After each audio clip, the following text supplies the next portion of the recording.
South Sea Days Island. Days Island belongs to Taoyuan country, one of the member states of the world government. The country consists of hundreds of small islands and Days Island is one of them. Although the name Days Island contains the word large, it has nothing to do with the size of the island. Most of the island is tidal flats submerged when the tide rises. Thus the island was named Days, meaning a vast marsh. There are no more than 100 households on Days Island. Since the natural environment is unsuitable for farming or aquaculture, the vast majority of them make a living by fishing. The waters near Days Island are quite rich, so the islanders barely manage to survive by fishing. However, in recent years the situation has gradually worsened. The number of pirates in the South Sea has increased noticeably. Many fishing boats from Days Island have been attacked by pirates, and some pirates have even come ashore. Fortunately, no pirate massacre has occurred on the island so far. However, the increase in pirates has already made life on Days Island worse than before. But this is not the worst. The worst is the heavenly tribute, an annual tax that world government member states must pay to the celestial dragons. Without the pressure of the heavenly tribute, even with more pirates, the islanders could still get by. But with the heavenly tribute added on, life on the island becomes ever harder. Last year, the people of Days Island exhausted all their savings to pay the heavenly tribute. Now on January 1st of Sea Circle year 1505, it is time to pay the tribute once again. Yes, exactly. Taoyuan country sets the tribute payment day on the first day of each year, because the heavenly tribute is the most important matter. It must be completed on the first day. As a result, the people of Days Island spend the new year in anxiety. Today is no different. Tax officials and the collection squad disembark from a large ship. They shout, holler, and roughly drive everyone together. Before long, all the residents of Days Island are gathered in the square at the village entrance. Everyone, the tax officer, resplendently dressed and arrogant, stands on a high platform. He glances at the paper in his hand. This year the heavenly tribute for Days Island is 15 million berry. Hurry up and get it ready. We're in a hurry. Before the tax officer finishes speaking, the villagers below look at each other in dismay, their brows furrowed. Quiet. Quiet. Go get the money. Don't waste my time, the tax officer shouts, brandishing his whip as he urges everyone to scrape together the funds. From the silent crowd a voice emerges. Why has the amount of heavenly tribute increased again this year? The speaker is Plothic, a young fisherman on Days Island. However, in truth, his body houses a soul from Earth. In the original timeline, most of Plothic's family had died of hunger and poverty by the middle of last year. Coincidentally, the soul from Earth entered his body, thus bringing him back from the dead. If not for this, how many native inhabitants of this world would dare to question the amount of the heavenly tribute? Over the past half year since arriving in this world, Plothic has basically figured out his situation. He knows this is the era of the Pirate King, and that last year the residents of Days Island had to pay 10 million berry in heavenly tribute. Yet this year the tax officer says the amount is 15 million berry, an increase of half compared to last year. 10 million berry per year is already a huge sum for the 100+ households on a small island like Days Island. To pay last year's tribute, the islanders sold everything they had. And the 15 million berry demanded this year is even more unbearable. You worthless scum, what do you know? Pay up. The tax officer's voice is harsh. He steps down from the platform, approaches Plothic brandishing his whip and threatening, "You'd better mind your own tongue." In fact, the increase in this year's heavenly tribute is closely related to the situation facing Taoyuan country and the backdrop of the Great Pirate Era. Just last half year, the Crescent Moon pirate crew attacked several major islands of Taoyuan country. Captain Katarina Devon, though a woman, is brutal and murderous, a true pirate. Some of the towns she attacked were nearly ghost towns with barely a soul left. This undoubtedly dealt a huge blow to Taoyuan country's economy, especially its tax base. Destroyed towns obviously cannot pay taxes or heavenly tribute. However, the king of Taoyuan country will not reduce the tax amount, and the celestial dragons will certainly not lower the tribute. As a result, the tax burden from the devastated areas has to be spread across other regions. What such a redistribution might bring to other places is none of the concern of the high and mighty nobles. Sir Plothic says loudly, "But we really can't come up with that much money. Last year alone, to pay the heavenly tribute, everyone sold everything they had. Out of 357 people on this island, 21 starved to death. And this year the tax is even higher. Do you want to starve us all to death?" These words, though seemingly directed at the tax officer, are actually meant for the villagers. Plothic knows all too well that seeking sympathy from the tax officer is as futile as begging a stone. Even if he succeeded, the tax officer couldn't leave without the money. After all, he serves the king and the king serves the celestial dragons. Whether those above have a heart is another matter, let alone compassion. In truth, his words are meant to ignite the anger of the villagers. From the very start, Plothic has no intention of paying, and besides, he has no money at all. Plothic's family, like most on Days Island, makes a living by fishing. Such a family has nothing but a fishing net, a small boat, a wooden hut, and an earthen stove. If not for nature's bounty, the fishermen of Days Island, through frugality and hard work, could barely scrape together 10 million berry a year, a miracle in itself. Now the additional amount demanded is simply impossible to gather. What Plothic wants is the villagers' resistance. He has been preparing for this for a long time and his words were well rehearsed. But his speech only makes the islanders bow their heads even lower and some women start weeping behind their hands. Plothic knows them, their children starved to death last year. Brother, don't say any more. A thin, much younger girl beside him tugs at his sleeve, speaking timidly. The girl is named Matisha, Plothic's younger sister and his only family in this world. She is 14 but due to chronic malnutrition she looks younger than her age. Plothic ignores his sister's plea, there's no turning back now. He decides to stoke the fire further. However, before he can speak, the tax officer opens his mouth in his usual contemptuous and arrogant tone. "Oh, you lowlife, do you want to displease the celestial dragons and his majesty the king?" Then slowly raising his foot he sneers, waits a moment as if making sure everyone sees, and then kicks Plothic violently to the ground. "Brother!" Matisha cries out and dashes forward. Swoosh, the whip whistles through the air, cutting in front of the girl. Matisha wails, sitting on the ground and crying. The tax officer snorts, ignoring Matisha, and smugly kicks the fallen Plothic a couple more times. "Sir, the oldest and most respected elder on Days Island, Mr.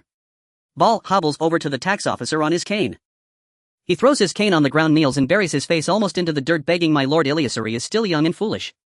Please forgive his offense." Iliasuri is Plothic's surname. Iliasuri Plothic is his full name, just like his former country's surname before given name. The tax officer closes his eyes as if savoring the moment, then slowly nods. After a long pause he looks down at the kneeling Ball and says, "You old dog, at least you know your place. Fine, as long as you pay the full heavenly tribute his majesty, and I won't hold it against you." He turns to the crouching Plothic and sneers, "You bastard, aren't you going to kneel and thank his majesty and me for our mercy?" "I have no money to pay the heavenly tribute and I don't intend to accept your false mercy," Plothic retorts without flinching. Ball, who had just breathed a sigh of relief, is dumbfounded. He thinks Plothic must be crazy to dare defy the tax officer. The tax officer's face instantly flushes red. He never imagined that on this remote barren island there would be a ruffian daring to challenge the authority of the king and the celestial dragons.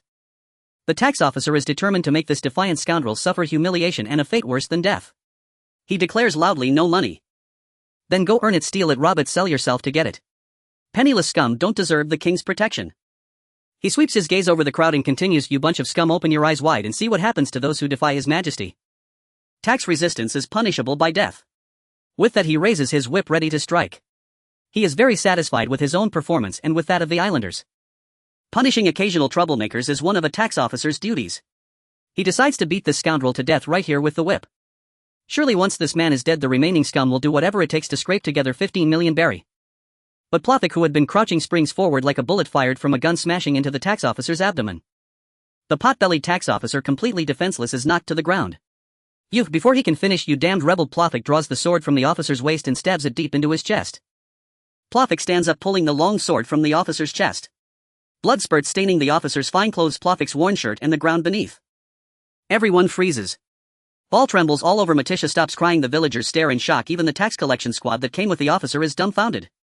An islander has actually killed the tax officer. Everyone, Plothic says loudly, his face smeared with blood like a demon crawling out of hell. "Every one of you on Days Island knows that this island cannot come up with 15 million. Without the money we either starve or get executed. Since death is inevitable, why not fight back?" Puliufik's words exploded amidst the crowd, and so too did the impulse of rebellion. The tax collection team had participated in many tax collections before and had encountered tax resistors, though none as crazy as Puliufik, so their reactions should have been quicker than those of ordinary civilians. Yet this time was different. While Puliufik was speaking and everyone was still in shock, two figures darted out from the crowd and tackled two members of the tax collection team. These two were named Bake and Saida. Both were fishermen on the island, young men of 17 or 18, just like Puliufik and native islanders. 2 years ago, in the first year of the Great Pirate Era, their parents had been attacked by pirates at sea and tragically passed away. Thus the two had been forced to go fishing early to make a living. Over the past 6 months Puliufik had taken good care of them at sea, even saving their lives, and so they became close friends. Puliufik knew well that although the two were young and energetic, they lacked fishing experience and therefore had limited catches. More importantly, the savings of their families had been exhausted paying last year's heavenly tribute, meaning they simply could not afford to pay it again. Young, impoverished and trapped, these were naturally the best targets for revolution. Thus Puliufik deliberately infused some ideas into them during their fishing trips. Because Puliufik possessed extensive knowledge of the sea, the two trusted him deeply. Hence they more or less accepted some of his concepts. These included but were not limited to what the essence of heavenly tribute was, why they should not pay it, and many other questions. In short, guided by Puliufik, the two came to realize that paying the heavenly tribute was not for their own benefit but merely to satisfy the greed of the decadent and corrupt celestial dragons. If it were only that, it would have been tolerable. More importantly, Puliafik meticulously calculated for them the annual income from fishing and the amount each person would need to pay based on last year's quota, concluding that it would take a miracle to scrape together the next heavenly tribute through fishing. One winter afternoon when they caught nothing, with less than a month left before January 1st, Bake desperately asked how to gather enough belly to pay. Puliafik then revealed the long-hidden plan: attack the tax officials, seize the ship and go to sea.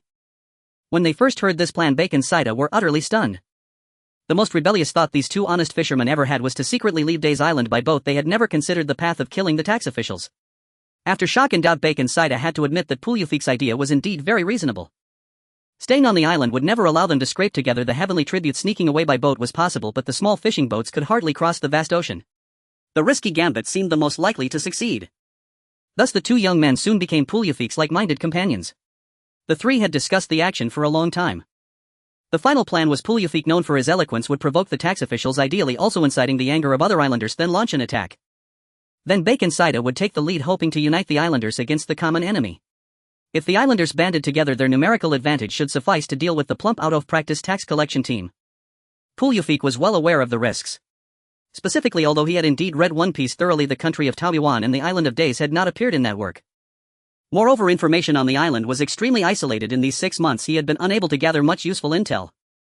If not for his knowledge of the heavenly tribute's origin, he wouldn't even be sure he had transmigrated into the world of One Piece. If not for hearing that the number of pirates at sea was increasing, he couldn't judge whether it was before or after the Great Pirate Era. Therefore, although he boldly devised the attack plan, in truth he was taking a huge risk. Puliafik did have some trump cards, but appearances could be deceiving. If the seemingly untrained tax collection team harbored a few experts or devil fruit users, things would go wrong. But he had no choice. The Great Pirate Era was a chaotic age. Among pirates there were indeed non-mainstream ones like Luffy, but far more were the stereotypical pirates who plundered and killed. Ordinary people needed more than a little luck to live peacefully in such a world. Moreover, the Great Pirate Era was an age of acute contradictions. Burdens like the heavenly tribute would only grow heavier and more unbearable. Thus Puliafik saw only two paths before him: either drift along with his sister, praying for a random death that did not come, or fight his way out. Waiting to die was certainly not Puliafik's choice. He resolutely chose the latter. He would fight to find a way out for himself in this turbulent era. Last night, taking advantage of the New Year celebration, Puliafik confirmed the final details of the plan with Bake and Saida. But until just now he still had one worry: that Bake and Saida might falter at the critical moment. If those two chickened out, it would all be over. Fortunately, just as agreed, Bake and Saida acted decisively. Using weapons prepared in advance, they swiftly dispatched 2 members of the tax collection team, then engaged 2 others in close combat. The remaining members of the tax collection team quickly regained their senses. A short-stout member, perhaps the leader of the remaining few, shouted, "Kill these peasants," while drawing a pistol from his waist and firing at Puliafik. At the critical moment, Puliafik slightly tilted his head. The bullet grazed his cheek, even cutting off a strand of hair. A scream came from behind. A middle-aged woman hit in the shoulder by a bullet fell to the ground in pain. "Don't be afraid, sister," Puliafik said to the tearful girl beside him, flashing a radiant smile. "Stay here, I'll deal with them." With that, Puliafik dashed at full speed toward a tax collection member. He worried for his sister, but he could not hesitate now. The faster he dealt with them, the safer his sister would be. Gunshots and screams jolted the crowd awake. The islanders of Days began fleeing in the opposite direction. But on the other side, a few tax collection members were also present. In their eyes, the panicked islanders of Days appeared to be charging at them. One tax collector pulled the trigger and shot. An islander collapsed. Another pulled the trigger, shot, and missed. Then the tax collection team was overwhelmed by the fleeing villagers. Meanwhile, in just a dozen seconds, Puliafik had already taken down 3 members. It turned out they were weaker than he imagined. "I'll kill you." Seeing that besides himself and 2 teammates barely holding on against Bake and Saida, there were no other comrades standing, the stout tax collector fired wildly at Puliafik. Yet the bullets all bizarrely passed by Puliafik, not a single one hitting him. The tax collector emptied his pistol but could only watch helplessly as all his shots were dodged. Long sword in hand, Puliafik advanced step by step. In the eyes of the stout tax collector, this Days peasant seemed like a demon from hell. He simply could not comprehend how anyone could dodge bullets. Puliafik's ability came from one of the mysterious power systems in One Piece, Haki. Specifically, it referred to observation Haki. Observation Haki was a special power in the world of One Piece. Those who possessed it had greatly heightened senses, perceiving their surroundings far beyond normal people. Observation Haki at its core was an advanced application of mental strength. From a certain perspective, the stronger one's mental strength, the more likely they were to gain powerful observation Haki. Coincidentally, Puliafik was a reincarnator, having merged the soul of his past life with the original Botus owner. His mental strength was far beyond ordinary. Thus he acquired the ability of observation Haki almost naturally. Consequently, he could avoid many dangers at sea, and so the tax collector's bullets were all evaded. "What a pity," said Puliufik, his face splattered with blood, wearing a ferocious grin. "Seems you can't handle hockey." Then the longsword swept up the tax collector's head, parted from its body. Blood spurted like a fountain from the neck and the corpulent body thudded to the ground. Puliufik cast a cold glance at the fallen body, then checked on Bake and Saida. As expected, the hard-working fisherman in close combat easily suppressed the pampered tax collection members. Bake was tall and burly, dominating in fighting. Saida, though shorter, was stout as a young bull. It seemed the two would soon finish off their opponents. Meanwhile, the islanders of Days had scattered. Some had fled home, others remained nearby. As for the other tax collectors, overwhelmed by the crowd, they had already fallen to the ground, barely breathing. It seemed the situation in this area did not require more of Puliufik's worry. Puliufik quickly assessed the scene. The remaining few barely alive tax collectors posed no further threat. More importantly, he needed to seize the ship that the tax collection team had arrived on. If the remaining men on board sailed away or opened fire on the island with cannons, the situation would turn dire. Puliufik boarded the tax collection ship at top speed. It was a sailing vessel resembling an ancient Chinese Fujian-style junk. The hull was not very large, but it was far bigger and stronger than the fishing boats used by Days' fishermen. Naturally, this ship had become one of Puliufik's targets. He intended to sail away on it, but first he needed to secure control. To Puliufik's amusement, the sailors and the tax collectors left to guard the ship had disagreed on how to handle the situation. The tax collectors demanded the ship open fire on the island, while the sailors insisted on sailing away immediately. Consequently, by the time Puliufik boarded, neither group had reached an agreement. The sailors wanting to leave had not yet unfurled the sails, and the tax collectors wanting to fire had not yet loaded the cannons. Such a tax collection team. Puliufik could only say excellent. If they had truly reached a consensus, the ship in hand might have slipped away. Dealing with the enemies on the ship was no harder than dealing with those on land, perhaps even easier. The sailors were unwilling to fight at all, and the remaining 5 tax collectors were utterly incapable of threatening Puliufik, who possessed observation hockey.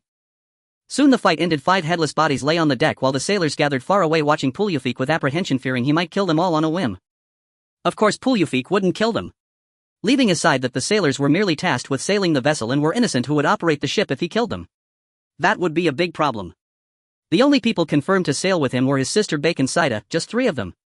Letting them control this large ship alone would be quite a stretch. But he couldn't leave them on the ship either. What if they sailed away while he was ashore? "Hey, you lot," Puliufik said to the sailors. As Profik spoke, the sailors' nerves tightened. They feared this man, who had slain 5 men in mere seconds, might eliminate them without hesitation. Yet his next words offered them fleeting relief. "I require you to pilot this vessel for me, but I cannot trust leaving you aboard unattended." Profik spoke slowly, carefully choosing each word. "Therefore I ask that you accompany me ashore." A few sailors exchanged glances and murmured among themselves. Profik did not pressure them. He waited silently, confident they fully grasped the gravity of their predicament. After a brief pause, one sailor was chosen, evidently as their representative, to speak with Profik. His selection surprised Profik. He had expected the grizzled elder with streaks of silver at his temples, the weathered old seaman, to be named leader. Instead, the envoy was a young man with golden short hair and heterochromatic eyes. "We accept your terms, on 2 conditions: you must not kill anyone and you must release us upon reaching our next destination." A faint crease appeared between Profik's brows, then vanished instantly. The young sailor's tone conveyed unmistakable composure and calm. Profik nodded. "What is your name?" "Gao Shifu," the young man replied, neither subservient nor defiant.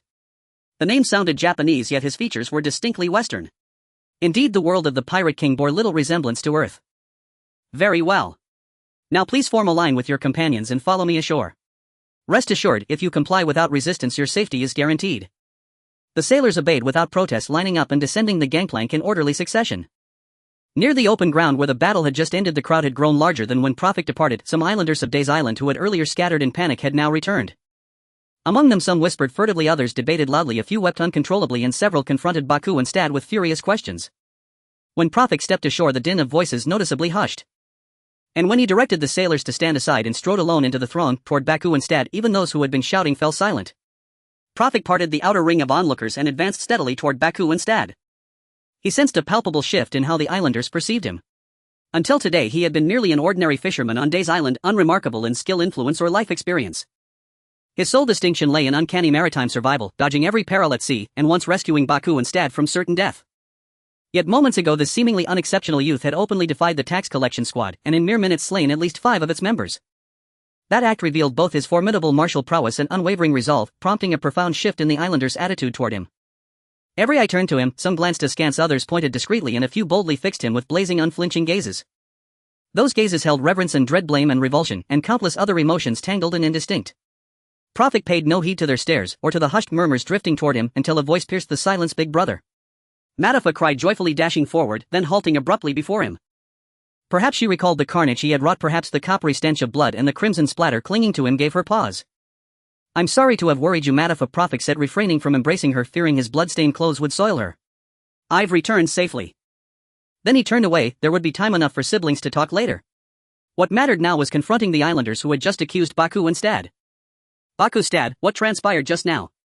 Prophet's gaze settled upon them. Before either could reply, Mrs. Bulstrode rushed forward, tears streaming down her face. "Detestable Illusely, you've doomed us all." Oh, you actually?" Mrs. Bulstrode, a woman of 40 or 50, was famed across Days Island as the island's most notorious gossip. She knew every household's deepest secrets, and whatever crossed her lips soon spread like wildfire across the island. Yet most islanders bore no ill will toward her, chiefly because she was deeply compassionate, ever ready to aid anyone in distress. In Prophet's memory, he too had once benefited from her kindness, and their rapport had always been warm. Thus even now, drenched in blood radiating raw ferocity, she felt no fear of him. Mrs. Bulstrode continued, stammering in anguish, "Oh, you boy, but what shall we do?" Even she had lost coherence. She simply could not comprehend how Prophet had dared commit such an act. Killing tax officers amounted to outright rebellion. "Do not fret," Prophet smiled. "Mrs. Bulstrode, I acted with purpose and with full awareness of the consequences." "Are you trying to destroy us?" Ball, leaning heavily on his cane, stormed forward, voice trembling with rage. "Do you grasp the magnitude of your crime? You murdered royal tax officers. The king himself will never pardon such treason. The entire island of Days will pay for your folly. You fiend, you've even corrupted good boys like Baku and Stad." Rage had robbed Ball of lucidity. To him, a single reckless outburst by a youth threatened to plunge the whole island into irreversible ruin. Though revered on the island for his age and stature, the old man's thinking remained rigidly conservative. His words made plain he could never endorse Prophet's choice. "You mongrel." A woman wept as she lunged forward, seizing Prophet's collar. "We're finished, we'll all die." "Executioner." She raised her fist, poised to strike, until Prophet seized her wrist and wrenched it sharply outward, sending her staggering back.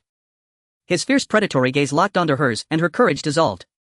Ball opened his mouth to speak, but Prophet denied him the chance. Instead, Prophet roared, "Finest, you call me mongrel? Executioner. But where lies the true executioner?" "There." He pointed at the fallen tax officers, then seized Finus and dragged her forward, bellowing, "Have you forgotten how your poor son Shalikel died?" "You may have forgotten, but I remember clear as day. On the 12th of January last year he fell gravely ill and needed medicine, yet lacked only 50 belly. And yet, not a single soul on Days Island could scrape together 50 belly, not even if we dug 3 feet beneath the earth." Then Prophet turned to the assembled islanders. "Friends, I know you do not understand what I have done today. I know you fear the tax officers and the king's vengeance. But tell me truly, do you still possess coin enough to pay the sky tax? Fellow islanders, the sky tax has risen by half this year. Even if you somehow gather sufficient funds this time. What of next year? Or the year after? Sooner or later you will starve or be executed for failing to pay. I refuse to watch you march step by step toward annihilation, and I refuse to endure any longer. So I killed them. Their ship now lies in our hands, and these sailors have pledged their cooperation. I sail to forge a new path." "Foolishness." Ball brandished his cane, shouting to the crowd, "Do not listen to his lies. To defy his majesty and take to the seas as pirates is nothing less than a death sentence." Ball tried to continue, but the instant his eyes met Prophet's, the elder recoiled. Within that youth's gaze he saw unvarnished fury and lethal intent. Turning away, Ball limped through the crowd, muttering softly, "If you truly become sea robbers, this old man will never forgive you." Prophet sighed inwardly. The islanders were more timid than he'd imagined. Though he had exhausted every means to awaken their spirit of resistance, their lingering hesitation and flickers of fear confirmed his efforts had failed. Still, he could hardly blame them. Generations isolated on this island had ingrained unquestioning obedience to the king. Moreover, Ball's warning held weight. The sea was perilous. Convincing them to set sail with him was indeed no simple task. Surveying the crowd, hesitant yet too cowed by Prophet's displayed superhuman might to disperse, he declared, "I have spoken all that needs saying." "Brother." Baku began as if to interject. Prophet only shook his head, and Baku fell silent. For a moment the crowd lingered, some stood mute, others whispered, a few conversed, but soon one by one they began turning away. A handful of youths hesitated, eager to stay, but were led away by parents or kin. Fewer and fewer remained on the open ground. In the end, aside from the watching sailors, only 5 figures stood there. Beyond Prophet, Baku, Stad, and his sister Matafa, the 5th was Jacob Lin Fuentes, a middle-aged fisherman. "Uncle Fuentes, surely you mean to sail with us?" Prophet asked, astonished and quietly elated. He had assumed only the young would dare join him, never expecting the final holdout to be a man past 50. Fuentes spoke calmly and loosely, I do not know whether your path is right or wrong. But I have already lost my child, and this island holds little for me now. You young ones setting sail, I cannot bear it. Perhaps by coming with you I may lend some measure of aid. Hearing this, Prophet's heart grew heavy. This man's only son had perished last year, devoured by a sea beast while fishing. Since then he had drifted through life like a hollow shell. Perhaps his decision to sail with Prophet stemmed not from hope, but from a desperate wish to shield these youths from suffering the same fate as his own son. Prophet bowed his head solemnly. Then from this day forth we are comrades. Long afterward the tax collection vessel lifted anchor and sailed slowly into the distant horizon. Elder brother Sta leaned against the railing on the deck gazing at the shimmering sea stretching toward the horizon where the sun sank in radiant splendor and where Days Island lay. He had witnessed countless sunsets upon the open ocean, yet this was the first time he stood upon a deck so high. Prophet stood beside him likewise gazing into the distant expanse. Elder brother, why did you leave so much treasure behind on the island? Sta asked puzzled. The ship had departed with numerous valuables left ashore on Days Island. That sum amounted to 20 million belly, a fortune Sta had never imagined in his entire life. Prophet smiled and asked, does it pain you? A little. Sta replied honestly. As one who had known only poverty, he harbored an innate visceral yearning for wealth. There is still plenty aboard this ship, more than enough for our needs. Prophet explained, this tax collection vessel was seized by us. The king of Taoyuan Kingdom will surely dispatch new envoys to recollect taxes. Days Island is our homeland. Leaving behind some treasure ensures its people can afford their dues, an act of gratitude for the land that bore and raised us. Turning around, Prophet added, besides, on this vast sea coin is the least valuable thing of all. Come, Sta. Bach and Uncle Fuentes await us below deck. At that moment Bach and Uncle Fuentes were inside the hold inventorying supplies. They handled the forward compartments, mostly daily necessities and goods designated for tax payment. Uncle Fuentes Sta. Prophet greeted them warmly, then noticed Gao Shifu assisting with the count. Gao, you're here too. You've worked hard, go rest a while on deck. Sta added, the sunset up there is truly magnificent. Boundless beauty graces the setting sun, yet twilight draws near. Unbidden Prophet recalled a verse from his past life, so widely cherished it had become proverbial, and murmured it aloud. What was that? Sta had already taken up the ledger, preparing to begin the tally. Prophet shook his head gently. Nothing, let us begin. Prophet and Sta were responsible for the ship's most significant cargo, the tax holds filled with levies collected across the realm. Taoyuan Kingdom generally imposed taxes in kind. Yet the celestial dragons held a particular fascination for rare and wondrous artifacts, thus the collection of heaven's gold possessed unique characteristics. Items submitted as heaven's gold were typically objects of extraordinary value or outright currency. The tax vessel carried abundant treasures, gold and silver, jade by discs and gemstones, antiques and calligraphic masterpieces, regional specialties, and above all vast quantities of cash. There were intricately carved stone reliefs, bold and majestic calligraphy scrolls, dazzling gemstones, artworks crafted from sea king hides, wood carvings fashioned from thousand-year-old manuscripts, exquisite embroidery. Truly only the unimaginable remained unseen. Even Prophet, who had lived 2 lifetimes, had never beheld such a profusion of marvels. As for Sta, born and raised a fisherman, he stood utterly spellbound. Elder brother, were rich beyond measure. Sta, remember this well, Prophet said, glancing at him and gesturing toward the hoard at their feet. Do not be dazzled solely by the brilliance of these rarities, never forget whence they came. These are heaven's gold, each piece stained with the blood and tears of ordinary folk like you and me. Sta furrowed his brow, then nodded slowly. He was a fisherman, unlettered, unlearned, unversed in wider worlds, but he was no fool. He understood the old truth, wool comes from sheep. Had Prophet not risen in rebellion, Days Island's wealth would now lie stacked aboard this very ship. Sta, do not let riches blind you, excess wealth conceals excess sin. He did not expect Sta to grasp profound truths, but he hoped that Bach, Sta and others would gradually awaken to wisdom along this voyage. They had seized a royal tax vessel by Taoyuan law. They were now fugitives, and most likely future pirates. Yet even if piracy became their fate, Prophet refused to let them descend into cruelty, becoming tyrants who slaughtered innocents, despised by all, hunted without mercy. I understand, Sta replied. Though the hold brimmed with goods, the inventory proceeded swiftly. Each island's heaven's gold quota was strictly prescribed, thus the tax collectors had already categorized and recorded their haul with approximate precision. They needed not count every item individually, only consolidate existing records and sort the physical goods accordingly. Gold, jewels and precious ornaments, though undeniably valuable, held little interest for Prophet. In the world of the pirate king, treasure abounded. What was scarce was the ability to find it and keep it. Put plainly, for an ordinary person greater wealth meant greater peril. For a true powerhouse, wealth held negligible meaning. Thus within the hold, Prophet sought not mere riches, but something far more vital, a means to rapidly elevate his crew's combat strength. The tax vessel's armament was astonishingly feeble, merely 4 cannons, one each at bow, stern, port and starboard. In actual naval combat it would stand no chance. When first inspecting the ship, Prophet had been baffled. Taoyuan Kingdom, a major power of the South Seas, and an archipelago nation, surely maintained stronger defenses for its tax vessels. Only after questioning the captured sailors did he learn the truth. Normally such vessels sailed under naval escort. But 2 days prior the Taoyuan Navy had engaged the Xianyu pirate crew in fierce battle. Though no official report had surfaced, any astute observer could tell the Taoyuan Navy had suffered a crushing defeat. Suddenly pirates surged across all 4 seas, leaving the kingdom unable to spare warships for escort duty. Hearing this, Prophet felt profound relief. Had an escort been present, he, Bach and Sta could never have triumphed. Ironically, they owed their success to the very pirates whose recent activity had crippled the navy. Elder brother Sta said, holding up a long-barreled firearm studded with gems. Look, a gun. If you like it, take it. Prophet glanced briefly, recognizing it as an archaic firearm vastly inferior in rate of fire accuracy and reloading mechanism to those of his former era. It resembled the sort nobles kept for ornamentation or used for leisurely hunting. 3 more such weapons were found in the hold: 1 hunting rifle, 2 pistols, plus the 1 Sta had discovered, totaling 4. All were ornamental rather than functional. Soon the hold had been thoroughly searched, yet Prophet found nothing he sought. While such items were exceedingly rare in the South Seas, he could seek them later. Elder brother, you seem troubled, Sta observed keenly as they walked side by side through the corridor. Prophet replied, our fighting strength remains woefully inadequate. I sought weapons, but found only glittering futility. Gems inlaid in spears, jade blades, useless in real combat, less effective than a broken fish spear. Brother Sta. Matafa peeked out from a nearby cabin.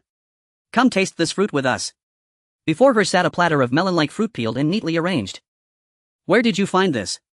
Prophet asked urgently.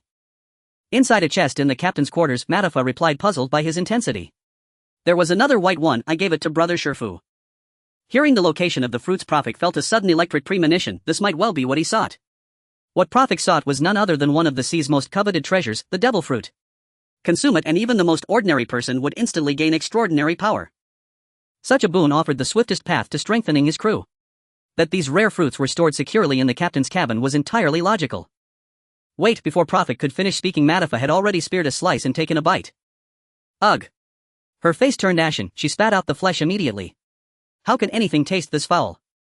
Witnessing her reaction, Prophet knew instantly she had consumed a devil fruit. Truth be told, he felt a pang of regret. Matafa was far too young, even a potent fruit might remain beyond her full command. Matafa, are you all right? Sta, unaware of devil fruits, assumed she'd eaten something spoiled. A defining trait of devil fruits is that consumers intuitively grasp and manifest their new abilities almost immediately. Matafa was no exception. She stared in wonder at her own transformation. I'm fine, just my body. Mid-sentence her form dissolved into silken strands, collapsing into a heap of gossamer threads. Sta, panicked Matafa. Elder brother, what's happening? Stay calm, Prophet said at once. He recognized the effect of a paramecio-type devil fruit. Matafa just ate a devil fruit. It grants unique powers. She's only just consumed it, her body hasn't yet adapted to its new nature. Brother, I can't change back, whispered the trembling threads scattered across the floor. Matafa, stay calm, this is your power and you can control it. Focus inward, think change back, you will return. Matafa concentrated, fiercely repeating the words in her mind as instructed, and her scattered form began a miraculous reintegration. In moments she coalesced fully into human shape once more.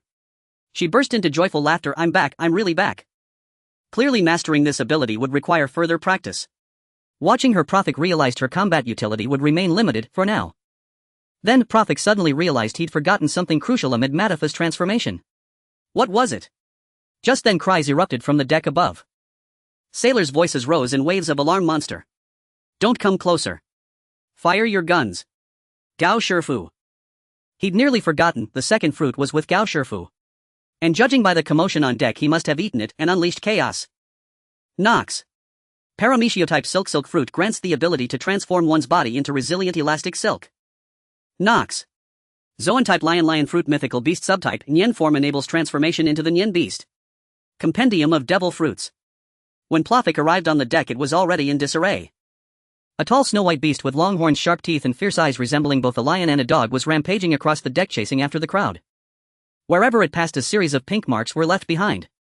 Even the wooden planks had cracked under its weight. The sailors scattered in every direction while Buck with his agility jumped and dodged, constantly avoiding the beast's attacks. Fortunately, Buck's agility and endurance were remarkable, while the beast only acted on instinct, lacking in speed. Thus he was able to evade it for the time being. It was the Nyen. Plothic immediately recognized the creature before him. Clearly Gao Shifu had consumed a fruit of a phantom beast. Similarly, after eating the fruit, he also experienced an uncontrollable situation, but his uncontrollable state manifested as madness. Plothic had always wanted to eat a devil fruit, yet he had now missed 2 in a row, which left him somewhat regretful. It was truly disheartening that such a fortunate event did not happen to him. Thankfully no casualties had been observed so far. However, he could not allow Gao Shifu to continue causing destruction. If this continued, the deck would be ruined. He needed to think of a way to quiet him down quickly, or everyone, not just Buck, would be in danger. But looking at the massive size of the Nian, it was not something Plothic could handle. Bang! A gunshot rang out as a brave sailor fired at the beast. However, his marksmanship clearly did not match his courage, and though the Nian was not moving quickly, it was still a moving target. The bullet grazed the fur of the Nian, even scorching a few strands to black. This shot did not harm the Nian but successfully drew its attention, causing the beast to abandon Buck and turn towards the sailor. Seeing the massive figure lunging at him, the sailor dropped his gun, unable even to turn and flee. In that critical moment, Plothic shoved the sailor aside and narrowly dodged the beast's attack. This series of actions seemed perilous, but in fact, due to Plothic's mastery of observation haki, the Nian's instinctive movements appeared slowed in his eyes. "Hey Gao!" Plothic shouted at the Nian, "Wake up, you beast!" The Nian roared in anger, responding to Plothic, and then lunged forward. Plothic sidestepped the attack and the Nian landed on the deck, splintering wood everywhere. At this rate, won't this beast break through the deck? I dodged the left claw strike and sidestepped another lunge. This won't do, I have to find a way to deal with it. Big brother, let me help you. Buck picked up the fallen gun. Don't shoot. Plothic shouted loudly to Buck as he dodged the Nian's bites using some wooden barrels on the deck. Get back inside the cabin, he'll handle it. The gun is ineffective against phantom beasts. If the Nian gets even slightly injured, it might trigger its ferocity, which could backfire. Plothic glanced at the edge of the deck, then with a series of swift movements carefully evaded the Nian's attacks and made his way to the edge. He leaped onto the railing, provocatively shouting at the Nian, "Come catch me if you can." The Nian couldn't understand his words but leaped forward nonetheless.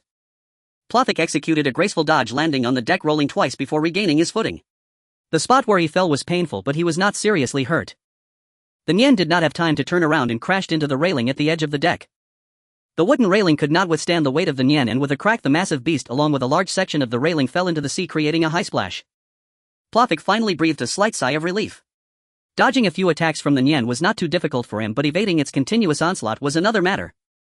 Although observation haki could help capture the trajectory of movement, the evasive actions still depended on his own body.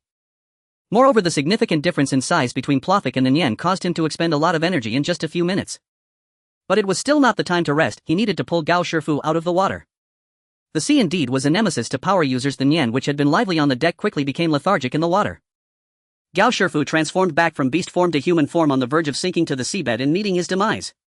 Fortunately, at that moment, Plothic called Buckstar and two other sailors to jump into the sea and pull the drenched, unconscious, and barely breathing Gao Shifu back onto the ship. Big brother, what happened to this guy? Bucksoak scrutinized Gao Shifu. How did he turn into a monster after eating a fruit? It's a devil fruit. Plothic, who was equally drenched but appeared more disheveled due to greater energy expenditure, lay on the deck, his chest heaving heavily. I need to rest for a bit, he'll explain later. On the deck, Plothic, Buckstar, Gao Shifu and Martifa sat together. Uncle Fuentes was not present as he had gone to learn how to operate the ship with the sailors. Speaking of which, the facilities of this tax collection ship were quite complete with dedicated tables and chairs on the deck. They were likely meant for the tax collection team to enjoy themselves. However, now they had all become a benefit for Plothic and the others. Gao Shifu, just pulled from the water and not having rested long, appeared somewhat listless. The previous commotion had taken a significant toll on his energy. The youngest, Martifa, continued to eat fruit. This was sourced from the cabin, carefully checked to confirm it was not a devil fruit. Plothic had also learned that the devil fruits Gao Shifu and Martifa had eaten were the Paramecio-type silk fruit, which granted the ability to turn into silk, and the Zoan-type lion fruit phantom beast form of Nian, granting the ability to transform into the legendary creature, Nian. Devil fruits can be understood as a form of superpower, Plothic explained. Among those present, he was the only one familiar with the concept of devil fruits, as the others were witnessing it for the first time today, so the explanatory task naturally fell on him. Certain factors that grant human superpowers reside within the fruit's core, forming the devil fruit. The taste of these fruits is notoriously awful. Anyone who eats even a little bit of the flesh of the fruit will gain the abilities of the devil fruit. Martifa, you should have a say in this. As Martifa enjoyed her sweet fruit, her expression suddenly turned sour, seemingly recalling the unpleasant taste of the devil fruit. Bad brother. Plothic patted Martifa's head and smiled. Continuing, devil fruits are categorized into three types. One is Paramecia, which Martifa has eaten, and as the name suggests, it grants a specific superpower. The second type is Zoan, which allows transformation into a specific animal and grants three forms: human, beast, and hybrid. Zoan is further divided into ordinary, ancient, and phantom types. Gao, you are quite lucky to have eaten a phantom-type fruit. The last type is Logia. Logia fruit users can transform into a natural element. They not only can control the corresponding natural elements or phenomena, but can also elementalize, making them invulnerable to ordinary attacks. Thus, Logia fruits are considered the most powerful of the three types. Attacks can't hit. Star seized the key point and asked, isn't that invincible? Plothic replied, seriously, this is also the key point I wanted to address today. The power of devil fruits is indeed formidable, but it is by no means invincible. As far as I know, users face at least the following dangers. Firstly, after consuming the first devil fruit, one will gain the abilities within that fruit. However, eating a second devil fruit will lead to the user's body exploding. Martifa, what's wrong? Hearing body explosion, Martifa shivered, dropping the fruit she was holding to the ground. Don't worry, the fruits here have been checked and are all ordinary fruits. Upon hearing this from Plothic, Martifa finally relaxed, gently stroking her chest with her small hand, then looked at her brother with a bit of reproach in her eyes. Why didn't you remind me sooner? I wonder if this girl will dare to eat fruit again in the future. Secondly, all devil fruit users share a common weakness: they fear water, especially seawater. After consuming a devil fruit, users are cursed by the sea, unable to learn the skill of swimming throughout their lives. Moreover, seawater renders users completely weak, inhibiting their abilities. This is also a significant reason for the name devil fruit. I see. Gao Shifu empathized. No wonder after falling into the water his proud swimming skills were rendered useless. Thirdly, sea prism stone. This is a special stone that possesses the properties of the sea and can suppress the abilities of devil fruit users. Fourthly, elemental weaknesses. Water can counter sand, insulators can counter lightning, and high temperatures can counter ice. Fifthly, haki. Haki is a power that resides within every person's body, and armament haki is a manifestation of this power. This power can counter the abilities of devil fruit users. To return to your earlier question, Star, no ability is invincible, Plothic said earnestly. Armament haki can ignore elementalization and touch the user's true body. As long as one masters haki, they can effectively counter natural type users. Star's eyes lit up and he asked, so how do you learn haki? Plothic rolled his eyes at him, saying, naturally, you ask me, who should I ask? A kind laugh came from Martifa beside him. On a serious note, Plothic said, tapping the table with his knuckles, while the abilities of devil fruits are powerful, they also require training. Martifa, starting tomorrow you need to increase your training regimen. In addition to increasing physical training, you also need to practice mastering your abilities. Martifa looked at her brother in despair, as if her world had lost its color. The days at sea are almost monotonous. Since leaving Days Island, 5 days have passed, and during these 5 days each day has been almost the same in terms of sailing, with hardly any new experiences. From the moment they set sail until now, the most exciting incident was still when Gao Shifu transformed into a beast, resulting in an uncontrollable situation. Today is just another ordinary day. The crew members are each engaged in their own tasks. The sailors are responsible for steering the ship, while Uncle Fuentes manages the logistics and also doubles as the cook. His skills are still reliable, though Plothic had thought that there was quite a gap between him and the chefs from his previous life. However, compared to Buck, Star, and his own cooking, he has improved significantly. Buck is on alert, occasionally glancing at the sea in search of suitable fishing spots. Naturally, there are no nets or harpoons on this ship, and for now they do not need to rely on fishing for survival. However, the long-term life of a fisherman has made him accustomed to observing the sea for potential fishing opportunities. As he puts it, it would be a shame to miss out. Star is doing squats nearby. He and Buck actually take turns on lookout duty. However, compared to the taller Buck, Star is noticeably more enthusiastic about strengthening his own abilities. Buck understands Star's intentions, so he voluntarily takes on a bit more of the lookout duty to give Star more time to train. Surprisingly, Gao Shifu is training alongside Star. Originally, Gao Shifu was one of the sailors. However, ever since that incident where he transformed into a beast and lost control, the sailors seem to have developed a repulsion towards him. Although Plothic explained the matter of the devil fruit, they still perceive him as a potential monster that could go mad at any moment. Sensing this atmosphere, Gao Shifu did not attempt to explain anything, but instead chose to reduce the time spent with the sailors, becoming closer to Plothic and others instead. In recent days, he occasionally seeks Plothic to inquire about the devil fruit and haki. Although Plothic is also just theorizing, he answered all of Gao Shifu's questions without holding back, providing as much assistance as he could. Animal-type fruits can greatly enhance one's physical body, which is why many animal-type users prefer hand-to-hand combat. The year beast certainly fits such combat methods. Therefore, my advice is to hone your physical form. You want to learn armament haki? I can't teach you that. However, haki is also a form of bodily strength. Strive to train and become stronger, that will never be wrong. Thus, in order to strengthen his body, Gao Shifu also joined the training ranks. It is worth mentioning the year beast's special ability. Originally, Plothic thought the year beast's ability would involve snow or firecrackers, but unexpectedly its ability corresponds to the power of swamps. Specifically, the year beast can make the ground it steps on turn into a swamp, reducing the speed of those on it and slowly engulfing anything above. Though in some legends the year beast is said to dwell in swamps, this ability is somewhat unconventional. However, despite being unconventional, it is still quite useful. Fortunately, when Gao Shifu went mad that day, he did not use this ability, otherwise no matter how great Plothic's observation haki was, he would still be caught and torn apart by the year beast. Martifa is not on deck but is learning inside the cabin. She is still young and the intensity of her training should not be too high. Moreover, children need to develop comprehensively. Morality, intellect, physical ability, aesthetics, and labor must all be balanced. Only focusing on physical training without cultural studies is absolutely unacceptable. Therefore, considering her overall development, Profik personally took charge of preparing her educational content. Currently, Martifa is previewing relevant knowledge. Of course, due to the many differences between the pirate world and Earth, the content she is studying is quite different from that on Earth. She is currently learning some basic knowledge related to navigation. As for Profik, he is comfortably lounging on a rattan chair under the sunshade holding a navigation guide, seemingly engrossed in reading. However, upon closer inspection one can see that Profik's eyes are slightly closed behind the book pages. Don't get me wrong, Profik is not entirely slacking off. According to his own words, he is practicing the ability of observation hockey, reading with observation hockey. When he said this, Martifa teased him a bit, but others did not say much. After all, being the only member on the ship capable of observation hockey gives him a considerable advantage during the night, so Profik has been taking on the night watch duty for the past few days.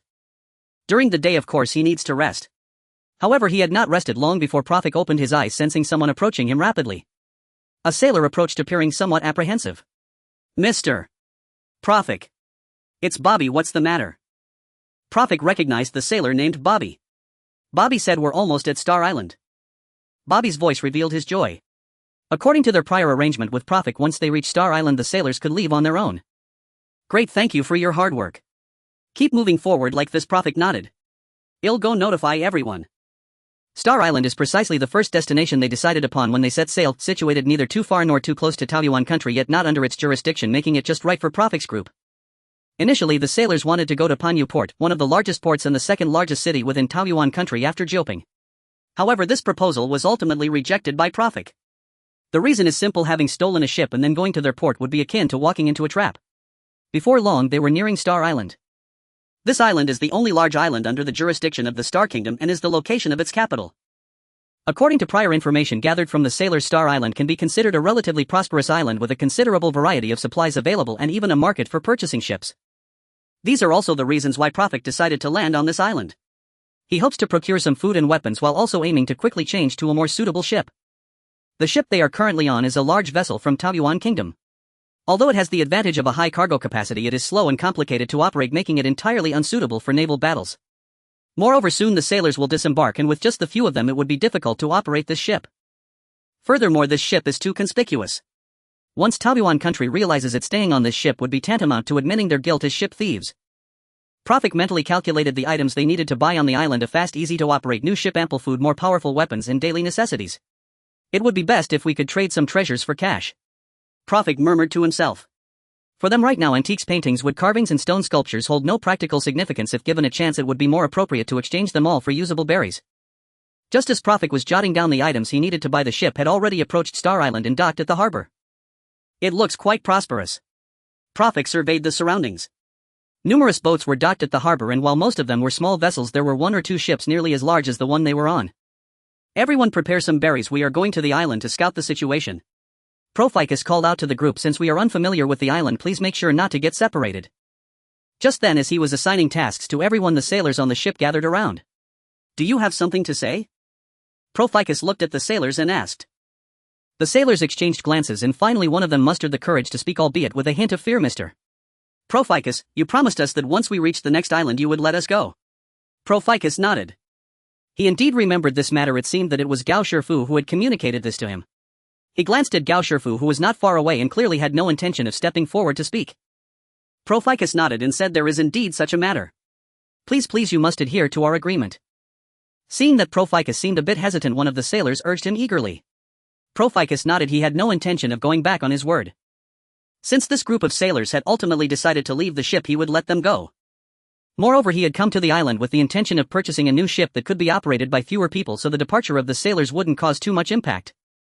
Although he initially planned to wait until he had made his purchases before allowing the sailors to decide their fate, since they were so eager to leave, it was fine to let them go now. Everyone, sailors. Proficus said loudly to ensure all the sailors could hear him. According to our agreement, you will be released upon reaching this island. Looking at the hopeful expressions of the sailors, Proficus continued, now I intend to honor our agreement and grant you your freedom. You may now pack your belongings and leave. Uncle Fuentes, please pay the sailors their wages as per the usual practice. Fuentes nodded all right. Then he turned and went back to the cabin to prepare the funds. Great. Wow. Finally we can go home. Hearing they had gained their freedom, the sailors were all overjoyed. Being coerced by pirates was not a good situation for the sailors. Many of them had spent the past few days in constant fear, afraid of offending Proficus and the others. At this moment the prospect of regaining their freedom already filled them with joy, and receiving their wages was an unexpected bonus. Some of them were already fantasizing about returning home. One by one the sailors left, leaving Gao Shifu alone on the deck. Proficus approached him. Are you not going to leave with them? Although Proficus envied Gao Shifu's abilities, he had no intention of forcing him to stay. After all, promises made must be kept. However, if there was an opportunity to persuade him to stay, he wouldn't mind trying. If he could truly convince him, it would add a powerful ally to his team. No, I do not intend to return with them. The young sailor with gleaming eyes turned to gaze at the sea. You don't want to go home? Initially Proficus thought persuading Gao Shifu would take some effort, but he was surprised at how smoothly things were going, leaving him somewhat taken aback. I no longer have family. When talking about home, Gao Shifu revealed a hint of sadness. Even if I went back, it wouldn't mean much. Proficus didn't know how to respond and could only softly say, I'm sorry. It's nothing. Gao Shifu continued, disdain and anger flickering in his eyes. Moreover, I know what the royal family of Taoyuan country is like. Once the matter is exposed, the sailors who once helped row the boat will certainly not have good outcomes. Leaving joyfully with their money and returning to their own country without considering the consequences is indeed short-sighted. Gao Shifu worked with the tax collection team, and he understood the king of Taoyuan country very well. The current king of Taoyuan country is called the 30th generation. This title derives from the first king of Taoyuan country. It is said that he ascended to the throne over 800 years ago, considering himself the son of heaven, believing that his kingdom could last for generations. Thus he named himself the first king, and his son who succeeded him was called the second generation. Now it is the third generation, hence the 30th generation.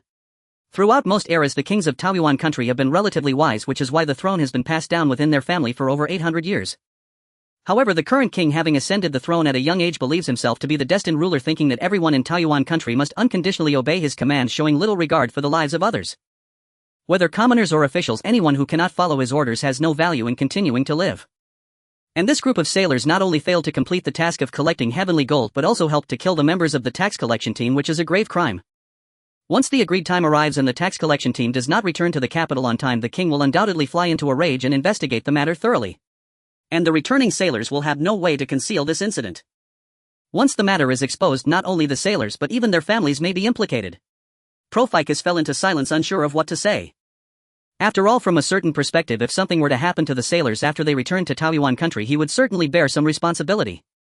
In fact, it could be said that he is the one who caused their deaths. Yet he could not forcibly keep the sailors by his side. Life at sea is equally perilous, and he cannot protect the sailors from harm. You don't need to blame yourself. Gao Shifu seemed to see through Proficus' thoughts, that is each of their own choices. Gao Shifu did not have much sympathy for the sailors' possible fate. In the days following his consumption of the devil fruit, he had been ostracized by them, leading to some resentment. What about you? Proficus asked tentatively. Gao Shifu revealed a slightly smug smile. You want me to join you, right? Yes. Proficus, once again seen through, appeared a bit embarrassed. You?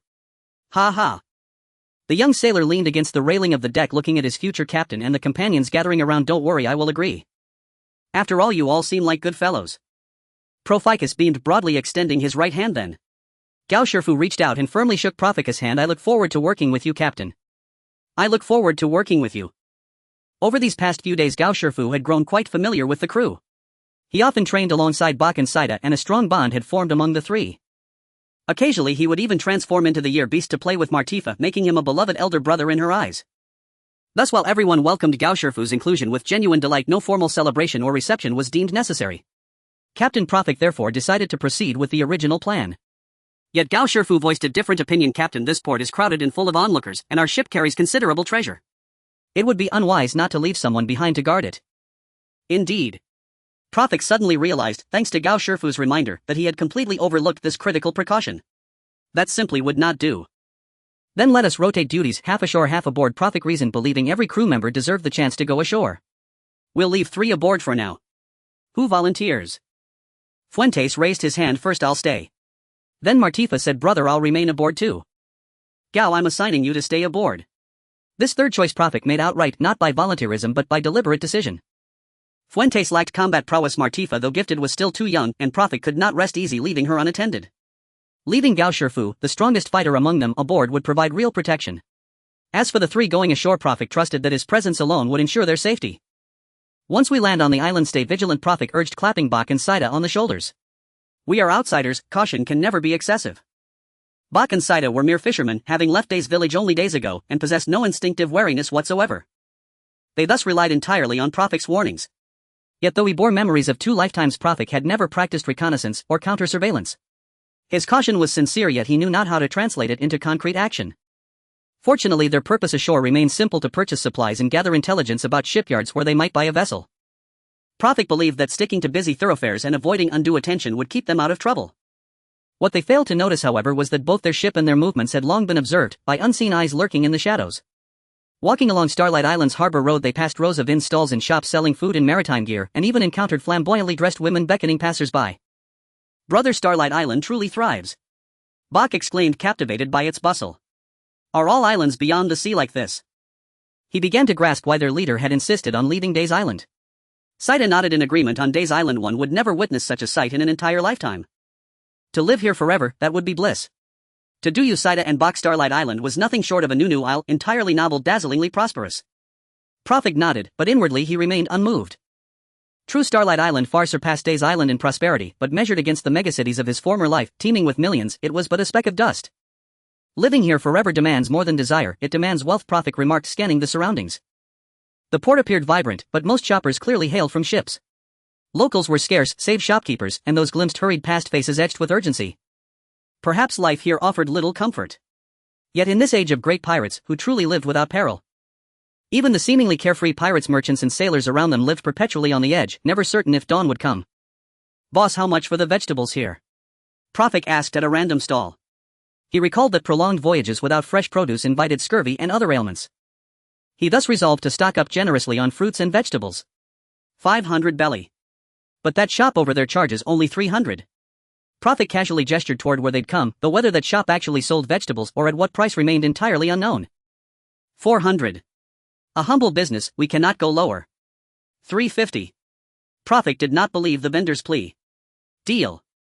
At the words 350, the vendor instantly sealed the bargain, his swiftness so startling that Prophet almost regretted his offer. With 350 belly, they purchased a generous haul of vegetables and continued walking, buying fruit, meat, flour-based staples, clothing, towels, and other daily necessities. Watching Bach stoop under the weight of their provisions, serving as a living shelf, Prophet gave an encouraging thumbs up. "Keep going. Just a few more tins, and then we'll rest at that cafe over there." As he spoke, his peripheral vision flickered unobtrusively toward their rear. Ever since stepping onto Starlight Harbor, Prophet had sensed lingering gazes upon him. He discreetly scanned the crowd repeatedly during conversations with Bach and Saida, during purchases, searching for watchers. Yet each time his scrutiny yielded nothing. This attempt proved no different. Either it was his imagination, or the observer was a master of stealth. That was Prophet's conclusion.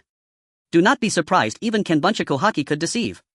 And in Starlight Harbor's teeming chaos, he could not rule out mistaking casual glances for hostile surveillance. Setting aside his unease, he turned earnestly to the vendor. "Boss, what's the price of tins?" Tins, hermetically sealed and exceptionally durable, held distinct advantages for seafaring life. Voyage durations remained unpredictable, fresh provisions rarely endured. In such uncertainty, tins assumed irreplaceable value. Just as Prophet haggled with the vendor, commotion erupted at a neighboring stall. "You old wretch!" A hulking brute, scar bisecting his grimacing face, kicked aside an elderly vendor. "I am Scarred Furs, the great pirate with an 8 million belly bounty. And you expect me to pay?" At Scarred Furs' roar, bystanders scattered swiftly, a common occurrence on Starlight Island. Pirates, a motley assembly of rogues, inevitably included those who flaunted martial skill or sheer destitution to flout maritime commerce's unwritten codes. Nearly every day such refusals to pay unfolded across this harbor. Prophet observed the dispersing crowd. They cleared space readily enough. Yet only newcomers fled or gawked. Starlight Islanders carried on unperturbed, as if the scene held no significance whatsoever. "Brother," Bach murmured near Prophet's ear. Seeing the frail elder stand no chance against the self-proclaimed great pirate, he feared the man might be slain outright.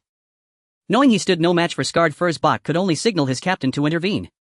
Prophet raised his right hand, palm outward, in a calm weight gesture.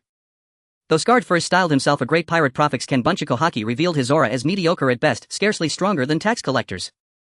Rescuing the elder was feasible at any moment, that was his assessment. "Boss," Prophet asked, pointing calmly at Scarred Furs and the cowering vegetable seller, "dealing with scum like this daily, don't you fear for your safety?" "Ha," smiled the tin shop owner warmly. "Just wait, you'll see." Meanwhile, Scarred Furs roughly stuffed a bundle of greens into a sack and swaggered off. At that moment, several figures clad in black emerged silently from the crowd. Under Prophet's Kenbuncha Kohaki, only their leader exuded calm composure, the others panted faintly, clearly having rushed here from elsewhere. "Who dares take goods without paying, and strike a man before fleeing?" A low voice issued from beneath a black round hat as the leader stepped squarely before the great pirate. "That's me," Scarred Furs boasted. "So what'll you do? What harm does unpaid theft inflict upon the market?" The leader turned gravely to another black-clad figure beside him. "Deputy Chief, the subordinate side, didn't we just explain this? It severely disrupts market order, erodes merchant confidence, and may drive honest traders into ruin." "Ha ha ha." Scarred Furs roared with derisive laughter, finally done playing house with this sudden interloper. He shoved aside the slender deputy chief. "Who cares if you go bankrupt?" In the next instant, Scarred Furs flew backward, as if struck heading by a speeding train, then crashed heavily onto the cobblestones. His fall overturned a nearby stall's paper windmill. "Then, hand over the money." The deputy chief now held his round hat in hand, brushing dust from its brim as he spoke. A blindingly swift strike. Prophet mentally applauded. Though he believed he could defeat Scarred Furs in open combat, delivering such power and speed at point-blank range, this he admitted surpassed his own capability.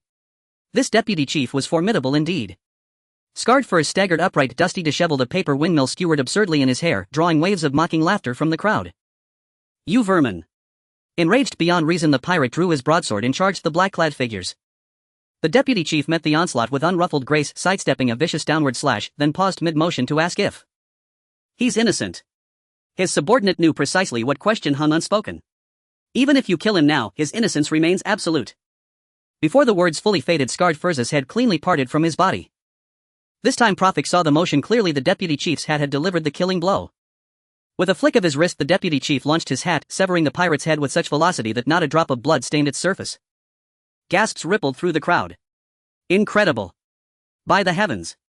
Never imagined Starlight Island harbored such a master. A fellow pirate, trembling in his boots, spoke aloud, profoundly relieved he'd paid for his earlier purchase. Nearby shopkeepers, however, showed no surprise, treating the event as utterly mundane. "Please disregard this incident," the deputy chief addressed the crowd. "We shall handle this matter appropriately." With a wave, his subordinates hoisted the 8 million belly corpse and departed. The deputy chief lingered, not following immediately, but approached the vegetable seller and the windmill vendor, exchanged quiet words, placed a stack of belly notes from within his hat, and walked away. "He's looking at me." The instant the deputy chief turned, gaze locking with Prophet's, an inexplicable certainty surged within him. Had his Kenbunchaku haki been detected? Unlikely. Could Starlight Kingdom truly possess such a master? Though startled, Prophet maintained his composure and asked, "Boss, who was that man?" "Ah, that one. Young sir truly wishes to know." The tin shop owner's shrewd eyes darted, calculating some hidden angle. Prophet nodded frankly. The deputy chief is extraordinarily skilled. Encountering such power on Starlight Island, was it fortune or fate? Still, gathering intelligence was always prudent. "I could tell you, but this touches upon the port's deepest secrets." The vendor's tone carried veiled implication. "Young sir, all the tins on this shelf, I'll buy them all." Prophet understood instantly. The vendor shook his head. "Let's continue discussing the price of tins, young sir." Prophet's expression darkened. "Then I'll buy both sides, no haggling." Hearing this, the vendor beamed. "Guest, please wait." He promptly hung a "closed today" sign and shuttered the shop. He brought out 3 stools, invited Prophet and his companions to sit, and began slowly. "That deputy chief. He leads the island's Black Zodiac Syndicate, and his name is Height." In a spacious, bright, and immaculate room, where every piece of furniture and even the walls were painted black, a girl no older than her early teens stood reporting something. "Lord of the guild, all vessels that have entered the harbor during this period have been thoroughly investigated," the girl said, her youthful appearance belying an unnerving maturity. "Most noteworthy is that large vessel styled after the Peach Blossom Kingdom. Over a dozen sailors disembarked from it and aboard the ship." Her voice faltered for a moment, even though she had long grown accustomed to grandeur in peril. "There lies an incalculable hoard of treasure. Additionally, I have taken photographs of them all." "Understood, Robin. You've done exceptionally well. Rest now, you've earned it today." The guild lord, cloaked head Toto in black, spoke softly, astonishingly, with the clear, delicate voice of a young woman. Serene and enigmatic, she sat motionless at her desk and waved gently in farewell. Robin placed a photographic den mushi upon the table, nodded respectfully toward the guild lord, and withdrew. The guild lord picked up the creature. Instantly it began printing crisp photographs from its twin eyes. Ordinary den mushis convert human speech into their own vocalizations, enabling long-distance communication akin to telephones on Earth. A photographic den mushi, however, is far more extraordinary. It functions as a compact camera, capturing images through its pair of eyes. Such creatures are exceedingly rare, yet the Black Zodiac places paramount importance on intelligence gathering and secure communication, and thus maintains a dedicated stock of these specialized den mushis. As the guild lord leafed through the photographs, the door swung open once more, entering none other than Deputy Guild Lord Blacked. "What brings you here?" At Blackt's entrance, the guild lord rose immediately to greet him. "My lord," Blacked bowed, reverently removing his hat.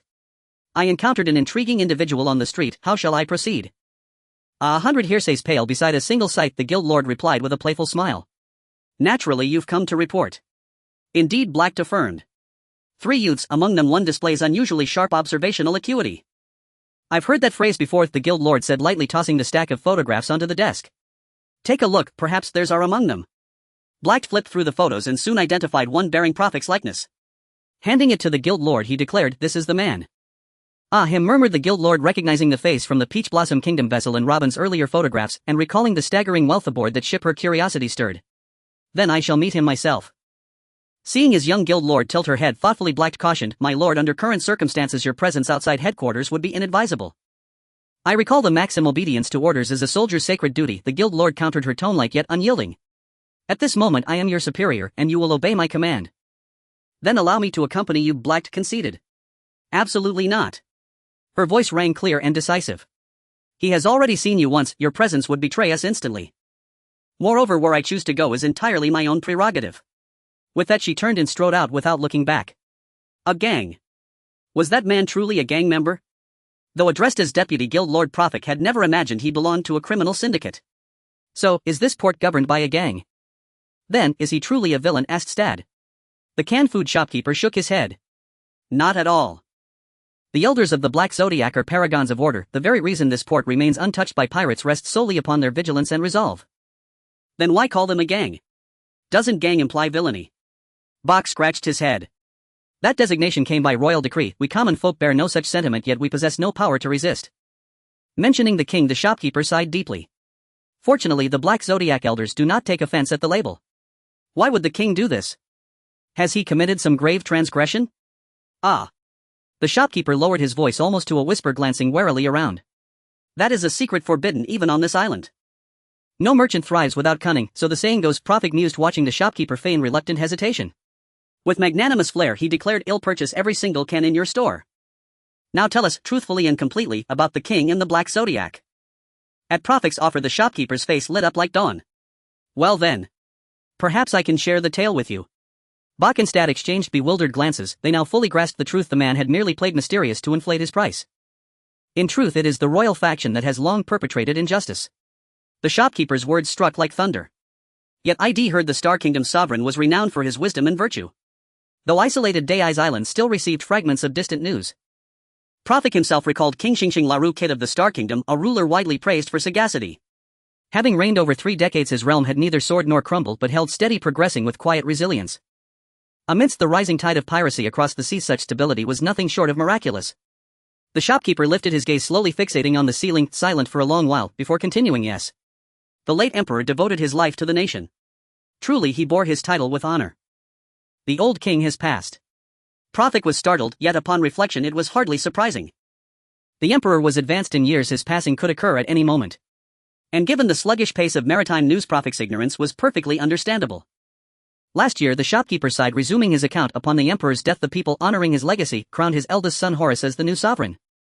Alas, this scion proved unworthy. Unworthy. Utterly unworthy. Shaking his head the shopkeeper sighed thrice, each heavier than the last. What did he do? Prophet asked. Ah. The shopkeeper exhaled heavily and continued, upon ascending the throne Horus dismissed legions of his father's loyal ministers, and then branding his 2 brothers traitors executed them both. He mobilized the entire National Guard to fortify his imperial citadel, yet left the island's coastal settlements defenseless against pirate raids. Worse still, he enacted new tax edicts levying ever heavier burdens upon the people. He issued the weapon regulation forbidding citizens from carrying arms within the capital and demanding surrender of all prescribed weapons within a strict deadline. He decreed the Foreigner Ban Act barring all outsiders from entering the imperial city. And he instituted the Reverence Ordinance mandating that subjects face the imperial palace when uttering the king's name, hang his portrait in every home, and kneel in prayer before it thrice daily, at dawn, dusk and bedtime. Prophet's brow furrowed deeper with each decree. It was absurdity incarnate, beyond hyperbole, beyond reason. Such a monarch was a calamity unto his entire kingdom. Only then did he grasp why the islanders moved with such hurried, anxious steps. The Sunward Law stipulated that anyone loitering without cause would be arrested on the spot. Now in retrospect the late emperor's demise itself seemed shrouded in suspicion. It was grievous, grievously grievous, that this unworthy heir should have ascended the throne. The shopkeeper lamented, alas, the die is cast, the past cannot be undone. Yet thank fortune, this port remains safeguarded by the elders of the Black Zodiac. Having gained a general understanding of the Star Kingdom and its monarch, Prophet then inquired about the Black Zodiac from the shopkeeper.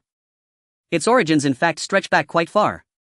Mentioning the Black Zodiac, the shopkeeper's expression softened noticeably and his tone grew considerably more relaxed. The formal founder and former leader of the Black Zodiac established the organization shortly after the late king's ascension to the throne. The former leader shared a deep life-bound friendship with the late king. It is said that when the king was still crown prince, he embarked on a voyage abroad and was caught in a violent storm at sea, only narrowly escaping death thanks to the leader's selfless rescue. The shopkeeper recalled, though most of what he knew came secondhand, precisely because of that bond forged in mortal peril, the late king granted him unwavering support, enabling him to unify the myriad factions scattered across Star Harbor and forge them into the Black Zodiac. Those years were undoubtedly Star Harbor's golden age, the shopkeeper murmured wistfully. Both the late king and the former leader were men of integrity. Under their joint stewardship, the port gradually flourished. Since its founding, the Black Zodiac has assumed full responsibility for maintaining law and order in Star Harbor. Thanks to its vigilant protection, the port has enjoyed an uncommon and enduring peace. The former leader also built a vast commercial empire, including shipyards and fruit canning factories. My own cannery received direct patronage from the Black Zodiac. Yet I've never understood why they're so obsessed with fruit. The shopkeeper frowned in puzzlement. Though other commodities yielded greater profits, the Black Zodiac had long pursued fruit cultivation and procurement on a massive scale, making it one of their two cornerstone industries spanning planting, procurement, and processing. Their fruit enterprise extended far beyond fresh produce. Canned fruits, dried fruits, candied fruits, fruit teas, and fruit wines, all were produced in abundance. As Prophet listened, he nodded thoughtfully. According to the shopkeeper's account, the Black Zodiac's former leader was truly a rare paragon of virtue. As for the shopkeeper's bewilderment over the Black Zodiac's fruit obsession, Prophet harbored his own hypothesis. The former leader was almost certainly using this extensive network to secretly gather devil fruits. Clearly, the Black Zodiac harbored ambitions far greater than mere commerce. Moreover, as the shopkeeper noted, shipbuilding constituted another of its pillar industries. If acquiring a vessel required dealing with them, caution would be essential. Bach, who had been listening intently all along, suddenly interjected, "Shopkeeper, you keep referring to Chen Leader. Does anyone in this world actually bear the name Chen?" Evidently Bach had misheard former leader as Chen Leader, a surname unfamiliar in this world of pirates and in Prophet's past life alike. Ha ha. Even the shopkeeper couldn't help but laugh. No, it's not Chen but former leader. Ah, I see. Bach exclaimed, enlightened. He pressed on, so he's no longer the leader. Alas. The shopkeeper's mirth vanished, replaced by a heavy sigh. Truly, virtue does not guarantee longevity. 5 years ago the former leader set sail and perished overseas under mysterious circumstances. Perished overseas. Prophet's brow furrowed slightly. If he maintained peace in Star Harbor, surely he was formidable. Indeed he was. The shopkeeper spoke with reverent awe, lowering his voice to a conspiratorial whisper. The former leader was a devil fruit user, capable of transforming into a colossal serpent. Even the most ruthless pirates stood no chance against him. The shopkeeper's words confirmed Prophet's suspicion. The former leader was unquestionably a devil fruit user. A devil fruit user. That's evil. Bot began, only to have Stad clamp a hand firmly over his mouth. What's wrong? The shopkeeper asked, puzzled. Nothing at all, please disregard, as Stad insisted, fingers still pressed tight over Bach's lips. Prophet added smoothly, please continue. The shopkeeper nodded, his voice dropping to a somber murmur such as the capriciousness of fate. The sea spares no one. Then Prophet asked curiously, how precisely did the former leader meet his end? No one knows, the shopkeeper replied truthfully. He sailed alone, no crew, no messages sent back to the island. Then how do you know he died? The Navy's 160th branch recovered the wreckage of his vessel and his body. The shopkeeper spoke with palpable sorrow, then paused, suddenly wary. Why do you ask all this? Prophet smiled faintly. Mere curiosity. Earlier Mr. Black displayed extraordinary skill. I myself possess martial prowess, yet I doubt I could best him. Moreover, we intend to purchase a ship here. You mentioned shipyards fall under their domain. In commerce, knowledge is power. The more intelligence one gathers, the better one negotiates. Perhaps a single offhand remark from you might save me 10,000 berries. The shopkeeper seemed satisfied with Prophet's explanation and nodded. That's fair enough. As the new leader puts it, what was it again? Ah, yes. I recall a saying, know your enemy and know yourself and you shall never be imperiled in 100 battles. Ignoring the shopkeeper's sudden invocation of proverbial wisdom and his peculiar phrasing, Prophet seized the moment to inquire about the new leadership and what of the current leader. Let me recount it step by step, the shopkeeper said calmly. Before departing, the former leader secretly drafted a will stipulating that upon his death all authority over the Black Zodiac would pass to his deputy, Mr. Blacked. Mr. Blacked, however, declined the title of leader, instead installing the former leader's sole blood heir, his 10-year-old daughter Miss Vladimir, as the new leader. The current leader is a child. According to the shopkeeper, the former leader died 5 years ago when Miss Vladimir was just 10, meaning she was now barely 15, still legally a minor. That a girl so young should command such an organization was astonishing. Is she also a devil fruit user?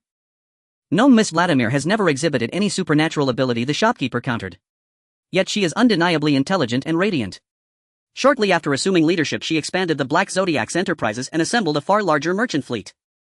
Lately, however, pirate attacks have grown increasingly frequent, disrupting trade routes and drastically reducing voyages. What kind of person is she then? Are there any particular strategies for negotiating with her? For instance, how might one secure a lower price? Prophet feigned keen interest in haggling, though in truth his fascination with the island's unfolding story deepened with every word. She's rather childlike, ha.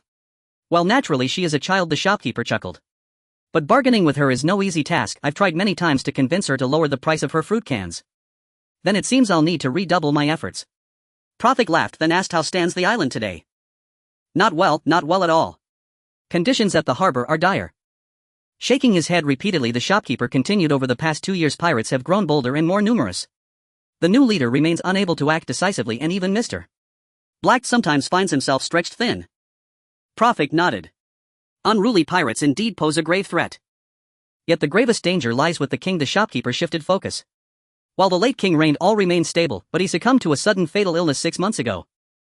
Since ascending the throne, the new king has sought to impose heavier taxes upon Star Harbor and resents the Black Zodiac's de facto control. He intends to replace them with naval patrols and station administrative officials directly within the port. A tense, silent struggle now unfolds between the two powers. If you wish to bargain for a better price, perhaps you might exploit this rift. Prophet shook his head with a wry smile. No thank you, I beg you not to jest. He had already witnessed Deputy Leader Black's formidable prowess, and the royal faction capable of challenging the Black Zodiac clearly possessed matching strength.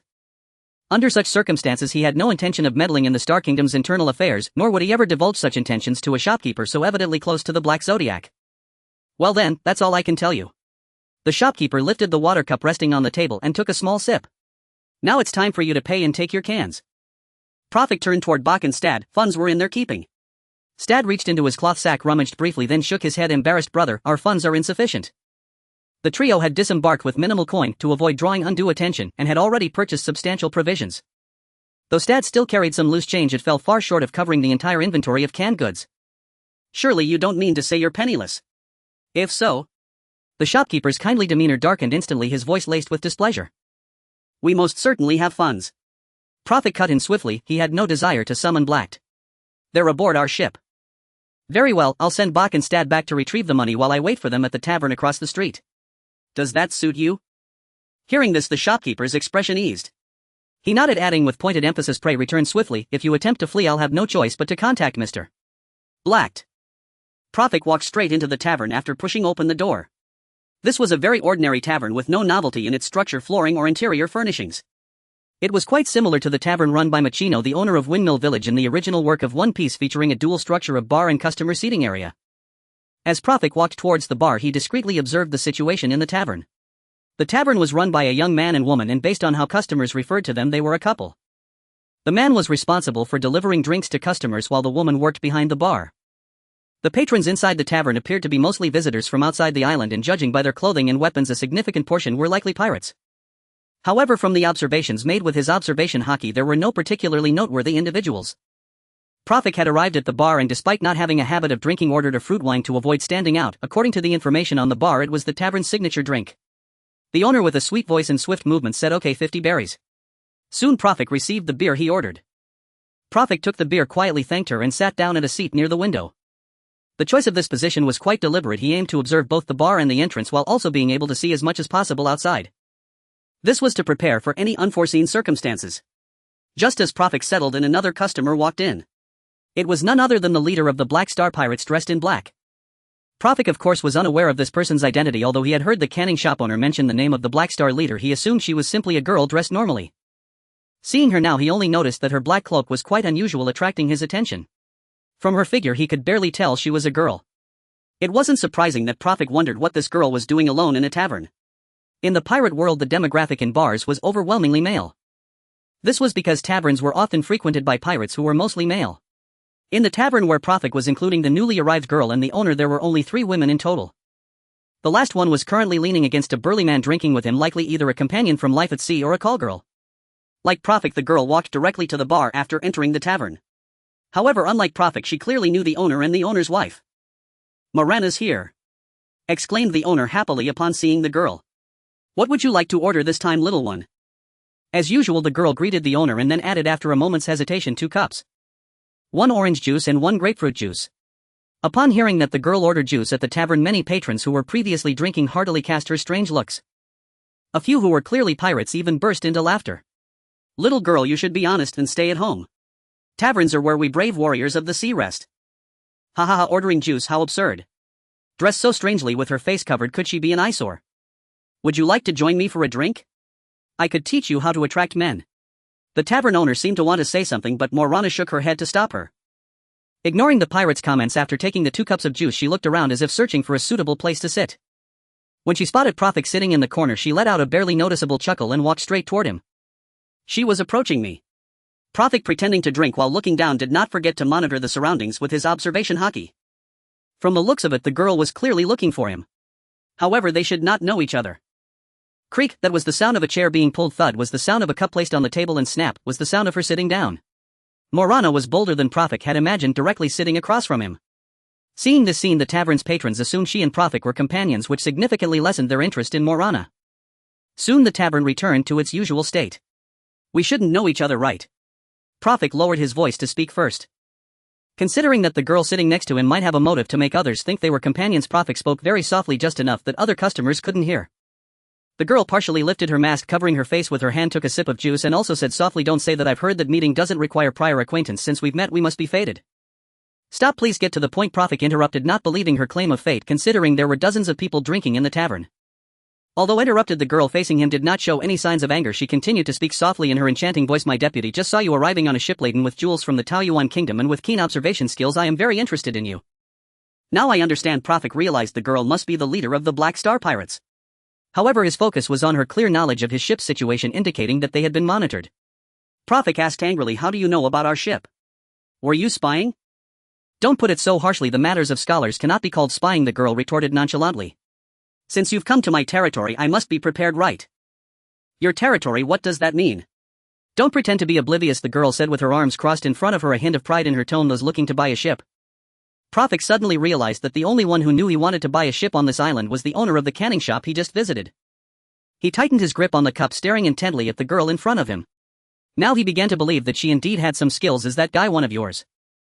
"Bingo, you're correct," Morana said with even more pride in her tone. "But strictly speaking, everyone in this port is mine. Knowing oneself and one's enemy ensures victory in 100 battles. Intelligence is the most important. Why are you looking for me?" Prophet pondered carefully and discovered that the canning shop owner had disclosed everything to this girl, and what she knew was merely that he wanted to buy a ship on this island. Compared to the information the canning shop owner had given him, it was insignificant. Overall, it felt like picking up sesame seeds while losing watermelons. "Before that, shouldn't you introduce yourself first? Shouldn't you reveal your identity before asking others to do so? As the host, you should follow my lead on this island." "Alright," suppressing his inner anger, Prophet stated his name. "Illusory Prophet, you can call me Prophet. The one who just took care of Scarface in this street is my deputy Het." Morana introduced. "I am the leader of the Black Star, named Morana Vladimir." Before Morana could finish, Prophet interrupted directly. "Vladimir Morana, right? How do you know my name?" she asked in surprise. Now it was Prophet's turn to be smug as he revealed a friendly smile and said, "Regarding intelligence, that canning shop owner you spoke of has told me quite a bit. Little girl, your intelligence personnel are lacking in professionalism." "What did he tell you?" Morana questioned, angrily realizing that the annoying shop owner had sold her out. However, it was indeed difficult for Morana to avoid such situations. The merchants of Starport, while mostly maintaining close relations with the Black Star, were not professional intelligence personnel. They could handle the task of conveying some information, but it was too difficult to expect them to keep Black Star's secrets. And the Black Star was neither willing nor able to train the countless merchants of all sizes. The history of the Black Star, the current state of Star Island, everything that should be said and shouldn't be said was all disclosed. Prophet intentionally said, finding that provoking Morana seemed quite enjoyable, so he deliberately exaggerated. "Oof." Morana gritted her silver teeth, took a couple of sips of juice, and said fiercely, "I will raise the price of his canned goods." Prophet interrupted the irritated Morana. "The price of canned goods is your business.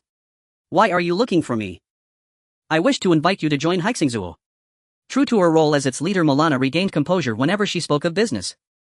Yet the words left Puliufik baffled. Except for the unpredictable Luffy, what criminal organization would invite a stranger they had just met to join? Puliufik said without expression, "Why? Tell me your reasons."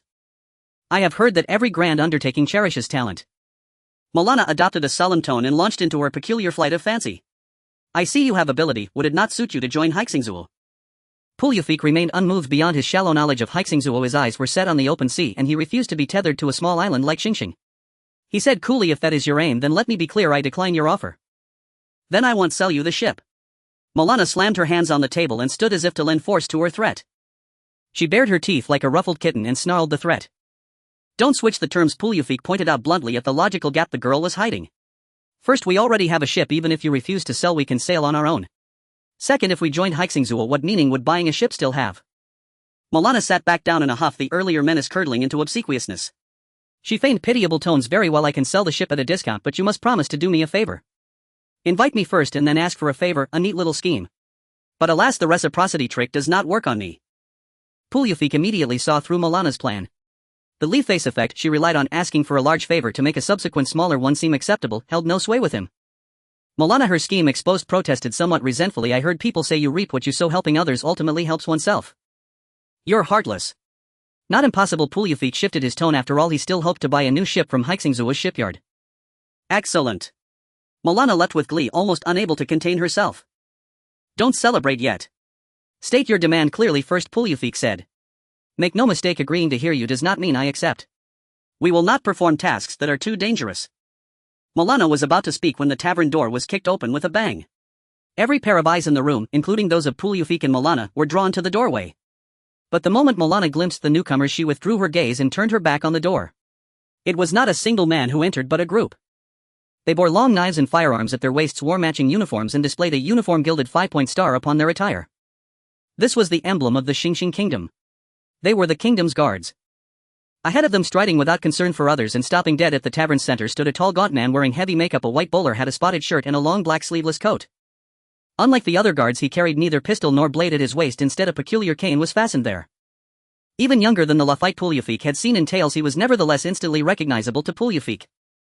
Lafite, one of the future captains under Haihuza's banner. According to the information from Oda, he hailed from the West Blue and had served as a local sheriff in some kingdom there. If that kingdom absent from the original chronicles were in fact the Xingxing kingdom of the South Sea, then the story might not be as incongruous as it seemed. With an arrogant gait, Lafite strode to the tavern's center and withdrew a golden scroll from his pocket, the royal edict of the king of the Xingxing kingdom. Lafite, what do you think you are doing here? The landlady asked with disgust. We don't welcome people like you here. Humph. I am here to proclaim His Majesty the King's new edict. All of you be quiet. Lafite sneered and prepared to read aloud. I don't care a whit for any royal proclamation. A hulking man stood up. Even taller than the three maternal Lafite, he bellowed, you get out of here. Kill him. Lafite ordered coldly. The guards by the door opened fire in quick succession. Blood spurted as the towering man fell, the tavern filling with gunfire and the acrid tang of gunpowder. Indeed, for those without mastery of armament hockey, the brutal power of bullets remained formidable. Pulyufik sat silent, watching it all, newly impressed by the importance of armament hockey. Amidst stunned silence, Lafite contemptuously kicked the giant's corpse aside. He gazed around the tavern, and the patrons who had been drinking hurriedly paid and fled. Satisfied that no fool would dare oppose him, Lafite nodded and declared, I am Lafite, captain of the royal guard of the Xingxing kingdom, here to announce His Majesty the King's edict. He read on, by decree of His Majesty the noble and exalted King of the Xingxing kingdom, from this day forth every shop within the kingdom must display the King's portrait, otherwise it shall be deemed to be operating illegally. His Majesty is merciful and grants you until this afternoon to comply. Do you understand? We understand. Rest assured we will comply. The owner answered stiffly, now may I ask you to leave? Lafite sneered. Owner, fear not. Once I have finished. As he spoke, his figure shot forward like an arrow toward Milana, who had been trying to hide in a corner. Hey! The landlady cried out at once, whether to stop Lafite or to warn Milana, or simply because she was frightened. At the last instant, Pulyufik yanked Milana aside and Lafite's strike met only empty air. From the moment Lafite entered, Pulyufik had sensed something odd about Milana. She had been trying to make herself invisible to go unnoticed by Lafite. Pulyufik did not know why she behaved so, but he kept a careful eye on the interactions between Lafite and Milana. Seeing Lafite surge forward with hostile intent while Milana seemed unaware, Pulyufik acted without hesitation. What do you think you're doing? Pulyufik stepped between Milana and Lafite. That man is the gang leader personally appointed by His Majesty. I advise you not to meddle. Lafite fixed Pulyufik with a chilling gaze that made his skin prickle. Pulyufik, brother, don't. Milana choked out tears in her voice. He will kill me. I heard saving a life is worth a great merit. Please, you must save me. Pulyufik could tell that Lafite was formidable. One who would become Haihuza's comrade in the future must possess exceptional strength. Moreover, Lafite's murderous intent toward Milana was no pretense. If Pulyufik stepped aside, she would likely be struck down instantly. Though the girl was eccentric, the provision shop owner had spoken well of her. Puliafik had taken a liking to her and could not bear the thought of her dying before his eyes. Still, he had no desire to pick a needless fight with Lafitte. Provoking such a powerful enemy served him no purpose. Perhaps he could stall long enough for Height to arrive upon hearing the commotion. Puliafik knew that delaying might summon Height. Lafitte understood this even better, so he resolved to finish matters quickly and seize the chance to eliminate Heixingzua's small leader. Thus, while Puliafik hesitated, Lafitte suddenly struck. His cane stabbed at Puliafik's right arm from a cunning angle. The angle was deliberate, though Puliafik could avoid doing so would inevitably expose Molana at his side. Run, Molana! Puliafik darted left, but at the same time flicked his wrist and hurled a bottle of wine outward. With the aid of observation hockey, the bottle's trajectory was perfect, arcing right into the path between Lafitte and Molana. If Lafitte pursued, the bottle would strike him. TCH. Lafitte clearly saw the trick in the bottle and resolved to wait until it fell before acting, but he did not idle. He turned his assault toward Puliafik and barked an order to the guards at the door. Molana, if you had stayed obediently at headquarters, fine, but you dared to come out alone, and this is heaven-sent opportunity for me. Guards fire at will. Ensure the target is killed. The gunfire echoed once more through the bar as several patrons still inside were struck by bullets, while many more fled in panic. The barmaid wanted to rush out to help Morana, but as she peeked from behind the counter, a bullet hit her arm, causing her to be yanked back by the owner. Whether by luck or skill, Morana managed to awkwardly evade the first round of gunfire thanks to the layout of the bar. However, the tables and chairs in the bar had already been riddled with bullets, appearing inadequate to shield her from the second wave of shooting. On the other side, Lafitte's staff danced up and down, each strike aimed directly at Profic's vital points. As the saying goes, an inch longer means an inch stronger, an inch shorter means an inch more perilous. Standing over 3 meters tall, Lafitte held a distinct advantage in height. His staff, being a flexible long weapon, also granted him superiority in both length and attack range. Coupled with Lafitte's initiative, Profic found himself constantly dodging. You really are quite lucky, Lafitte remarked, observing how Profic dodged each of his attacks with impeccable timing. But how long can this luck last? As he spoke, Lafitte quickened his assault. However, it was evident that Profic's ability to evade Lafitte's strikes was not mere luck but rather his observation hockey. Thus, while Profic appeared extremely passive, he still had the energy to keep an eye on Morana's situation. Morana was in a dire situation, although she had successfully dodged the bullets each time her cloak was already torn by gunfire. You bastard! Lafitte, noticing Profic's attention on Morana, grew furious and intensified his offensive with the staff. Profic dodged while searching for an opportunity to counterattack. Although he possessed observation hockey, Lafitte's attacks were too relentless, leaving him at a distinct disadvantage in terms of technique. As expected of one of the future 4 emperors, the main captain of the Blackbeard pirates. Even though he was still young and had yet to master hockey, Lafitte was already a formidable opponent. Damn it, I need to find a way to close the distance. Profic finally found an opportunity to flip over a round table, attempting to disrupt Lafitte's rhythm. Unexpectedly, Lafitte smashed the table with his staff, nearly catching Profic off guard. Meanwhile, Morana had been cornered against the wall and the guards raised their guns once more. Damn it, is there no other way? Morana thought to herself, wondering why Heat was taking so long, seemingly resigned to giving up on evasion. Just when Lafitte believed victory was within his grasp, a massive figure burst through the door, knocking several guards to the ground. The figure was none other than Gojofu.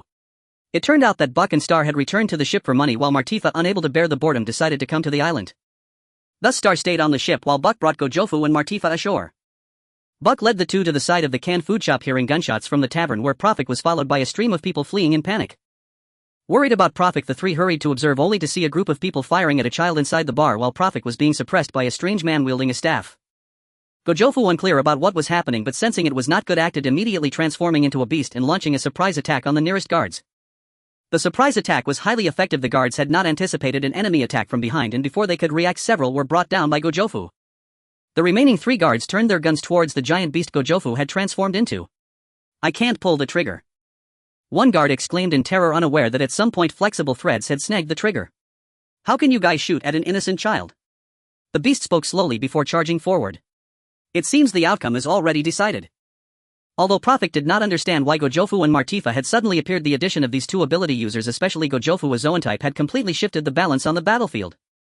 Damn. Lafitte also noticed the changes on the battlefield and immediately abandoned his relentless pursuit of Profic, turning to charge at Morana, who was still cornered. One must admit that the battle instincts of this kingdom's captain of the guard were astutely sharp. It was now impossible to kill Profic and then Morana. Thus it was wise to decisively abandon Profic and redirect his attack towards Morana, who had yet to be protected by Gojofu and Martifa. Seeing Profic left behind, Lafitte revealed a smug smile towards Martifa and Gojofu at the door. However, just then a large net composed of exceptionally resilient threads stretched out from the side.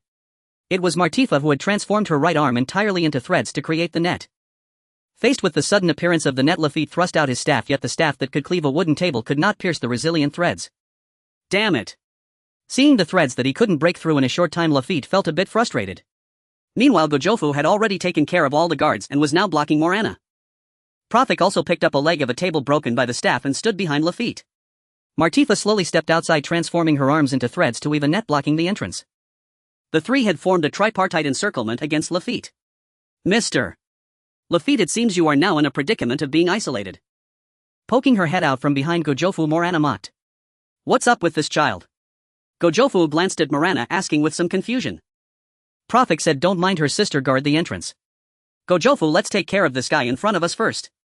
Since they had already engaged Lafitte, it could be considered a grudge if they didn't seize this opportunity to eliminate him. They might face future repercussions.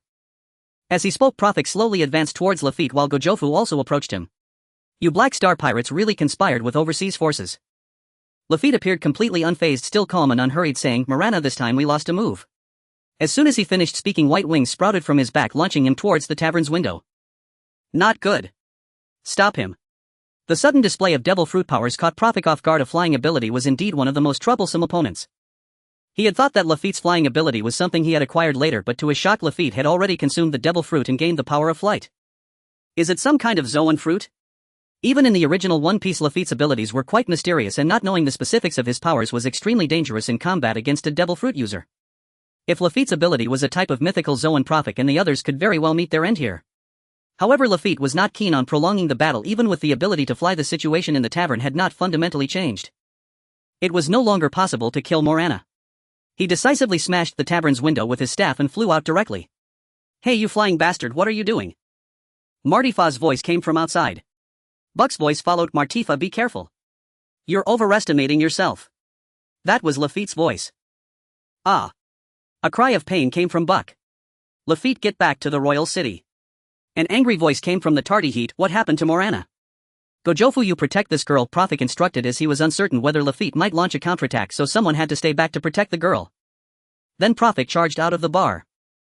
He saw Lafitte flapping his wings, flying away into the distance, while Heat rushed into the bar panting and looking exceptionally anxious, and Martifa was supporting Buck, whose wounded right arm hung limply by his side, looking extremely pained. He immediately understood what had happened here. Clearly Lafitte had flown out of the bar but was still not giving up. He might have tried to attack Martifa and was intercepted by Buck, injuring him in the process. Thankfully Heat had arrived just in time to drive Lafitte away. What about Morana? Heat asked loudly and anxiously upon seeing Prophet rushing out of the bar. Prophet replied, she's fine, currently in the bar. Then he ran towards Buck. Buck, are you okay? Mr. Prophet, I cannot thank you enough. If you hadn't been there, I dread to imagine how things might have unfolded. Head, having already learned the details from Morana, hurriedly brought her forward to express his gratitude to Prophet. Let us set aside thanks for now, Prophet said, visibly displeased with Morana. Had it not been for his entanglement with her, neither he nor Buck would have suffered that unprovoked assault. Buck is injured. Take him to the hospital immediately. Het glanced at Buck's condition and asked, Boss, what shall I do? Get Mr. Buck to the hospital at once, Morana commanded. No, straight to headquarters. Also inform the tavern owner I will reimburse all damages, twice the value. Meanwhile, flight granted Lafitte extraordinary maneuverability, and by now he was nearly back at the royal palace of the Star Kingdom. The Star Kingdom's palace was modest in scale, its architecture leaning distinctly toward British royal aesthetics, yet its interior decor bore unmistakable hallmarks of ancient Chinese grandeur. Within the opulent throne hall, King Horus reclined comfortably upon an imposing chair, crafted from rare timber gilded in gold, its armrests and high back adorned with intricate star motifs. The chair's towering frame and pronounced backrest lent even the portly Horus an air of commanding majesty. It was precisely for this reason that Horus cherished the chair above all others, designating it exclusively as his royal throne. Yet a fair assessment would concede that the gilded throne and the equally gilded wooden table before it clashed jarringly with the hall's otherwise harmonious classical Chinese aesthetic. Below the dais stood elite guards in full armor, rigid and motionless, eyes fixed straight ahead, a tableau that at first glance embodied disciplined vigilance. Horus had assembled this display not for a royal audience or diplomatic reception, but simply because he adored the sensation of sitting enthroned, elevated above all others. Only when perched high upon his seat did he truly feel the exaltation of kingship. Before him lay a lavish spread: roast chicken, grilled fish, fresh fruit, fine wine, and countless delicacies unique to the world of the Pirate King. And there, seated upon his throne, Horus held a woman in his arms, engaging brazenly and in broad daylight in acts unfit for description before his own guards. Unforgivable. Utterly unforgivable. Though indulging in pleasure, Horus was far from content. He muttered incessantly, his words slurred by mouthfuls of food. One day I shall become the true king of this land. As if seized by sudden fury, he shoved the woman from his lap, sending her crashing to the floor and skidding across the marble. How is he? Prophet asked anxiously. Is Buck all right? Rest easy, he only suffered a simple fracture, Morana replied. The physician confirmed it realigned the bone, allow time to heal, that's all. I've heard great leaders remain unshaken even as mountains crumble before them. How can you hope to succeed if you fret so openly? You. Prophet shot Morana a sharp glare, making her instinctively shrink back. If not for you, Buck would never have been hurt. Aware of her culpability, Morana fell silent, turning away without another word. Moments later, a silver-haired physician emerged from the room guiding Buck, whose arm was now secured in a splint. Buck, how are you? Prophet rushed forward, voice thick with concern.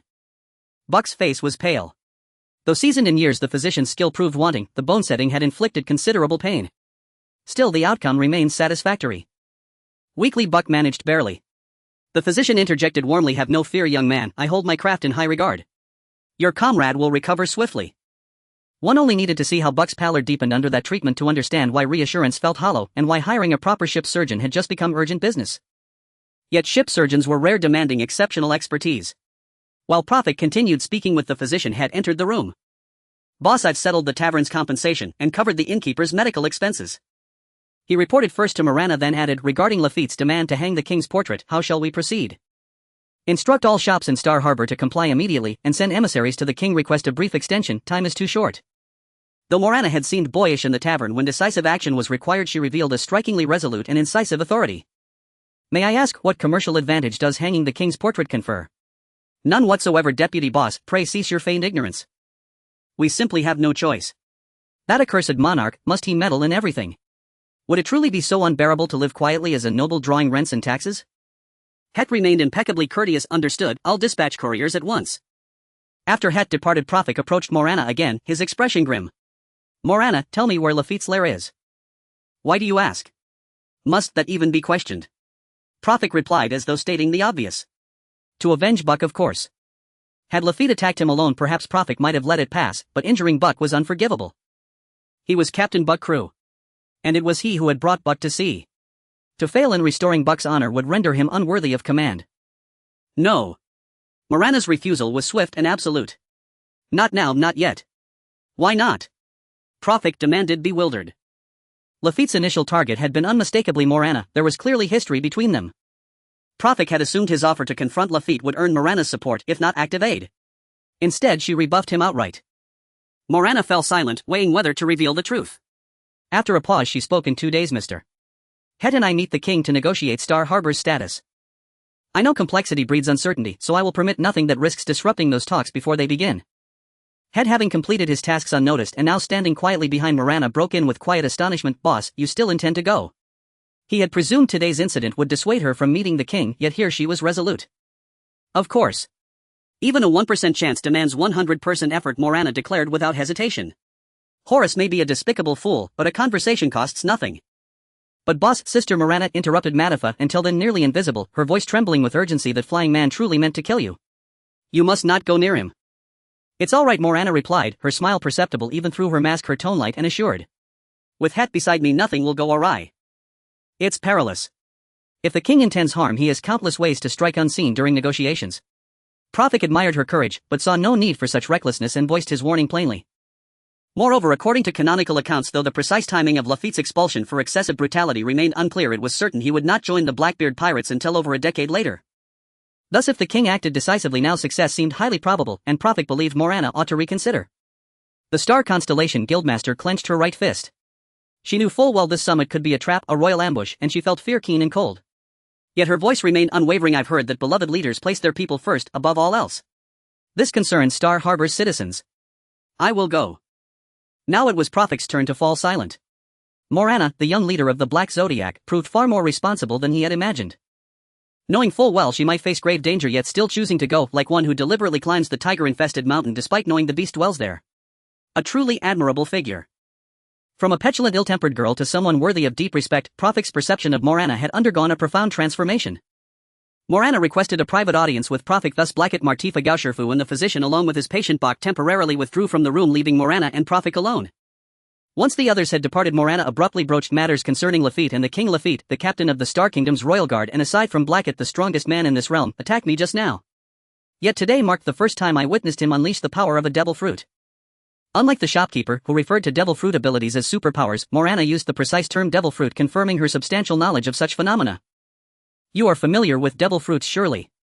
After all, your younger sister and Gao Shifu are both ability users. Morana had assumed Prophet himself was exceptionally formidable only to discover their group harbored not one but two ability users. Prophet nodded, affirming her deduction. Morana continued, no one knows Lafitte's origins for certain, but according to the king he is a distant kinsman of the royal family. It is certain that Lafitte stood by Horus even when the latter was still a prince. After the old king's passing, His Majesty's health deteriorated rapidly, and it was during this very period that Lafitte appeared at court, swiftly becoming Horus's most trusted confidant. Last year on the old king's birthday a grand banquet was customary, and Blackett and I were indeed invited.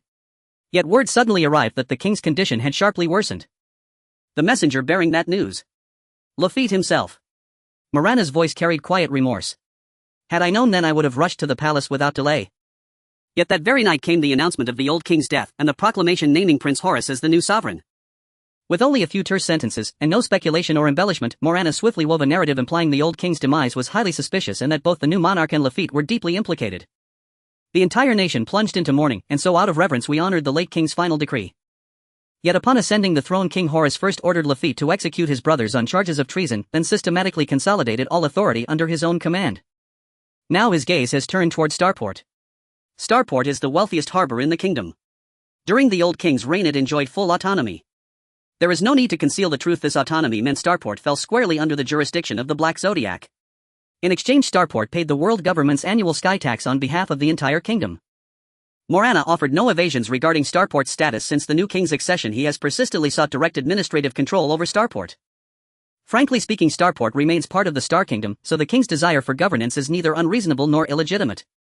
Were he truly endowed with statesmanship, entrusting him with authority might be justified. But King Horus. Morana proceeded to enumerate the new monarch's achievements, absurd irrational decrees echoing those recounted by the canned food shopkeeper. Due to irreconcilable disputes over taxation and administrative sovereignty, relations between the Black Zodiac and the royal house have frozen to the point of rupture. On several occasions open confrontation nearly erupted. 3 days ago the king unexpectedly dispatched Lafitte to deliver an invitation to negotiate with us, the Black Zodiac. The meeting is scheduled for the day after tomorrow, in the royal palace, to determine Starport's status and governance model.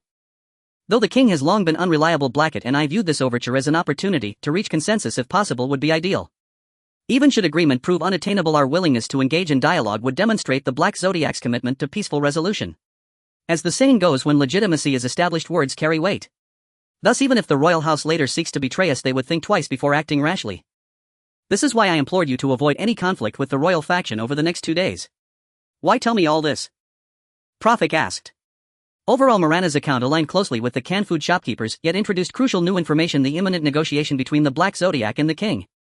Still, such negotiations remained an internal affair of the Star Kingdom. Though Prophet deeply admired Morana's courage in confronting the king under these circumstances, he doubted his ability to meaningfully assist. A tiger commands on not by its might alone, but because the mountains shelter it and the mountains retain their mystery and depth, not by silence but because the tiger dwells within.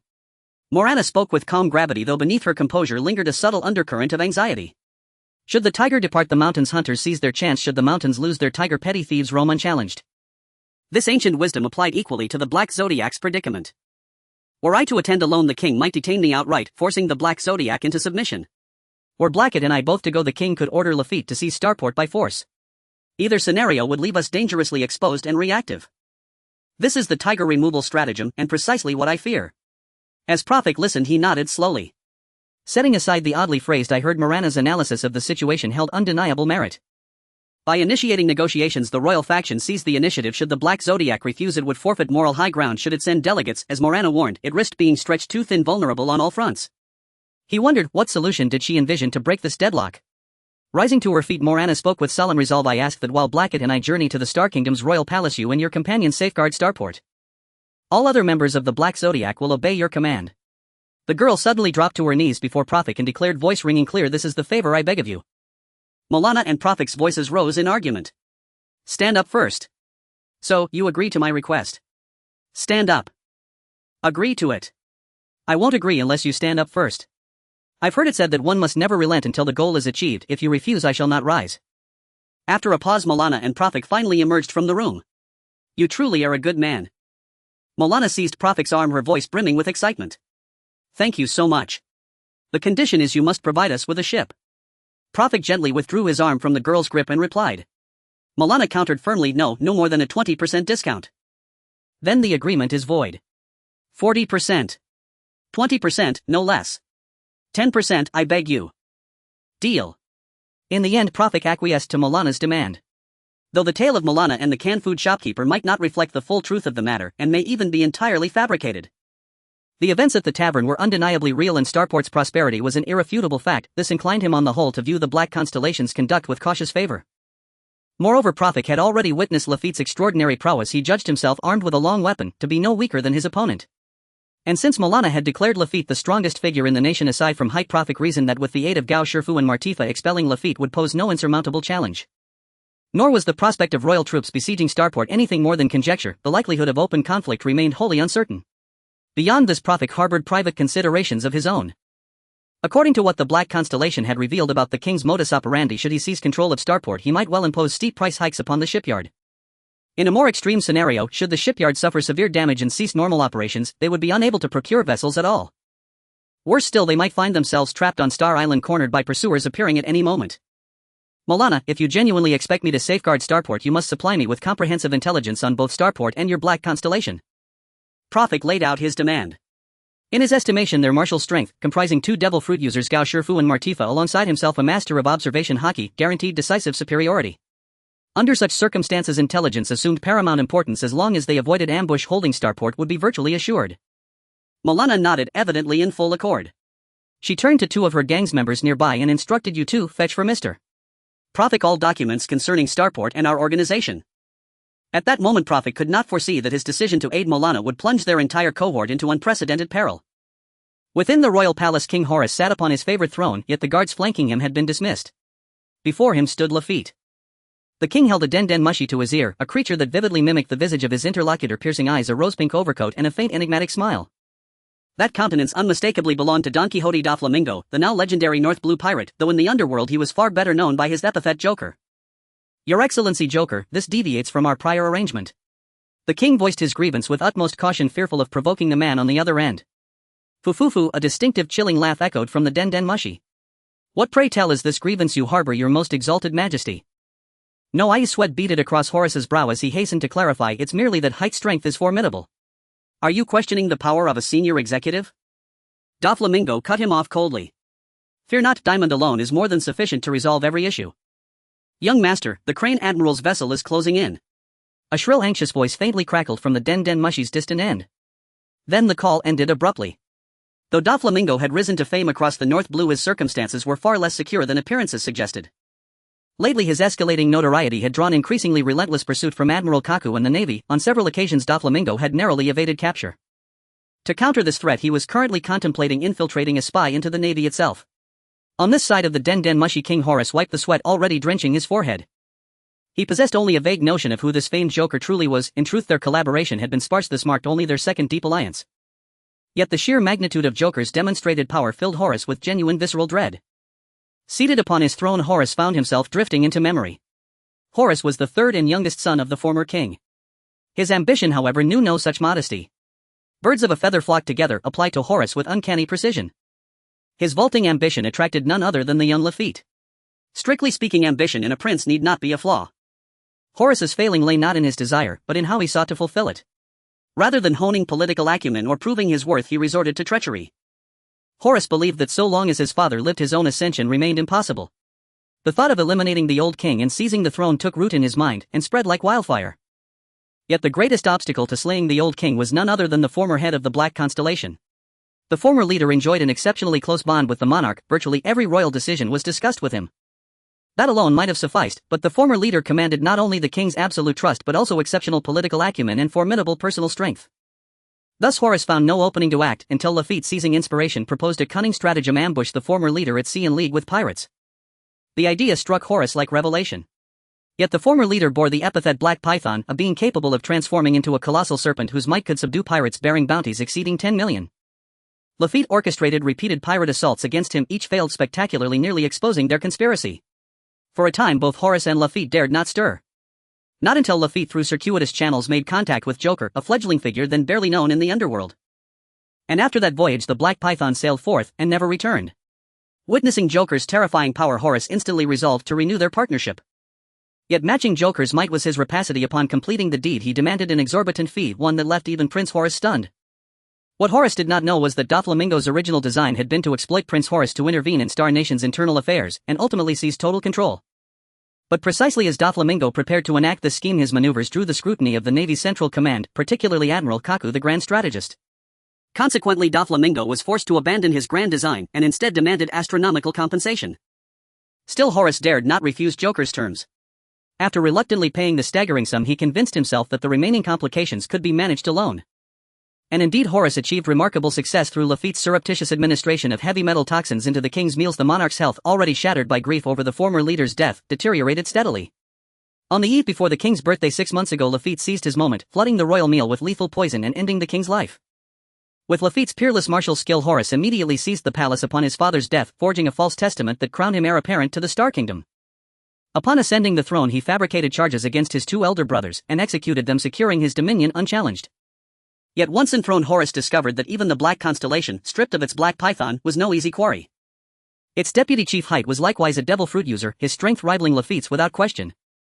Moreover, the Black Constellation wielded immense influence over Starport, its grip so absolute the port had become a fortress impervious to intrusion, impenetrable as steel and watertight as stone. It was then, precisely then, that Horace recalled Joker once more. Raffat's voice interrupted Horace's memories. Holding a ringing phone bug, he approached King Horace and said, "Your Majesty, it's a call from the government." "Is this King Horace?" A gloomy, cold voice came from the other end of the phone bug.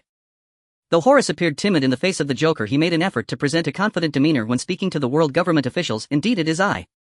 I am now confirming with you on behalf of the world government the report on the demon's child Nico Robin." The government official showed no concern for Horace's attitude, asking, "Can you confirm that Nico Robin is on your island?" "Absolutely." Horace expressed his dissatisfaction with the world government official's attitude, exclaiming, "She is currently at Starlit Harbor on Starlit Island. You need to send someone to capture her quickly." The world government official on the other end maintained his icy demeanor, responding, "I have understood your report." Then the phone bug was immediately hung up. What a bunch of high and mighty guys. Horace did not hide his displeasure towards the world government officials, yet this dissatisfaction was not enough to overshadow his joy.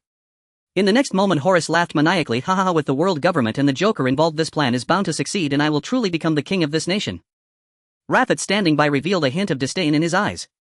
What he wanted was true slaughter, not the child's play of relying on pirates and the world government. He was determined that one day he would let his name for slaughter resonate throughout the seas. However, before that, exploiting the foolish King Horace was also a good choice. On the other end of the phone bug, the person who had just spoken to King Horace was none other than Spandam, the mastermind behind the O'Hara extermination incident. After hanging up the phone, Spandam appeared quite pleased. From a mission perspective, the O'Hara incident a few years ago was not entirely successful. The biggest regret of that operation was allowing the girl who could decipher ancient texts, Nico Robin, to escape. As a result, the world government placed a bounty of 79 million berries on this girl, who was only 8 years old at the time. A high bounty indeed played a role. After the bounty was established, the world government received clues about the girl. However, whether by luck or due to the girl's exceptional ability, she evaded capture every time the world government organized an operation. For the past 2 years, for reasons unknown, there had been no news regarding Nico Robin. Receiving news about Robin this time made Spandam sense an opportunity. He believed that the 2 years without any news indicated she had likely joined an organization where she felt safe. And it had been 2 years since the last world government organized capture. Perhaps during this time her vigilance would gradually wane. Maybe this time the capture could succeed. He promptly dialed a number belonging to the world government's secret agent organization, CP9. The phone bug transformed into a horn shape and a somewhat cold voice responded, "You called me, what is it?" "Fuzz FR, you are in the South Seas right now." "Yes, the kingdom's crisis has been resolved." Fuzz FR glanced at the corpses scattered around and at the boy standing atop a mountain of bodies who resembled a god of slaughter. Even Fuzz FR, who was also part of the CP department, felt a deep-seated fear and tremor. This boy named Rob Lucci, although not yet a member of CP9, had perfectly matched the world government's requirements for a killing weapon during this mission. "Now I have a new task for you," Spandam commanded loudly. In the South Seas on Starlit Island, traces of the world government's important criminal Nico Robin have been discovered. I order you to immediately head to Starlit Island for investigation. You must capture her. Fuzz FR nodded. He had a poor impression of his superior but had no choice but to obey his orders. "Yes." As Spandam was about to hang up the phone bug, Lucci stepped forward and said, "Sir, I apply to join this operation." Lucci's tone, filled with murderous intent, made Spandam, the CP9 commander, shiver in fear. A hint of terror crept into his voice as he asked, "Who are you?" "He is Rob Lucci." Fuzz FR took the phone bug and said, "He contributed greatly to resolving this crisis."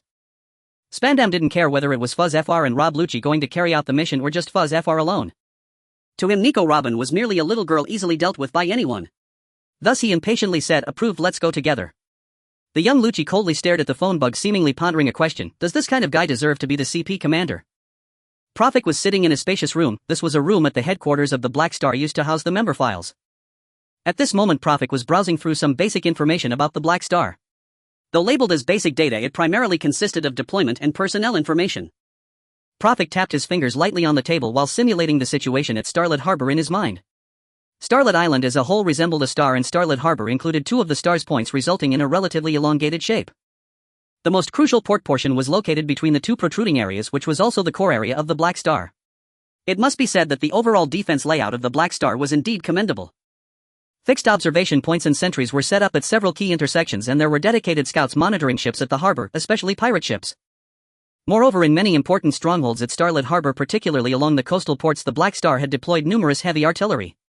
The downside was that due to the long-standing primary threat from the sea, they lacked equipment like fences and barricades for land defense. Most of the fixed artillery was oriented towards the sea. However, such issues could not be resolved in just 2 days. Profik nodded as he looked through the information. He believed that as a civilian gang, the layout made in haste against the king's side was already commendable. Moreover, Profik felt that with Rafit's combat strength, both he and Gao Shifu would be enough to suppress the situation as long as they prevented him from causing destruction. As for a large-scale assault by the king's army, Profik felt that this approach posed limited threats unless it was a quick battle. Otherwise, a large-scale troop mobilization would easily attract Morana's attention. Oh. A name on the Black Star members list suddenly caught Profik's attention: Nico Robin. For someone who had read One Piece, Nico Robin was indeed a well-known figure. Her exquisite beauty, tragic childhood, and the unique ability to read historical texts formed the three essential elements of this beautiful, strong, and tragic female protagonist.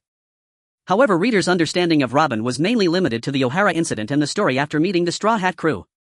Yet regarding the events between O'Hara and Alabasta, readers knew very little, only that she had been relentlessly pursued by the world government and had been on the run, but what specific experiences she had gone through remained unknown.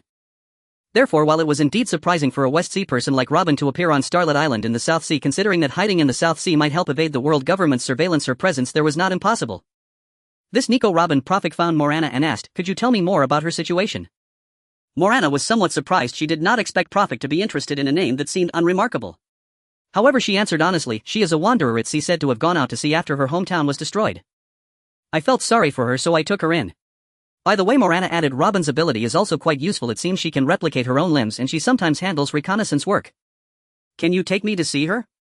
Profik was somewhat curious about this important character from the original work, especially since her ability might prove to be highly useful, so he proposed to meet Nico Robin. However, Nico Robin was not there.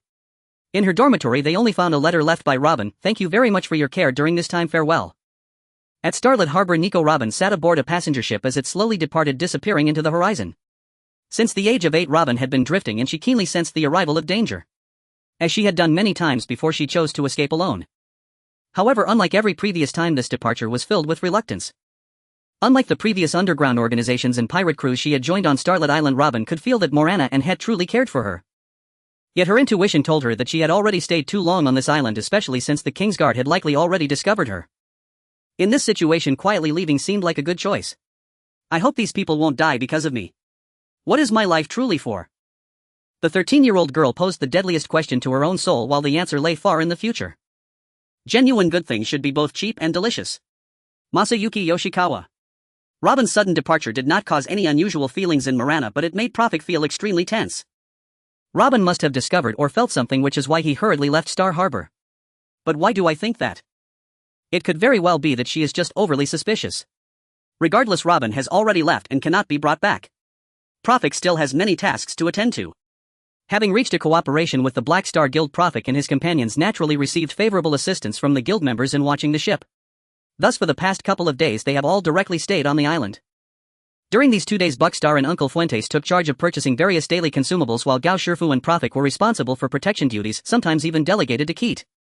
Profik's other 2 planned tasks, purchasing weapons and ships, also made progress.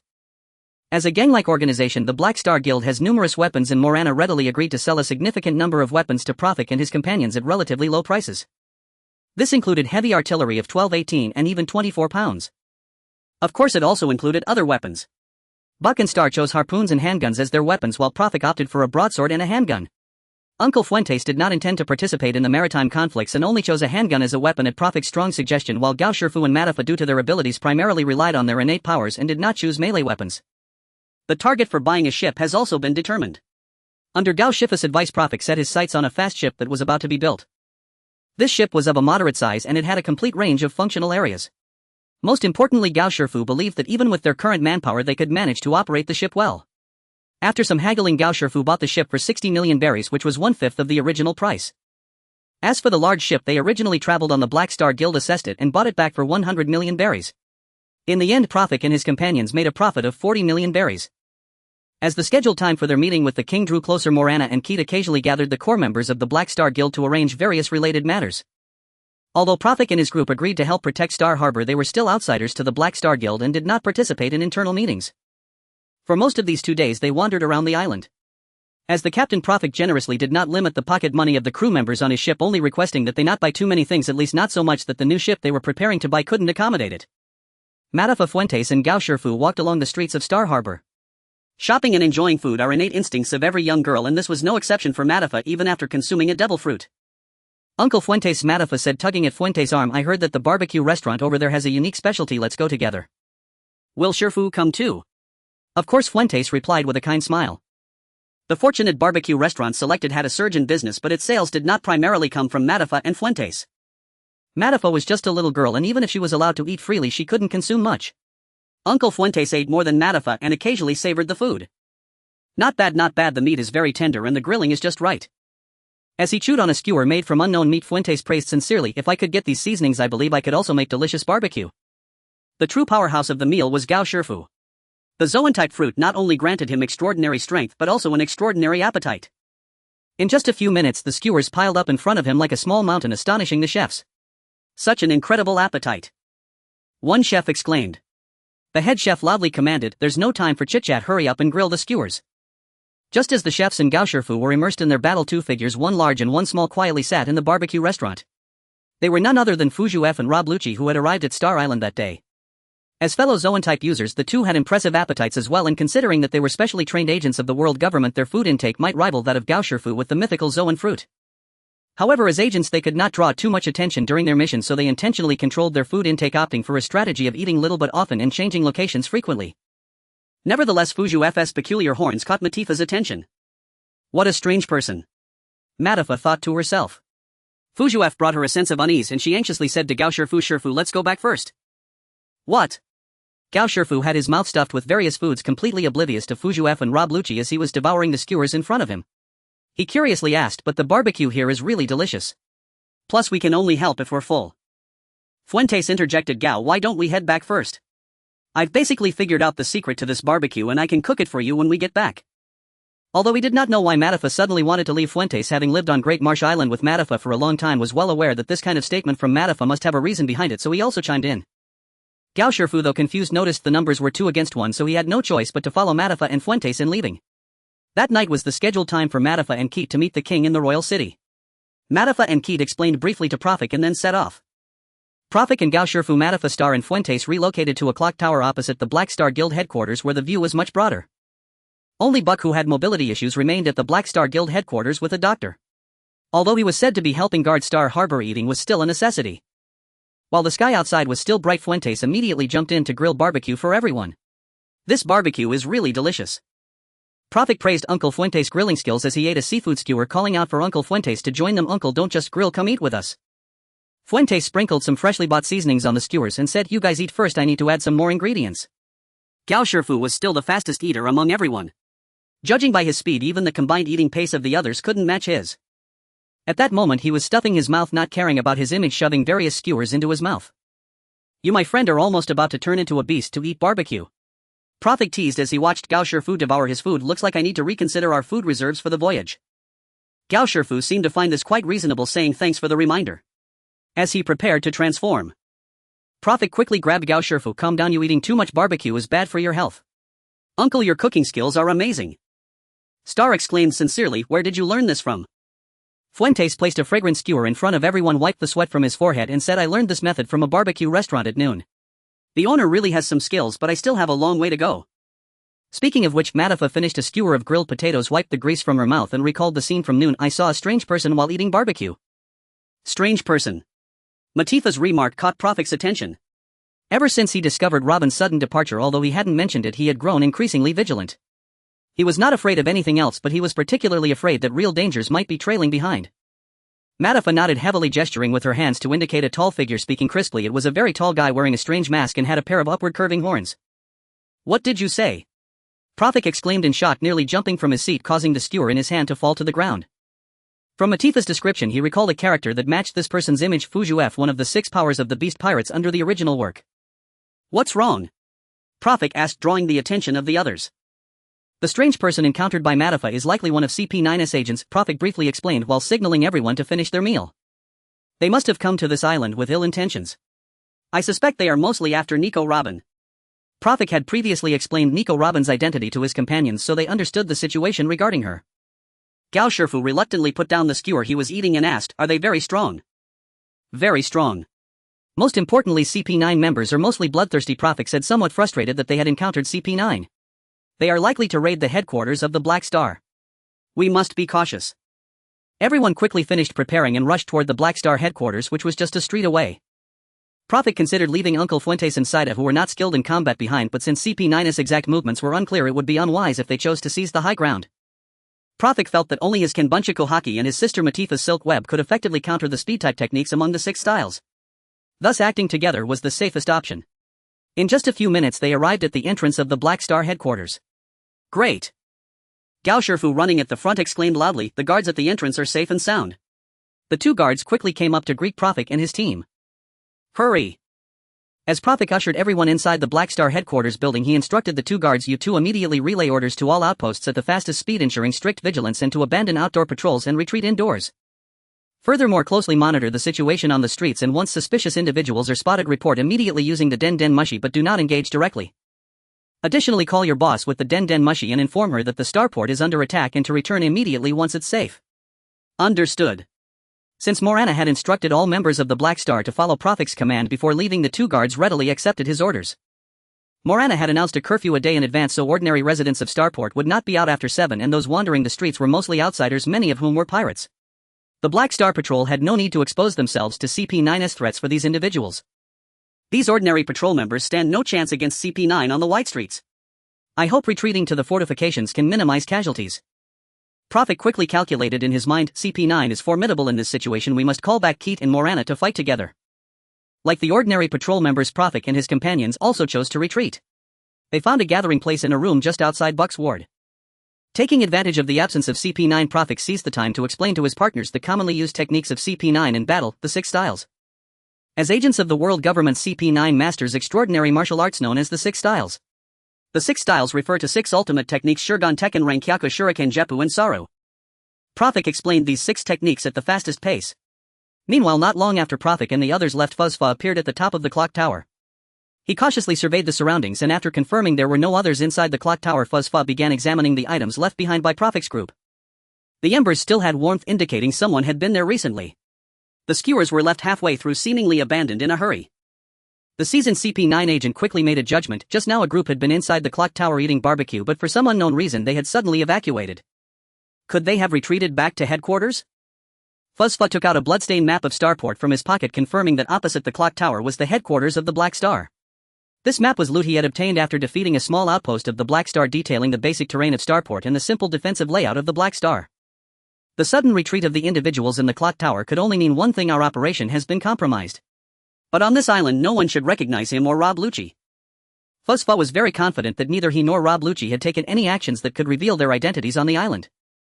At that moment, from the headquarters of the Black Star across the way, a lavender and a light green signal flare shot up from the roof, illuminating the night sky in an instant. These 2 signal flares interrupted Fuzzfa's thoughts. Although he did not know the specific meaning, he could ascertain that their operation had been exposed. Fuzzfa turned around and headed down the clock tower. It was time to take action. Black Star headquarters. The 2 signal flares just fired indicated that the lavender one signified abandoning patrols, with everyone retreating indoors to prepare for defense, while the light green one signified closely monitoring the streets and not engaging actively. At this point, night had fallen. These 2 signal flares were visible enough for most areas of Starport, but not sufficient for the royal city. At this moment, 2 members of the Black Star were on guard, one observing the door while the other was inside calling Morana, the boss of the Black Star, using the Den Den Mushi. Even with only 2 people, their division of labor was relatively reasonable. This was Rob Lucci's high praise for these 2 Black Star members. However, his arrival rendered all their efforts meaningless.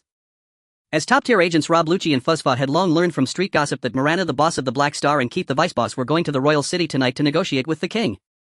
They were not interested in the negotiation, but the departure of the boss and vice boss created an excellent opportunity for their action, so they decided to take action that very night. As for Profik and the others temporarily taking over management, this arrangement was made too late to spread, and naturally Lucci was unaware. With a single shurgan, Lucci eliminated the guard at the door, then dashed into the room at top speed, piercing through the Black Star member who was about to dial Morana's den mushy. Not being able to arrive in time to prevent the signal flares from being launched left Lucci somewhat dissatisfied, but since these two still needed to communicate using the den mushy, it indicated that the recent signal flares likely had areas where they could not cover or convey information. This likely meant that the boss and vice boss heading to the royal city were still unaware of what had happened at Starport. Although he wanted to spar with the legendary Keith as boasted by the port residents, the young agent prioritized the mission above all. Nico Robin Lucci slightly adjusted his suit, brushing off the dust, and softly murmured the name of his target. Since he did not know the exact location of the target, he decided to simply kill his way through. This was his adherence to the Dark Justice, this was his style. The Palace of the Star Kingdom. Contrary to Morana's expectations before departure, when she and Hecht entered the palace, they encountered neither unwarranted difficulties nor 500 knife-wielding guards lying in ambush on either side ready to strike. King Horus even laid out a lavish banquet to welcome Morana and Hecht. Present at this feast were not only the king but nearly all the ministers of Star Island. Morana had been worried that Lafitte, who might ambush Star Harbor, was standing right beside King Horus. This seemed to indicate that the king indeed had no intention of engaging in underhanded tactics during this negotiation. Esteemed guests from afar, King Horus said in a proud tone welcoming the two, I have specially prepared this banquet for your arrival. Let us set aside the matters of negotiation for now and enjoy our dinner. Although Morana despised Horus, she and Hecht could not directly refuse such goodwill, so they had to take their seats as previously arranged. That said, the two remained vigilant. Morana did not touch the dishes on the table while Hecht scanned the surroundings with a watchful eye. On the other hand, the ministers on the king's side appeared quite relaxed. Your Majesty Horus, I have heard that frankness and sincerity often triumph over indirect tactics. Regarding the matters of Star Harbor, I hope we can speak candidly. Morana, driven by distrust of the king and disdain for the strange atmosphere of the banquet, took the initiative to speak. It seems you do not trust me, believing I have poisoned the food at the banquet, King Horus said openly without evasion, expressing Morana's concerns. He raised his wine cup and took a sip, then naturally began to eat the food on the table. This should sufficiently demonstrate my sincerity, correct? The ministers on the king's side, including Lafitte, also casually enjoyed the lavish feast before them. You two please do not hold back. King Horus raised his wine cup and took a small sip while his gaze swept over Morana and Hecht. I have seen you both here when the late king was still alive. Why are you so distant today? Indeed, the venue for King Horus' banquet was exactly the same as where the old king held his feasts during his lifetime. It was in this very venue that the old king often invited important figures from the Black Constellation for banquets, and at that time Morana had even come alone. Today, however, King Horus had arranged the venue exactly as it was during the old king's time. Was it to create a friendly atmosphere? However, Morana was not appreciative. She softly replied, I have heard that filial piety is a natural principle. Since the late king has passed not long ago, as a minister of the late king, I dare not act casually here in remembrance of the departed. The implication of her words was a veiled criticism of Horus for being contrary to the duty of a son merrily drinking not long after his father's death. Upon hearing this, a shadow flickered in Horus' eyes, yet he quickly feigned indifference, saying, I too feel deep sorrow for the passing of the late king. However, as the king of the Star Kingdom, I must naturally prioritize state affairs. I have heard that one should not hesitate to change when necessary. Morana directly interrupted Horus, speaking without courtesy. Since your Majesty knows the importance of state affairs, it is only right to reflect upon oneself and make amends for past mistakes. Star Harbor is the state affair that weighs most heavily on my mind. King Horus seemed unfazed, speaking in a tone of earnestness. At this moment, Hecht, sitting beside Morana, spoke up. Since your Majesty considers Star Harbor a major state affair, I must ask how you plan to handle the incident involving your chief guard Lafitte, who attacked the leader of our faction at Star Harbor. As soon as he spoke, Hecht directed his pointed words at Lafitte. Morana chose not to mention this matter out of respect for the king, while Hecht felt it best to curb the king's arrogance. Upon hearing this, even King Horus displayed an awkward expression. Ultimately, this incident was Lafitte's fault. However, the king clearly wished to see Morana eliminated, which is why he had not overly reprimanded Lafitte for his actions. Now that Hecht had brought this matter up, King Horus could only try to salvage the situation. I have heard about this matter as well. I have had many grievances with the officials of Star Harbor. It seems the chief guard misunderstood my intentions. Lafitte, after the banquet, do not forget to apologize to the two esteemed guests. Lafitte glanced at Morana with his unique and icy gaze, then casually replied, I obey, my lord. Oof. Hecht snorted coldly, clearly dissatisfied with Lafitte's attitude. All right, King Horus continued to mediate, raising his wine cup and approaching Hecht and Morana. I shall toast to you both on behalf of Lafitte. Morana and Hecht could not directly refuse, so they pretended to clink glasses with King Horus. The king appeared quite pleased, drinking his cup of wine in one go. However, Morana and Hecht merely picked up their cups symbolically, not drinking a single drop of wine. The banquet continued thereafter. Unable to resist the enthusiasm of the king and the ministers, Morana and Hecht had no choice but to eat a little. However, they were exceptionally cautious, only eating the dishes that Horus had already consumed while leaving the rest untouched. The banquet occasionally included some exchanges. The king also revealed some of his attitudes. For example, Horus firmly insisted that he directly oversee the appointment of officials and policymaking for Star Harbor. Morana too was unyielding, insisting that the rights of self-governance established during the late king's era should be maintained for the Black Constellation in Star Harbor. Morana Horus, now somewhat drunken, raised his voice and questioned. Star Harbor is ultimately part of the Star Kingdom, and I am ultimately the king of the Star Kingdom. You are all ministers of the late king. Can you bear to betray his country after his passing? Morana glanced at Hecht, who was about to serve himself some soup, the same soup that Horus had just tasted, and said, I have heard that truly wise monarchs know what is beneficial for the nation, and truly loyal ministers remain faithful to the aspirations of the late king. The late king's lifelong pursuit was to make this country stronger, while your majesty seeks only personal power. If your majesty truly wishes to align your ambitions with those of the late king, you should genuinely prioritize the nation. Morana did not give King Horus a chance to speak, continuing, since the time of the late king, Star Harbor has always been in a state of self-governance, which was exchanged for the burden of bearing the heavenly gold of the entire nation. Now your majesty wishes to exert control over Star Harbor while also increasing its tax revenue, which I absolutely cannot agree to. The final technique is called Sara, which refers to a skill that enables one to move at an extraordinarily high speed by forcefully pushing against the ground. Prophet explained the 5 martial techniques Jito, Rancho, Shito, Tekai and Moonwalk, and is now detailing the last of the 6 styles, stating it is said that by using Sara to move, one can cover a distance of 100 meters in just 4 seconds. These are the most fundamental 6 styles. In addition, some powerful individuals can merge the 6 styles with their personal martial skills, creating even more practical combat techniques. In the original work, CP9 members have varying levels of mastery over extended techniques of the 6 styles. The power of these techniques may be greater, so everyone should be more cautious if encountered. Wait a moment, Prophet suddenly seemed to recall something. Haven't those 2 guys finished their call yet? Despite speaking at a rapid pace, explaining the 6 styles took quite some time, yet the 2 members from the Black Star constellation had yet to return with any updates. A sense of foreboding washed over Prophet. Star stood up and said, I'll go check. I'll accompany you, everyone stay in the room. Prophet stopped Star, knowing he lacked Kenbuncha Kohaki. If he encountered a CP9 agent, it would not end well for him. Strange, what are you doing, brother Jito? Matiha noticed Gao Jito intently, flaring his nostrils as if he were sniffing something. The Zoan fruit ability granted Gao Jito excellent olfactory senses, and at that moment he seemed to detect a faint smell of blood in the air. Gao Jito frowned and said, I smell blood. Everyone be careful, Prophet signaled. Gao Jito and Matiha positioned themselves on either side, shielding the comparatively weaker Fuentes and Star behind them. At that moment the door swung open. A young boy appeared before them, sporting black hair that fell past his ears and dressed in a black suit with a tie exuding an air of sophistication. However, the blood dripping from his hands and the scent of blood emanating from him indicated that he was a bloodthirsty agent. The newcomer was none other than a young Rob Lucci. Unlike his appearance over a decade later when he was lurking in Water 7, he looked relatively youthful now, but his fierce gaze and palpable killing intent indicated that even at this age he was already a deadly weapon. Jito. Before Prophet and the others could react, Lucci unleashed his signature technique of the 6 styles.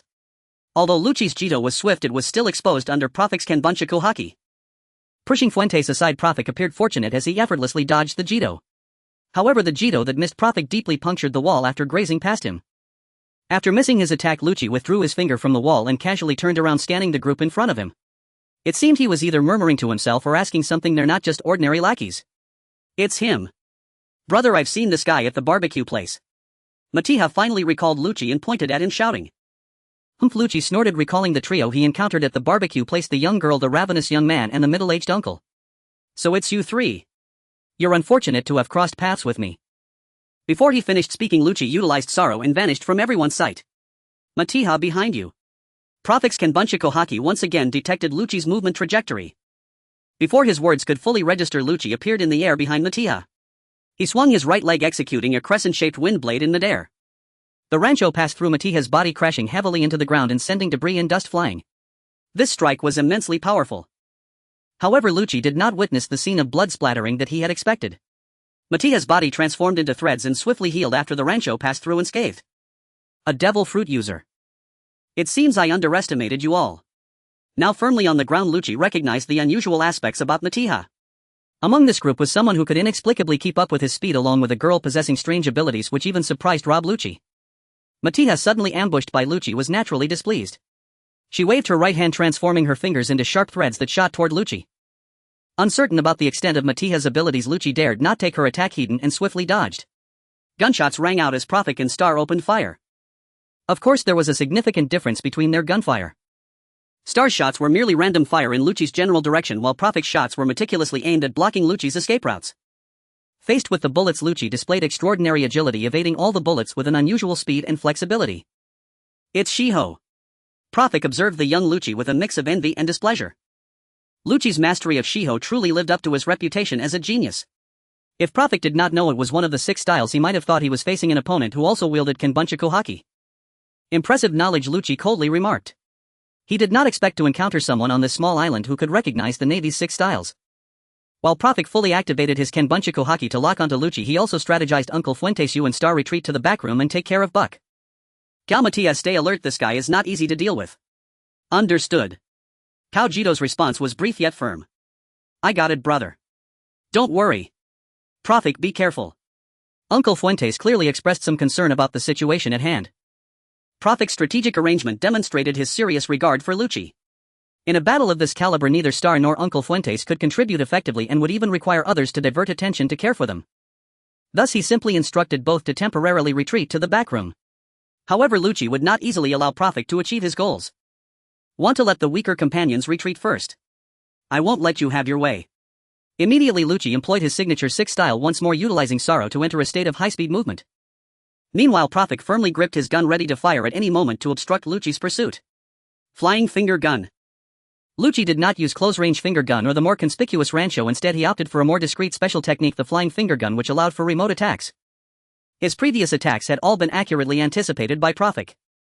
Rob Lucci decisively altered his method of attack, believing that Prophet was either judging his movements through air currents or sensing his aura.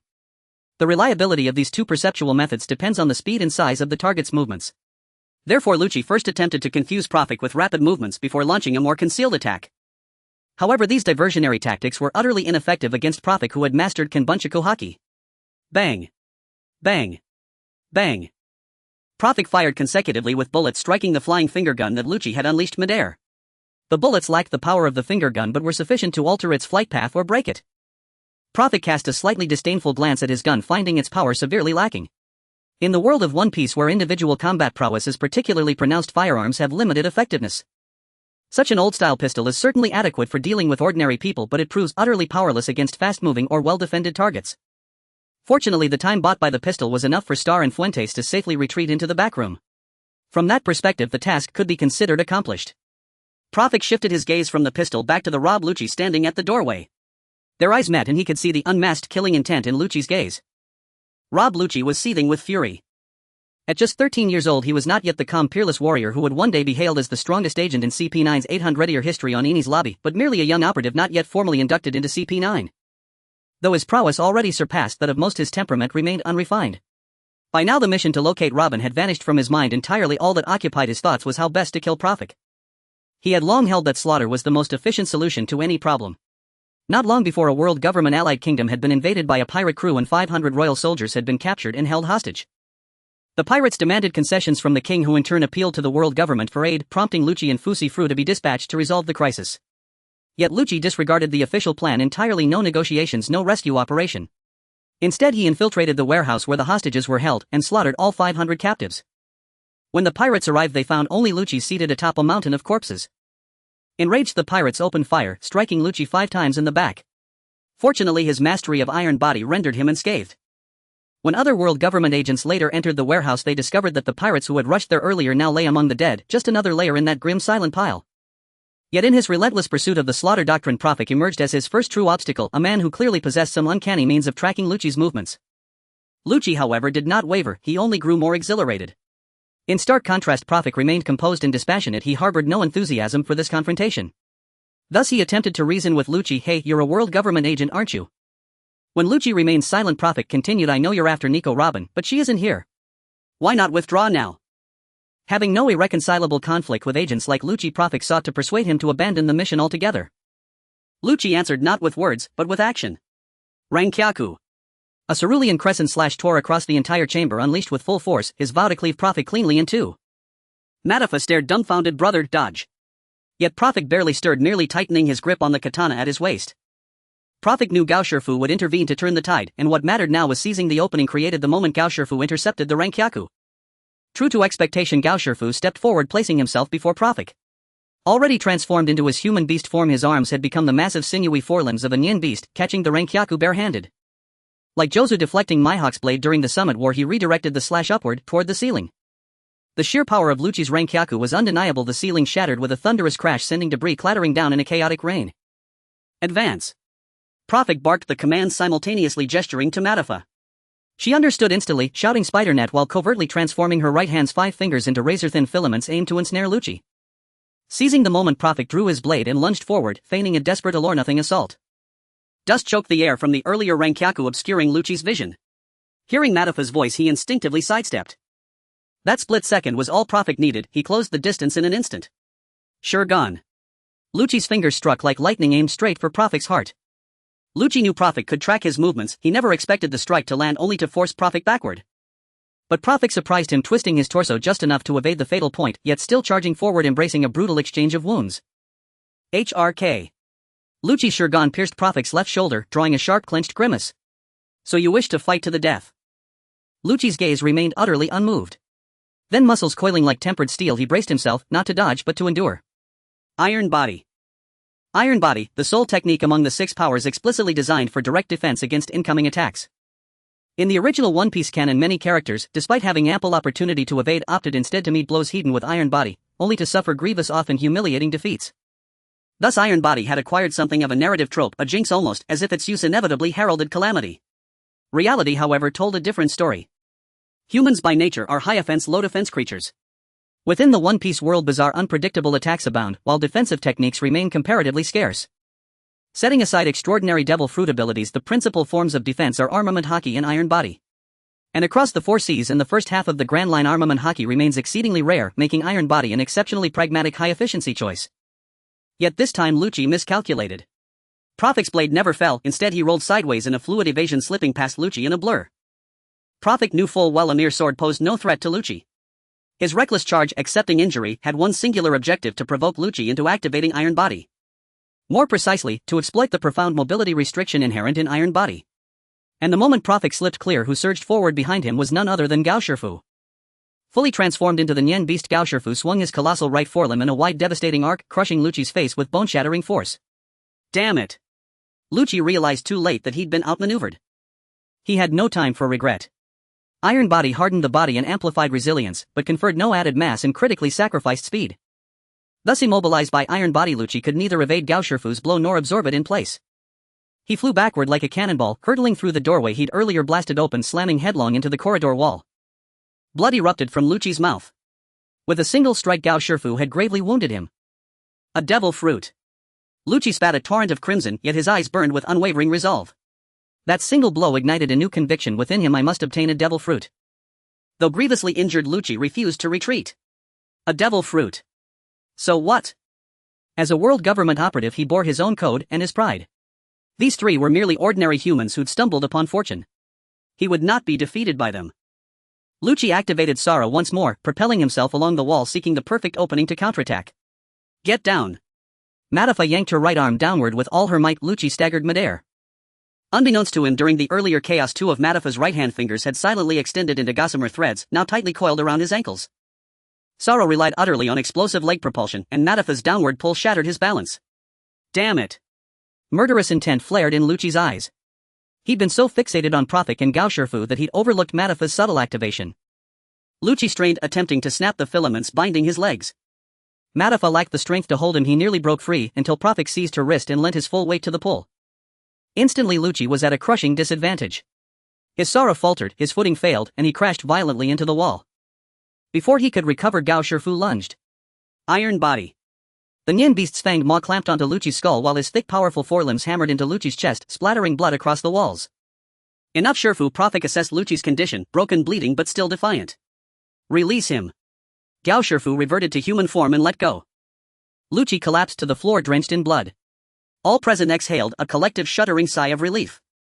As Pu Luofei Ku and his companions faced the threat of the world government's covert operative CP9, the atmosphere within the royal palace of the Star Nation had likewise reached a deadly tautness.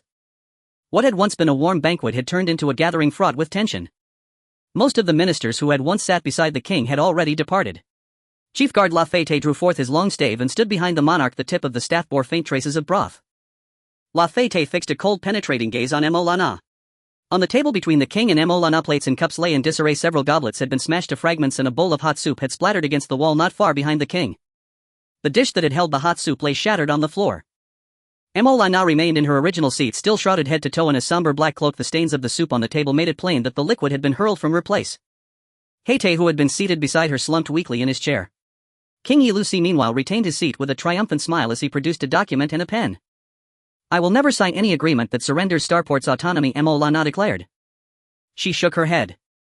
"Your Majesty, if your stance is thus, I think we have no reason to continue this discourse. In the present circumstances, do you have the luxury to refuse?" Molana glanced at Haite with concern. They had been careful, refusing food the king had eaten, avoiding his cup, but after one bowl of soup Haite grew limp and collapsed back into his seat. "Haite, are you all right?"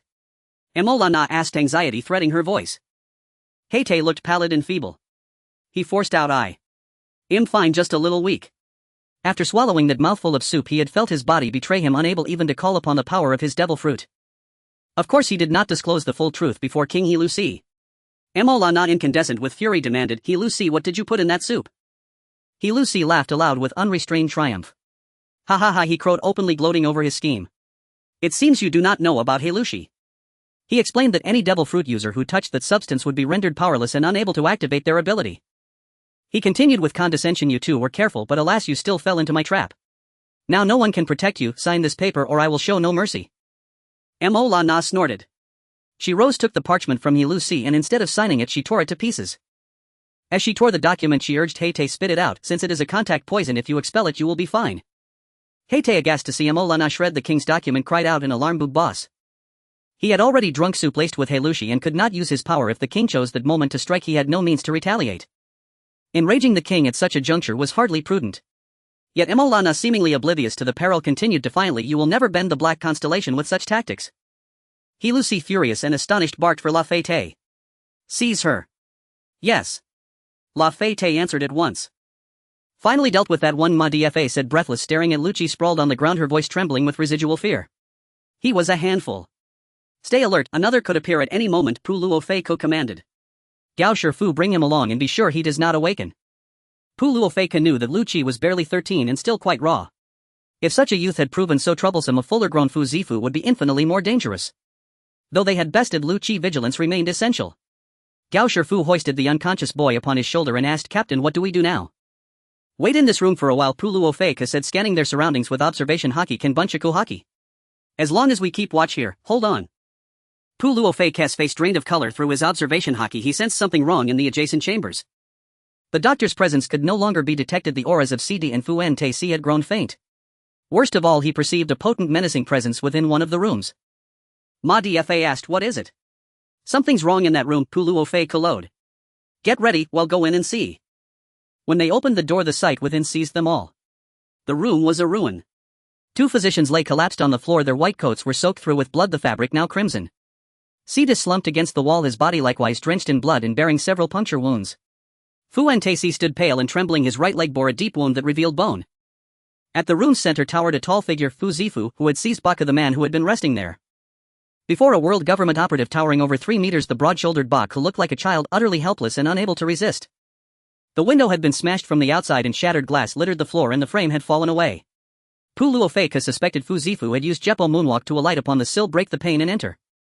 Perhaps the break-in had occurred while they were engaged with Lu Qi and so it had gone unnoticed. Pu Luofei and his two companions had seen Fu Zifu, and Fu Zifu had likewise spotted them.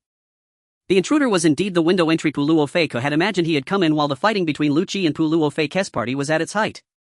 Fu Zifu had assumed Lu Qi would dispatch the enemies outside and so had not hurried to support them. Instead he had leisurely begun interrogating the whereabouts of Enai Kaluobin. But fate had not played out as he expected.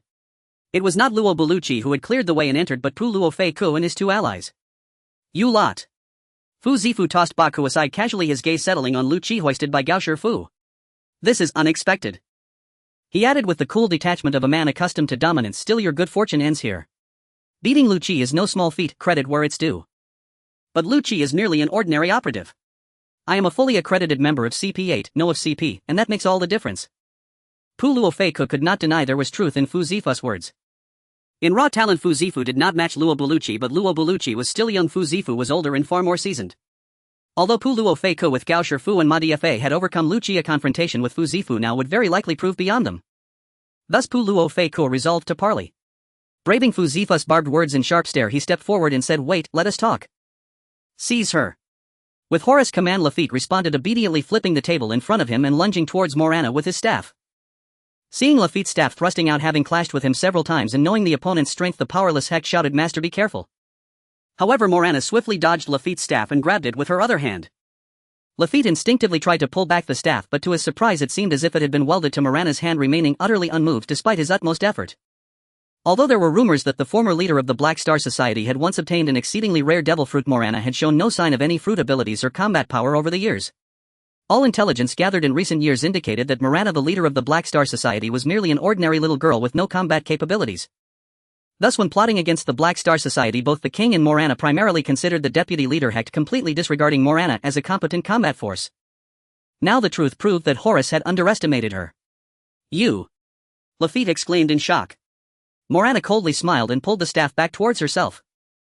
Her strength was astonishing. Not only did she pull the staff over effortlessly, but she also yanked Lafitte into the air. "Damn it!" Lafitte spread his white wings in midair, struggling to stabilize himself.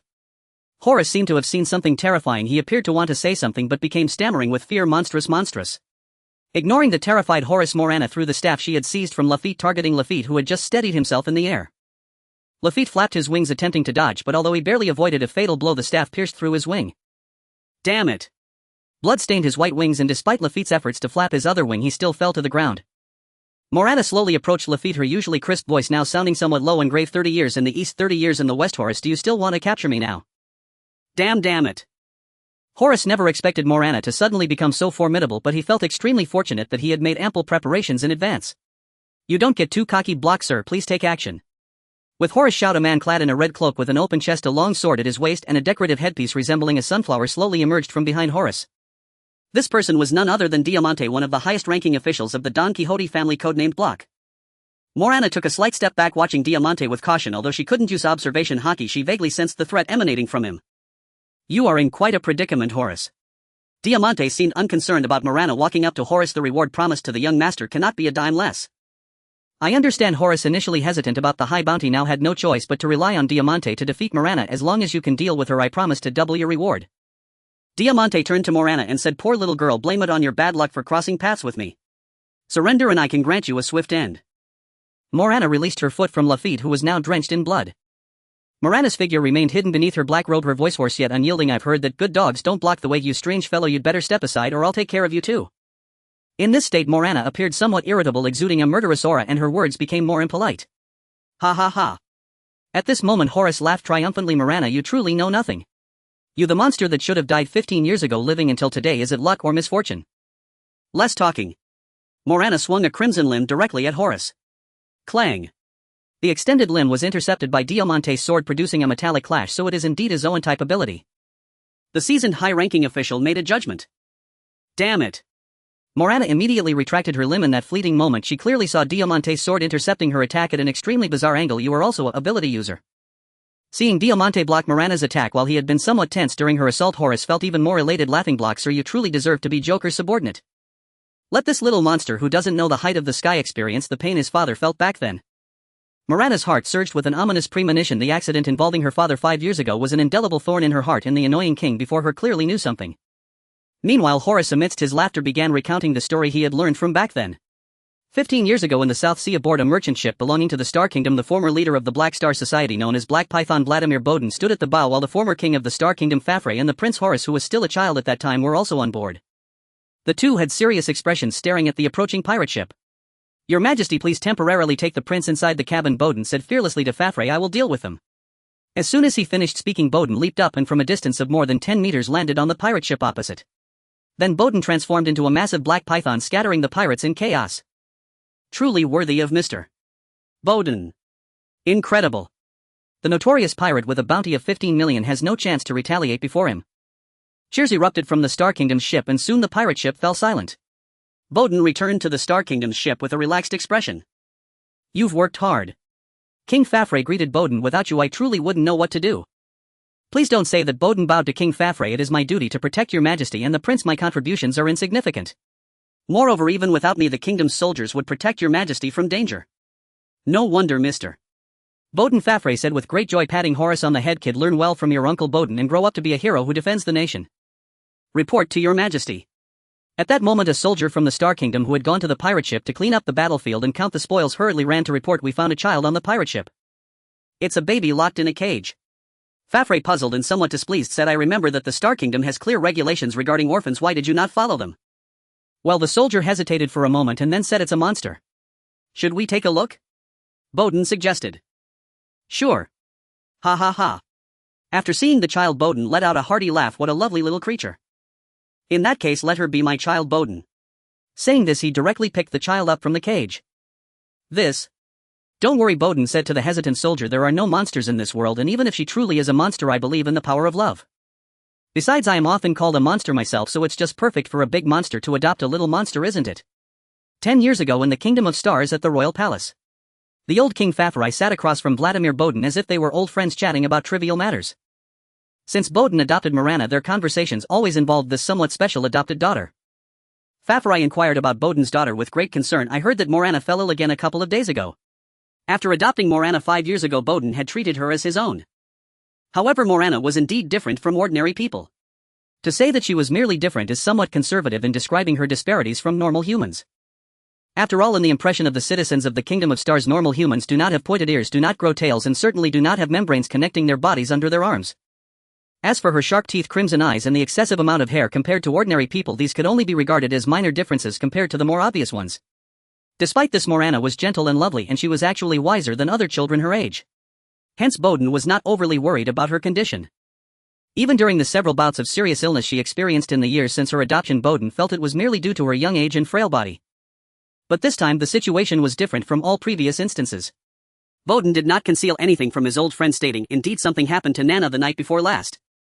The night before last happened to be the 15th of the autumn moon, the time of year when the moon is at its largest and roundest, and admiring the moon on this day is an ancient tradition passed down in the Kingdom of Stars.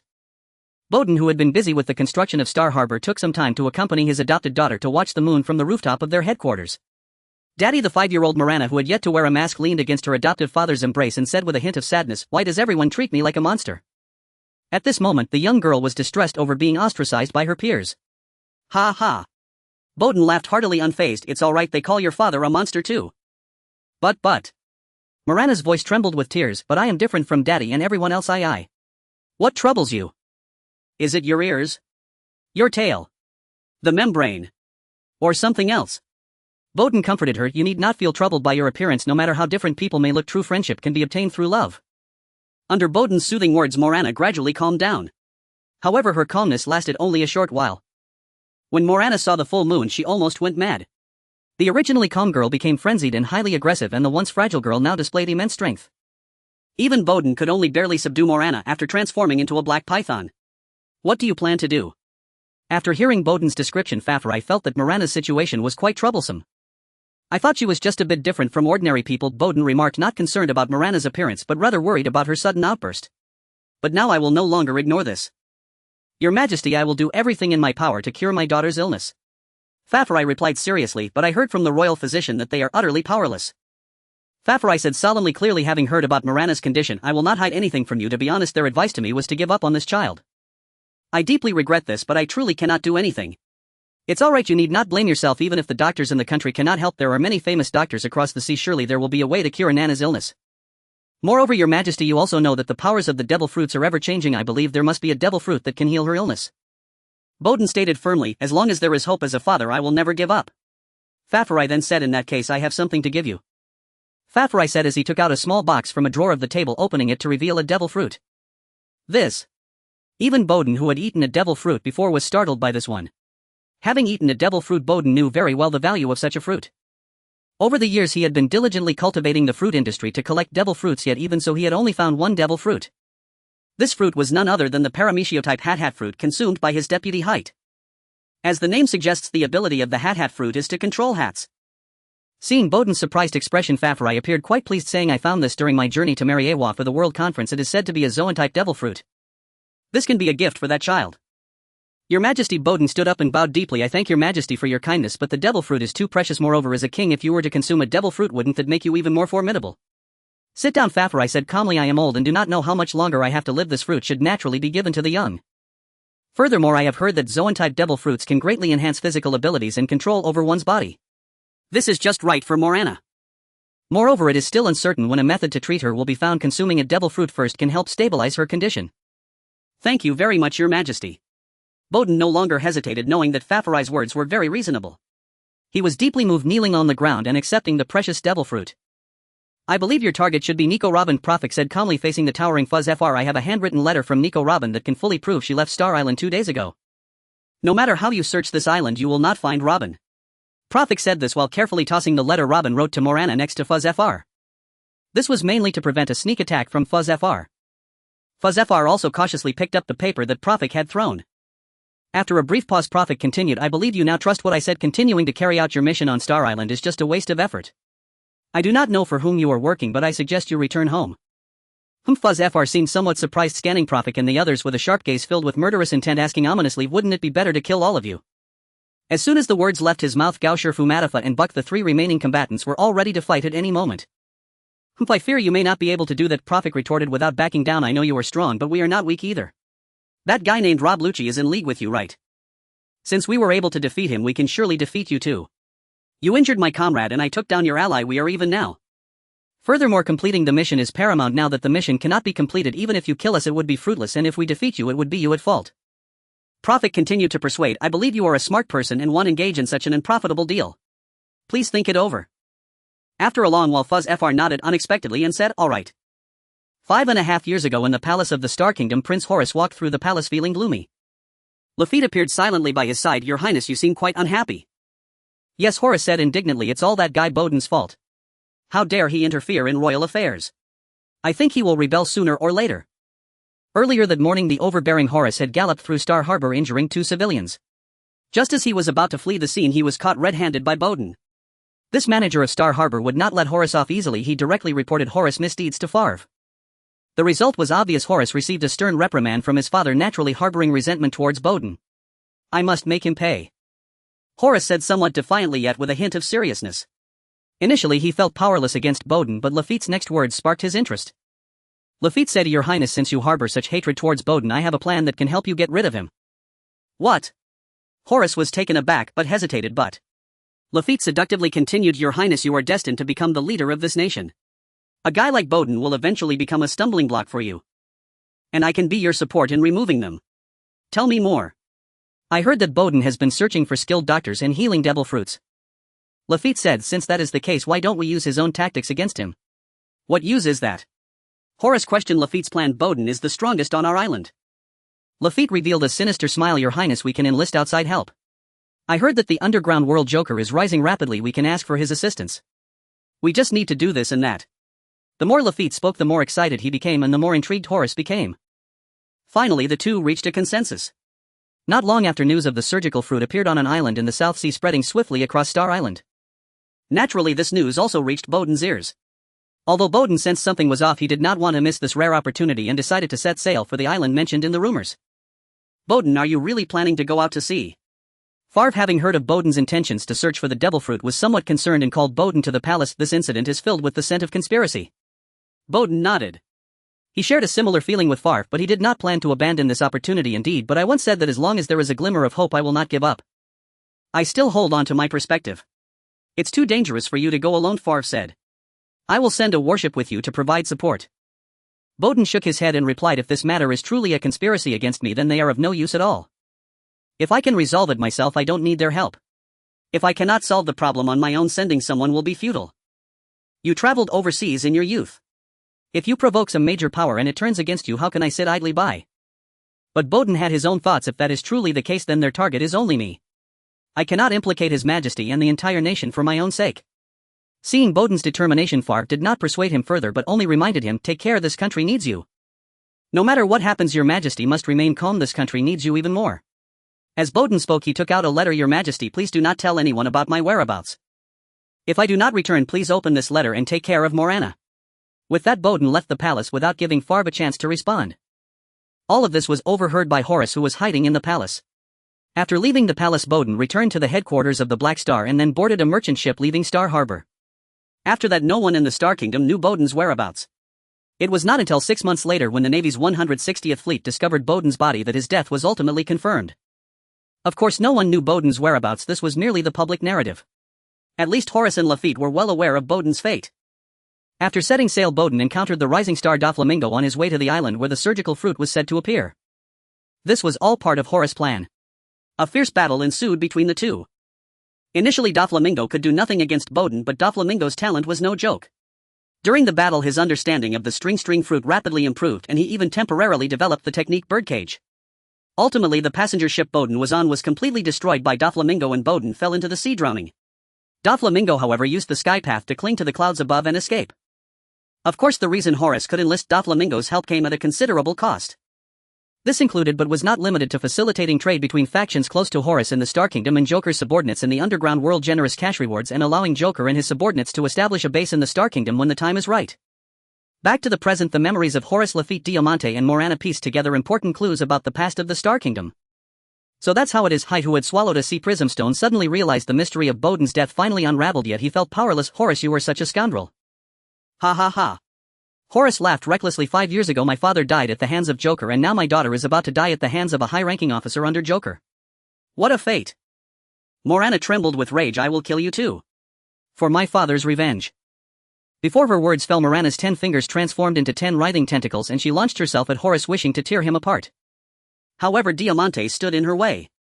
As a high-ranking officer under Doflamingo, Diamante's strength was among the best across the 4 seas. His already remarkable swordsmanship combined with the bizarre abilities of the flap fruit allowed him to withstand Morana's frenzied assault. Moreover, Horace had invited Diamante specifically to deal with Morana. Although Morana had not shown any combat prowess over the years, Horace was aware that she might have consumed a devil fruit. Little girl Diamante effortlessly dodged 2 of her tentacles. In battle, being swayed by emotions will not lead to any good outcome. Boss, be careful. Hyde sensed something was amiss and hurriedly warned. With the ability of the flap fruit activated, Diamante's long sword pierced at a strange angle, bypassing one of Morana's tentacles, and with a squelch it plunged into her chest. Blood gushed down. Yet Morana seemed oblivious. She charged forward, allowing the sword to penetrate deeper. Her tentacles lashed out, striking Diamante's head, causing blood to flow from his forehead as he was sent flying. Everyone's gaze was fixed on the two, while the ringing of the phone bug was completely ignored. Still unable to reach your guildmaster? Prophet demanded anxiously of a Black Zodiac member. Why, Wise, we've dialed the Den Mushy several times already, but no one answers. Damn it, then stat in Fuentes' injuries. Prophet glanced at the 2 gravely wounded men. They bore the worst of the wounds. Don't worry, said the Black Zodiac member. A physician is on the way. They'll receive the finest care possible. That's reassuring, Prophet replied, barely satisfied, but pressed sternly, please urge your doctor to hurry. Yes, we're already urging them, the Black Zodiac member hastily agreed, then added urgently, Mr. Prophet, please head to the Royal Palace immediately. The Guildmaster may be in danger. I'm afraid that falls outside the scope of our agreement, Gao Shifu remarked, still bandaging Fuentes' wound. But the Black Zodiac members grew increasingly frantic.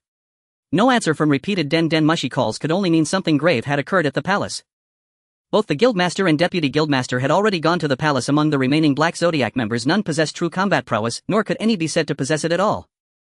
Their only hope now rested with these foreign newcomers temporarily overseeing Starport. After a moment's contemplation, Prophet said, understood, Gao. Once the physician arrives, well, depart. He accepted the request primarily for the sake of their ship. Moreover, world government agents had come to Starport solely to locate Nico Robin, giving them no reason to enter the palace. And barring external interference, Prophet was confident that Lafitte and King Horace alone posed no real threat to him. Hearing Prophet's decision, Gao Shifu offered no objection, merely nodded and resumed tending to the wounds. By the way, any recent intelligence regarding the palace? Cautious by nature, Prophet probed for palace-related intelligence, lest hidden passages or traps lie within requiring advanced preparation. Intelligence. The Black Zodiac member blinked, startled. The Black Zodiac knew the Star Kingdom's royal palace intimately. Both the former and current guildmasters had long been honored guests of the old king. They were certain the palace held no secret mechanisms or concealed corridors. Yet one piece of information did catch the members' attention. This morning a strange man disembarked at the port and headed toward the palace. A strange man. Prophet found the description puzzling, yet anyone appearing at such a critical juncture warranted close scrutiny. Do you have his photograph? Why wasn't this reported immediately? We'd never seen him at the port before, so we assumed he was just an ordinary pirate. Explained one Black Zodiac member, then pulled a photograph from his pocket. Here it is. The instant Prophet took the photo, his expression turned stark with alarm. He recognized the man instantly. It was none other than Diamante, one of the 4 emperors of the Don Quixote family, the Diamond Officer. To Prophet, who had once read One Piece, the Don Quixote family was legendary. Founded by Don Quixote da Flamingo, a former celestial dragon banished from Mary Geos, and his 4 top officers, Clover, Treble, Spade, Pica, Diamond, Diamante, and Heart Virgo, the family operated as both a pirate crew and a clandestine syndicate. For years they dominated the underworld of the North Blue, steadily expanding their influence across its shadowed realms. Later, after sustained pressure from Admiral Kaku of the Marines' main force, the Don Quixote family relocated into the Grand Line. Through seizing the Celestial Dragon's tribute, Sky Gold, and skillfully leveraging Doflamingo's former status, he secured alliance with the world government, becoming one of the 7 warlords of the sea. How odd Diamante, a top officer of the Don Quixote family, should be developing operations in the North Blue, not the South Blue. Did anyone accompany him? Prophet asked sharply, deeply wary. They stood no chance against a warlord-level adversary. If the entire Don Quixote family had arrived in the South Blue, even without knowing their motive, he would need to flee immediately. The next report brought him relief. No, 1 man only. He arrived aboard a merchant vessel. Prophet nodded. A lone individual might yet be manageable. Upon reflection, it made sense. Morana and Hurt had entered the palace at dusk. Had the Don Quixote family arrived en masse, whatever scheme they harbored would have concluded long ago, not dragged on until now. The silence from the palace suggested at least a standoff persisted, making their intervention relatively low risk. Just then the physician arrived and assumed treatment from Gao Shifu. Gao, we're leaving. Martifa, stay behind and assist. Prophet chose to bring Gao Shifu while leaving Martifa, whose devil fruit ability suited healing far better, to remain. Meanwhile, at the royal palace of the Star Kingdom, Morana drew her long sword and flung it aside carelessly. Blood streamed between her fingers. The searing pain gradually dispelled the fury-fueled frenzy, bringing clarity back to her mind. Behind her mask, her eyes locked fiercely onto the Don Quixote officer. You still stand despite wounds like these? Standing nearby, Diamante praised with feigned admiration. Truly Zoan-type vitality is extraordinary. Far from enough, Morana laughed, utterly indifferent to the gaping wound piercing her chest. You're a joker, officer, but you know nothing of Zoan power. As she spoke, Morana straightened herself calmly, as if unburdened by injury. Her body began to transform, swelling into a colossal snail-like creature, 10 massive tentacles writhing before her, a spiraled shell rising from her back, armored scales covering her form and draconic talons gripping the floor. In essence, a dragon's scales and claws, octopus-like tentacles, and a snail shell. An overwhelming aura erupted from Morana, her presence surging to its zenith. Horus, utterly unprepared for such a spectacle, recoiled in terror and fainted outright. Even Diamante, a veteran hardened by countless battles, felt a soul-deep dread and oppression. It resembled the conqueror's hockey head witnessed Doflamingo wield, but differed profoundly. Rather than the explosive majesty of royal authority, this pressure emanated from the very bloodline, primal, ancient, inescapable. Simply put, like rats fleeing cats, Diamante's human lineage instinctively recoiled beneath Morana's monstrous transformed presence. An ordinary Zoan. No, that's impossible. No living beast bears such a form. An ancient Zoan. Also unlikely. A mythical Zoan. The term surfaced unbidden in Diamante's mind. An hour earlier, had anyone claimed head encounter a mythical Zoan user on Star Island, Diamante would have dismissed it as absurd jest. Now he wanted only to pummel Horus. How dare he provoke such a being and drag him into this catastrophe? Of course he didn't know. Horus had no idea Morana had consumed a devil fruit, let alone which one. Diamond, before you die, tell me who is Joker. Morana demanded. Learning partial truths about her father Bodin's death had ignited an unshakable resolve for vengeance. Joker, like Diamond, was clearly a codename. She wouldn't foolishly chase a title without substance. Little girl, you underestimate me, Diamante retorted, swiftly mastering his primal fear, a testament to years navigating treacherous seas and underworlds. Do you truly believe this form alone can defeat me? Morana lashed out with all 10 tentacles, not at Diamante but at the banquet hall's windows. On the contrary, I've heard strategically despise all enemies, tactically respect every one. And I respect you deeply. Though ignorant of Joker or his senior officers, Morana understood if Joker had bested her father, his top lieutenants would be formidable indeed. Thus she had prepared meticulously. What are you doing? Diamante watched perplexed as Morana shattered the windows. Did Horus neglect to mention him called the monster? As she spoke, Morana lifted her veil and gazed upward where moonlight poured through the broken panes. Heaven's timing, Earth's position, humanity's alignment. Tonight is the 15th night. Even the heavens stand with me. Diamante's gaze followed hers outward. The moon. So what? Moonlight, grant me your power. For the first time in 10 years, Morana looked unflinchingly upon the radiant full moon above. Which side is the palace on? At a fork in the road, Puliufik, who had arrived early, called out loudly. A member of Hixingzuel, panting despite being carried on Gao Shifu's back, answered, left, on the left. Turn this corner and you'll see the palace. The palace of the Xingxing kingdom did not sit at the heart of the city, rather it lay at the very edge of the royal town. Such an arrangement resembled the placement of imperial palaces in China's Han era, a sharp contrast to the later Song-style layout where the palace dominated the city center. Because of this layout, Pu Yufik and his companions could see the palace from a great distance, and oddly could even hear sounds coming from within it. What is that sound? Why is it blowing? Pu Yufik asked. Explosions and the crashing of collapsing buildings echoed forth, and flashes of electrical light danced inside the palace. Not good. The Haixingzuo member cried anxiously. Something must have happened, hurry. Hey, you don't just sit there and talk like you don't feel it. Gao Shifu, who had someone sitting on him, protested. As they spoke, the distance to the palace shrank and the scene there grew clearer. The palace bore the marks of severe devastation. Several buildings showed obvious external damage, and the incessant sounds of collapsing structures indicated that something terrible had transpired within. Please faster. The Haixingzuo member urged again. Pu Yufik, however, made a different decision. Gao, don't rush. Be extremely careful once we enter the palace. Pu Yufik knew Diamandis' abilities well enough. Whether it was his fruit power or his swordplay, Diamandi alone could not have caused such havoc. That could only mean there was another formidable presence inside the palace, and a true powerhouse deserved his utmost caution and respect. Yet when Pu Yufik and Gao Shifu subdued two guards and entered the palace, the noise within abruptly fell still. Had the fighting ended? That was Pu Yufik's first thought. When they reached the center of the conflict near the royal banquet hall, the hall itself had been utterly destroyed. The building had collapsed into a ruin of broken walls and rubble. Milana lay motionless in a clearing, her robe torn in several places. Her veil had fallen beside her, and small spots of blood dotted the ground. Height lay pinned beneath two enormous slabs of stone, already unconscious. Horus had been knocked out early but was fortunate. He leaned against a thick pillar that had snapped in two, but remarkably no stone had struck him.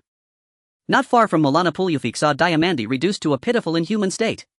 Even without medical knowledge, he could tell this senior officer of the Tangjuite family was clearly dead. Diamandis' body looked as if a wild beast had savaged it, deep bone revealing wounds everywhere. In addition, there were marks as if lightning had struck him, and a faint scent of burnt flesh lingered. Boss. Vice boss. The Haixingzuo member who had been sitting on Gao Shifu shouted as he saw Milana and Height collapsed on the ground and rushed over. Do not worry, Gao Shifu said. Your boss and vice boss have merely been knocked unconscious for the moment. Gao, move the stones off, mister. Height, Pu Yufik instructed as he picked up Milana's fallen veil. I will see to Milana. After a long while, Milana finally came to and felt herself being cradled. My veil. She was weak upon waking, but the first thing she thought of was her veil. Don't be afraid, Pu Yufik's voice answered. I'll take you to a doctor. Milana recognized the voice at once. It was Pu Yufik. How had he come to the palace? Put it on, let me help. Milana insisted. No need to fret about your appearance, Pu Yufik said when he saw her face and seemed to understand her concern. No matter how different our faces, beneath every varied exterior we share the same flesh and heart. And the proof is that in this world, whatever the intelligent race, the blood that runs is the same red as ours. Milana turned her head with a small smile. I was just worried I would frighten others. Your parents are of the Maopi tribe, yes? Pu Yufik guessed. Seeing Milana and recalling the flashes he had observed from afar, he surmised that she must have triggered the Maopi people's moonlion form to defeat Diamandi. Milana had never heard of the Maopi tribe and looked puzzled. What is that? Your parents never told you. Milana did not hide her past. No. My father found me at sea, am his adopted daughter, so I have no mother. As they spoke, Pu Yufik had already carried Milana to a room untouched by the earlier battle and laid her on a bed. Rest here a while. The doctor will arrive soon. It's all right, let the doctor attend to Height first. My recovery is strong. As a user of an animal-type fruit, Milana healed far faster than a normal person. The grievous wound that had pierced her chest had nearly closed. Though still weak, she would fully recover with rest. Tell me about the Maopi tribe. The Maopi tribe are humanoids bearing fur. Every part of their bodies is covered and they retain certain animal traits, hence the name.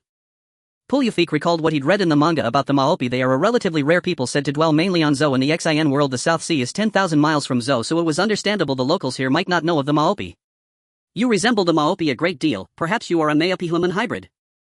Pu Yufik considered and added, by the way, the Maopi have a special ability under a full moon. By gazing at the moon they can transform into a moonlion form, greatly enhancing all their powers. You must have used that to defeat Diamandi. Hearing Xin world Zou and the Maopi tribe, Milana looked at Pu Yufik with some surprise. He was more interesting than she and Height had first imagined. She felt grateful that Pu Yufik shared this with her, at least now she understood her origins a little better. But another matter pressed on her mind. Diamandi. That fellow called the Diamond. Do you know him? Hearing the question, Pu Yufik realized Milana knew little of Diamandi beyond his name. Caught off guard, Pu Yufik improvised, yes, I've seen that name in the papers. Do you know who Joker is? Milana pressed. Joker. Why are you asking about him?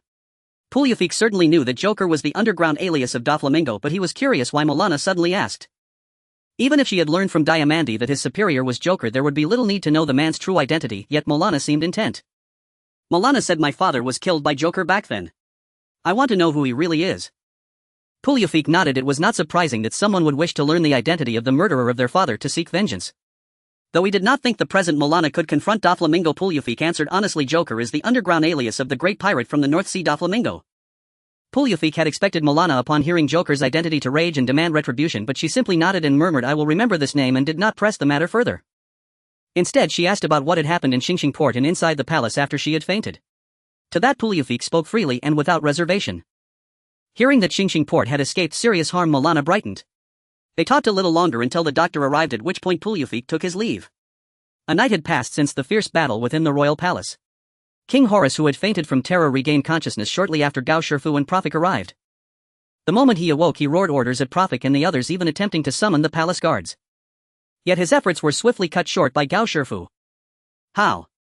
With a single thunderous slap, so forceful it left the monarch utterly disoriented, after which members of the Black Zodiac bound him tightly, ignoring his furious outbursts entirely.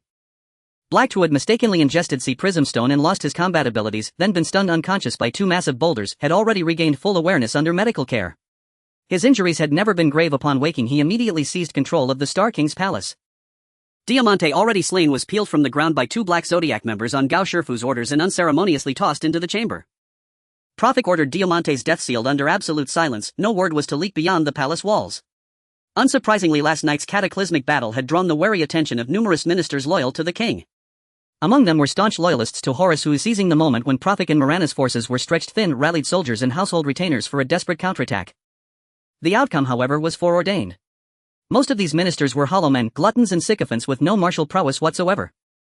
As for the soldiers and retainers, their fighting spirit was feeble at best. The sight of Gao Shifu's monstrous spirit beast sent them scattering in blind panic. Raphite remained undetected, so thoroughly hidden that Profik swept the entire rubble field with his Kenbunchaku haki, yet sensed not a trace of his presence. Only then did they conclude Raphite had fled amid the chaos. Swiftly the royal palace, and soon the entire Star Kingdom, fell under the Black Zodiac's dominion, effectively under Black's command. After all, Morana had just awakened from slumber, her strength still grievously depleted. Black first secured the royal guard, then summoned every minister of the Star Kingdom under the pretext of an emergency council, effectively placing them under house arrest within the palace. Profik and his companions refrained from direct involvement, offering only discreet support if any minister gathered retainers in defiance. Gao Shifu would intervene without hesitation. Should anyone attempt to hide or flee, Profik would not hesitate to expose them with his Kenbunchaku haki. Once the kingdom's stability was secured, a thorny dilemma confronted the Black Zodiac. For any ruler seizing power, the most delicate question is always how to deal with the deposed sovereign, and now King Horus sat imprisoned within a chamber. To deliberate Horus's fate, Mirana, Black, Profik, Gao Shifu, Martifa, Fuentes, Buck and Stad convened in full assembly. Profik had initially refused to involve himself, but both Black and Morana insisted that he and his allies bore intimate ties to this matter and thus deserved a voice in Horus's disposition. It had been assumed that Mirana, harboring both fresh grievances and deep-seated grudges against Horus, would demand severe retribution. Yet when the discussion turned to execution, it was Black who proposed beheading Horus outright, while Morana hesitated, visibly conflicted. I have heard it's at a drop of kindness demands a flood of gratitude. Morana leaned back against her pillow, her face veiled so none could read her expression, yet her voice betrayed lingering frailty. The late king once bestowed great favor upon the Black Zodiac. If we now slay his son, would that not be the height of ingratitude? Her words fell like stone upon the chamber, silencing every soul present. So this is why you, possessing such overwhelming power, still sought our aid? Gao Shifu remarked. In his view, Morana's demonstrated ability to level vast sections of the palace rendered outside assistance wholly unnecessary. Yet tell me, leader, what recourse remains if we spare Horus today only to rue it bitterly tomorrow? Black countered, eager to eliminate this menace while the hour was ripe. That logic I grasped, Morana conceded without argument, then lapsed into silence. Black knew her well. Her silence spoke volumes, not of disagreement but of quiet resolve to hold fast to her own convictions. Black turned to Profik. Leader, since we stand divided, perhaps we should hear Mr. Profik's counsel. Profik winced inwardly. He had resolved not to interfere, yet Morana's unexpected mercy toward King Horus left him no choice. Morana, I concur with Black Tez's position. After a measured pause, Profik spoke plainly. He loathed Horus, the tyrant who colluded with pirates, plundered his nation and tormented his people with reckless decrees. Such a monarch deserved dethronement no less. Moreover, sparing Horus now would surely invite perilous consequences down the road. Adopting Morana's rhetorical cadence, he continued, the late king devoted his life to the Star Kingdom. His deepest wish was its enduring prosperity and growth. Horus, however, is a faithless heir who violates his father's legacy. As the saying goes, of the three unfilial acts none is greater than leaving no heir. To fail in inheriting and advancing his father's vision, to betray the very foundation of kingship, renders Horus unworthy of bearing the late king's name. Were the late king to rise again, he would surely strike down this treacherous son before all else. I grant your arguments hold weight, but the late king is gone, his true will remains unknowable. Morana replied softly. Then let us strip Horus of his crown and release him. That proposal left Prophet momentarily speechless. Did she truly intend to let him remain king? Absolutely unthinkable. This time without prompting, Prophet interjected, our reasoning is sound, but Horus remains the sovereign of the Star Kingdom's entire populace. His fate must not rest solely in our hands. I propose a public assembly where every citizen shall decide Horus's destiny, entrusting Horus's judgment to the people. He knew persuasion alone would no longer sway Morana. Thus he shifted strategy, seeking not to convince her but to remove her authority over the decision itself. Do not think I fail to see your design. Morana tilted her head, instantly perceiving Prophet's intent. Very well, I accept your proposal. Black announced to all citizens of Star Island, tomorrow a general assembly shall convene to determine King Horus's fate. I remain too weak to preside, do so in my stead. Truth be told, Prophet's suggestion brought Morana palpable relief. She had witnessed Horus's tyranny most clearly. Star Harbor's decline stemmed directly from his ruinous policies. On more than one occasion she had nearly died by his hand. From this vantage, eliminating Horus aligned perfectly with her interests. Yet she also honored the late king's profound benevolence and recoiled from shedding his blood. Prophet's assembly proposal thus offered her an honorable path forward, free from moral entanglement. As for the assembly's outcome, Morana required no divination. Given Horus's atrocities, the enraged populace would tear him apart by dawn. So long as I absent myself from the assembly, Horus's fate bears no stain upon my conscience. She found no grounds to reject Prophet's plan, yet knew full well its inevitable grim conclusion. Thus she embraced this course, not to save Horus but to ease her own burden of guilt. And indeed the next day's verdict unfolded precisely as she foresaw. The assembly was presided over by Black. Prophet and his companions, foreigners, remained entirely offstage. Morana feigned incapacitation from injury and likewise stayed away. The crowd swelled far beyond expectation. Countless commoners who had suffered Horus's oppression flooded the venue, each seeking redress. Others came merely for spectacle.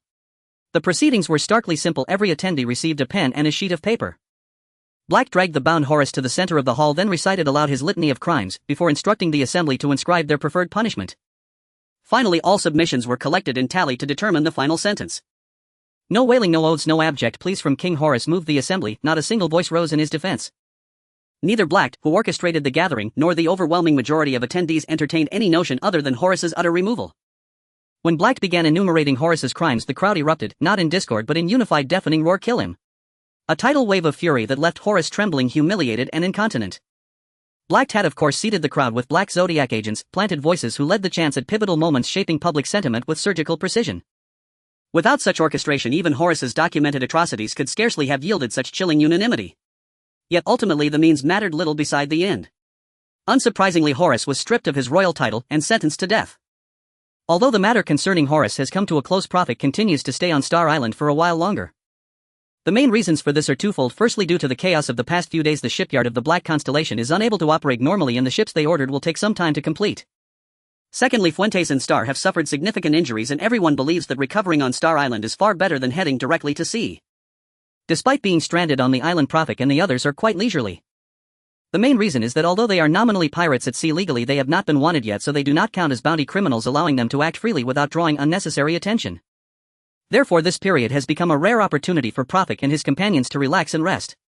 Uncle Fuentes takes Matafa and Gaoshirfu to taste different culinary delights from various shops on the island every day. Although it is said that Uncle Fuentes is taking Gaoshirfu around, in reality it is Gaoshirfu who carries the injured Fuentes. Due to Gaoshifu's unique enormous appetite, this activity has brought considerable revenue to Star Island. Of course Uncle Fuentes has also gained a lot. He has gradually figured out many cooking methods, believing that by the time they set sail again everyone's culinary skills will have improved significantly. Star's injuries are even more severe than Fuentes, so he spends most of his time recovering. Buck has taken the initiative to care for Star, often pushing him around the island in a wheelchair. As the captain, Prophet has more to consider. He borrowed a warehouse from Morana and spent several days transferring valuable items such as gold, silver and jewels from the ship along with recent purchases on the island to the warehouse guarded by the sentinels of the Black Constellation. In this way he need not worry about theft, and it would also be easier to replace the ship. As the actual ruler of the Black Constellation and even the entire Star Kingdom, Keith is caught up in the hustle and bustle. The compensation for the members of the Black Constellation, the execution of King Horus, dealing with the former ministers, abolishing absurd decrees and reorganizing the army, all these responsibilities weigh heavily upon him. To put it bluntly, Keith has now become the king of the Star Kingdom. The only thing that seems off is Morana. Logically, as the leader of the Black Constellation, Morana should be involved in the management of the gang and the nation. However, she has excused herself from all duties, citing her injuries, leaving everything to the deputy leader Keat. Most of the time she locks herself in her room, and sometimes one can catch glimpses of her lost in thought. At other times Morana seeks out Profik to ask about matters concerning overseas affairs. Profik has also noticed Morana's abnormal behavior. "Morana, are you feeling unwell?" "No, I'm fine." Morana answers like this every time. Profik merely thinks that Morana might still be a little shaken. He does not know what to do, so he tries to share more about overseas matters with her. Today Morana approached Profik again, this time asking about Nolan. Morana had once read a story about the great con artist Nolan in which he is depicted as a complete fraud. Excuse me, did Nolan really discover gold? Although Nolan is portrayed as a great con artist in the story, there is another tale that circulates at sea. Profik did not directly assert that the gold Nolan found truly existed. For most people, the Sky Island is a complete legend, and news about it is hardly seen even in newspapers. Thus, to avoid difficulties when explaining the source of the information, he framed the story of the Sky Island as a legend. The current swept the islands and the gold upon them up to the Sky Island. Perhaps this is the truth behind the great con artist Nolan's tale. Is that really possible? Morana indeed asked, surprised. As for that, I can't say for certain, Profik replied with a smile. Since you are so interested in overseas affairs, spoke Star, who was pushed over by Buck, then go out to sea in my stead with my brother and the others. Out to sea? Morana turned to look at Star and Buck. Well, I'd rather not. I still need to stay in this country. In my stead. What happened? Profik's focus was completely different from Morana's. Star spoke. The doctor's examination revealed that my injuries are too severe and I am not fit to sail for a while. What? Profik had not anticipated such a situation. In the past, when he watched One Piece characters like Luffy and Zoro seem to bounce back to life no matter how severely injured they were, even performing sit-ups after sustaining fatal injuries. Thus, although Star was gravely injured, Profik had only thought he would need a few days of rest. How could he possibly have sustained injuries that would prevent him from going to sea for a while? Without giving Profik a chance to speak, Star feigned nonchalance, saying, I was never suited for life at sea anyway. Besides, Star Island is quite nice. Let's just leave it at that. Star fell silent as he spoke. Profik also remained silent. He attempted to speak several times but ultimately only managed to say, I'm sorry. He was the one who was supposed to take Star out to sea, and he was also Star's most trusted elder brother. He determined the route, and he was the one who failed to protect Star well on Star Island. Profik could not convince himself to not bear responsibility. It's all right, big brother. Star appeared quite optimistic. It'll get better soon. When that happens, I'll go find you at sea. Star, let's stay on the island for a while longer. Profik gritted his teeth and said, once your injuries are fully healed, we'll set off together. Big brother, you often tell me stories about those heroic figures. Although you never said you wanted to be like them, the envy in your eyes is hard to conceal. Star wiped away the tears at the corners of his eyes. I know you have great ambitions. I believe your ambitions will surely be fulfilled. My injury isn't worth stopping your progress. You belong to the sea, and you should not linger for even a moment. How could I abandon my companions? In the future, when you achieve your grand ambitions, do not forget me. Tears streamed down Star's face, yet he still feigned cheerfulness. Riches and honor do not forget one another, big brother. This is what you taught me. Profik was not directly agreeable to Stada's request to leave the team. Though deep down he knew that perhaps Stada's departure was inevitable. However, he still wanted to try. What if he could find a way to help Stada recover faster, thus achieving a win-win situation? Stada also did not mention to anyone else that he wanted to stay on Star Island. His demeanor remained unchanged, and sometimes he even discussed the arrangement of the new ship with his companions, making it seem as if he had given up on his desire to remain on Star Island. But Stada was very clear in his heart. He merely wanted to thoroughly experience life with his companions. Due to the matter of Stada, Profik had increasingly found his mind wandering. In recent days he had inquired in detail with the doctor about Stada's injuries and the corresponding treatment options. All the results were the same. The doctor said that Stada's injuries were severe. While they would not endanger his life, they required a long period of recovery, at least several months and possibly up to several years. If he set out to sea, it could very likely worsen his condition. Surgery fruits, meatball fruits, healing fruits, phoenix fruits, drum island, germa carocas. Profik wrote down one by one in his notebook the options that could treat Stada, some involving miraculous devil fruit abilities while others required advanced medical skills and technology. However, he crossed out all those names one by one. The devil fruits with healing abilities that had appeared in the original work were either like the surgery fruit, for which there was no clear news, or like the phoenix fruit, whose user was far away in the New World. The user of the meatball fruit, Bartholomew, might indeed be in the South Sea, but he was involved in a revolution, elusive as a dragon, making him nearly impossible to find. As for the medical system, the Navy's medical resources were utterly unconsidered. Germa was not easy to deal with, and Drum Island and Carocas were far away in the Grand Line, unable to provide immediate help. Sighing, Profik set down his pen and supported his forehead with his hand. After much contemplation, even though he was reluctant, he had to admit that for Stada, staying on Star Island to recuperate was a good choice. Click, the door was pushed open and someone walked into Prophet's room. Morana. Mr. Prophet, it's me, came the voice from behind. Mr. Het. What brings you here? Prophet asked. It was not surprising, he was astonished. Het had been quite busy lately handling one matter after another within the Star Kingdom.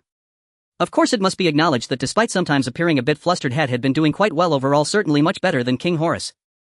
In comparison, there were even voices within the Star Kingdom proposing to crown Het as the new king. He should have been overwhelmed with state affairs. And indeed that was the case. Prophet had not seen Het for several days. Why was Het suddenly free to see him today? I have good news. Het sat down on the couch and said the custom ship is nearly finished and can set sail tomorrow. Prophet nodded, saying that shouldn't be enough to warrant a busy person like you to make a special trip. As expected of Mr. Prophet had laughed heartily. I indeed have a favor to ask. Prophet nodded and turned around, gesturing for Het to speak. I would like to ask you to take Morana with you to sea. Het's request caught Prophet off guard. Although Morana had inquired a lot about overseas matters, she had never proactively suggested going to sea. Moreover, when Stada had extended the invitation, Morana had clearly declined. Prophet was taken aback and countered, is that her idea? No. Then is this your idea, to drive him away and smoothly take over the Black Star and the entire country? Prophet asked, half jokingly, half threateningly. May I ask, what do you think of me? Het shook his head, defending himself. I just feel that deep down in her heart she yearns to go to sea. Especially since you must have mentioned to her the true identity of Joker and her possible background. As the vice leader of the Black Star, Het was well versed in all kinds of information about it. Morana had quietly gone through various reports regarding overseas matters, which of course did not escape Het's notice. Prophet nodded, acknowledging Het's conjecture. I don't know if she wants to seek revenge on Joker, but I believe she definitely hopes to explore this world herself. Based on his understanding of his leader, Het continued, the reason she hasn't proposed this herself is simply out of a sense of responsibility towards this country. Since you informed her about overseas matters, you naturally should take responsibility for it. Then she needs to make her own decision. Prophet remained unmoved. The choice between the responsibilities of the country and the dreams of going to sea could only be made by Morana herself. Neither he nor Het had the right to make decisions for Morana. Het shook his head and took out a piece of paper from his pocket, placing it in front of Prophet. Then take a look at this. Upon seeing the content of the paper, Prophet's expression changed dramatically, and after a long while he finally spoke again. All right, let's proceed according to your plan. What? The dazed Morana heard Prophet's words and turned around. Are you going to sea tomorrow? So soon? Prophet nodded, saying yes, the items to be purchased have been fully prepared. Mr. Het just informed me that the ship is ready. We have no reason to continue staying here. I understand. Morana took a deep breath, hiding her disappointment. Thank you very much for your help. I will ask Het to prepare a feast tonight as a token of gratitude. That evening in the palace of the Star Kingdom, Prophet, Morana, Het, Buxtada, Fuentes, Gayashifu and Martifa sat down as hosts and guests. As usual, there were drinks at the banquet. However, Prophet did not drink alcohol. Martifa was too young and Stada was injured, so they could not drink, and Morana also did not drink. Thus the few of them drank juice produced by the Black Star. As for Het, Buck, Fuentes and Gayashifu, they were drinking fruit wine. Nana Het said to Morana, Mr. Prophet has been a great help to us. He is setting sail tomorrow. Shouldn't the leader show some gratitude? Morana then began to toast to Prophet and the others in turn. Although it was called a toast, it was merely a simple clinking of glasses. After just one round of juice, Morana suddenly felt a bit drowsy. Placing her left hand down and supporting her veil with her right hand, she said tiredly, strange, why do I suddenly feel a bit sleepy? Het and Prophet exchanged glances and said to Morana, too much has happened these past few days, you're just a bit tired. With her mind already a bit unclear, Morana could not think much more and nodded. I heard that even tigers take naps, please excuse me. Before she could finish her sentence, she leaned over and fell asleep on the table. When Morana awoke once more, the sound of the waves filled her ears and the air around her was imbued with the distinctive scent of the ocean. Evidently during her slumber, Prophet had already taken her aboard a new vessel, the Bifewer, and set sail. Now the sky had brightened considerably and they had traveled quite a distance from the Star Kingdom. Thus even if Morana was unwilling, she found herself left with no choice. Of course this would mean trouble for Prophet. I've heard that what belongs to God should be returned to God and what belongs to Caesar should be returned to Caesar. Morana's tone was somewhat cold. Prophet, what's going on now? Can you explain this properly? Well, don't rush me, Prophet chuckled, it's a long story. Then make it short. As she spoke, Morana reached out with one of her arms, wrapping it around Prophet's shoulder. Prophet was taken aback and instinctively recoiled, but was firmly held by Morana. You this? Are you an ability user? It took him a moment to process, realizing that Morana was in fact also an ability user. I've heard that bridges belong to bridges, roads belong to roads. Let's talk about my matters later. Morana pulled Prophet a bit closer. Tell me right now what exactly is going on. Otherwise I won't go easy on you. You didn't drug me, did you? At this moment Morana had already realized that Prophet and Heat had set a trap. Well. Now the circumstances no longer allowed for hiding the truth from Morana, nor was there any need to continue the concealment. Profik had no choice but to recount the entire affair to Morana. It was none other than a copy of the World Economic Journal that Heat had handed to Profik. World Economic Journal is the most influential, widely distributed and authoritative newspaper in the world of the Pirate King. The man behind it is Morgans, one of the underground world's rulers who can be regarded as a significant figure even on a global scale. Morgans himself is an ability user of the bird fruit albatross form. Though he cannot fly for some reason, he has indeed made a remarkable achievement in the newspaper industry. With a network of informants spread across the globe, the World Economic News Agency can swiftly acquire information about significant events occurring in every corner, and thanks to the omnipresent newsbirds, he can disseminate news rapidly worldwide. Anyone who pays the corresponding berries can obtain a newspaper from the newsbirds.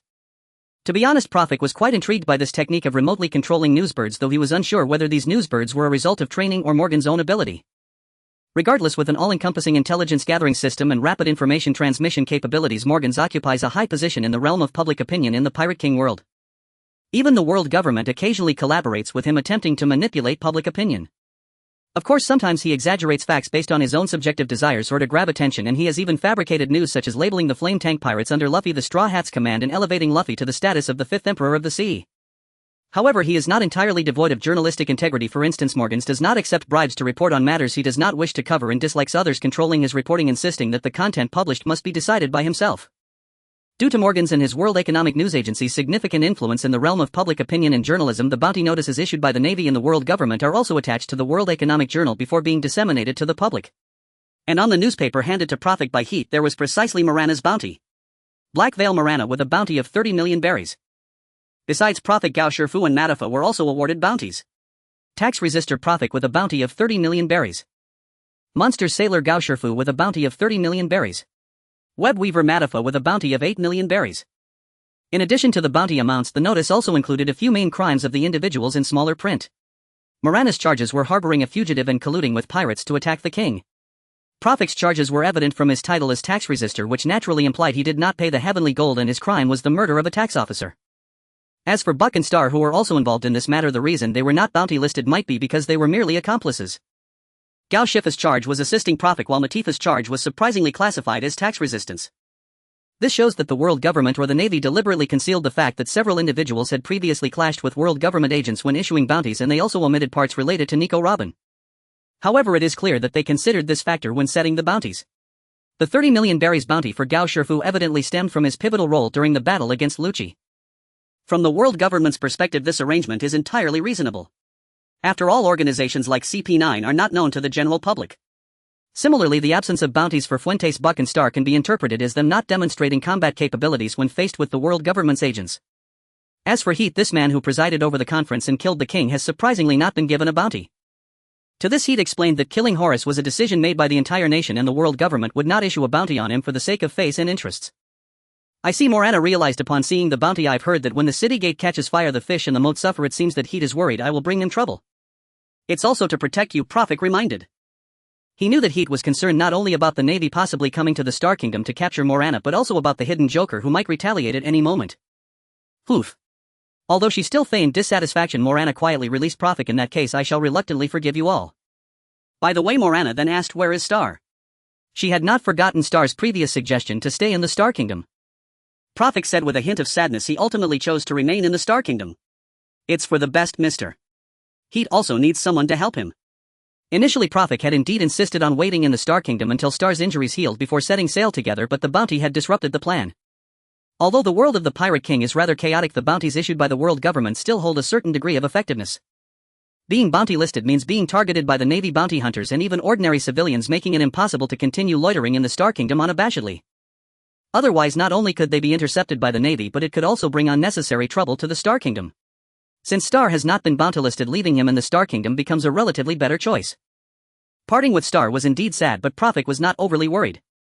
After all, Heat was likely to become the king of the Star Kingdom, and Star following Heat would ensure his safety and quality of life. In that case, Morana said with a soft smile, extending her right hand to shake hands with Profik, I look forward to your guidance, Captain. It must be acknowledged that although the bounty offered by Profik and others is not high, it has still caused quite a stir. In the North Sea, the temporary base of the Don Quixote family. The notorious pirate of the North Sea, Don Quixote da Flamingo, wore a grim expression. Beside him sat one of the top executives, Sika. It has been a long time since Diamante left the North Sea for the South Sea, yet he has not sent any news back for over 10 days. Doflamingo knew in his heart that Diamante must have run into trouble, and he couldn't help but feel regret for sending Diamante to the South Sea. If it weren't for King Horus offering substantial benefits and the Don Quixote pirates being struck by the Navy and in urgent need of funds, he wouldn't have bothered with that fool Horus at all. Damn it, who is it that has targeted my family? Doflamingo's expression darkened. I will never forgive them. Young master. Young master. Rauji burst in with a newspaper in hand.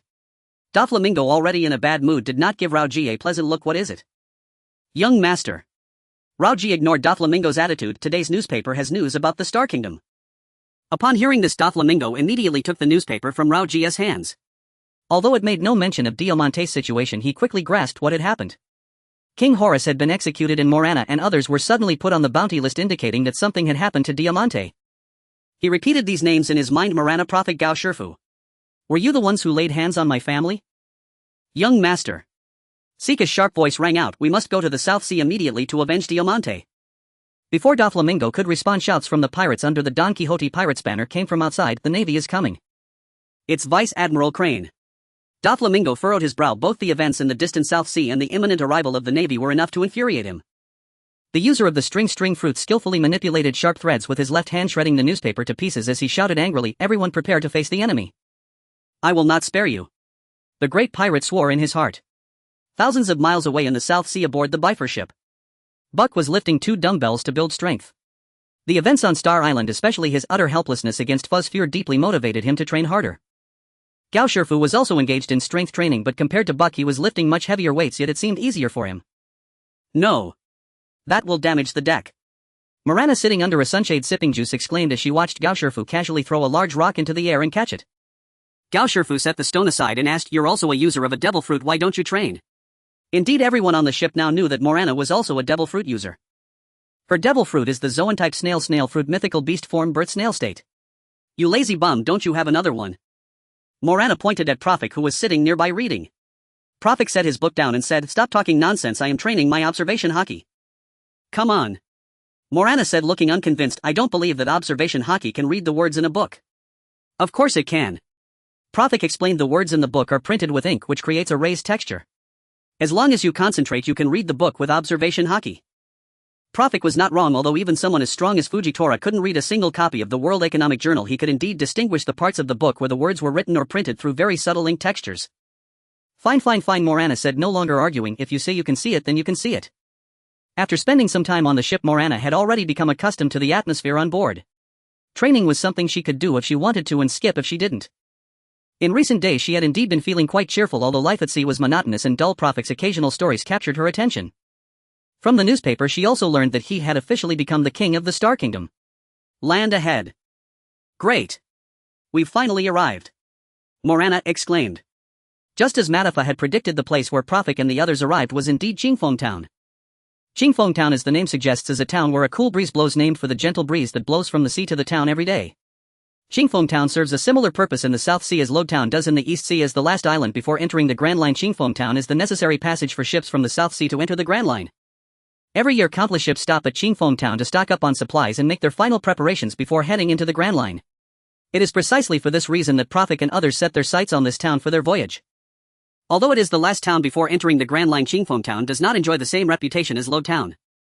Lode Town is the hometown of the Pirate King and the town of beginning and end is quite famous, while Qingfeng Town only has a bit of notoriety among the maritime groups in the South Sea wanting to enter the Grand Line. Before the era of great pirates, Qingfeng Town was generally a harmonious and prosperous little town, but the arrival of the great pirate era changed everything. Due to its lack of fame, Qingfeng Town is far less prioritized by the Navy headquarters compared to Lode Town. This directly led to the stationed Navy here being far less elite than that stationed in Lode Town. After all, the Navy's resources are limited. It is impossible to equip every branch with elite officers like Smoker. The direct consequence of this is that Qingfeng Town has suffered severe assaults from pirates. Although only a few years have passed since the beginning of the Great Pirate Era, the original residents of the town have either died at the hands of pirates or fled, and some even became gangsters and pirates themselves. As for those who were lucky enough to survive and could not move away, they could only live under the rule of the pirates. Speaking of the Navy branch in Qingfeng Town, it can truly be called a humiliation for the Navy. This branch was completely overrun by the pirate crew. At a time when the Navy was overwhelmed by the increasing number of pirates in the New World and the Grand Line, they were even unable to rebuild the Navy branch.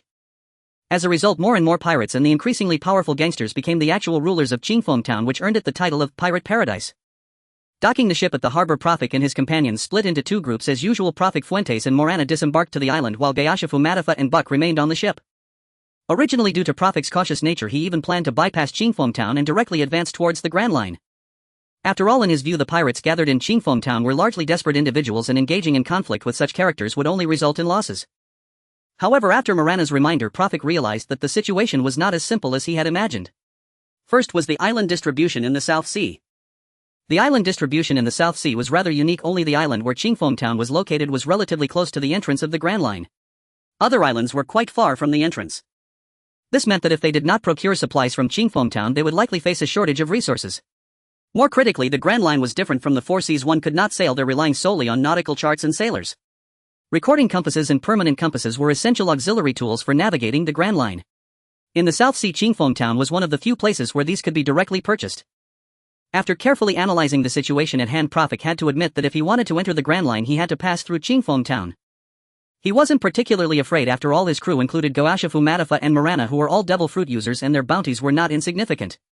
They should be able to defend themselves on the island without too much trouble. What a hassle! I wonder where to buy recording compasses and permanent compasses in this town. Profik observed his surroundings as he walked. Most of the pedestrians on the street were pirates, and many of the surrounding shops were also run by pirates. This place is far worse than Star Harbor. Morana instinctively compared the streets of Qingfeng Town to Star Harbor, noting that in terms of street layout, cleanliness and architecture, Star Harbor was vastly superior. However, this was not surprising considering that Star Harbor was backed by the Black Star constellation and the Star Kingdom, which ensured a basic level of law and order. In contrast, there was no such order in Qingfeng Town. On this island, pirates acted as they pleased, with some robbing people in the streets, others looting shops, and some even engaging in violent conflicts. Overall, the word chaos was perhaps the most fitting description of the situation in Qingfeng Town.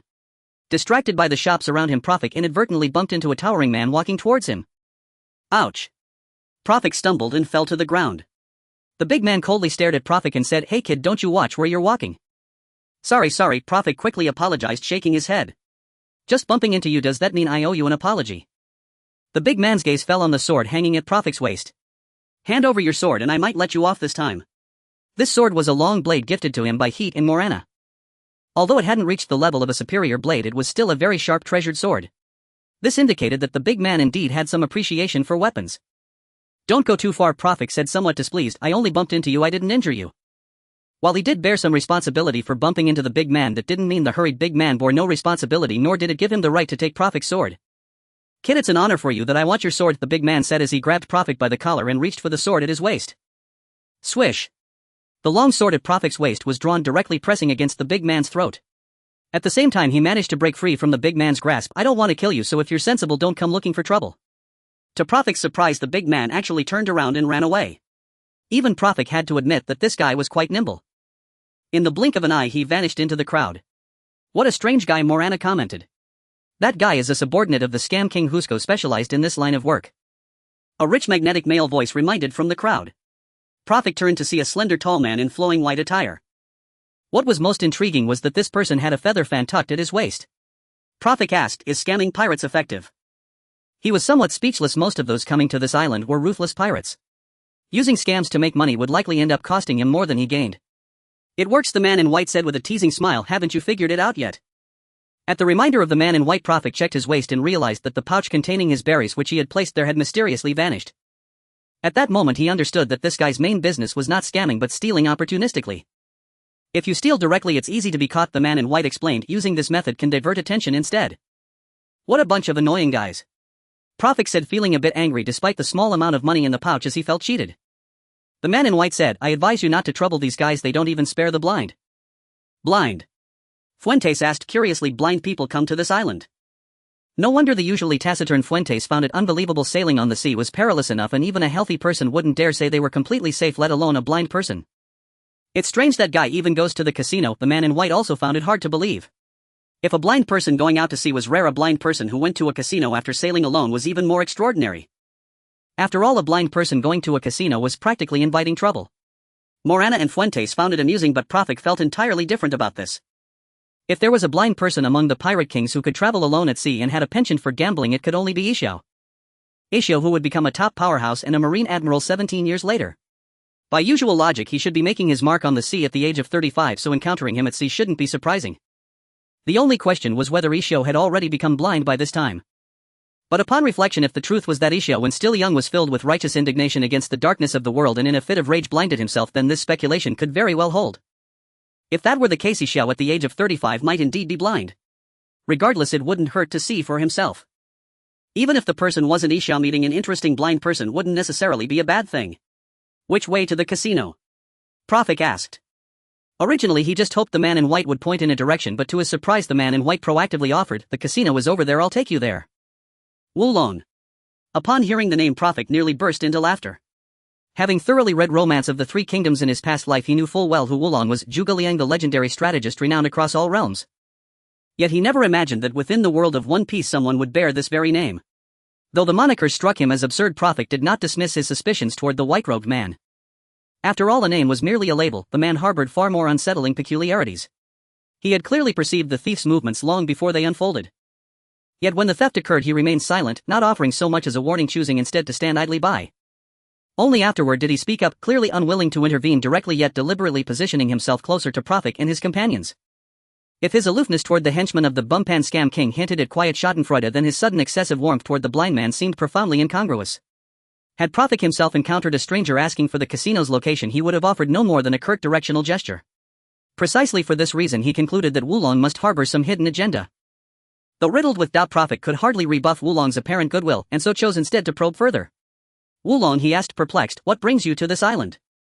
Wulong replied with unruffled composure, "My younger brother vanished several days ago. I heard rumors he'd arrived on this island, I've come to find him." Hearing this, Prophet's suspicion deepened. No truly desperate sibling would stroll leisurely toward a casino alongside strangers.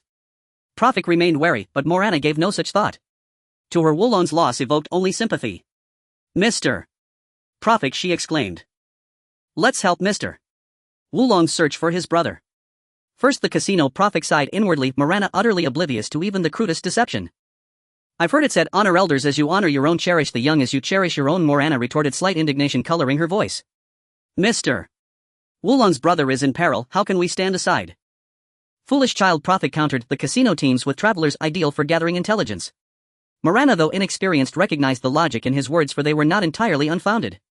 Convinced, she declared, "Then let's hurry there at once." Prophet sensed an uncanny familiarity about Wulong, yet the memory eluded him, slipping just beyond recall. Still he felt little alarm. First, though Wulong seemed suspicious, malice was not necessarily implied, and Prophet bore him no grudge, making unprovoked hostility unlikely. Second, a formidable figure known as Ixio was rumored to dwell upon this island. With him present, even monsters from the New World would find conquest uncertain. Motivated by the instinct to align with power, Prophet resolved to head straight to the casino. Yet his primary source of calm lay not in circumstance, but in confidence born of strength. Morana might lack subtlety, but her prowess was unquestionable. Coupled with Prophet's observation, hockey few in the South Blue could rival them. To overpower both Prophet and Morana outright, one would likely need the caliber of a Marine Rear Admiral. Yet Prophet remained naively optimistic, for the man beside him, this Wulong, possessed precisely that level of power, and perhaps more. His true identity was none other than Marine Rear Admiral Zhuge Liang, though he held the rank of Junior Admiral at present.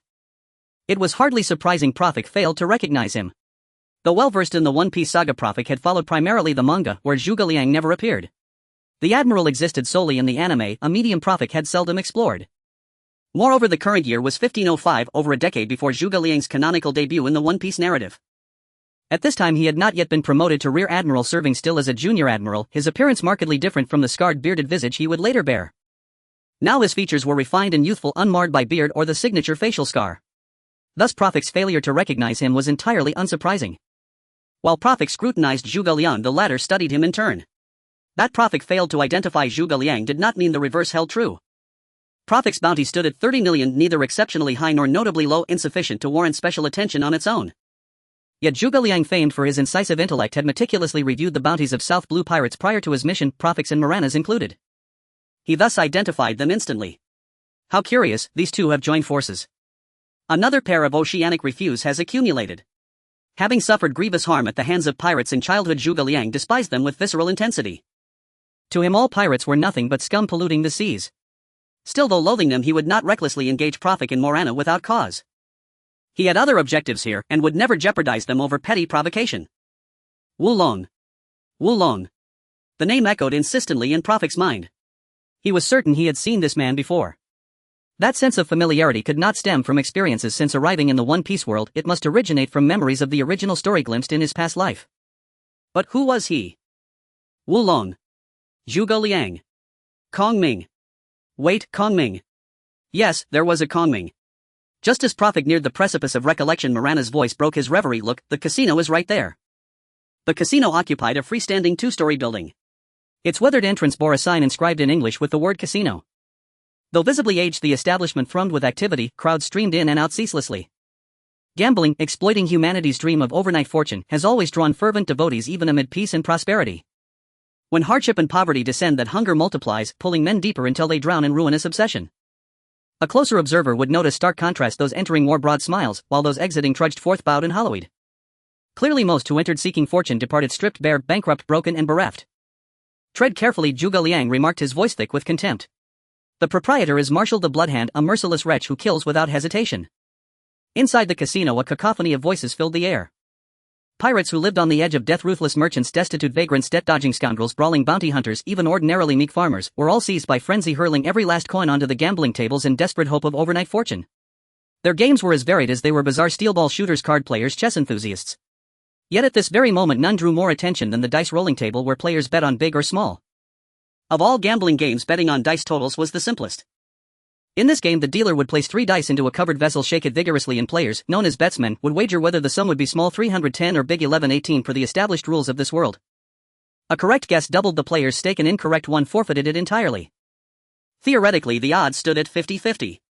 Without factoring in hockey or devil fruit abilities, victory depended solely on chance, no skill could sway probability.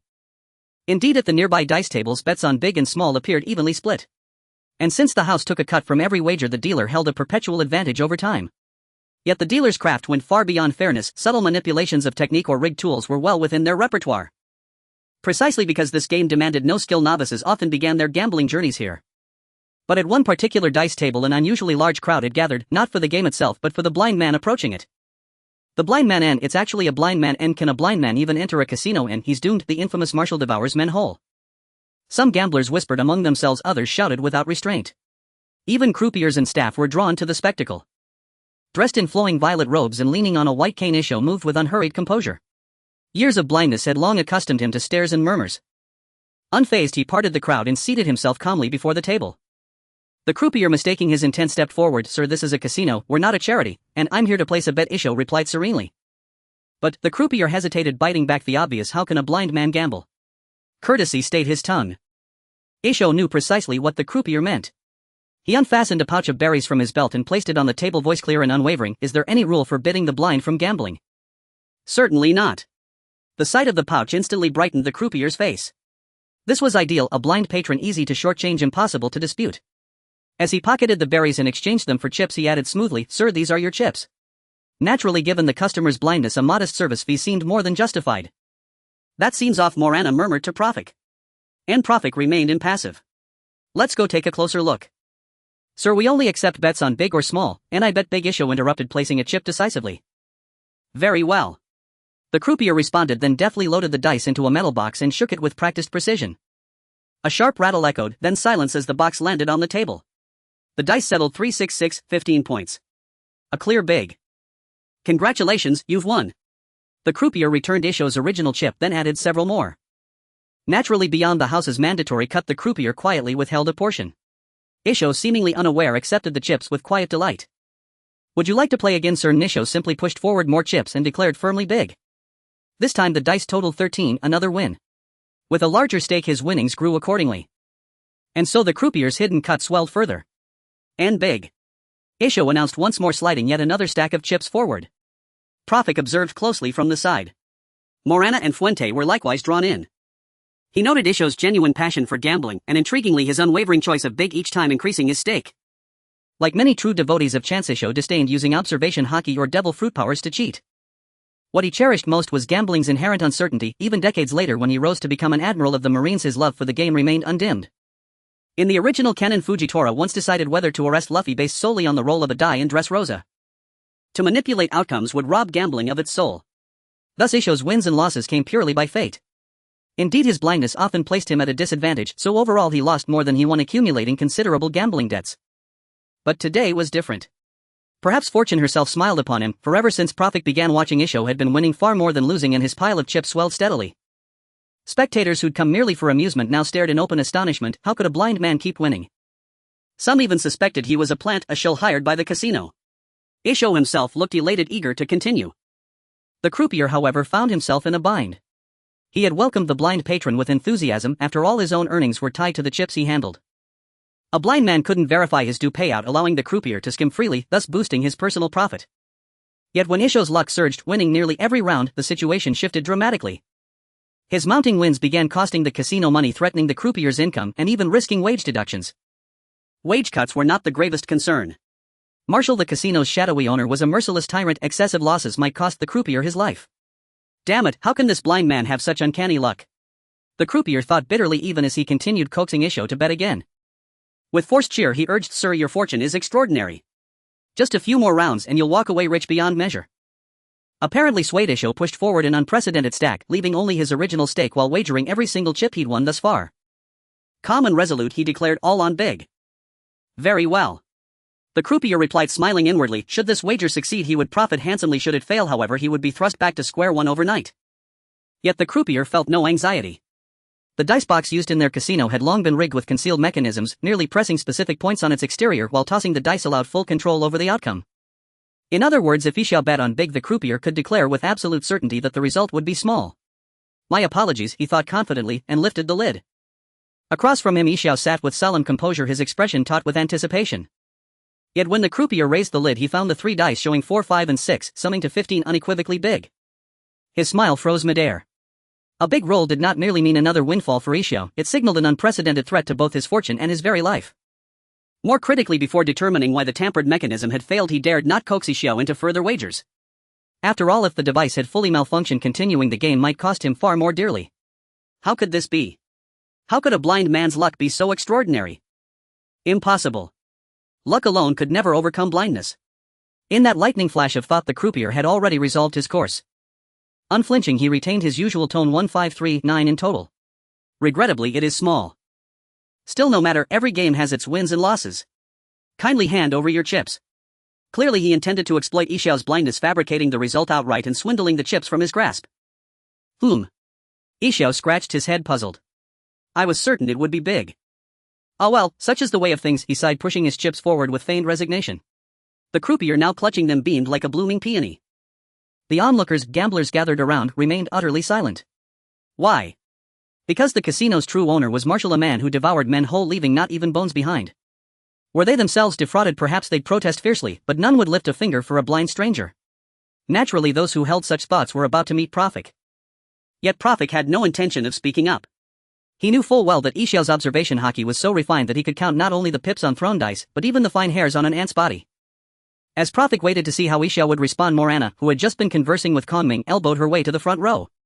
She feared neither Marshall nor knew Isho was in truth a peerless master. To her, Isho was simply a blind elder being bullied by the casino. "Hey," she slammed her palm onto the gambling table and demanded, "What is going on here? This gentleman clearly wagered on big." "Truly. I actually won." Isho replied gratefully. "Might I ask your name, madam?" "Many thanks for your kindness. Honesty is the bedrock of integrity. I am Morana and I speak only what is true." "Indeed. Who is this woman?" gasped a bystander. "Does she even know who Marshall is?" Before Profik could utter a word, the casino's enforcers moved. "You meddlesome coward," utterly oblivious to timing. A black-clad guard shoved Morana aside. "That blind man can't see anyway. Whatever we declare big is big and whatever we call small is small.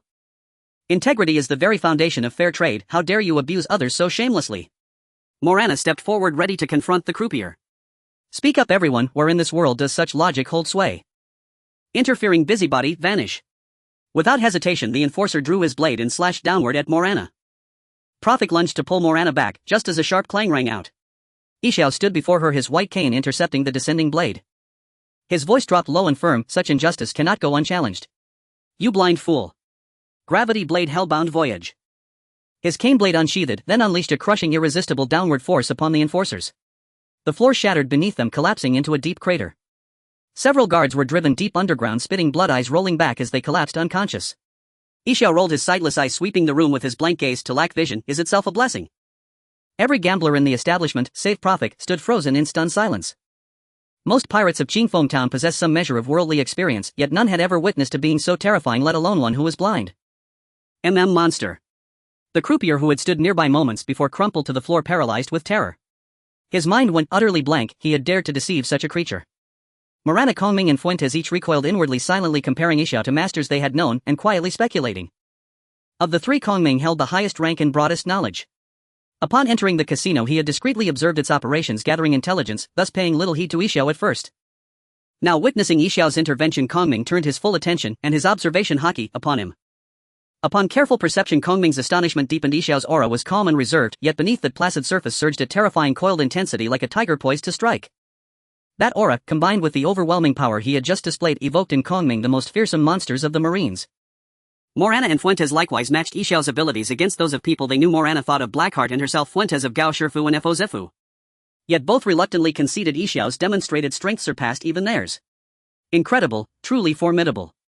Morana leaned forward, peering into the crater's depths. She noticed two extraordinary features. First, the pit was perfectly circular. Second, its radius was precisely calibrated, engulfing the enforcers entirely yet sparing every soul nearby. This revealed Xiao's mastery over force. His control was absolute, exact and flawless. Prophet, however, showed no surprise to him. Xiao pulling down meteors from the heavens would have been more astonishing. Still, this single display confirmed Xiao had already attained extraordinary power. Xiao remained unruffled. He resheathed his cane blade, sat back at the table and asked calmly, "So, were the dice big or small?" Meeting Xiao's milky sightless gaze, the croupier was already trembling beyond reason. Even if the dice had shown small, or even if no dice existed on the table at all, he would now dare utter only one word: big. "Then I shall claim these chips." "Why wise?" The croupier could not utter a single refusal. He handed Xiao his rightful winnings, and secretly added the chips he had previously withheld. Xiao poured the chips into his cloth sack, rose, took up his cane and approached Morana once more. "Many thanks, young friend, for your righteous stand. They say a trifling deed merits no mention. I am but a humble soul," Morana replied, her curiosity now aflame after witnessing his might. "Elder sir, pray who are you?" "I am Xiao, a simple blind man," he answered, exchanging chips for berries as he spoke. Of course no one present still believed that. "My eyes may be blind, Carl, but do not think my heart is also blind." A flustered pirate under Marshall burst into the room. At first glance one might mistake this man for an upright individual. However, upon understanding the true nature of Marshall, one would discover that he is in fact a most ruthless killer. Sitting across from Marshall at that moment was the stout and rugged man with a scruffy beard incongruous with the room's lavish decor, known as the Collision King Husko. Looking at Husko's appearance one might think he was a reckless individual, but in reality he was quite the opposite, meticulously cautious and detail-oriented. Marshall and Husko appeared to be engaged in legitimate business, as one operated a casino while the other was involved in theft. Both had numerous pirates under their command, making them the two largest factions in Qingfeng Town. Of course, both were also wanted criminals. Marshall had a bounty of 40 million berries, while Husko's bounty was substantially lower at 18 million berries due to his more cautious methods. As the two pirate overlords of Qingfeng Town gathered, the atmosphere was unexpectedly relaxed, seemingly discussing some important matter. However, the entrance of the flustered pirate disrupted the previous ambience. Marshall frowned slightly and asked with discontent, "What kind of disorder is this?" Such panicked behavior could cause him to lose face in front of others. The pirate gasped for breath before saying, "At the casino something has happened." "What happened at the casino?" Upon hearing this, Marshall also grew anxious. As the primary economic source for Marshall's pirate crew, any incident at the casino would greatly impact the crew's income. The pirate blurted out everything that happened at the casino in a rapid-fire manner. In his account, a blind uncle named Xiao became the troublemaker at the casino, while Morana was portrayed as Yixio's accomplice. The casino was depicted as the victim of a significant cash theft. Bang! Marshall slammed his fist onto the wooden tea table in a fit of rage, leaving a distinct imprint. The water cup on the tea table was knocked into the air, spilling tea everywhere. He stood up and said, "Take me to find those guys." "Wait, brother Bloodhand, you are too hasty." Husko replied leisurely. From the pirate's account, he had already grasped the situation at the casino. The loss at the casino isn't substantial. More importantly, there is that business deal. We cannot afford any mistakes now. Hoof. Marshall, filled with anger, sat back down. The blind Xiao will have his day. If it weren't for the business deal that could make him prosper overnight, Marshall would have been inclined to take up his spear and confront Xiao right then. On the streets of Qingfeng Town, Prophet Morana, Fuentes, Kongming and Xiao walked together. At first Morana thought that Xiao, being blind, would find it difficult to navigate, wanting to help him find his way. However, she soon realized that although Xiao was blind, he walked with a steadiness that was hardly distinguishable from an ordinary person, aside from being slightly slower. In fact, rather than saying he walked slowly, it was more accurate to say he walked with remarkable poise. This only piqued Morana's interest in Xiao further. She curiously asked, "Mr. Xiao, you are indeed blind, but Just then she noticed Prophet's reminder and realized that her question might be impolite, quickly apologizing. "I'm sorry. No harm done." Xiao replied unaffectedly, instead speaking of his insights. "Though my eyes are blind, my heart remains clear. As long as the heart is bright, walking will naturally pose no difficulty." "Is that so?" Morana nodded, half understanding. "Mr. Wulong," Xiao asked while using his cane to navigate, "do you have any leads on your brother yet?" Kongming shook his head and said, "Not yet. The towns on this island are quite large." In reality, he was waiting for the navy ships on the island's outskirts to arrive. Initially, he thought that with a basic understanding of the island's situation, he could control the situation by sending a few navy ships into the harbor. However, he did not expect the number of pirates on this island to far exceed his imagination. Thus he had to seek reinforcements from other branches, increasing the number of ships dispatched to completely seal off the island where Qingfeng Town was located, capturing all the pirates. Moreover, after witnessing Yixio's strength, Kongming had to reconsider his attitude towards the navy. If this formidable individual were to turn against the navy, even if he could restore the navy's branch in Qingfeng Town, Kongming would certainly become a sinner of the navy. Fortunately, Yixiao did not belong to the ranks of wanted criminals and had up to this point committed no illegal acts, except for. "Then we need to act quickly." Morana appeared somewhat anxious. "I heard that time is of the essence. The longer we delay, the more danger Mr. Wulong's brother will be in." "You are more anxious than Mr. Wulong himself," Prophet teased while also reminding. Even now he firmly believed that Wulong's demeanor did not reflect that of a brother who had lost his sibling. In all matters, preparation leads to success while lack of it leads to failure. Being too anxious may put oneself in danger, Kongming said, both responding to Prophet's doubts and reminding himself. They must wait until the outer navy has completed the encirclement before they can act, ensuring they capture all the pirates on this island. At that moment a commotion arose on the street ahead, with pedestrians quickly moving aside. A convoy could be seen rushing from the distance. How rude! Fuentes almost got knocked over by the large horse leading the way, hurriedly stepping aside. Seeing such a large convoy, Prophet asked, "What is going on?" "It is Butcher Carlton," Kongming explained. He had arrived in Qingfeng Town earlier than Prophet and the others and had gathered quite a bit of information under the pretense of searching for his brother, thus was more familiar with the island's situation. At this moment he took on the responsibility of informing the others. Kongming said with disgust, "Butcher Carlton was originally a resident of this island but later got involved with the mafia, making him a representative of the local forces on this island. This guy colluded with outside pirates, frequently providing them with various supplies. That convoy belongs to him and he must have struck some deal with those two characters, Marshall and Husko." "Mr. Wulong, wait!" Yixiao suddenly interrupted Kongming's explanation. "I heard a child's cry from that carriage." "A child's cry?" Kongming appeared somewhat puzzled as he couldn't hear such a sound at all. Yixiao with a serious expression explained, "I sensed emotions of sorrow and pain emanating from within the carriage." "Do you mean to say that there are people inside the carriage?" Kongming was taken aback.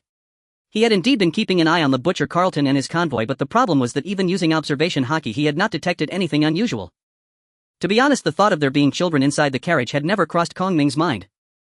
After all, although he stayed on the island under the pretense of looking for his brother, his actual mission was to ascertain the situation of the pirates on the island and prepare for the navy's further actions. At this moment, hearing Yixiao's words, Kongming once again unleashed his observation haki to sense the movements of the carriage. However, he found nothing but "I can't hear anything at all." "Did any of you hear anything?" In Kongming's field of observation haki he could clearly sense the shapes of the surrounding objects, but the perception of the cargo in the carriage was obscured by layers, allowing him only a vague sense. At this point he could only sense that the carriage was loaded with a considerable amount of meat products. Morana strained her ears in an attempt to hear something. As a half-breed of the fur tribe and humans, her hearing was much sharper than that of most humans. However, in such a noisy street the various sounds interfered with her ability to discern. Morana could only shake her head and say, "I can't hear anything." However, this was hardly surprising considering that what Yixiao supposedly heard referred more to sensing with observation haki than listening with the ears. For Morana, who had no understanding of observation haki, this was an impossible task. "I didn't hear anything either, but I trust Uncle Yixiao's perception." Prophet also released his observation haki in an attempt to sense the movements inside the carriage, but similarly he encountered difficulties in understanding the specific situation of the cargo within. However, unlike Kongming, Prophet believed in Yixiao's ability due to his understanding of him. On one hand, Yixiao was as powerful as a monster, and being blind he relied on observation haki for all matters in life, thus he surpassed Kongming and Prophet in this regard. On the other hand, in the original work during the Dressrosa arc, Yixiao indeed demonstrated the ability to perceive emotions using observation haki. "It seems there are quite a few children locked inside the carriage," Yixiao said with a slight frown. Within his powerful observation haki he could distinctly sense that beneath the layers of meat and animal skins in the cargo compartment there was a small space, and within that space were many children confined. If his observation haki was not mistaken, then Carlton's convoy was clearly engaged in human trafficking under the guise of transporting goods. "Human trafficking!" Morana exclaimed immediately. "Prophet, let's intercept the convoy." "Perhaps Mr. Wulong's brother is inside." Prophet shook his head, signaling Morana not to rush. "Don't be hasty. Mr. Wulong's brother went missing a few days ago. He couldn't possibly be here. Previously Profik had always suspected that Wulong's so-called looking for his brother was merely an excuse. But now he could not help but question his earlier judgment. Could it be that Wulong was truly just a seemingly calm brother who had lost his sibling? But we can't just stand by and do nothing. As an orphan who had been picked up on a pirate ship, Morana had a particular aversion to human trafficking. If not for considering her companion's feelings, she would have rushed forward to smash the convoy. Let's follow them. Profik gritted his teeth and made a decision. If they are indeed engaged in human trafficking, we will take down their stronghold directly. As a person who had traversed from Earth to the world of One Piece, Profik understood the dangers of human trafficking all too well. The trafficked individuals often end up as slaves or forced laborers. And the trafficking of children, even within the crimes of human trafficking, is among the most heinous types. Although Profik was not of the highest moral caliber, he could not tolerate the occurrence of human trafficking right before his eyes. Moreover, given Morana's strong desire to take action, he decided to intervene and rescue. Trusting in Ishao's abilities, Profik had basically concluded that Carlton was engaged in human trafficking or the slave trade, and their caution surely indicated they were plotting a major deal. If they acted here, it would not only lead to chaos but also limit the number of people they could rescue. Only by following them and directly taking down their stronghold could they save more of the abducted individuals. Profik then arranged, Uncle Fuentes, please go back to the ship and notify Gayashifu and the others to be ready to set sail for support at sea. The rest of you come with me. Uncle Ishao, Mr. Wulong, what do you think? To rescue the slaves, they were likely to engage in a fierce battle with Carlton. Therefore Profik arranged for the weakest Fuentes to return to the ship. This way, on one hand, they could avoid the trouble of having to protect Fuentes during the battle. On the other hand, having 4 people on the ship would make it easier to operate the vessel. Of course, since Ishao and Kong Ming were not Profik's crew members, he specifically asked for their opinions during the arrangement. All right. Ishao nodded. His moral code leaned towards benevolence, and having spent years among the common folk witnessing their suffering, he naturally would not oppose. Kong Ming also nodded and said all right. As a Navy officer, saving the populace was part of his duty. Meanwhile, a question arose in Kong Ming's mind: were individuals like Morana and Profik who were more concerned about saving the people than some Navy officers truly the vicious pirates? Profik, Ishao, Kong Ming and Morana quietly followed behind Carlton's convoy, and soon the convoy stopped in front of a castle-like structure. From the unique architectural style, the seagull emblem on the gate and the large Navy lettering, it was evident that this was not just any place but a Navy base. The Navy. Morana, peeking from behind a nearby building to observe the situation, was both shocked and furious. She could not have imagined that Carlton's convoy had actually stopped at the gates of a Navy base. Could it be that Carlton was colluding with the Navy on the island? Profik grabbed Morana and said in a low voice, "Stay calm, there's something off about this Navy base." Upon hearing Profik's words, Morana carefully observed and indeed discovered some anomalies. This Navy base appeared to have not been maintained for a long time, and the walls of the base bore faint traces of battle. Most crucially, atop the fortress of the Navy base there was actually a pirate flag flying. Clearly, although this place was a Navy base, its current master had no connection with the Navy. "I heard that this used to be a branch of the Navy, but it was captured by pirates a long time ago," Kong Ming remarked, carefully choosing his words so as not to expose his identity. "Now it is the stronghold of the Marshall gang. I never expected Carlton to be in league with Marshall." "I see." Profik nodded. At that moment Ishao's voice rang out, "They are opening the door." The group immediately turned their gaze towards the main gate of the base. They saw the door slowly opening from the inside as the convoy began to enter the base. As the last carriage entered the base, the gate immediately closed, seemingly to prevent anyone from seeing what was happening inside. "The door is closed, what do we do?" Morana asked anxiously. Kong Ming suggested, "I think we need to formulate a battle plan. This Navy major, whose name happens to be the same as Zhuge Liang's courtesy name, is one of the rare strategists in the Navy. Before taking action, he prefers to devise a thorough and complete plan, gradually pushing the pirates they are dealing with into a corner. I've heard that the longer the night, the more dreams arise. The longer we hesitate, the more danger the kidnapped children will be in. Rather than beating around the bush, we should strike directly. I suggest we charge in." Morana was the first to voice her plan. "What do you think, Mr. Wulong?" After hearing Mo Lana's plan, Pu Luofei felt speechless. Somehow she seemed a little simpler-minded since boarding the ship. No, Kong Ming shook his head. His brother had not truly vanished, so there was no need to rush. Forcing our way in would be far too dangerous. Moreover, creating alarm might only endanger those we seek to save. Mo Lana spoke with some anxiety. Kong Ming took the feathered fan from his waist and held it in hand. Clad in white, he struck the image of a strategist whose robes fluttered in the breeze. After a moment's thought, he continued, "We must first learn where they are being held and how the guards are posted. If we can free them in a single clean action, all the better." At that moment he had already assumed the role of the Navy's sagacious tactician. Whether Ma Xiao'er's pirate crew had truly colluded with Butcher Ka Er done in a human trafficking enterprise or not, it was prudent to use this opportunity to gather intelligence. If they could with the aid of Pu Luo Fei Ko Mo La Na and Yi Xiao eliminate the pirates entrenched within the naval base, it would be an ideal outcome. He added, but the outer wall of the naval base is very tall, scaling it would almost certainly draw attention. In that case, I have an idea, Pu Luo Fei Ko proposed. Why not have Mr. Yi Xiao use his ability to send me in directly? That should work, right? Yi Xiao nodded, tacitly accepting Pu Luo Fei Ko's suggestion. It seems you know my abilities quite well. Only a guess, Pu Luo Fei Ko replied dismissively. His sources of information would never be revealed to Yi Xiao anyway, so any explanation would do. Then Pu Luo Fei Ko took a dendon mushi from his pocket and handed it to Mo La Na. Mo La Na, once I slip into the base, well, keep in touch by dendon mushi. Act on whatever information I send back. All right. Mo La Na accepted the device. Yi Xiao and Kong Ming nodded in approval of Pu Luo Fei Ko's plan. Yi Xiao then used his gravity manipulating power to make Pu Luo Fei Ko float effortlessly through the air and convey him straight into the naval base. Once inside the base, Pu Luo Fei Ko intended to track the convoy and follow the trail to where the kidnapped children were being held. But he found the carriage and horses stopped in the clearing before the main building of the naval base, and the cargo they had carried was nowhere to be seen. It appeared the victims had already been moved elsewhere.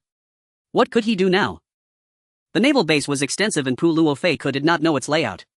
With many pirates roaming inside, lingering too long risked exposure. Where then would kidnapped children be held if they were indeed inside this base? A sudden flash of insight came to Pu Luo Fei Ko. A naval base would of course have cells or a prison for holding pirates or criminals. Such places were natural candidates for detaining people. So perhaps the basement or the first floor. Pu Luo Fei Ko did not know the base's layout and could only speculate. In many films and dramas, detained people are often kept in dungeons. In the world of pirates, most prisons tended to occupy the lower levels.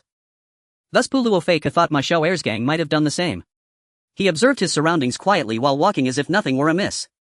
He was not afraid of being noticed by the pirates active in the base. After all, the crew was large and could not possibly know every face. From what he could see, their discipline was lax. There was no uniform dress, and when they encountered one another they did not present credentials or exchange passwords. Pu Luo Fei Ko reasoned that as long as he appeared composed and gave no sign of guilt, the odds of being suspected were low. Events proved his assumption correct. Although he crossed paths with several pirates, no one suspected he had slipped in from outside. This was not surprising, since Ma Xiao'er's pirate crew had risen to become one of the island's dominant forces. Few dared to trouble them openly. Moreover, their quarters were within the old naval base, ringed by high walls, so it was exceptionally difficult for outsiders to infiltrate. Consequently, the pirates within the base appeared unbothered and complacent. Expecting them to be more vigilant or disciplined would have been unrealistic for a band of cutthroats. Pu Luo Fei Ko walked smoothly into the naval base building and began searching for likely places of confinement. Suddenly footsteps sounded from the other side of the corridor behind him. He quickly concealed himself behind a wall by the stairwell, held his breath, and pushed his observation hockey to its fullest. He needed both to avoid detection and to eavesdrop for intelligence. Through observation hockey, Pu Luo Fei Ko could roughly discern the shapes of those approaching and could catch snatches of their conversation. Two men entered the passage, one tall and refined, the other shorter but notably muscular. The former was Ma Xiao'er and the latter butcher Ka Erdun. Ka Erdun said, "Brother, this time with the piglets you should give me a larger cut. I provide the site, you supply the merchandise, and who see finds the buyers," Ka Erdun said with impatience. How the accounts are settled was agreed from the start. "Don't talk like that," Ka Erdun grunted rough-heartedly. "Don't think I don't know that the Pang Ci wine has connections with powerful overseas patrons." He went on, "There are a few pretty souls in this shipment. I hear those big men have a particular taste for such things. Let him come back and you can ask him for the money yourself." Ka Erdun refused to yield. That was how he conducted business. He gave a nervous laugh. "People call Bloodhand stingy, and it seems they are right. Can't you see farther ahead?" Ka Erdun scolded as if disappointed. "Those men are important figures. If we please them and secure this connection, we could make a fortune." Pu Luo Fei Ko, separated from them by only a wall, heard their exchange with crystal clarity. If one listened to the surface of their conversation, it sounded all too plausible, the air of discussing legitimate commerce. But Pu Luo Fei Ko already knew these two were likely involved in human trafficking. Once he combined that knowledge with their words, the truth revealed itself in an ugly light. The term piglets was a euphemism for those who were trafficked.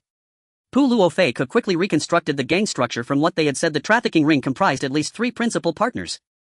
Butcher Ka Erdun handled procurement, in other words the kidnapping or perhaps outright abduction and transporting of people to Ma Xiao'er's base. Then Bloodhand Ma Xiao'er provided the facilities for detention, while the so-called Peng Ci Hu Si Ku was in charge of contacting buyers. On the surface each presented a semblance of legitimate business to cover their true trade in human beings. And by all appearances they had succeeded in concealing themselves, that is until they encountered Yi Xiao, whose observation hockey was monstrous in strength. Only then did their secrecy begin to unravel. He also gleaned another crucial detail. Hu Si Ku had contacted a new buyer, likely an influential foreign figure. If that line were secured, the gang stood to profit enormously. Pu Luo Fei conceded inwardly at such callous men. From their dialogue it seemed Hu Sika had already departed the base. Whether he had taken the captives with him was uncertain. No, the others remained guarding the gate and had seen no one leave. That meant the kidnapped children were probably still inside the base. But in any case, time was of the essence. Footsteps drew closer, indicating Ka Erdun and Ma Xiao'er were headed toward the stairwell where Pu Luo Fei was hiding. If they reached the stairwell they would see him at once. I must find a better hiding place, he thought, and quickly surveyed the area. Fortunately they were on the first floor. The corner between the stairs and the wall formed a small recess where someone could conceal themselves. Pu Luo Fei slipped into the darkest angle behind the stairwell at top speed, but he still made a noise. Ma Xiao'er, his senses keen, frowned and said, "Strange, I thought I heard something." Pu Luo Fei started violently at the words. If he were discovered here he would not only fail to find the detention site but would likely face a bloody fight. His right hand slid to his waist and closed on the hilt of his knife, ready to draw at a moment's notice. "Impossible," Ka Erdun laughed. "Brother, you're being paranoid. How could there be outsiders in our stronghold?" "True enough." Ma Xiao'er inclined his head slightly. Pu Luo Fei then heard the two ascend the stairs. He exhaled in relief and decided to follow them. Rather than aimlessly combing the vast naval base for likely cells, Pu Luo Fei could judge that trailing the two ringleaders might yield better results. Using his advantage of observation haki, he moved with stealth and shadowed Ma Xiao'er and Ka Erdun from a distance. With the help of his haki he need not stick close, maintaining a discreet distance behind them would suffice. Pu Luo Fei used the stairwell's turns to keep his figure concealed and followed the two men up to the third floor, stopping outside a room. Ma Xiao'er and Ka Erdun were inside that room. Pu Luo Fei pressed his ear to the door and listened intently to what passed within. Outside the marine base, Morana crouched behind a building, cautiously peering out from time to time to observe the base's activity. Just moments earlier Gao Shifu had contacted her via Den Den Mushi. The Bifer was fully prepared for departure and stood ready to provide maritime support at a moment's notice. All that remained was a signal from Profik, already infiltrated inside the base, and Morana felt she could storm in at any second to apprehend the human traffickers without mercy. Yet at that very moment Morana realized Kongming, who should have been beside her, had vanished without a trace. In truth, he had not disappeared deliberately, rather one of his marine subordinates had just reached him via Den Den Mushi. Naturally he could not communicate with the Marines openly in Morana's presence, so he had no choice but to step away temporarily. "Vice Admiral Kongming," a marine officer's voice crackled through the Den Den Mushi. "Per your orders, the fleet is assembled beyond the offshore waters and stands ready to launch an assault at your command." Kongming nodded curtly and replied, "Maintain readiness, prepare to strike on my signal." Hearing confirmation that the fleet was poised for action eased Kongming's mind. He resolved to order the offensive the instant the kidnapped children were rescued. When he returned to the vantage point where the group observed the base's main gate, Kongming found Morana speaking urgently into the Den Den Mushi. "Morana, we miscalculated. The rear of the marine base opens directly onto a harbor." Profik's voice came through, hushed and taut with caution, as if fearing eavesdroppers. No wonder. He was pressed flat against the door, straining to overhear Marshall and Carlton's conversation inside the room while relaying critical intelligence to Morana. Besides Marshall and Carlton, the collision King Husko is involved too. Profik spoke rapidly. "He's already set sail and will soon rendezvous with the buyers. Morana, you and Mr. Ixia and Mr. Wulong must pursue him immediately." No time to waste. Kongming took the Den Den Mushi from Morana's hand. "Direct your comrades to sail their vessel straight along the coast to this side of the marine base." At that moment Kongming felt a pang of regret. Earlier, to conceal his marine identity, he had concealed his intimate knowledge of the base, including the existence of its rear seaward access. Now, however, that precaution had backfired, complicating the mission instead of securing it. Yet Kongming had in fact misinterpreted Profik's intent. Profik had meant for Xiao to use his ability to carry Morana and Kongming airborne straight over the base to intercept Husko. Kongming, however, assumed Profik meant they should first return to port, board a ship, and then sail out to sea. "Mr. Xiao," Profik began to clarify when suddenly the door behind him swung open from within the room. His voice cut off abruptly. "I knew something felt off," Marshall said coldly, fixing Profik with a glacial stare. "Who are you?" "Profik. Profik." Morana's anxious voice still echoed from the Den Den Mushi. "What's happening?" Profik spun and fled, shouting into the shell as he ran, "They've spotted me." Still finding time to chat on the Den Den Mushi. Marshall's gaze turned frigid. "You clearly don't grasp your predicament." Watching Profik flee while speaking into the shell, Marshall drew his slender blade and unleashed a soaring slash. With venomous fury he snarled, "Die." Within Profik's Kenbunchiku Haki, a lethal aura surged toward him at blinding speed. At last Profik abandoned all attempts to maintain contact, snapping the Den Den Mushi shut just in time. With a hair's breadth to spare, he dropped low and evaded the attack. The slash whistled past his flank, shattering the wooden door of a corridor chamber. "Damn it!" Profik thought, stunned. He can even perform soaring slashes. That realization only hardened his resolve to escape. He had never intended to fight both Marshall and Carlton alone, and now with Marshall wielding such a devastating technique, evasion became his sole viable strategy. An extraordinary perceptual ability.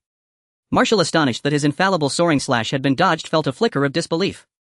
Unfamiliar with Kenbunchaku hockey, he attributed Profic's uncanny evasion to some primal instinct and innate sense of danger. Let's see how long you can dodge. This time Marshall slashed twice in rapid succession, crossing the blade's trajectories into an shape, attempting to seal every possible avenue of retreat. Yet such containment held little weight against Profic, whose Kenbunchaku hockey rendered it nearly ineffective. Once again Profic narrowly evaded, this time leaving deep gashes in the corridor wall. Meanwhile Marana, Yixiao and Kongming had already entered the base, borne aloft by Yixiao's power, and were racing swiftly toward the central building. Proceed eastward along the coastline, you'll reach us shortly, Kongming said into the Den Mushi, now guiding Gao Shifu and the others toward their position. As Yixiao ran, he activated his ability, crushing nearby pirates beneath crushing gravity. His agility and precision belied his blindness entirely. Suddenly the eastern-facing second-floor window of the marine base's main building exploded outward, shattered from within by an unseen force. Bad sign. Morana cried. It's the second floor, the heart of the base. Profic's in danger, we must hurry. Inside a second-floor room near the eastern wing of the marine base. Chaos-rained furniture lay splintered across the floor, chairs snapped in half and deep gashes scarred the walls, testaments to violent combat. Marshall advanced slowly, slender blade drawn beside him. Carlton hefted a massive cleaver, both closing in on Profic, who had been driven to the windowsill. Though I cannot fathom how you keep evading, Marshall said, stepping forward, this ends now. Carlton ran his tongue over the blood-stained edge of his cleaver, the crimson residue from this morning's slaughter, and wore a rapturous, almost ecstatic expression. Tell me your purpose, and I'll grant you a swift death. Profic panted heavily at the windowsill. Though his hockey had allowed him to evade every blow, the strain of constant perception and evasion had sapped his stamina severely. He assessed the situation inwardly, and frankly it looked grim. Both Marshall and Carlton were formidable foes. Facing either one alone, Profic might yet hold confidence. But confronting them simultaneously left him purely defensive, no opening for counterattack, only desperate parry and retreat. Damn it, what do I do? Profic searched frantically for an exit. To continue fighting here would invite catastrophe. Could I leap from the window? He swept his gaze outside, and his anxiety vanished. There, soaring upward on a colossal stone, were Marana, Kongming and Yixiao. What a pity, gentlemen, Profic smiled brightly. It appears the outcome has already been decided. No sooner had the words left his lips than Carlton lunged forward, cleaver raised high. Yet before he'd taken 2 steps, an immense upward force seized him, lifting him helplessly into the air. What's happening? Panicked Carlton flailed his cleaver like a circus acrobat teetering on a tightrope, struggling desperately to regain his balance. Then, just as suddenly, the pressure vanished. He plummeted backward, crashing onto the floor in a humiliating heap. From Marshall's vantage point, the spectacle made no sense. Carlson inexplicably levitated, then just as inexplicably collapsed onto the ground. Who are you, and what do you want? Marshall's expression hardened as Yixiao, Marana and Kongming entered through the window one after another. He had already witnessed their uncanny abilities moments earlier, and now dared not act carelessly. Hand over Master Wolong's younger brother, immediately. Marana barked sharply. Meanwhile Yixiao turned his attention to Profic. Mr. Profic, are you unharmed? I'm fine, Profic replied swiftly. Husko has already set sail with his men, we must pursue them at once. Ah, so the family of the piglet has finally come knocking, Marshall sneered contemptuously. I suggest you abandon all hope. Your so-called younger brother was sold overseas long ago. Kongming remained utterly unperturbed by Marshall's provocation. After all, the claim about a younger brother was merely a pretext. Kongming had no sibling whatsoever, rendering the threat of overseas enslavement entirely irrelevant. You scum deserve nothing less than eternal damnation in the 18 layers of hell, never to know rebirth. Though Kongming remained unmoved, Morana flared with righteous fury. Ha ha ha. Carlton roared with laughter. What is evil? What is good? So long as there's profit, who cares whether our deeds are virtuous or vile? Such innocent girls grow rarer by the day, Marshall remarked with a knowing smirk. Your temperament, miss, is precisely what clients adore. Why don't you join us instead? I guarantee Husko will fetch an excellent price for you. Morana had not encountered such brazen shamelessness since Horus, king of the Star Kingdom, and rage surged within her, threatening to boil over. Stay calm, Morana, Profic interjected just in time, gripping her arm before she could escalate further. He knew well that squandering seconds played straight into the enemy's hands. No more delays, we must. A sharp ringing chime cut him off, the Den Mushi. It was Gao Shifu calling Morana. We've reached the outer harbor, but armed pirates are lining the shore, aiming weapons at us. We cannot dock. Understood, hold your ground. We're coming now. Profic responded tersely before ending the call. With Gao Shifu's team now in position, their priority shifted to eliminate the immediate threat without delay. Yixiao stepped forward. Miss Morana, Mr. Profic, Mr. Kongming, the vessel has arrived. Please proceed ahead without hesitation. As for these two, I shall handle them myself. Yixiao understood full well every moment saved meant greater odds of intercepting the slave ship. Confident in his own overwhelming strength, he judged his two opponents, formidable though they were, utterly outmatched. Mr. Ishio, can you truly manage both alone? Morana asked, uncertain of his prowess and uneasy at the prospect of one man holding off two adversaries. After all, Prophet himself had clearly been outmatched when facing them both simultaneously. Ishio. The troublemaker from the casino, that's you. At the name, Marshall instantly recalled his underlings' reports of the brawl at the gambling den. Ishio, however, paid him no heed. He simply nodded toward Morana and said quietly, "Trust me." Prophet knew Ishio's power intimately. While Marshall and Carlton together might overwhelm him, against Ishio they stood no chance at all. To Morana he affirmed, "Leave it to Mr. Ishio, we go now." "Hold, no one moves." Marshall blocked their path, his face darkening with fury. To hear them calmly strategize as if he were invisible infuriated him. Even outnumbered, did they truly believe one man could hold them both at bay? Such arrogance was insulting. Worse still, the self-proclaimed Ishio appeared to be blind. An unforgivable affront. "I am Ishio," he declared calmly, drawing his cane sword from its sheath as his ability activated, a crushing gravitational field locking Marshall and Carlton in place. "It is I who permitted them to depart." Marshall and Carlton paled. Desperate to intercept Prophet's group as they fled, they strained to move, yet the immense gravity slowed them to a crawl. Before they could adjust to the sudden weight, Prophet's party had already burst from the room. Ishio withdrew his gravitational force and resheathed his blade. The instant the pressure lifted, Marshall and Carlton exchanged glances, then split left and right, flanking Ishio in perfect coordination. "Die, blind fool." Marshall flicked his slender blade, launching a soaring slash directly at Ishio's head, unmasked, unhesitating. Unfazed, Ishio drew and struck, his blade infused with crushing gravity. The two slashes collided midair in a thunderous detonation. Under cover of the blast, Marshall and Carlton lunged inward, one from the left, one from the right. Thrust. Marshall's rapier pierced the air with a shriek aimed straight at Ishio's chest. Ishio merely tilted his torso, evading the killing strike with effortless grace. Simultaneously his cane sword snapped out, blocking Carlton's cleaver. No matter how hard Carlton pressed, the blade would not advance a single inch. Gravity suppression. A colossal gravitational surge erupted from Ishio's core, slamming Marshall and Carlton to the floor. The force was so immense that even the stone tiles beneath them cracked and sank inward. In the first exchange, Ishio, alone against two, had seized absolute dominance. Meanwhile, Prophet, Morana and Kongming sprinted toward the naval base's harbor at breakneck speed, only to encounter fresh resistance. Their earlier clash and commotion had drawn scores of ordinary pirates from Marshall's crew, men who refused to let them pass unchallenged. Soon they were surrounded. How troublesome. Prophet slashed outward, forcing two pirates back. On either side, Morana and Kongming likewise found themselves embroiled in fierce skirmishes. Morana instinctively positioned herself before Kongming. "Master Wulong, this area is perilous. Stay close behind me. I am no helpless weakling." Kongming's expression turned resolute. He drew the feather fan from his waistband, its swift swirling arc sent pirates sprawling across the ground like fallen leaves. Morana exclaimed in admiration, "So Master Wulong is formidable indeed." With that reassurance, she could now fight freely, unburdened by concern for his safety. Watching Kongming wield his fan, Prophet felt a flicker of familiarity. Strange, where have I seen this before? Yet with pirates pressing in on all sides, he had no time to dwell, only certainty he knew the self-styled Wulong. Together the three scattered Marshall's pirates like chaff before wind, until the harbor loomed ahead, its mast unmistakable. The Bifer rose tall against the horizon. "Too many pirates," Kongming cried, fanning two assailants aside. "Prophet, Morana, I'll hold them here. You board in, give chase." His words served dual purpose, to buy them time and to create distance. As a Navy officer, remaining beside them constrained his actions severely. As for the slave ship itself, Kongming harbored no anxiety. The Navy had already encircled the island. It was highly probable that both the slavers and their buyers had already been apprehended en masse. "That's impossible." Morana refused outright. "Master Wulong's younger brother awaits your rescue. I'll cover you, go now." Her reasoning was simple, only the brother's true kin could undertake such a sacred duty. As she spoke, Morana activated her devil fruit ability, a colossal phantom beast materialized above the harbor. This was Prophet's first glimpse of Morana's full beast form, terrifying yes, but undeniably majestic, evoking legends of primordial creatures. Yet what startled Prophet most was that her mask remained perfectly fitted even upon her transformed, vastly enlarged head.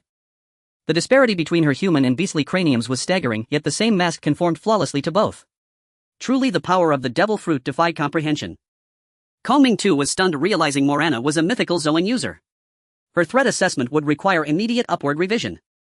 As for Marshall's pirates, many hailed from the South Blue, their horizons narrow, their experience limited. Few, if any, had ever laid eyes upon a devil fruit user. Faced with the sudden emergence of a titanic phantom beast, numerous pirates broke ranks and fled in panic. Still, a handful of elite pirates regrouped swiftly, preparing renewed assault. The chaos wrought by the beast would not last long. Ignoring the surrounding chaos, Morana declared, "I'll launch you onto the ship with my tentacles, hold on tightly." As she spoke, she coiled two cephalic tentacles around Prophet and Kongming. "Hey, wait!" Prophet cried as he was lifted skyward. "We'll plummet to our deaths." "Gao Shifu will catch you both," Morana retorted, scanning the closing circle of pirates, then without another word swung her twin tentacles and hurled Prophet and Kongming toward the ship. "It really hurts." Prophet, who was barely caught by Gao Shifu, rubbed his head. The force of Morana's earlier blow was truly formidable. Although Gao Shifu had indeed tried hard to transform into a beast form to catch him, he still ended up falling quite heavily. Prophet muttered, "Once this is over I won't let her off easy. By the way, where is Mr. Wulong?" It was only then that he remembered Kongming, who had been thrown over by Morana. "I'm fine," Kongming said as he appeared right beside Prophet just as he finished speaking. This statement of being fine was indeed the truth.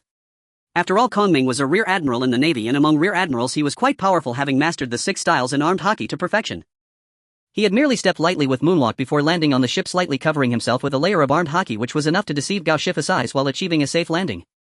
Up until now, Gao Shifu genuinely believed that Kongming was simply lucky to have landed on the sail without being killed. However, Kongming faintly sensed that Prophet seemed to have some doubts about him, so he quickly shifted the topic. "Is it alright to leave Morana alone on the shore?" "No problem," Prophet replied, glancing at the situation on the shore. "At worst it might take a bit longer, but she can definitely handle it herself." After all, Morana was capable of single-handedly taking on Diamante. Not to mention the ordinary pirates on the shore, even someone like Marshall or Carlton, given some time she would likely be able to deal with them herself. With no need to worry about Morana's safety, Prophet and Gao Shifu and the others set sail for the open sea. As for Kongming, on one hand he was still a guest, and on the other hand Prophet was always worried about what he might do, so he was arranged to rest in the cabin. But Kongming was destined to face his troubles. As soon as he sat down, the transponder snail he carried with him rang again. "Wasn't it said to wait for my orders?" Kongming lowered his voice, afraid of being overheard by Prophet and the others. It was understandable for Kongming to be dissatisfied at this time. A sudden call from the transponder snail could very well expose his identity. "Sorry, but..."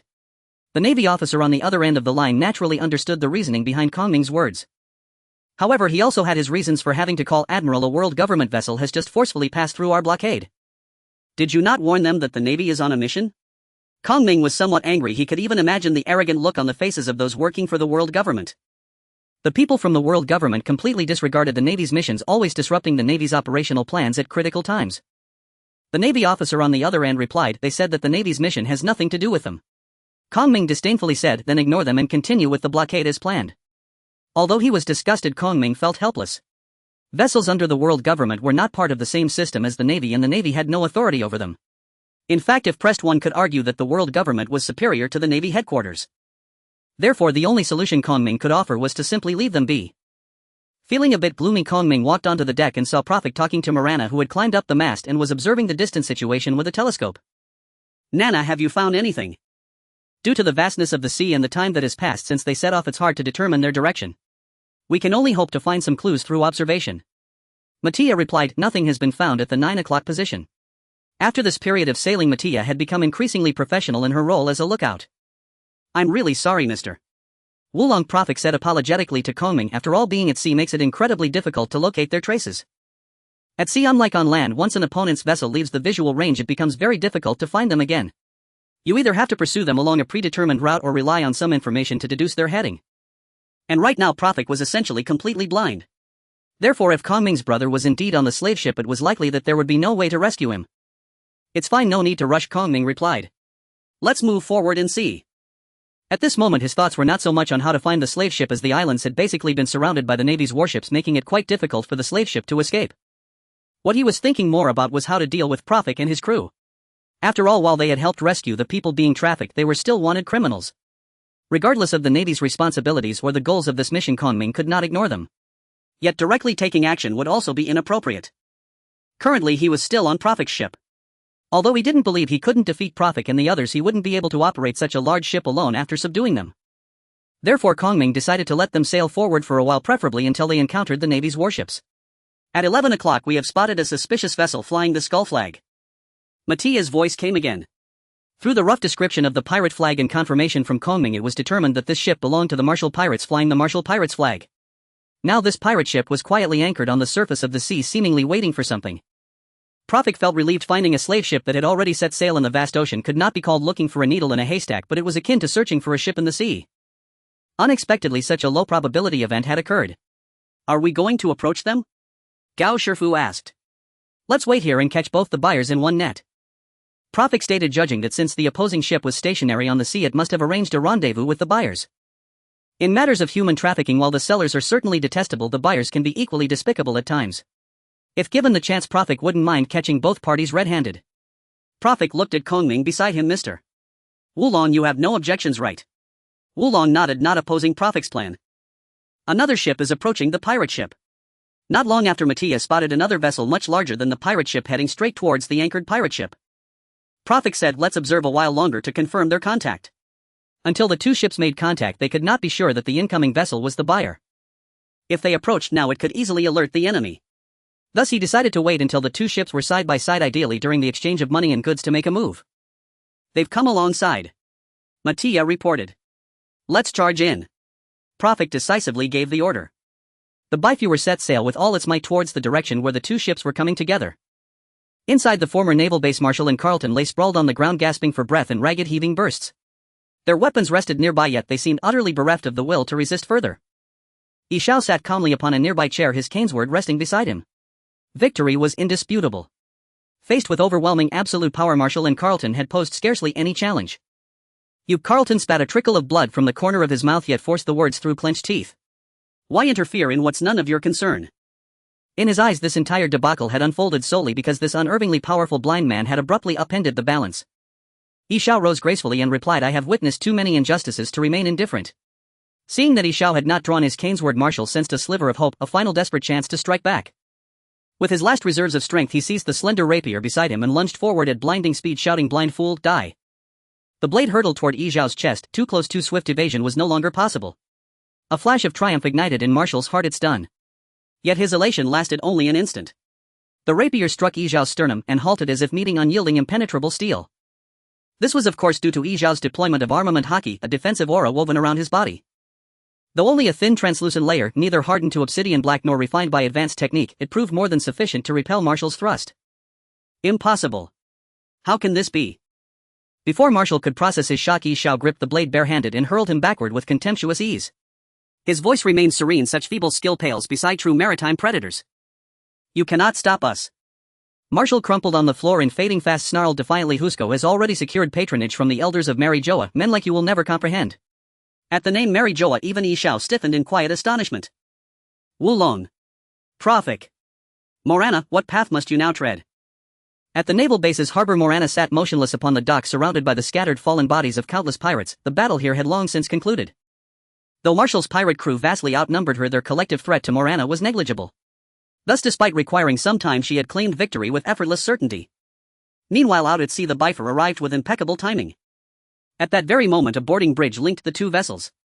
Husco had just received an enormous sum from the opposing ship and was directing his crew to transfer the abducted captives onto the larger vessel. The sudden appearance of the Bifer caught both ships off guard. Damn it, Husco growled to the man before him, tall, pale and crowned with a stark white top hat, the deal is compromised. Terminate immediately. Discovering the slave trade exposed, Husco's first instinct was to abort the transaction. The Bifer remained distant. If he acted decisively now, he stood a strong chance of escaping pursuit entirely. Do you intend to swindle us? Countered the white hat man, his suspicion running in the opposite direction. He suspected the Bifer was Husco's own ruse staged to steal their payment. Moreover, even if the vessel had truly appeared to thwart the trade intentionally or by accident, he doubted anyone would dare disturb such a transaction. Simultaneously aboard the Bifer, Prophet Kongming and the others now discerned the scene ahead with growing clarity as distance narrowed. Most conspicuous upon the opposing vessel was its banner, a stark cross with perfect circles centered at each tip and at the intersection. Matafa failed to recognize it, but Prophet identified it instantly. It was the flag of the world government. That the world government covertly participated in the slave trade was no secret.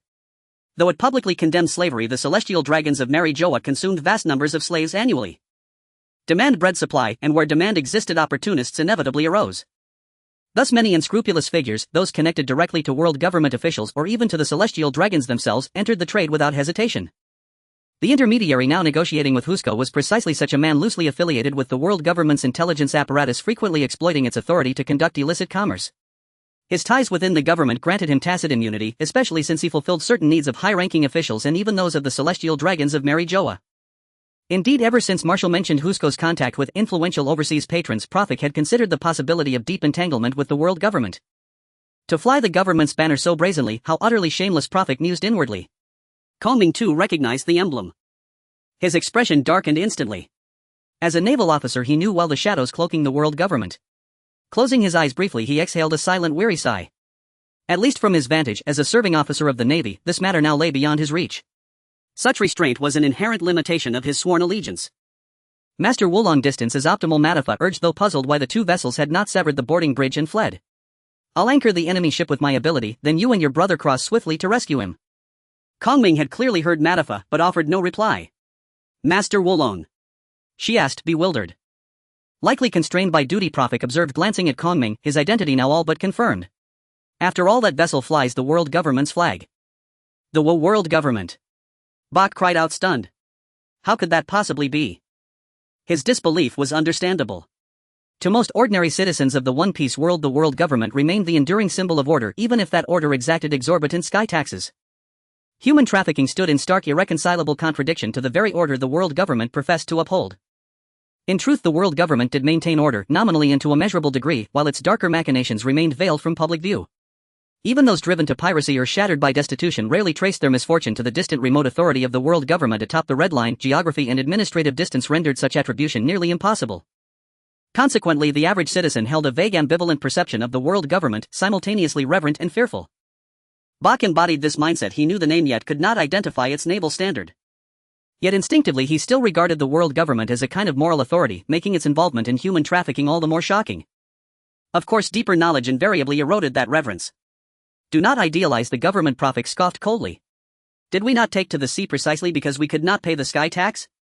Drawing upon his prior life knowledge of this world, Prophet felt neither awe nor affection for the world government, and this life too bore the unmistakable imprint of its oppressive hand.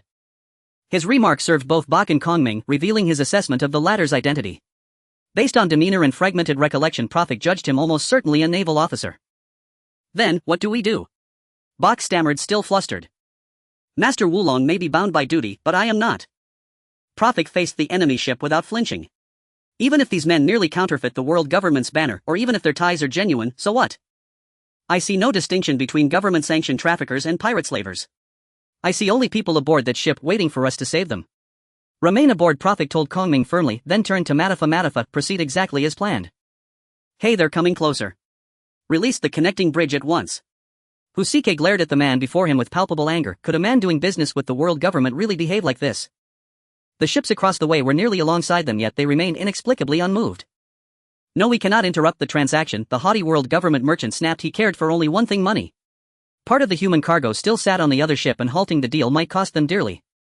Seeing the merchants in action, Husike turned to his pirates and barked an order: sever the connecting bridge at once, retreat. But his command came too late. The bifewer was already less than a dozen meters from the two ships. At first, Pulafike had assumed that once the slave trade was exposed, the two vessels, especially the world government ship, would immediately turn and flee. They had already prepared to lower their skiffs in pursuit. What they had not expected was that upon being exposed, the world government slaver would not flee. Instead, they suspected the sudden arrival was a ploy arranged by Husike to cheat them out of their money. Husike, normally cautious, now bristled and shot back accusations. We suspect this ship is arranged by you, and if I hand over the money first and you take the people and leave, what then? That exchange delayed matters and gave the bifewer the chance to draw even closer. At such proximity, in an ordinary naval engagement, cannons would have roared long ago. But for the sake of the traffic people aboard the opposing ships, the bifewer had not fired. Pulafike thought perhaps that restraint had contributed to the enemy's misjudgment. In truth, he was overthinking. The real reason they did not flee was the absurd confidence instilled by flying the world government's flag. That particular world government vessel had taken part in countless slave trading operations. In those ventures, the flag served as both a pardon and a green light. With that emblem aloft, neither pirates nor navy would trouble them. Over time, their vigilance dulled and they operated brazenly in the open. That complacency granted the bifewer the opportunity to close in.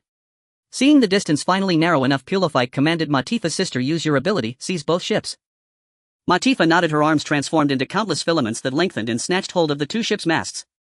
Only then did Pulafike allow himself to relax. If the two ships severed, their bridges now splitting up would do them no good.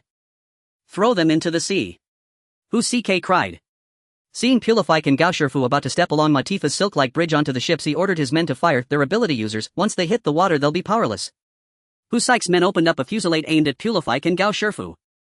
Unfortunately, firearms in this world lack both precision and stopping power. Pulafike, aided by his observation haki, dodged every bullet, while Gao Shifu, though he lacked haki, moved with such agility that he leapt straight onto Husike's ship. Fire the cannons. Sink their ships. Husike glanced at Gao Shifu, who had already dispatched several pirates, and barked the order. At Husike's command, the pirate ship's cannons thundered. At such a short range, the guns were frighteningly accurate. If those volleys struck, the Bifewer would surely be grievously wounded or even sent to the depths. Yet the Bifewer had a formidable guardian, Kong Ming. Though a Navy officer and thus constrained from striking at ships flying the world government flag, he was free to intercept incoming cannon fire. Kong Ming waved his feather fan, and armament hockey naturally coiled about him. Leaping into the air, he fanned away every cannonball. So Kong Ming truly is that strong. Ma Tifa, about to act, sat back down, relieved at the display of power. Meanwhile, Pulafike managed to land on the other world government ship. At that moment, the retainers behind the merchant snapped their guns to attention. Perhaps there is some misunderstanding between us. The world government merchant's representative stepped forward. We are merchants of the world government. Pulafike surveyed the trembling figures huddled on the deck and feigned puzzlement. Your merchants. I took you for slavers and traffickers. The merchant waved his hand, and a retainer stepped forward. He was already beginning to regret it. Now he was certain the sudden ship could not have been arranged by Husike. Moreover, the people aboard that ship fought ferociously, reducing Husike's crew to disarray. In hindsight, he should have heeded Husike's counsel and made good his escape. This is the world government's authorization. The retainer produced a gilt-edged document from his pocket and showed it to Pulafike.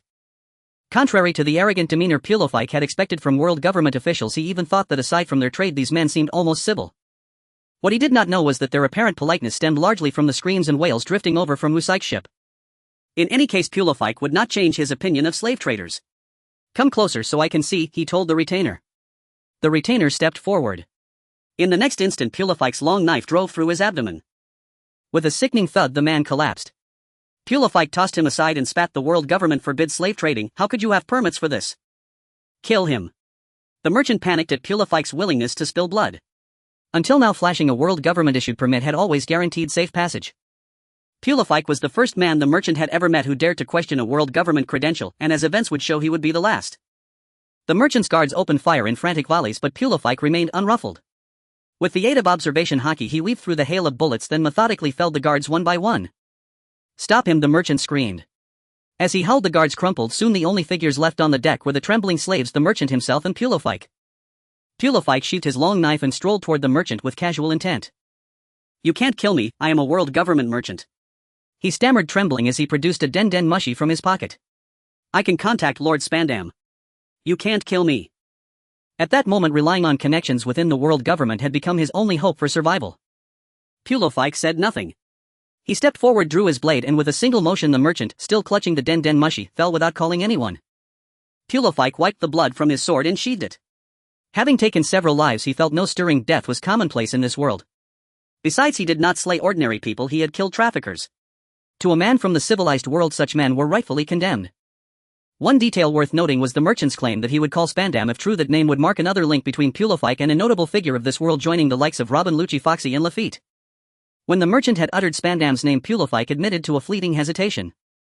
But he made the decision swiftly. His strength was still too meager. Exposing himself prematurely to the world government's gaze could prove disastrous. Accordingly, he chose to end the merchant's life quickly. Stay on the deck and don't move, he said, glancing at the slaves huddled in the corner. With the world government ship dealt with, Pulafike turned his attention to the other vessel. Gao Shifu had transformed into a massive Nian beast and was locked in combat with Husike. Pulafike took in the scene. Though Gao Shifu bore some wounds, his condition was not dire. It was a rare thing for Gao Shifu to meet a truly testing fight. Pulafike regarded the bout as valuable real-world training and returned to the Bifewer.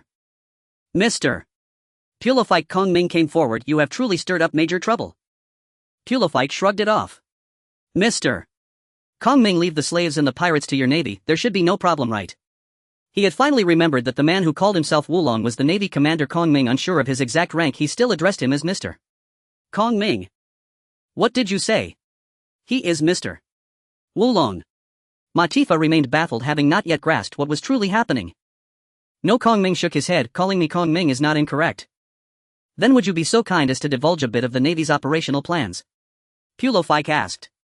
Kong Ming feigned difficulty. That is truly awkward. As a naval commander, I must observe secrecy. However, in light of this incident. Before he finished, Gao Shifu returned carrying the unconscious Husike aboard. Well done, Pulafike praised, sincerely pleased that Gao Shifu had single-handedly overcome an entire ship of pirates. Go change clothes, dress your wounds, we're preparing to set sail. Colonel, something's wrong. A soldier aboard a naval warship patrolling outside Qingfeng town was reporting the situation. Observed to the highest commander of the ship, a colonel. The colonel, with a scarred face and resolute gaze, was clearly a seasoned veteran of the Navy.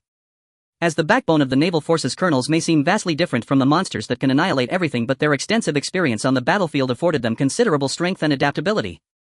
At this moment, seeing his slightly panicked subordinates, he said with great composure, "Do not panic, we are the Navy." The naval soldiers saluted the colonel, seemingly inspired by his words, and they calmed down. The colonel nodded in satisfaction. He had risen through the ranks just like these soldiers, and in the slightly inexperienced faces of the soldiers before him he vaguely saw his own past. He said, "Now please report the situation." "Report, Colonel." The naval soldier hurriedly relayed the intelligence he had received. "Our ship just received a distress signal from a vessel, and the lookout spotted thick smoke rising ahead on the sea." Thick smoke. The colonel swiftly assessed the situation. Combining the distress signal with the rising smoke, he deduced that there might have been an accident on the sea ahead, likely a fire on a ship. He immediately ordered, "Get closer," and observed the situation. Several other naval warships nearby also received the distress signal and saw the smoke. Many of these warships made the same choice, to approach and observe. The experienced colonel stood at the bow observing the surroundings. When he spotted two ships in the distance, one billowing thick smoke and 3 to 5 naval warships approaching, his keen sense alerted him that something was amiss. He quickly instructed establish contact with the surrounding warships and inquire about their situation. As expected, the surrounding warships had received the distress signal from afar and approached only after seeing the smoke. "This is bad, it's a diversion." The colonel instantly realized that the Navy had fallen into a trap. While seeing smoke was normal, receiving a distress signal simultaneously was suspicious. As for why one of the two ships on the sea had not caught fire yet, didn't attempt to extinguish it or flee, that could not simply be explained as a maritime emergency. Only one theory could explain the current situation: someone wanted to lure the nearby Navy away. Damn, has the Navy's plan been leaked? As the second highest ranking naval officer in this operation, the colonel gritted his teeth and ordered immediately contact the other warships. "Leave 2 here to observe the situation and return the remaining ships to their mission positions to strengthen patrols." The call to Major Kongming isn't connecting. Soon the naval officer responsible for contacting Kongming brought back troubling news. The colonel frowned slightly. At that moment, the call to the other warships finally went through. A voice came from the other end of the line. "Colonel Jurgen. We are at your command." Colonel Jurgen ordered ships 6 and 8 stay behind, the rest return to their assigned positions and continue patrolling. Suddenly a naval soldier rushed in to report, "Colonel, the burning ship is flying the flag of the world government." "What?" Colonel Jurgen exclaimed. The presence of the world government's flag indicated that the situation was far more serious than a mere ship in distress. At the very least, if the Navy were to retreat now, they would undoubtedly face trouble in the future. Thus, despite his grievances with the world government for complicating matters, he swiftly ordered all ships immediately proceed to rescue. The Navy's operational capability was indeed remarkable. The warships split into 2 groups. One group controlled the ship that was not on fire, while the other group quickly extinguished the flames. However, the news that followed prevented Colonel Jurgen from feeling any joy. "Colonel, we have secured the unburned ship and survivors were found on board. They are all slaves who were captured." "Colonel, the fire on the ship has been extinguished, but no survivors were found, only numerous bodies. Based on their clothing, they appear to be merchants under the world government." Colonel Jurgen felt overwhelmed at this moment. With Major Kongming unreachable as the highest ranking officer in the naval fleet, he had to make a decision. He felt somewhat relieved that no survivors were found on the world government's ship. At least this would spare him from considerable trouble. "Leave 1 ship here to handle the situation and remember to verify identities carefully." Colonel Jurgen's unease grew stronger. He could clearly sense that someone was trying to use the world government's ship and the human trafficking to distract the Navy. The remaining warships returned to their assigned positions and patrol at the fastest speed. As the de facto commander and military force of the naval fleet, Colonel Jurgen's warship would not remain behind to deal with the rescued populace, but would instead return to patrol to prevent any sudden mishaps. However, such unexpected events, though unwelcome, were bound to happen. "Colonel, an unidentified vessel has been spotted ahead." With the naval soldiers' report, Colonel Jurgen cast his gaze toward the distant sea. There, a long multi-masted sailing ship with its sails fully unfurled was speeding toward the open sea. "It's not flying a flag. Is it trying to hide its pirate identity?" Colonel Jurgen quickly deduced that this ship sailing toward the open sea was likely attempting to escape the Navy's encirclement. "Immediately pursue it." With Colonel Jurgen's command, the naval warship, which had been moving at a normal speed, quickly filled its sails, significantly increasing its speed. The naval warship was a special vessel constructed at great expense by the naval headquarters. In terms of performance, it surpassed ordinary pirate ships mainly in speed and firepower. The sails of the naval warship were large and numerous, and the number and caliber of its cannons far exceeded those of typical pirate ships. As a result, the vast majority of pirate ships would find themselves in a situation where they could neither fight back nor escape when facing a naval warship. Not to mention that although they had not yet appeared, 2 types of equipment that would significantly enhance the Navy's mobility, seastone hulls and external propellers, would also be equipped in the future. With these 2 pieces of equipment, naval warships could directly traverse windless zones, truly gaining the upper hand. It could even be said that the Navy's dominance over the seas is due not only to their vast numbers, widespread bases, and overwhelming high-end combat power, but the strength of their warships also played a crucial role. Indeed, as the warships accelerated, the distance between the 2 vessels shrank. Colonel Jurgen could even see the crew on the opposite ship desperately manipulating the sails and helm trying to increase their speed. Signal them to stop. Colonel Jurgen wore a pleased smile, clearly satisfied with the speed displayed by his warship. However, after signaling the opposing ship to stop, the small sailing vessel not only failed to halt but instead further increased its speed. Soon Colonel Jurgen noticed that the Navy's speed superiority over most vessels did not apply to the ship before him. Order the gunners to fire at will and inform the surrounding warships to prepare to encircle. Jurgen estimated that the distance had already entered the naval warship's firing range and thus ordered the attack. In most situations, the naval warship's cannons also held a range advantage, allowing them to dominate in naval battles against pirate ships. However, the firing did not create sufficient trouble for the opposing ship. Given the limited hit rate in naval battles, most cannonballs missed their targets and those that seemed likely to hit exploded in midair before they could reach the opposing ship. Are there snipers and ability users? Colonel Jurgen quickly discerned the clue. His keen observations revealed that the cannonballs exploding in midair were being intercepted by bullets fired from the opposing ship in a mysterious thread. Moonwalk. Seeing that long-range naval combat seemed ineffective and that encircling the ship would take time, Colonel Jurgen decided to take the initiative. Using his mastery of the sixth-style moonwalk, he soared into the air, approaching the opposing ship at an incredible speed. However, the next moment Jurgen immediately changed direction toward the sea. The reason? It was because someone was thrown from the opposing ship. The person was none other than Major Kongming, the commander of this naval operation and Jurgen's superior. By the time Colonel Jurgen retrieved Major Kongming from the water and returned to the warship, the opposing vessel had already covered a significant distance, making further pursuit impossible. Major, should we continue the pursuit? At this point, Colonel Jurgen was having second thoughts. If Major Kongming had been thrown overboard, what could a single warship achieve? However, with Kongming's return, Jurgen was no longer the highest-ranking officer on the warship. He had to consult Kongming before making any decisions. Fortunately, Kongming's words relieved him. He heard Kongming say somewhat dejectedly, order all warships to return to their assigned positions and prepare to execute the original plan. Also connect me to the headquarters. Aboard the Bifle, Prophet and his companions, having just evaded the marine pursuit, finally exhaled in relief. Morana stood watch atop the crow's nest, scanning the horizon, while Morana and Gao Shifu lay resting on the deck. Prophet, Fuentes and Buck manned the helm and sails. Gao Shifu grumbled, "Hey Morana. Your so-called acceleration method turned out to be making us pedal a wheel. I'm utterly exhausted." Morana shot back, "I've heard it said eliminate all impossibilities and whatever remains, however improbable, must be the truth. So tell me, what other option did we have? Besides, didn't I pedal right beside you?" Indeed, adjusting sails or steering the rudder yielded negligible gains in speed. The Bifle's true capacity to match, and even surpass, the speed of marine warships lay almost entirely in that very wheel. And the ones fit to drive it. Morana and Gao Shifu, both endowed with boundless stamina as mythical Zoan-type devil fruit users. Just then the rhythmic slurping of noodles cut through their bickering. Xiao, bowl in hand, spoke gently, "My deepest gratitude for granting me passage.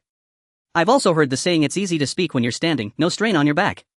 That must refer precisely to someone like you, who contributed not a single ounce of effort to our escape." Hearing Xiao's words, Morana bristled. Moments earlier everyone had strained every sinew to break free from the marine's pursuit, yet Xiao alone had sat quietly, calmly eating. Gao Shifu glanced at Morana, puzzled. Why quarrel with a blind man? After all, a blind man could hardly be expected to act, surely that was only natural. Xiao scratched his head sheepishly and replied with quiet sincerity, "Well, it simply wouldn't do for me to appear within the marine's line of sight." In truth, Morana's accusation wasn't entirely fair, though Xiao seemed idle. His presence had been indispensable to their clean escape from the marine encirclement. Prophet's escape plan unfolded thus: plant-timed incendiary devices aboard world government vessels returned to the island to retrieve Morana, then dashed through the blockade while the marines were distracted by the burning ships. Should they be discovered, Kongming, the marine officer aboard, would be unceremoniously tossed overboard to buy time, allowing the others to flee. This scheme carried nothing but advantage for Prophet's crew, but for Kongming, a serving marine, the stakes were profoundly different. Beyond the sheer indignity of being cast into the sea, aiding pirates undermined everything the marines stood for. Any conceivable benefit would be grimly ironic, perhaps an increase in the number of honorable pirates roaming the Grand Line, and at best sparing the marines a battle. Thus the entire plan hinged upon Kongming's cooperation. Though rescuing slaves had earned Prophet and his crew considerable goodwill with Kongming, and though Kongming himself harbored genuine intent to let them go, the execution remained perilous. Indeed, no matter Kongming's sympathies, he remained a marine, one who had suffered grievously at the hands of pirates. When marine warships closed in, would he honor the pact, or secretly coordinate with the pursuing fleet? That uncertainty lingered unresolved until Xiao stepped aboard. Unlike Kongming, Xiao bore no allegiance to the marines. His loyalties were fluid, his stance unbound. This peerless warrior's quiet empathy for Prophet's cause dramatically tilted the odds in their favor. For Kongming, a marine could scarcely afford to alienate a figure of Xiao's caliber and push him irrevocably to the opposing side. Prophet approached with an easy smile and placated them. There our smooth escape owes much to Master Xiao. Poof. Morana gave a sharp dismissive snort and turned her face away. She knew full well Yixiao's contribution, yet a small justified petulance was still permissible. After all, she reasoned Kongming was merely a rear admiral. Should it come to blows, victory was far from certain. Yixiao, unperturbed by her barb, continued eating his noodles in serene silence. Time was short earlier, we didn't have the chance to ask, Prophet said, sitting across from Yixiao and accepting a bowl of noodles himself. Where, may I ask, is Master Yixiao bound? I wander without destination, no fixed place calls me forth. Yixiao reflected for a moment before replying. True, men like Yixiao, masters unaffiliated with any faction, unburdened by duty or attachment, moved freely across the world as wind moves through open sky.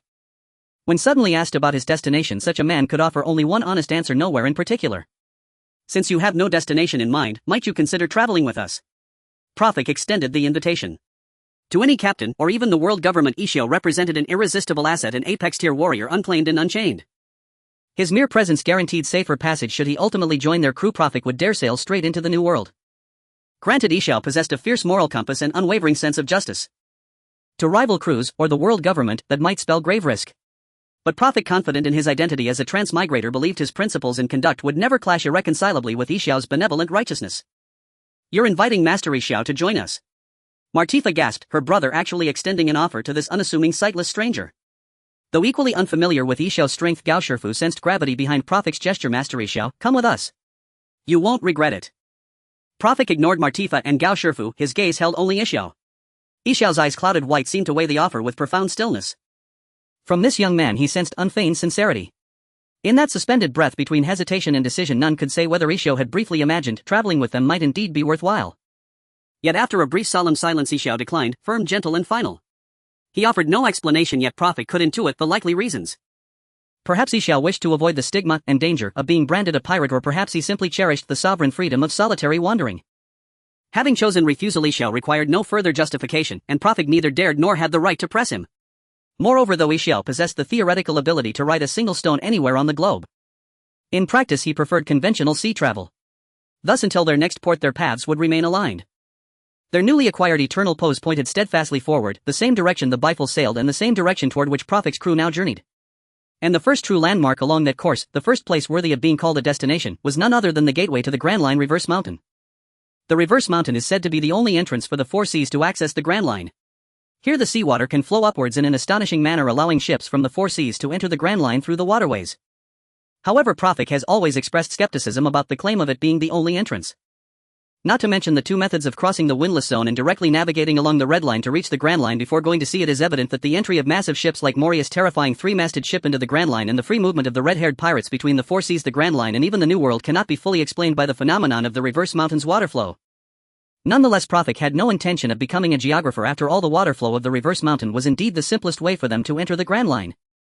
Prophet had also imagined the scene of reaching the base of the Reverse Mountain. In the original work of One Piece, Luffy and his crew indeed faced quite a few challenges to enter the Grand Line through the Reverse Mountain. They almost crashed into the cliffs on both sides during a storm. Thus Prophet was somewhat concerned about encountering danger here. However, when they reached the base of the Reverse Mountain, the situation was completely different from when Luffy and the others arrived. The weather was clear, with a gentle breeze and calm waters flowing quietly along the waterway, showing no signs of danger. Only the towering, nearly vertical crimson cliffs on either side indicated that this place certainly deserved to be a key location for the Four Seas to access the Grand Line. Is this the Reverse Mountain? Gazing at the towering red line, Martifa couldn't help but exclaim. For someone like her who had never been to sea before, Buck tilted his head and looked at Prophet, saying, "Brother, this doesn't quite match what you described." Prophet felt somewhat awkward. Indeed, he had shared some information related to the Red Line and the Reverse Mountain with Buck and Stas. However, that was mainly based on Luffy's experiences and the guesses of netizens from his previous life, and naturally there would be discrepancies with the actual situation. Unexpectedly, when they truly reached the Reverse Mountain, they encountered remarkably calm and fine weather. The Reverse Mountain isn't always stormy, it can occasionally have good weather. Prophet attempted to force an explanation about the Reverse Mountain. Besides good weather heralds good luck, isn't that wonderful? Brother, you said that. Martifa inappropriately invoked her learned knowledge. You said that weather and luck are unrelated. This kind of subjective connection is superstitious and should not be entertained. This. Now it was Prophet's turn to be at a loss for words. He could only silently lament. Hey Martifa, is this why your brother taught you knowledge? PFF Morana snickered, secretly giving Martifa a thumbs up. It seemed quite worthwhile for Morana to see this captain who was always reading and attempting to involve himself in studying making a fool of himself. Standing at the bow and feeling the sea breeze, Yixiao keenly sensed the conversation among the group and walked over. I didn't expect Prophet to have some knowledge about the Reverse Mountain. Well, just a little bit, Prophet replied noncommittally. After all, I've always wanted to venture into the Grand Line. Isn't it only natural to have some prior knowledge about the Reverse Mountain? Yixiao said nothing further. Through his powerful observation hockey and perception abilities he could sense that Profik was hiding something. However, since he had already declined Profik's invitation, it would be inappropriate to delve too deeply into his secrets. Ladies and gentlemen, Morana, who temporarily took over the lookout duties from Matifa, interrupted their conversation. The ship is about to enter the waterway. As soon as Morana's words fell, everyone felt a distinct sensation of climbing. The bifewer sailed rapidly upstream against the terrain like a roller coaster racing toward the peak. Fortunately, although the speed was fast, unlike when Luffy and the others climbed the reverse mountain, the ship's navigation was very stable. Thus no one screamed or panicked. Of course, everyone still had to operate the helm carefully and maintain the direction of the ship. "We can already see the summit." Morana loudly announced this good news. Then the bifewer broke through the clouds and passed over the highest point of the reverse mountain. At the top of the reverse mountain one could see 4 rivers converging from the southeast, southwest, northeast, and northwest, their waters colliding and ultimately merging into a single downward-flowing river rushing down the mountainside toward the Grand Line. The volume of water was 4 times that of before, yet the width of the downward waterway was almost indistinguishable from that of the upward path, naturally increasing the speed of the water flow. Moreover, due to the effect of gravitational potential energy, the bifewer sped down the waterway at a pace far faster than when ascending. If ascending on the bifewer felt like riding a bicycle, then descending felt as if they were on a high-speed train. However, the biggest difference between this high-speed train and a real one was that it lacked a sealed carriage. Naturally, the experience of riding it was not quite as pleasant. "Everyone hold on tight," Profik shouted at his swaying companions. Everyone on the ship except for the still calm Isha chose to firmly grasp the surrounding railings, masts and helm. Oh no. Matifa's position was right next to the red line, so she could clearly see the ship's direction veering off course. The ship is about to crash into the mountainside. Damn it, Profik felt the situation was tricky. This scenario was somewhat reminiscent of when Luffy and the others traversed the reverse mountain. At that time, the Mary's helm was broken, nearly crashing into the mountainside. Fortunately, Luffy, as a rubber man, timely used his body to stabilize the ship's forward direction, thus avoiding a tragedy of shipwreck and death. The situation Profik and his crew faced was somewhat simpler than Luffy's. As long as they adjusted the helm in time, they could correct the ship's course. However, challenges still existed. For instance, while Profik was confident that his abilities were not weaker than Luffy's, he was certainly not a monster like Luffy. Moving freely on a rocking ship was still somewhat difficult. Morana, Gao Shifu, take control of the helm. Profik directed the two as they were both Zoan-type ability users and it would likely be easier for them to maneuver. However, Gao Shifu was located far at the stern, and amidst the loud sounds of the ship's rapid descent and the roaring water flow, he could not hear what Profik was shouting. Fortunately, Morana was not far from Profik. Hearing his shout, she immediately headed towards the helm. Yet another accident occurred. Just as Morana was about to grab the helm, perhaps due to a sudden fluctuation in the water flow or the bifewer hitting submerged rocks, the ship suddenly jolted violently. Morana reacted too slowly and was thrown overboard. Morana. Seeing her about to fall into the water, the bifewer was also about to crash into the mountainside. Suddenly, a miraculous force prevented Morana from falling and instead gently lifted her back onto the ship. The bifewer also gradually returned to its normal course, smoothly proceeding down the river. Profik knew that there was only one person on this ship capable of doing such a thing. "Thank you, Mr. Ishiao."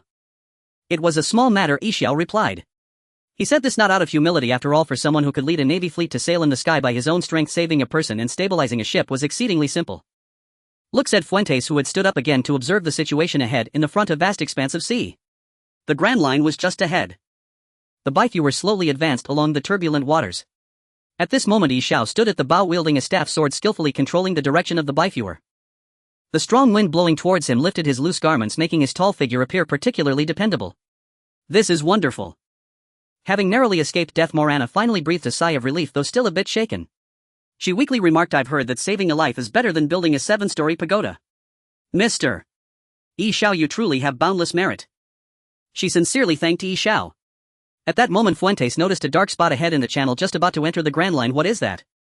Is it a mountain?" Buck also saw the situation ahead and exclaimed, "Big brother, Mr. Ishiao, you need to think of a way." Proficient in navigation, Profik still understood that the object in the middle of the channel was not a mountain but a massive island whale, Labu. The island whale, based on information provided by Kurokas in the original work of One Piece, is a type of giant social whale that only lives in the West Sea. As the largest whale species in the world of One Piece, island whales can grow to hundreds of meters in length. This length can rival that of some massive sea kings. As for why this island whale named Labu did not stay quietly in the West Sea but came to the entrance of the Grand Line, it's a long and intriguing story. However, regardless of Labu's story, it currently posed nothing but trouble for Profik and the others. According to the information on the life card, Labu's length reached 400 meters. But seeing it in reality, Profik felt that Labu's body, which nearly blocked the entire channel, was definitely much larger than 400 meters. Could it be that the so-called 400 meters refers only to the part of Labu above the water surface? That is not a mountain, Yishao spoke up, but a massive creature. Even for someone as knowledgeable and powerful as Yishao, he couldn't help but grip his staff sword tightly. After all, in the world of One Piece, size is generally closely linked to combat power. And Labu's immense size was enough to command Yishao's attention. Although Labu posed no threat to him, overturning a ship was well within its capabilities. He contemplated whether to lift the entire ship into the air and fly over the giant whale's head. Although it wasn't a mountain, such a massive size could still spell catastrophe if they collided. Is it still possible to stop the ship now? Matafa shouted in terror. Impossible, Buck replied. Despite being a seasoned fisherman who spent years at sea, he had never encountered such rapids, let alone stop a fairly large ship like the Bifewer in such waters. The current is too swift, it's utterly impossible to stop under these circumstances. I've heard that creatures have an instinct to avoid danger. If we hurt it, it should dive beneath the surface, right? Morana offered her opinion as her body gradually transformed into a hybrid form. As they drew nearer, everyone on the Bifewer could see more clearly. Standing in the middle of the channel was a massive deep blue whale. What was even more shocking was that the whale had countless deep wounds on its forehead.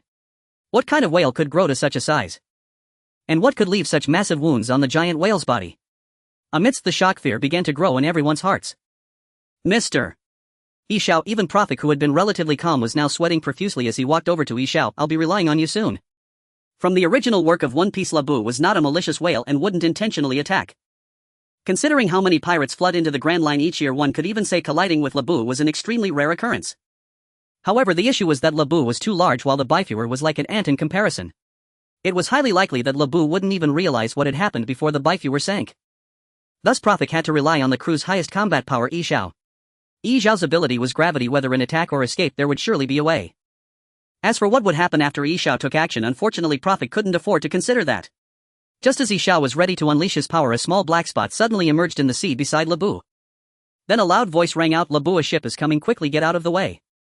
Labu obviously heard this shout. Its massive body quickly sank and soon disappeared, creating a gigantic whirlpool on the water's surface. The Bifewer rocked violently once again. After finally stabilizing the ship, Prophet and the others turned their attention to the figure that had emerged from the water.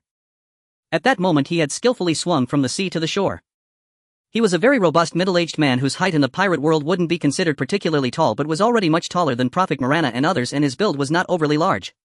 Nevertheless, the abundance of muscular strength indicated that although he was over 50 years old, he remained quite strong. Not to mention the fact that this guy could swim out from the gigantic whirlpool caused by the giant island whale was enough to illustrate his extraordinary physical capability. In the world of One Piece, possessing exceptional physical prowess is almost equivalent to having extraordinary strength. Naturally, what drew everyone's attention the most was the unique flower petal-like decoration on his head. Without a doubt, this old man was Kurokas, the ship's doctor of the Pirate King Roger and the current keeper of the Reverse Mountain Lighthouse. While watching the original One Piece, Prophet had always been curious about what exactly the flower petal-like structure on Kurokas' head was. If it was hair, its shape and unique color at the edges clearly indicated that it was not a natural formation. However, why would such an old man living near the Reverse Mountain Lighthouse go to the trouble of styling his hair in such a unique way? Some fans believed it was some kind of special decoration, but such decorations had neither offensive nor defensive functions and their aesthetic appeal was quite limited. Wearing it on his head could only hinder his agility while moving in the water. What's wrong with my hair? Even from a distance, Kurokas could keenly sense that Prophet's gaze had been lingering on the top of his head. Now Prophet could ascertain that the flower-like structure on Kurokas' head was indeed his hair and not a decoration. No, nothing at all, Prophet said a bit awkwardly, quickly changing the subject. May we come ashore for a visit? I heard the pipa inside, then heard this phrase repeating itself. By Juyi, the Song of the Pipa. The place where Kurokas resides is on one side of the Grand Line of the Upside Down Mountain. Beneath the mountain there is a small piece of flat land extending into the sea where two lighthouses stand, which are also Kurokas' home. Beside the lighthouse, people gathered around tables and chairs made of wood and stone listening to Kurokas recount stories about Labu. The child is named Labu, a whale from the West Sea. Kurokas began to introduce Labu's basic situation. It was a long time ago when a very friendly group of pirates came down from the Upside Down Mountain, followed by a little whale behind their ship. That was the young Labu. Originally Labu traveled with them in the West Sea, but when the captain decided to sail into the Grand Line, they decided to leave Labu behind due to the dangerous route ahead. However, the island whale is a social animal, and for Labu these pirates were its companions. As Kurokas spoke, he couldn't help but recall those times the kind and warm pirate crew and the little whale following behind the ship clearly left a deep impression on him. The pirate ship was not only malfunctioning but also stayed at this cape for a whole month. During this time I became friends with their captain. So when it was time to part, their captain asked me, could you take care of him for 2 or 3 years? We will definitely return here after circling the Grand Line. Labu understood, so he stayed here and waited with me. I've heard that to be entrusted is to do one's duty, but that whale has numerous large scars on its head. Is this how you take care of your friend's companion? Morana interrupted Coloca's feeling that he must not have taken care of Labu properly, allowing it to be so scarred. Facing Morana's accusation, Colocas was not angry but continued. However, they never returned. Thus Labu, believing that his companions were still alive, began to strike against the Red Earth continent, trying to reach the other side of the upside-down mountain. At this point Colocas looked directly at Morana. Little girl, that was over 30 years ago. This whale has actually waited here for over 30 years. Buck was astonished. He thought that Colocas was referring to events only a few years or at most a decade ago, but it had actually been decades. Is the Grand Line really that long? No matter how long the Grand Line is, a few years should be enough to complete it. Geashifu, the most experienced sailor, judged. The fact that those pirates have not returned after over 30 years only indicates one thing: something unfortunate happened to them. How pitiful! Martifa looked at Labu, who began to strike against the Red Earth continent again. The whale waits in vain, but its companions will never return. This is truly a sad, touching, and somewhat cruel story. At her sensitive and sentimental age, Martifa was deeply moved by the story of Labu and its companions. Profik was already aware of this story and remained silent nearby. It's not like that, the reality is even more cruel. Colocas said heavily. They ran away from this Grand Line. This can be confirmed from the known information. What? Martifa's face changed dramatically. This turned the touching story centered on trust and waiting into one of betrayal and deception, provoking outrage. Geashifu raised a question. As a sailor apart from Colocas and Ishio, he might be the most knowledgeable about the sea here. Perhaps Profik, with knowledge from his past life, could match him in some aspects, but to leave the Grand Line one needs to cross the doldrums. A place like that. Exactly, that's why they have been missing until now, Colocas continued from Geashifu's words. But even if they miraculously survived, they could never return to this ocean. On the Grand Line, seasons, weather, wind direction and currents are all unpredictable. This ocean, where all common sense fails, excels at crushing and controlling weak hearts in an instant. So they abandoned their companion who had been waiting here and disappeared from this ocean just like that. Martifa's voice and body trembled, tears streaming down her face. But it has believed in them all along, waiting here for over 30 years. This is too, then why didn't you say so? Through the veil, Morana's expression was unclear, but from her cold and calm tone it was still possible to sense her lingering doubts about Colocas and the story he told. This whale should be able to understand human language, right? As long as you tell it the truth, it wouldn't have to harm itself every day by futilely striking against the Red Earth continent, right? Colocas closed his eyes, seemingly hiding his pain yet maintaining his original tone, said, I told Labu everything without reservation, but he wouldn't listen. Colocas fell into memories. It was a day over 30 years ago, so long ago that he could no longer remember the exact date. At that time Colocas was still a young man and Labu was still a little whale. That day, as usual, Colocas got up and read the news. However, to his shock, he received the news from the newspaper that the Lumba pirate crew had escaped the Grand Line. Although he did not want to believe this cruel fact, after much thought he decided to tell the truth to Labu, who was still a little whale at that time. Labu, Colocas stood by the shore and said to Labu, I've heard that the pirates who entrusted you to me and then set out on their journey have left the Grand Line. Looking at Labu, whose eyes widened in disbelief, Colocas continued to explain, you were indeed their companion and the promise they made to you is real. But they will not return. To Colocas' surprise, Labu, who had always been gentle and obedient, suddenly became agitated. Its not so huge body swayed back and forth in the sea, emitting a deafening cry, clearly unwilling to believe or accept. Labu, listen to me. Young Colocas shouted, they will not return. I understand that you don't want to believe it, but you must accept reality. However, Labu ignored Colocas' shouts. From that day on, Labu often stared blankly and roared at the waterways on the Red Earth continent. Later on, it further developed into striking against the Red Earth continent.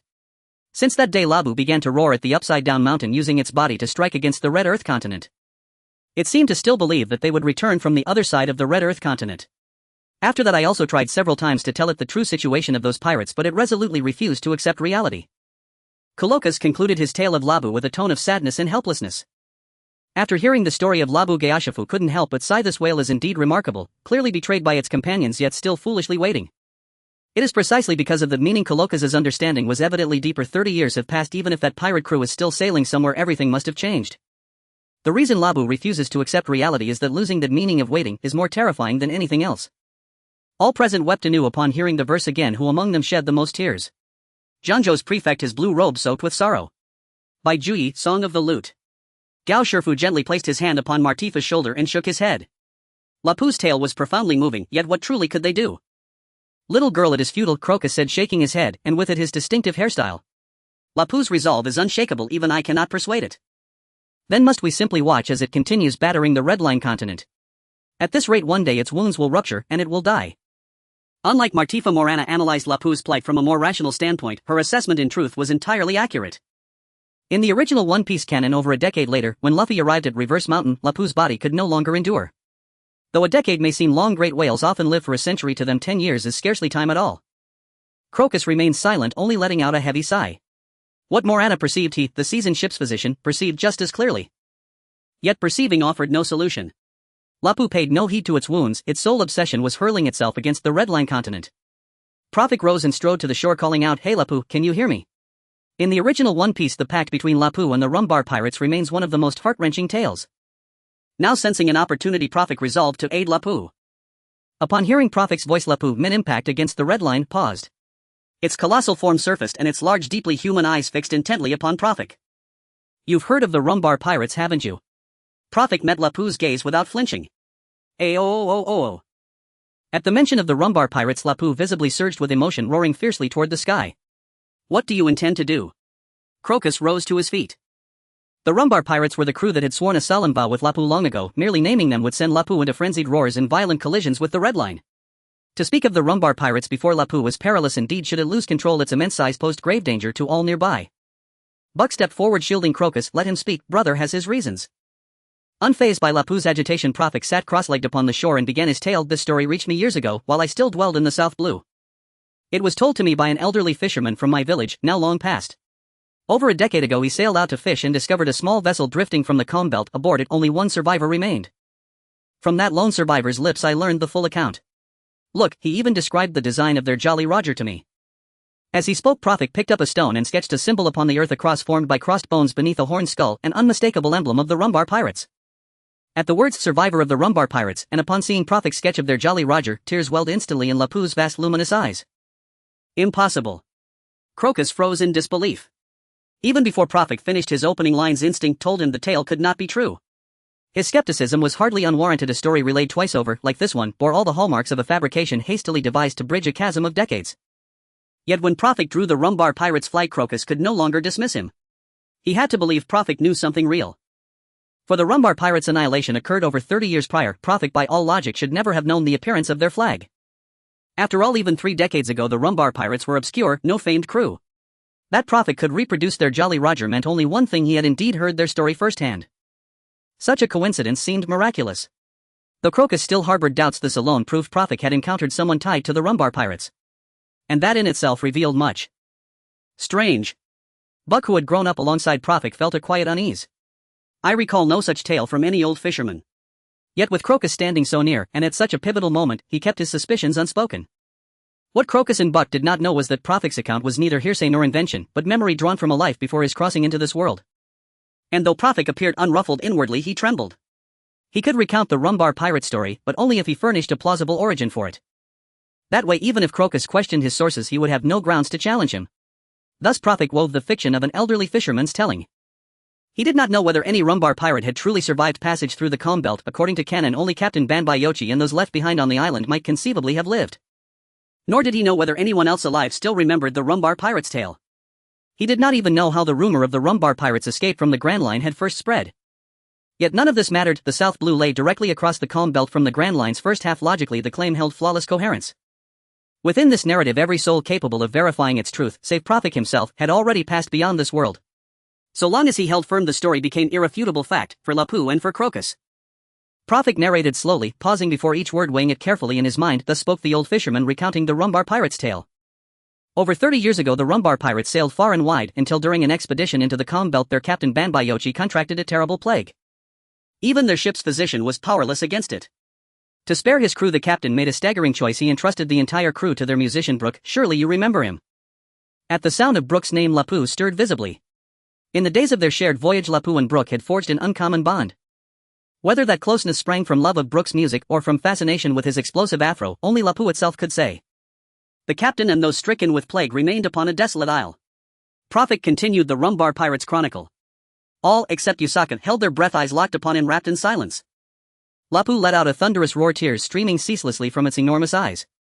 Though bereft of their captain, the Rumbar pirates pressed onward. Not long after they entered the Triangle of the Devil, a region shrouded perpetually in mist, where they were ambushed by another pirate crew, igniting a fierce, brutal clash. Though the Rumbar pirates emerged victorious, they bore grievous wounds. Worse still, their foes' weapons had been laced with lethal poison, and their ship's physician had fallen in the very heat of battle. The tale now reached its most harrowing moment. Every listener held their breath, utterly absorbed in Prophet's voice. Though death loomed near, the Rumbar pirates clung fiercely to joy and to music. "Since we shall perish anyway, let us die merrily," so they declared.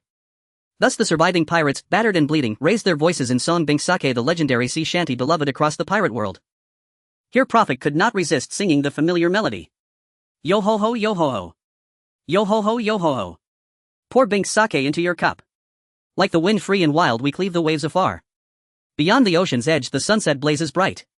Birdsong rings clear across the sky, farewell dear harbor. Farewell my homeland. Sing as one, earth and heaven wide. Our voyage song stirs golden waves surging deep. Chasing dreams sailing solo boldly into the deep. Yo ho ho yo ho ho. Yo ho ho yo ho ho. Pour Binks sake into your cup. We pirates ride the gale, break the tide. Ocean for our pillow, sky for our quilt, our home the boundless sea. Skull and crossbones sail, skull and crossbones flag, flapping high in the wind. To every corner of earth and sea. Winds rise miles high, drums beat strong. Onward to the dawn. For dreams, we sail away. True men stand thus unbroken. Yo ho ho yo ho ho. Yo ho ho yo ho ho. Pour Binks sake into your cup. Drink deep beneath the moon's pale light, night still young. Amid sorrow's hush. Binks sake had spread widely across the seas, spawning countless regional variations, distinct lyrics, divergent melodies and shifting emotional hues. Some renditions rang with exuberance, others soared with vigor, but Prophet's grew steadily more sorrowful, more elegiac. Perhaps too the Rumbar pirates, trapped in their final hour, could not suppress that same profound melancholy. After more than 30 years Binks sake resounded once more upon Twin Cape, its notes evoking faint yet vivid. The Rumbar pirates gathered in joyful unity, playing as one. Though Prophet's companions had never laid eyes upon the Rumbar pirates, the melody itself was undeniable, and the interwoven currents of mirth and mourning swiftly swept over them all. How much more overwhelming then for Crocus and Lapu, who had witnessed that very performance over 30 years ago. As Binks sake swelled, Crocus and Lapu, both veterans of that distant era, saw once more the familiar faces before them, felt time itself fold backward to reclaim lost years. Crocus, well past 50, stood with tears brimming in his eyes. Martifa wept two quiet streams beneath the bittersweet alternating strains, and Lapu the great whale raised its voice to the heavens in prolonged mournful cries, tears flowing without end. It is within the melody of Binks' brew that the tale unfolds. Prophet continued to narrate a story that was half true and half fabricated. The members of the Rumbar pirates fell one by one. Who knows? Perhaps it was unfortunate. He did not fall upon the deck but instead tumbled over the railing, landing on a small boat drifting on the sea. Maybe his injuries were not fatal, or perhaps he was of extraordinary constitution, but the storyteller did not succumb to the lethal poison. When he awoke again he had miraculously escaped the Devil's Triangle. However, being left alone and gravely wounded, he found himself incapable of moving forward. He could only paddle in one direction, and thus with astounding willpower he crossed the doldrums and reached the South Sea. I suppose the tale of the Rumbar pirates fleeing the Grand Line originated from this rite. At this moment Martifa was completely immersed in the story of the Rumbar pirates. And then, brother, what happened to him afterwards? Eventually he drifted near Great Swamp Island, where he was rescued by an old fisherman living on the island. Later, perhaps due to the exacerbation of his injuries, or perhaps the long voyage had drained his strength, after leaving this story behind he passed away. Upon hearing that even the last survivor could not escape the fate of death, Labus' hope was utterly extinguished. He let out a howl to the sky, creating huge splashes of water before plunging into the depths, heading towards the red soil continent. Labu! Crocus shouted in an attempt to stop him, but could Labus' resolve be easily thwarted? The remaining part is purely my personal imagination. Prophet spoke in a tone just loud enough for Labu to hear, but perhaps one member of the Rumbar pirates still lives. Hearing Prophet's words, Labu paused, surfacing once more, swimming towards Twin Cape, his large anthropomorphic eyes fixed intently on Prophet. Confusion and hope intertwined in Labus' gaze, as if questioning, who is it? Who is my surviving companion? Brooke. Prophet slowly but clearly stated. Labus' eyes widened instantly. It was the second time he had heard Brooke's name today. If he is still alive. Prophet said, it is said that Brooke is the most unique one among the Rumbar pirates. He once consumed a devil fruit known as the treasure of the sea. The name of that fruit is called the Yomi Yomi no Mi. After consuming the Yomi Yomi no Mi, one does not gain any special abilities, but it grants the user a chance to walk back from the afterlife and return to the living world. In other words, the user of the Yomi Yomi no Mi can gain a chance to resurrect regardless of the cause of death. This means Brooke very likely used the power of the Yomi Yomi no Mi to come back to life. Labus' eyes grew even wider, a hint of excitement flickering within them. But it has already been 30 years, hasn't it? Gao Shifa's words felt like a bucket of cold water, nearly extinguishing Labus' flickering hope. Even if the power of the Yomi Yomi no Mi is real, the fact remains that after 30 years the person named Brooke has still not returned. 30 years is long enough for countless things to happen. If Brooke truly resurrected, 30 years should have been ample time for him to return to Twin Cape. Unlike Gao Shifu, Prophet, armed with knowledge from the original work, certainly knew that Brooke had quite smoothly returned from the afterlife. However, at this time, although Brooke had not yet lost his shadow, he was forced to wander in that sea area due to the thick fog that perpetually enveloped the Devil's Triangle. Prophet stated that may not be the case. While the Yomi Yomi no Mi can indeed bring people back to life, the resurrected soul must walk back from the afterlife to the living world. There must be a time gap in between, and the Devil's Triangle is perpetually shrouded in fog, so perhaps Brooke's soul got lost in that process, preventing him from returning to his body for a long time. Perhaps by the time his soul returns his body has already turned to bones. Does this mean resurrection could fail? Buck asked. Oh, how can you be sure that such an outcome would not result in a living skeleton rather than a failed resurrection? Prophet replied with a teasing tone revealing the true nature of the situation. Buck was stunned whether it was the yomi yomi no mi or the resurrection of a skeleton. It was far beyond his imagination. This how is that possible? The bones left behind certainly cannot come back to life, can they? That is not necessarily the case. Surprisingly, it was Kurokas who spoke during his travels with the Roger pirates. He had witnessed countless incredible sights. Compared to those, a moving skeleton may sound absurd, but it is indeed not impossible, so there exists a possibility. Prophet summarized that amidst the fog that pervades the magical triangle, Brook, whose body has turned to bones, is drifting aimlessly alone on the Rumbar pirate ship, waiting for the day he could see the light again, or perhaps in his solitude to face yet another death. Prophet stood up and addressed Labu. Will you wait any longer, Labu? Continue to wait. You might end up with nothing, but perhaps one day your companion will miraculously return. Awu. Labu raised his head to the sky, letting out a loud cry as if to say, no matter how long it takes to reunite, I will continue to wait. In fact, in the original story, Labu waited day after day for more than 10 years. Until Luffy and the others appeared, Brook was able to continue his journey, but for the time being he still had not reunited with Labu. Or you have another choice. Prophet's voice was filled with temptation, pointing towards the companions. Soon we will embark on a journey in the Grand Line. At that time we will certainly pass through the Devil's Triangle, and we will help you search for the traces of the Rumbar pirates. If the legend of the Yomi Yomi no Mi is indeed true and Brook is still alive, we will help him escape the Devil's Triangle, allowing you to reunite once more. Awu. Labu let out another loud cry. Prophet said, if you are willing to agree, I have a condition. From today onward, do not crash into the Red Soil continent again. If this continues, you will not be able to endure it. Martifa broke into a smile, and Kurokas also revealed a rare smile. As night descended, the stars filled the sky. Matafa, Maranagao, Sherfu, Fuentes, Buck, and Ishao had all fallen into a deep slumber. Prophet sat cross-legged by the campfire, gazing into the distance. The night sky was adorned with countless stars, and the clear moonlight spilled over the surface of the sea. The roar of the canal water rushing into the ocean filled the air, while the tides crashed against the shores of Twin Cape, sending up splashes of white foam. The whale Labu was already asleep, its massive body rising above the water like an island. The beaver ship was anchored close to the shore, casting a long shadow in the dim light of the lighthouse. Faced with the scene, lines from Chow Chow's poem observing the vast sea naturally floated into Prophet's mind. Eastward I visit the stone cliffs to gaze upon the vast sea. The waters are so tranquil, and the mountain islands tower. Trees flourish and the grass is abundant. The autumn wind is bleak and the great waves surge. The sun and moon move as if emerging from within, the stars shine brightly as if birthed from within. How fortunate indeed to sing my aspirations. While softly reciting the verses from his past life, Prophet's thoughts drifted towards the magnificent ocean. Unlike the spirited Chow Chow who composed poetry, Prophet was not just observing the vast sea, he aimed to venture into it. Similar to the chaotic era of the late Han Dynasty and the Three Kingdoms, the age of great pirates was also a time filled with heroes and turmoil. In the late Han period, Chow Chow subdued the warlords and stabilized the north. So what could Prophet achieve in the age of great pirates? The vast and profound sea offered no answers. However, the footsteps behind him interrupted Prophet's thoughts.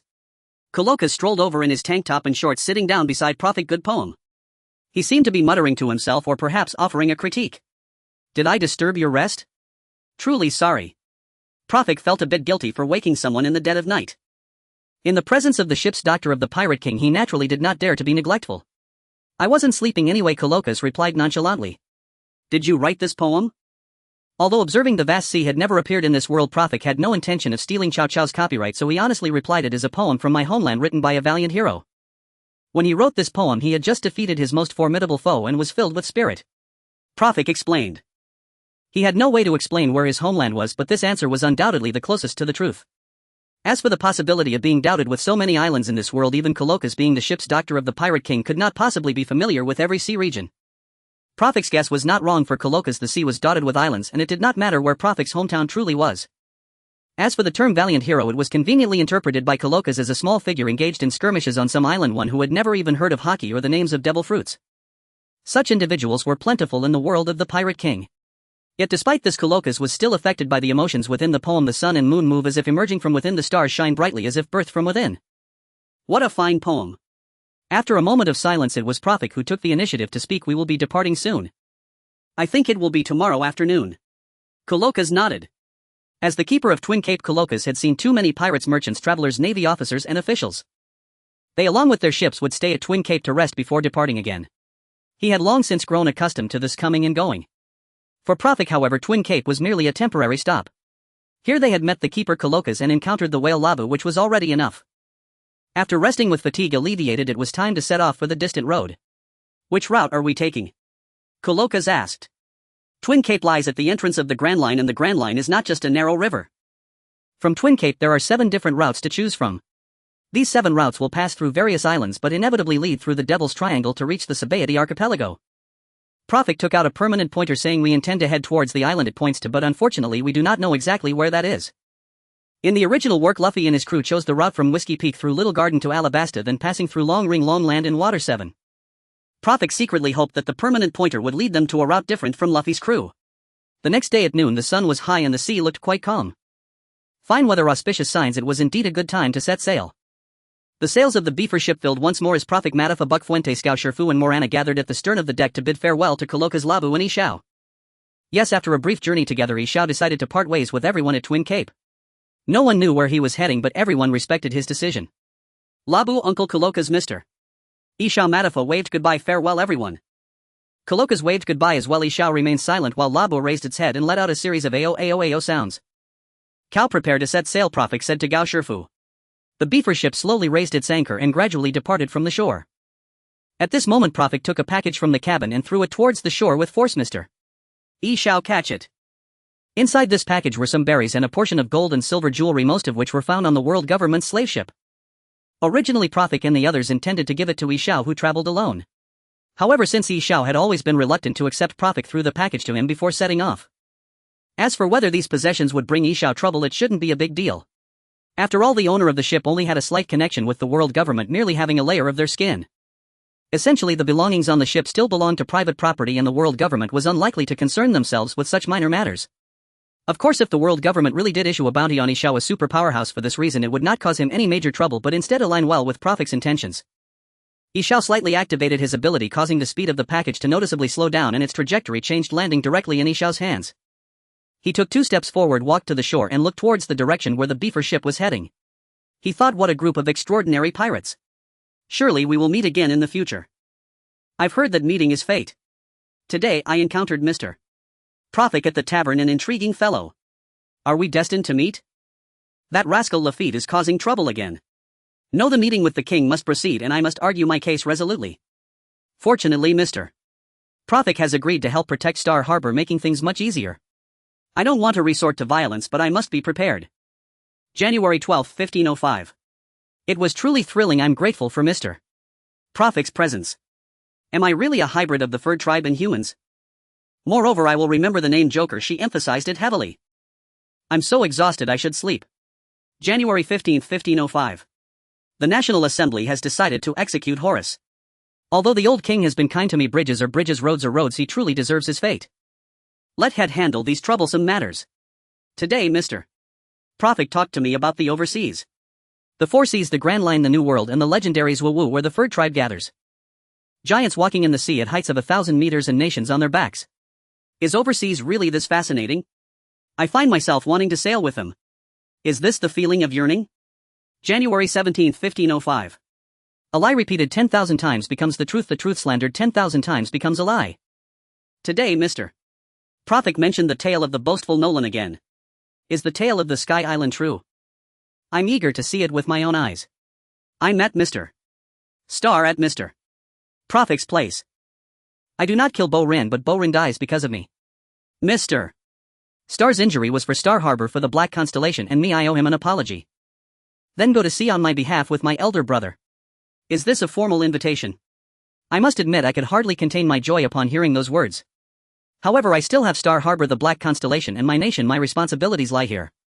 5 colors dazzle the eyes, 5 sounds confuse the ears. Perhaps I should stop thinking about overseas matters. I heard from Het that the ship is nearly completed. Perhaps when Mr. Profik and the others leave this country, everything will return to normal. How strange, I should feel happy, so why do I feel disappointment instead?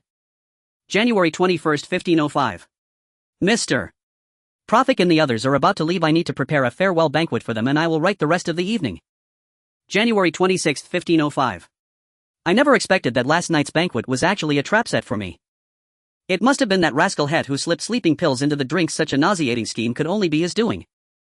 I thought the taste was a bit off. Honestly, when I woke up on the ship, I really wanted to kill Mr. Profik. Het's nonsense aside, he actually took me aboard. However, his reasoning wasn't without merit. Now that I am a wanted criminal of the world government, staying on the island seems quite inappropriate. However, this does not mean I have forgiven your actions. Prophet can hate you too, or truly something else, and I will remember this. While the word remember was emphasized. I've heard that the carnivores are contemptible. How true that is. The world government truly cannot distinguish right from wrong. I clearly saved the Star Kingdom from pirates, yet I have become a wanted criminal. Fortunately, Het has not been wanted. Now with no other options, I can only hope Het can govern the country well. You better remember this. If I find the country in chaos one day, even if I am thousands of miles away, I will come back and kill you. Also, my bounty is only 30 million. How dojit of them. The sea is truly vast. Is this what overseas looks like? For lunch we had braised fish, a recipe supposedly invented by Mr. Prophet. It tasted indeed better than the previous dishes. After the meal, Buck was exercising while Prophet pretended to read, claiming to practice some observation skills. Ridiculous. How can a person perceive their surroundings with closed eyes? I think he should find a ship's doctor soon. Everyone is treating me well and the relationships are quite harmonious. Joining them might indeed be a good choice. January 27, 1505. A monotonous life is the most boring. I feel I am about to adapt to life at sea. The journey is truly dull. Apart from blue, it's still blue. The activities I can do all day long are just a few. If not for Uncle Fuente's delicious food in Mr. Prophet's stories, I think I would go mad soon. Today, Mr. Prophet told the story of the Peach Banquet. The Monkey King arrived at the heavenly court but could only be a lowly stable keeper, yet he performed astonishing deeds at the Peach Banquet. Such a truly interesting story. I look forward to the next development. I really enjoy the stories he tells, and I believe others do as well. I heard from Buck that not only on the ship but even before they set sail, Mr. Prophet would often tell him and Star stories. Where does Mr. Prophet get so many stories? I heard him say that the one in charge of literary talent is the literary star in the heavens. Those with talent are said to be the literary star incarnate. Mr. Prophet must be the reincarnation of the literary star, otherwise how could he know so many thrilling stories? By the way, although the stories are fascinating, Mr. Prophet actually wants us to learn. What is square root and squared? I refuse to learn. Marthia has been taken away to do problems. How pitiful. It said we will reach Qingfeng town tomorrow. I'm finally looking forward to getting ashore. February 1, 1505. As a leader, one must first consider their people wholeheartedly. This is a principle I have always heard and adhered to. However, there are indeed some who cannot comprehend such a simple principle. After all, isn't King Horus one of them? If a country with a king is like this, one can only imagine the state of towns under the control of pirates. Today we arrived at the last town before entering the Grand Line, Qingfeng town, to replenish some maritime supplies and purchase a permanent compass and a recording compass. It is said that these are necessities for sailing on the Grand Line. Later I learned that Qingfeng town is a small town controlled by pirates, with its main industries held by the Bump King Husko, Bloodhand Marshal, and Butcher Carlton. Not long after we landed we met Mr. Wulong. Later we learned that Wulong is a pseudonym. His real name is Kongming, but I still prefer to call him Mr. Wulong. He is a rear admiral of the Navy, not here to find his missing brother but to scout for the Navy. But I don't dislike him. I think everyone feels the same because he is a responsible and good Navy officer. We went to the town's casino with Mr. Wulong and met Mr. Smile. The casino is owned by Bloodhand Marshal. The guys inside are simply vile. They bullied Mr. Smile, who cannot see, and cheated him out of a lot of money. Fortunately, we dealt with those thugs at the casino. On the way back we stumbled upon Carlton's convoy, which was actually involved in human trafficking. We of course could not ignore such a vile scheme. It is because of this that I like Mr. Prophet and everyone so much. We, along with Mr. Kongming and Uncle Smile, stormed into the lair of these thugs and had a good fight. Mr. Smile single-handedly blocked Marshall and Carlton, while Prophet and Mr. Wulong went to sea in pursuit of Husko.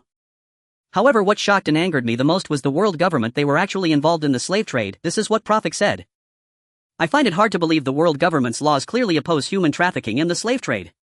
Perhaps it is merely the result of some degenerate merchants colluding with filthy politicians. Fortunately, Prophet took care of them, and those who were kidnapped have already been handed over to the Navy. Mr. Wulong is a good Navy officer, and I believe he can handle this matter properly. When leaving the island we faced quite a few difficulties with the Navy fleet outside. Thankfully, with Mr. Wulong's cooperation we were able to proceed smoothly. I told Mr. Wulong that we are not bad people, that going to sea was forced upon us, and asked him to help inform the Navy headquarters and the world government that it would be best to withdraw our bounty. However, Mr. Wulong seemed quite troubled. February 2, 1505. We finally arrived at the legendary upside-down mountain. Crossing it will lead us to the Grand Line. I am not sure why, but Mr. Prophet looks quite excited. I heard that love extends to all. When everyone is happy, I naturally feel happy too. The process of crossing upside-down mountain was relatively safe. Unexpectedly, the water here can really flow upward. Uncle Smile displayed extraordinary strength, saving my life at a crucial moment. Had it not been for him, I would have fallen into the sea. A drop of water shall be repaid with a fountain. I must express my gratitude properly. After Upside Down Mountain is the Grand Line. We met the whale Labu and the lighthouse keeper Korisaka's. I will write about Lavis' touching story later. A gentleman's word is worth 1,000 gold. Labu values the promise made with his companions, truly a model for all humanity.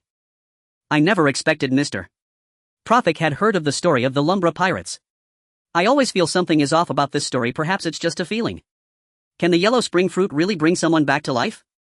It's truly incredible. February 4, 1505. After bidding farewell to Labu, we finally received some good news. Today's World Economic Journal published news about the Star Kingdom. Since leaving Star Island, I haven't heard any news about Het and Mr. Star for a long time. That rascal Het has actually become the new king of the Star Kingdom after being elected by all the people. Since the World Economic Journal has reported it, Het's identity should be recognized by the world government. Thus I need not worry about government intervention. I believe Het will surely become a qualified king. With that I can rest assured about domestic affairs. What is happening? On the deck of the Bifer vessel, Morana's voice rang out. She had shifted into her beast human form and firmly seized a news bird, attempting to flee, demanding loudly, "Last time I bought this paper it cost only 20 berry, why has the price suddenly jumped by 5 berry?" Having served for years as the leader of the Black Zodiac Syndicate, Morana was exceptionally sensitive to matters of finance. Even the slightest fluctuation in price was enough to catch her attention. As she often put it, not a single berry should ever be surrendered lightly. Indeed, the newspaper's price hike provoked her outrage so intense that she temporarily abandoned her habitual verbal tics, always prefacing statements with "I heard" or quoting famous maxims. The newsbird flapped its wings in terror, struggling desperately to escape Morana's grip, a futile endeavor. "Enough," Gao Shifu interjected, unable to bear it any longer. "It's only 5 berry, we're hardly short of funds." "What do you know? I heard surveying past sages and sovereigns alike, diligence and frugality forge prosperity, extravagance and excess breed ruin." Morana turned sharply toward Gao Shifu and retorted, then loomed over the newsbird once more, threatening, "20 berry, take it or I'll boil you whole." Though incapable of human speech, the newsbird clearly understood Morana's words. At the phrase "boil you whole," its already dazed body erupted into frantic flapping as it redoubled its efforts to flee her clutches.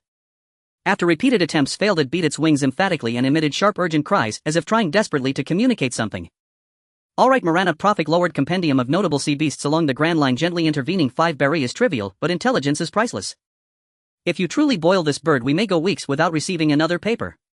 Newsbirds delivered publications regionally, one bird assigned to one designated zone.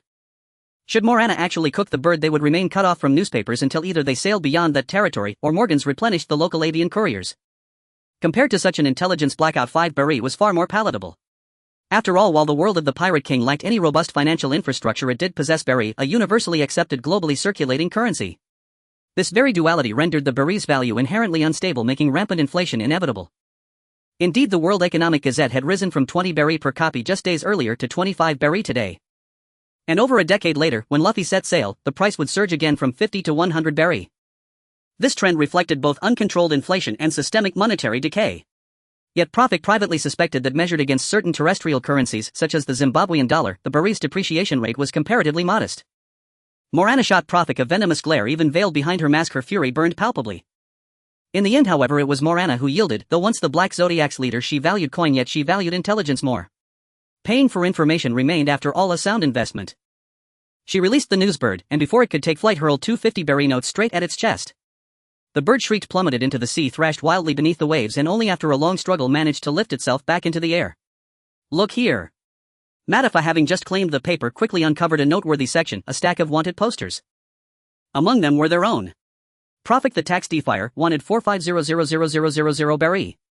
Gao Shifu the monster sailor wanted 320,000,000 berry. Matafa the webweaver wanted 100,000,000 berry. Morana's bounty meanwhile remained unchanged at 300,000,000 berry. Bach, noticing Morana's apparent disappointment, asked Morana, "Are you disheartened your bounty hasn't increased?" "Don't worry, Fuente, and I still have no bounties at all." Who feels pleased at being hunted? Morana sighed, convinced sometimes her crewmates' minds wandered perilously close to madness. "I'm disappointed Kongming hasn't helped rescind my bounty." "Didn't we settle this long ago?" Prophet replied, unsurprised. "Kongming serves the Marines. We are pirates, he cannot aid us. Moreover, even if Kongming were willing, the world government would never revoke our bounties. And truth be told, bounty figures serve as tacit proof of strength. Many pirates genuinely preen when their rewards rise." "Understood." With that terse declaration, Morana retreated to her cabin. Whether to sulk or resume her journal remained unclear. Prophet picked up the paper and resumed scanning other headlines. The front page headline blazed Supreme Pirates Who Rule the New World, the Four Emperors, and the Final Shaping of the New World Order. These four sovereigns of the seas were Whitebeard Edward Newgate Beast Kaido Big Mom Charlotte Lin and Wufeng Shipmaster Wang Ji. Indeed, the future Emperor Red-Haired Shanks remained nowhere to be found, let alone the rising stars Blackbeard Marshall D. Teach Thousand Joke Buggy or Straw Hat Monkey D. Luffy. Nor did the retired and vanished Flying Fish Shiki appear on this list. The article offered only cursory biographies of the four pirates. Prophet knew Whitebeard Beast and Big Mom well, but his gaze lingered intently upon the fourth emperor Wang Ji. According to the report, Wang Ji's origins were obscure. Little detail existed about his early piratical exploits, only that roughly 20 years prior he gathered a cadre of ferocious battle-hardened warriors and founded the Wufeng pirate crew. His senior lieutenants included the four fierce warriors Su Weishui Yizong Man Xiahe and Fang Tingzhu, and the 8 valiant generals Mao Haifeng Su Yuan Liang Xiao Xianshen Men Lin Bishuan Su Hai and Deng Wenjun. Frankly, Prophet found the World Economic Gazette's coverage of Wang Ji underwhelming, though this could hardly be blamed on the paper itself. The Cross Guild incident and the God Valley Cataclysm were strictly suppressed by the world government. At present, the world government's influence over the World Economic Gazette vastly exceeded what it would wield 2 decades hence. Even Morgans dared not publish content expressly forbidden by decree. Thus, as former members of the Rock's pirate crew and participants in the God Valley Cataclysm, not only Wang Ji but also Kaido Big Mom and Whitebeard had large swaths of their legendary exploits deliberately erased from public record. Likewise, the origins and backgrounds of the four emperors went unreported. Perhaps even the World Economic Gazette dared not risk releasing such politically volatile biographical details. Beyond the four emperors, numerous other stories warranted attention. One article, Uprising in the North Blues Saga's Kingdom, reported the overthrow of the kingdom's monarch by domestic revolutionaries. The piece subtly implicated the Revolutionary Army's leader, Monkey D. Dragon, as having orchestrated the revolt. Dragon was portrayed as a reckless, power-hungry schemer who thrived on chaos, and the article urged the world government's allied nations to unite and eradicate this threat before it could take root. Another featured the supernovas who ruled the seas, spotlighted Crocodile, the pirate supernova who had fought Barrett to a standstill. Accompanying the article was his updated bounty poster 81000000 Barry. Remember, this was not yet the era decades hence when bounties would inflate across the board. 81 million Barry constituted a staggering sum. Moreover, Crocodile was no mere thrill-seeking vandal, he committed no wanton atrocities. Thus those 81 million Barry represented pure unadulterated achievement, no exaggeration, no padding. Equally notable was his adversary Devil's Scion Barrett, formerly of the Roger Pirates, whose bounty stood at a staggering 650000000 Barry. That figure naturally encompassed every transgression committed since his days aboard the Roger Pirates. Compared to these monumental stories, Prophet's crew hadn't even merited a mention, relegated instead to a minor footnote among dozens of obscure bounty posters. The Grand Line truly is a maelstrom of chaos, Prophet murmured, struck by the thought. They stood now at the dawn of the Great Pirate Era, before maritime equilibrium had settled, before the Marines had fully reconciled themselves to the reality of several colossal pirate crews standing equal to Marine headquarters itself. Even the 4 great pirate crews, though formidable, had yet to command universal recognition or respect among their peers. Prophet surmised that the world government and Marine headquarters' tacit approval of the World Economic Gazette dubbing these 4 captains emperors was a calculated stratagem to provoke internal strife among pirates, thereby undermining them through overexposure and rivalry. Their intended psychological effect likely ran thus: so, you 4 claim sovereignty over the seas. Then let's settle it right here, right now. Should this tactic succeed in luring ambitious young talents like Barrett into direct confrontation, it might indeed pose a genuine challenge to the emperors. Yet history proved otherwise. Whatever schemes the world government devised, they failed utterly. The 4 emperors entrenched themselves, carved out dominions in the New World, and grew into titanic powers. Even when red-haired Shanks succeeded Wang Ji as the 4th emperor, that shift occurred a full decade later. Indeed, the Wufeng pirates retained their stronghold, Hive Island, inherited from the Rocks pirates, until the Loki Port incident, when the Blackbeard pirates seized it under the deceptive guise of assistance from the so-called marine hero Kobe. Thus, if elevating the 4 great crews to imperial status was truly a ploy by the world government or Marine headquarters, it ended in abject total failure. Still, with the emergence of the 4 emperors, the tides of the Grand Line would inevitably shift, ushering in a new epoch of uncertainty and transformation. The reports in the Prophet Reader newspaper ponder the possible impacts while gathering useful information as the influence of the 4 emperors of pirates reigns over the seas, further fermenting worldwide. In the New World, a large multi-masted ship resembling a giant whale slowly sails across the surface of the sea. The unique white crescent-shaped mustache on the skull flag marks it as the flagship of the Whitebeard pirates, Moby Dick. On board, Whitebeard sits majestically in a specially designed chair tailored for his extraordinary height, draped in a white cloak that reveals his muscular upper body without any concealment. A massive bicento stands beside him, positioned conveniently for him to reach and strike at any moment. At this moment, Whitebeard holds a wine gourd, taking large gulps of liquor. Marco, with his pineapple-like hairstyle and the Whitebeard pirate's tattoo on his chest, holds a newspaper as he crosses the deck, bustling with busy pirates to stand before Whitebeard. Whitebeard puts down his drink and asks Marco what's going on. Dad Marco looks at the man he admires most in life, who is like a father to him. This is great news. The World Economic Newspaper has selected you as one of the 4 emperors ruling the second half of the Grand Line. From his tone it's clear that Marco is genuinely happy for his father and the enormous achievements of their family. Unlike the somewhat naive Marco, Whitebeard quickly focuses on the crux of the matter. Who are the other guys that are referred to as the 4 emperors alongside us? It's Kaido, Charlotte, Lin and Wangji, all renowned figures, Marco admits.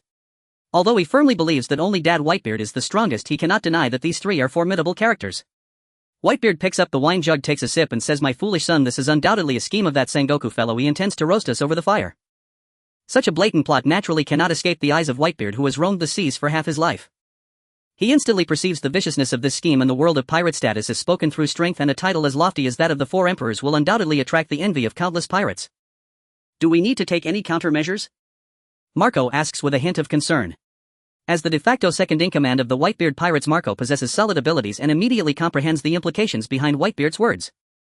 Moreover, although he has the great tree of Whitebeard to shield him from the storm as an older brother, he also has to consider those younger brothers in the family who are somewhat weaker. There's nothing to fear, I am Whitebeard. Whitebeard seems completely unconcerned about the schemes of the Navy headquarters. Whatever dissatisfaction, challenges or turmoil on the seas can come at him, he is confident in his ability to defeat all enemies with the strength of the world's strongest. However, as the head of the entire Whitebeard pirates, he still makes the most prudent arrangements. Tells Sachi to prepare a feast and also call the other pirate crews under our banner. Yes. Marco replies. As a united family, as long as they gather together, the Whitebeard pirates can face anything without fear.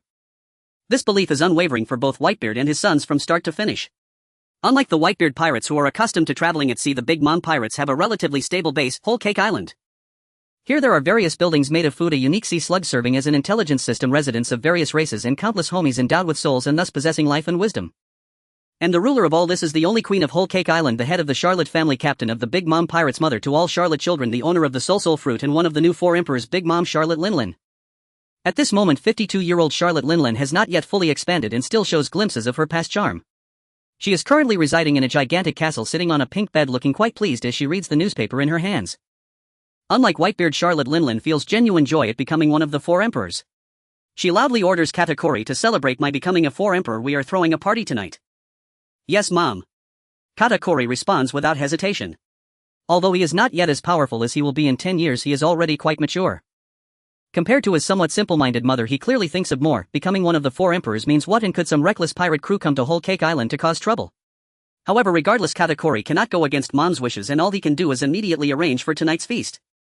If he cannot satisfy Mom, not only the banquet preparation members but also his siblings and the island's residents would be in danger of losing their lives when Mom's hunger pangs attack. After Katakuri leaves, Charlotte Linlin's smile fades, her voice losing its joy and innocence, replaced by a hint of ruthlessness. 4 emperors. What I want is not mere a title. When Big Mom speaks, the surrounding homies seem to tremble in fear. Wano country. Even in the New World, Wano country is located in the most remote, perilous and secluded waters. This unique terrain, easy to defend but hard to attack, has formed the foundation of Wano country's non-interference with worldly affairs and isolation for centuries. However, everything has fundamentally changed in the past decade. First Odin set out to sea, then Kaido colluded with Orochi to carry out a coup, followed by the confrontation between Moonlight and the beasts. Wano country, a nation that has been indifferent to the world, has inevitably become closely connected with this world during the Great Pirate Era. Now the flower capital of Wano country is the royal city of Orochi, the Wano country shogun, while Onigashima, not far from Wano, serves as the base of the beasts' pirates. On Onigashima, Kaido sits cross-legged alone in an ornately decorated room surrounded by a mess of cups and plates. Judging by Kaido's slightly tipsy state, he has clearly drunk an unknown amount of alcohol. At least it must be a quantity sufficient to drown an ordinary person. In front of him lies a newspaper, the front page aptly titled "The Super Pirates Ruling the New World, the 4 Emperors and the Final Establishment of the New World Pattern." However, Kaido seems utterly unconcerned about the title of 4 Emperors, as his eyes are momentarily filled only with the liquor. After another round of drinking, having downed several barrels of Wano's fine wine, Kaido becomes even more intoxicated. This one of the 4 emperors, known as the strongest creature in the world, suddenly starts to sob uncontrollably, as if recalling some sorrowful memory fueled by the alcohol. While crying, he picks up the newspaper in front of him and tears it to shreds. Faintly, voices from outside the room echo, "Master Kaido, it's bad, young Yamato." Hive Island. The main members of the 5 Peaks Pirates are gathered together. Although it is called a gathering, they are merely sitting around a bonfire, and the conditions are significantly simpler compared to the other 3 emperors. Despite the simpler conditions, the names of those gathered are resounding even across the vast sea. The strength of their entire pirate crew can undoubtedly be considered top tier. If not, they could never occupy such an important location as Hive Island. Among them, sitting north to south draped in golden armor with a long tassel hat and a yellow face with a long beard, is none other than Wang Ji, the captain of the Five Peaks Pirates. Surrounding him are 12 high-ranking officials of the Five Peaks Pirates. The situation of the Five Peaks Pirates is rather different from that of the other four emperors. If Whitebeard's dream is family and Charlotte Linland's dream is a nation of racial equality, even Kaido has a dream of initiating a great war. The Five Peaks Pirates, however, seem to lack a noteworthy goal altogether, with their collective actions often reduced to looting, naval battles and territory conquest. Structurally, the Five Peaks Pirates are also distinct from the other four emperors. The crew of the Whitebeard Pirates consists of Whitebeard's sons and daughters. The core of the Big Mom Pirates are Big Mom's children, and many of the Beast's Pirates' high-ranking officials are sincere Kaido worshippers. However, among the Five Peaks Pirates there is a rare phenomenon where the top officials do not fully respect the captain. The core officials of the Five Peaks Pirates, known as the Four Great Warriors, share a relationship with their captain Wang Ji that is better described as a cooperative alliance marked by both struggle and collaboration. At the same time, each of them has their own supporters and factions within the Five Peaks Pirates. This is precisely why the Five Peaks Pirates are named as such. Wang Ji and the Four Great Warriors together form Five Peaks. Wang Ji became the captain merely because of his superior strength and larger influence. From this perspective, the Five Peaks Pirates share several similarities with the Rocks Pirates, who once worked alongside the four emperors. Congratulations to our captain Wang Ji for becoming one of the four emperors. Yi Zongman, dressed in a traditional Confucian robe, half-heartedly flatters while genuinely congratulating. Humphrey retorts, the burly Su Weishue, who has always had a tense relationship with Wang Ji. What qualifications do Whitebeard, Kaido and Big Mom have to be compared with us? I'd rather let my sea dragon be the captain of the Five Peaks Pirates and eradicate the three emperors tomorrow, unifying the seas. Eradicate the three emperors, huh? Scoffs Mao Haifeng, one of the 8 great warriors. Last time we encountered Whitebeard at sea, your sea dragon almost became a drowned rat. Thanks to the captain, I barely saved my life. The Four Great Warriors and Wang Ji are not entirely united, and the 8 Great Warriors also have their factions. Mao Haifeng is among those who are closer to Wang Ji. You wanna fight? Su Hai glares fiercely at Mao Haifeng. Su Weishue and Su Hai are uncle and nephew, so Su Hai naturally belongs to Su Weiche's faction. To say Su Weishue is not necessarily strong enough to reach the level of the Five Peaks. However, his nephew Su Hai is indeed powerful and always views Su Weishue as the cornerstone, thus the influence of the Su family within the Five Peaks Pirates is quite significant. Enough. Seeing the situation spiraling out of control, Wang Ji interjects to break up the argument. Although the Four Great Warriors do not fully respect Wang Ji, he still holds the most authority in speech. Do you really think being one of the four emperors is a good thing? This is the world government using other pirates to deal with us. You four each take your crew and guard the 4 directions of Hive Island. Don't let any other pirates exploit this opportunity. After arranging the 4 Great Warriors, Wang Ji seems a bit weary. He stands up and heads into the inner part of Hive Island. The forests, graveyards, castles and ports all seem to resemble an island. However, in reality it was a ship, the largest ship in the world, the terrifying 3-masted sailboat. At the center of the ship stood a meticulously built castle. Several officials in white stood at the castle's entrance. In the shadows of the castle stood a tall man with a long neck and a slightly plump physique, a sinister expression on his face, sharp teeth, pointed ears and a bat-like head. He held a gigantic pair of scissors, glaring menacingly at the uninvited guest before him. What brings the world government to my doorstep? The leading man in white sneered. Moria, I believe you are already aware that Beast Kaido has become one of the 4 emperors. Are you all just here to rub salt into my wounds? Moria's expression grew grim, as if he was on the verge of striking. Years ago, Moria and the Moonlight Pirates confidently ventured into the New World only to be defeated by Kaido and Wano and return empty-handed. All of Moria's comrades were killed by Kaido, leaving him to escape with only his life. Since then, the Kaido incident has become Moria's Achilles heel. The envoy from the world government remained calm. On the contrary, Moria, we are here to offer you an opportunity. Moria had evidently lost his patience. Since his defeat to Kaido, he had become sensitive and vulnerable, and the envoy's words had provoked him. A large hand lifted the envoy off the ground. If you can't explain yourself, I'll make you disappear forever. We represent the world government and wish to discuss cooperation with you, said another man in white who remained on the ground. On an unknown island in the Grand Line sat the sand crocodile, dressed in a coat with long hair and a pipe in his mouth, perched on a rock.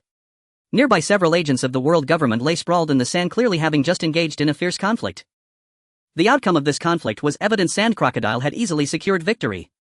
One agent, looking quite disheveled, climbed to his feet and said, Sand Crocodile, how dare you attack the world government? Speak quickly. Sand Crocodile cut him off, not giving the agent a chance to continue. If you have nothing to say, I might as well send you on your way. Even the world government agents were startled. Sand Crocodile was known for being a decisive pirate, and seeing him in action confirmed that reputation. Ignoring further threats and complaints, the agents jumped straight to the point. We are here to discuss cooperation with you on behalf of the world government. Cooperation. Sand Crocodile scoffed as if he'd heard an absurd joke. When did the world government learn to cooperate with pirates? Although the agents were displeased with Sand Crocodile's attitude, they didn't dare to react aggressively in the face of such a proud and formidable pirate. They continued, Sand Crocodile, our world government wishes to invite you to become a righteous partner cooperating with us. Sand Crocodile gave the agents a disdainful look, finding it ridiculous that they would refer to pirates as righteous partners.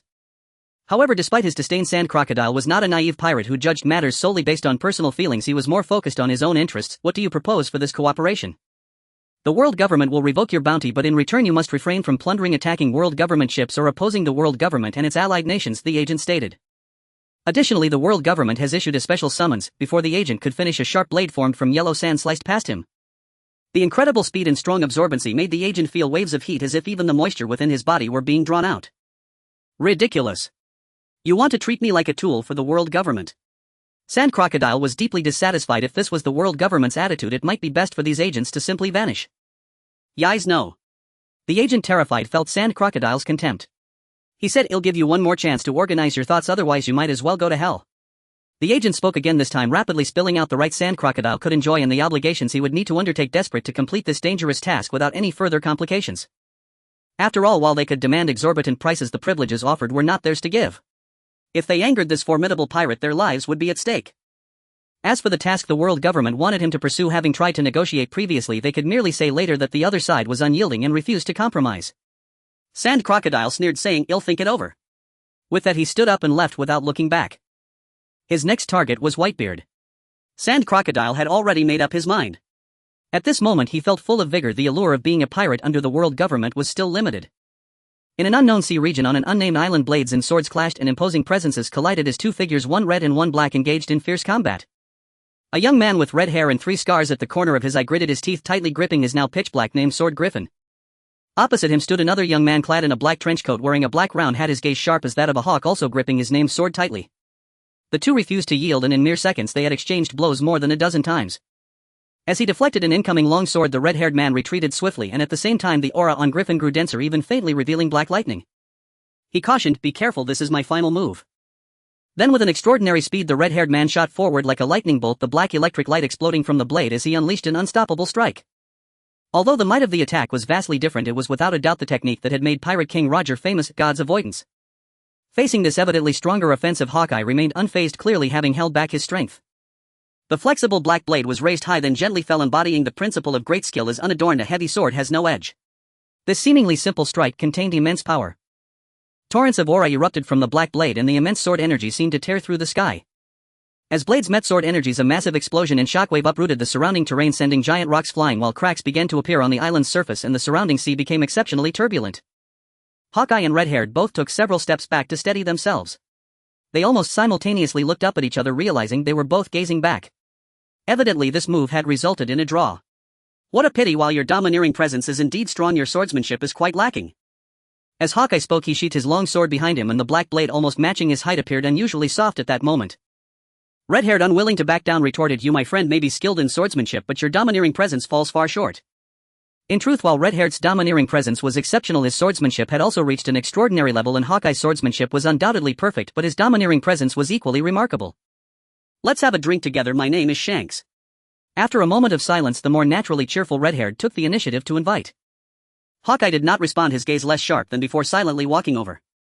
Lightning continued to flash and thunder followed thunder. Apart from the raindrops, which remained as raindrops, the entire island was shrouded under thick dark clouds. Only the massive lightning that split the sky brought a glimmer of light. Ever since Prophet and his companions docked on this island, the torrential rain had persisted for 3 days and nights. To be precise, Prophet and his companions had no idea how long this rain had been falling. All they knew was that when they arrived it was pouring heavily. Prophet and his companions initially planned to wait until the rain stopped before landing on the island. However, 3 days had passed and the rain showed no signs of stopping nor even of lessening. Thus Prophet and his companions had no choice but to brave the heavy rain and disembark. This island was unlike any they had previously landed on. It was covered in dense ferns resembling a prehistoric tropical rainforest. The humidity here is unbearable, complained Martifa, dressed in a raincoat and holding an umbrella. As a user of the CC Fruits ability, she seemed affected by the fruit's power, disliking overly damp environments. Hang in there a little longer. Prophet at the front of the group wielded a knife to cut through the vines and branches obstructing their path. He even felt a twinge of regret for landing on this island. The conditions were simply too harsh. In this torrential downpour within the primordial jungle, the effectiveness of vision, hearing, smell, touch, and even observation hockey had been significantly diminished. In such an environment, even simple walking was difficult, let alone the likelihood of being ambushed in this rainforest. A more reasonable course of action would be to retreat back to the ship. However, they could not do so. The food and fresh water on the bifewer were running low, and the recording pointer indicated that it would take 15 days to fully explore this island. Returning to the ship to wait would mean facing the danger of running out of supplies. Prophet and the others had already sailed around the island, but there were no towns along the coastline. Therefore, they could only look for a suitable edge to land on, attempting to venture inland in search of supplies. Everyone be careful. Prophet leading the way halted as a marshy area appeared ahead. In the jungle, this was a particularly dangerous type of terrain. One misstep could lead to being trapped in the swamp. Still, Prophet led the way while Martifa, despite her aversion to the rain, used her threads to securely tie a few people together. Prophet proceeded cautiously, testing the ground with each step. Thus their group moved slowly, but fortunately they did not encounter any danger. Fuentes wiped the sweat from his forehead and said, "This is really terrifying. Thankfully we're almost across to the other side." Indeed, this marshy area was relatively open and they had already reached more than halfway across. "I've heard that the last stretch is the hardest," Morana said, her spirit equally tense. "Everyone must remain extremely cautious." Suddenly Prophet stopped and the following star immediately halted and asked, "What's wrong?" Prophet made a shushing gesture, scanning his surroundings while activating his observation hockey. Just moments ago he had noticed unusual movements in the marshy area. "Everyone be very careful. I sense something in the swamp is watching us," Prophet warned loudly. There was no other option. The sound of the rain was too loud. If his voice wasn't loud enough, those slightly behind him in the group would be unable to hear. "Damn, if only Mr. Ishio were here right now," Prophet thought to himself. The creatures hiding in the swamp were incredibly cunning, completely concealing their presence. Even with Prophet's observation hockey, he could only faintly sense that something was nearby. At times he even doubted whether he was being overly sensitive, leading to illusions.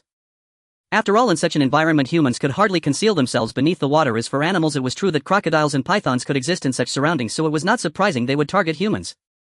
Ordinary crocodiles and pythons would be manageable for Kaido and Morana, but the islands in the Pirate King's world had varied environments and species. It was wise to be cautious of hidden dangers. The icy rainwater fell upon the treetops, creating a rustling sound, splashing onto the ground and sending up deep brown mud spots, and when it landed on the water's surface it sent ripples spreading outward. As the rainwater drenched them, it significantly increased the speed at which heat was lost, and soon Prophet and the others felt the pressure. Brother Martifa, the youngest and weakest among them, said, "I'm so cold. Indeed, if this continues we'll all be frozen stiff." Kaido also felt the chill. Prophet nodded. Indeed, in the face of being unable to detect the enemy, it made no sense to wait any longer. He said, "All right, everyone be careful and move forward slowly." Prophet carefully observed the situation ahead, taking a cautious step forward, then examining the surrounding environment before taking another step.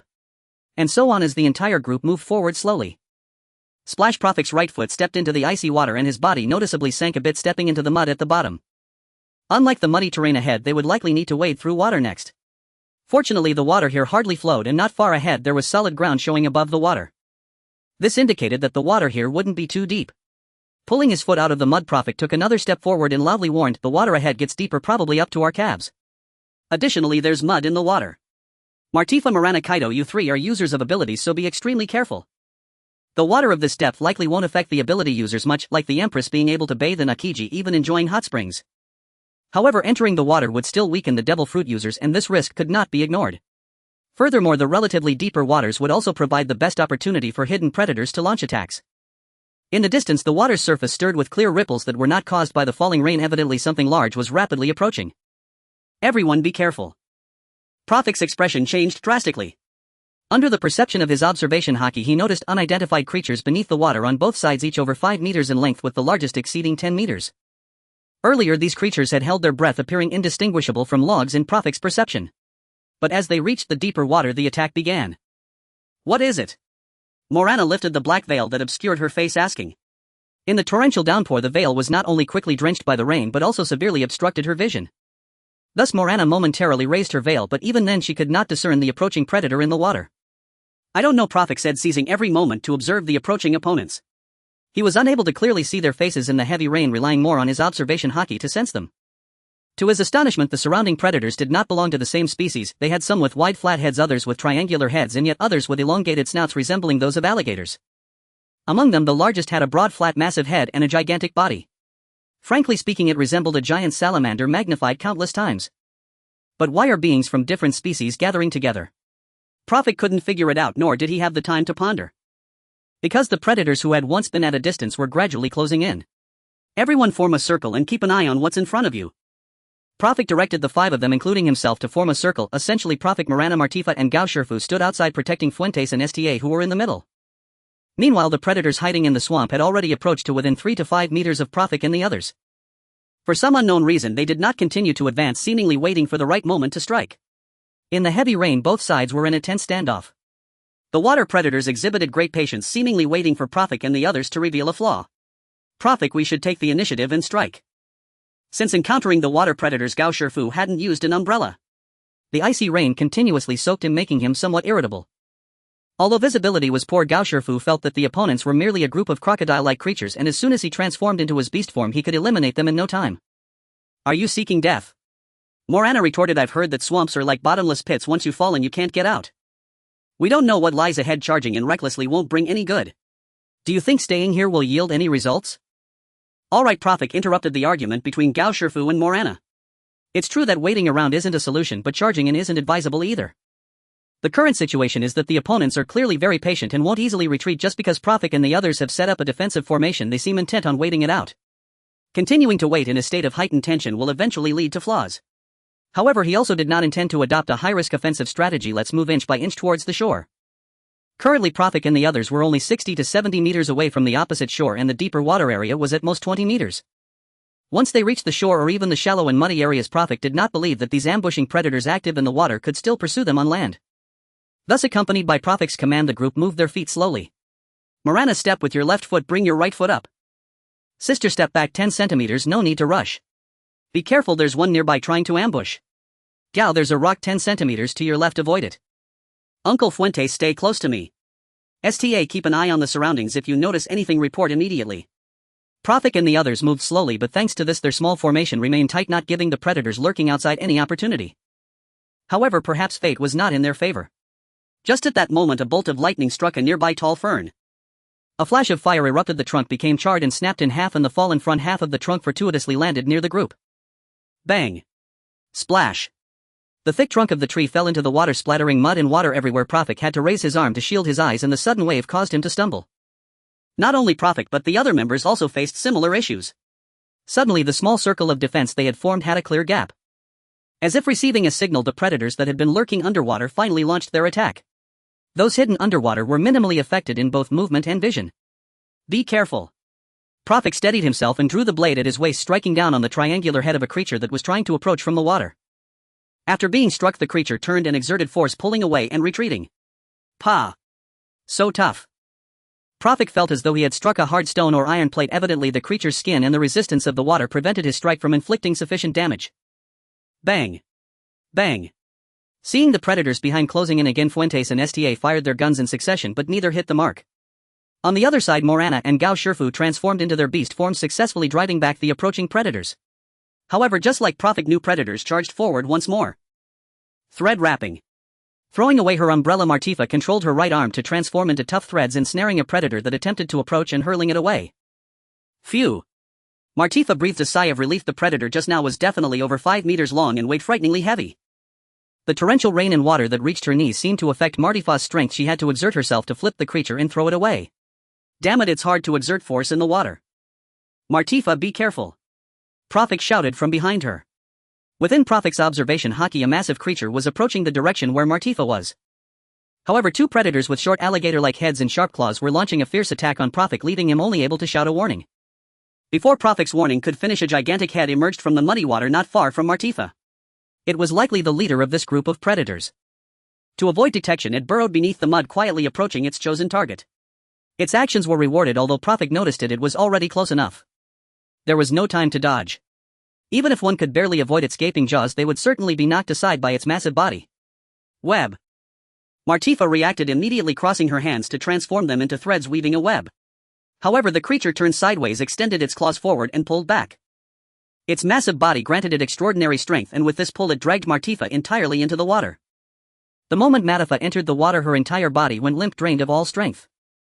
The icy current instantly sapped every ounce of power from the sway fruit user. She could not even move her limbs, let alone evade the predator already closing in. As the predator's gaping maw lunged toward her, ready to seize Martifa and drag her into the fathomless swamp, a massive tentacle slammed down viciously onto its skull from above. Seeing Martifa in mortal peril, Morana ignored the two triangular-headed predators assaulting her frontally and fully transformed into her beast form. This time the powerful tentacle of the newly manifested Nautilus beast stunned even the colossal predator. Quick, help Martifa up. Shaking off two smaller predators that had latched onto her, Morana shouted to Bach and Fuentes behind her. Hastily they lifted Matafa, who was already disoriented from choking on water. Yet the predators showed no sign of relenting. Baby! With a guttural cry echoing that of a giant salamander, the alpha predator signaled the others. Instantly the aquatic hunters began circling the group, probing for an opening. Bang! Prophet seized his chance, his bullet struck a predator lunging forward. This time the shot found its mark. Crimson blood bloomed in the water and the wounded creature recoiled. Morana remained locked in tense standoff with the largest predator. Facing a foe over 10 meters long, she held her ground, refusing to strike first, biding her time with steely patience. She exploited her superior height to full advantage. The predator's low stance and limited jaw articulation left it vulnerable, while its sharp claws were offset by stubby short limbs, allowing Morana to dominate through sheer vertical control and crushing tentacle strikes. She landed repeated blows on its back, even its head, yet the resistance of swirling currents and its dense osteoderm-reinforced hide blunted the impact of her tentacles, rendering them ineffective. Meanwhile, Takeo adopted a far more aggressive strategy. Rather than evading the twin predators flanking him left and right, he charged straight into their midst. A triangular-headed predator clamped down on Takeo's left arm, blood gushing forth. In the next instant his aura surged violently, he swelled, transforming into the snow-white Nien beast. Utterly indifferent to his wound, Takeo wrenched himself free, slammed into the water, then lunged forward, his enormous jaws snapping shut around the neck of the second predator. A sickening crack echoed, the thrashing predator went utterly still. Its spine had been twisted clean off by Takeo's fiery grip. Life fled in an instant. After prolonged stalemate, and following Matafa's temporary incapacitation, the tide finally turned in Prophet's favor. Takeo released his jaws. The once fierce predator collapsed into the water like a heap of rotten sludge. Water exploded outward in all directions. Sensing death's presence, the surrounding predators scattered instantly, their assault ceased altogether. Baby! Even the alpha predator locked in combat with Morana faltered, its reaction delayed by half a beat, just long enough for one of Morana's tentacles to strike its skull. It cried out in pain, "Baby! Baby!" Unlike the smaller predators now gripped by fear and retreat, it roared in furious defiance, "Baby! Baby!" With a deafening bellow it whipped its thick tail and drove its powerful limbs deep into the swamp floor, coiling for the strike. Propelled by immense force, the 10-meter leviathan launched itself from beneath the surface like a cannonball, hurtling upward to engulf Morana.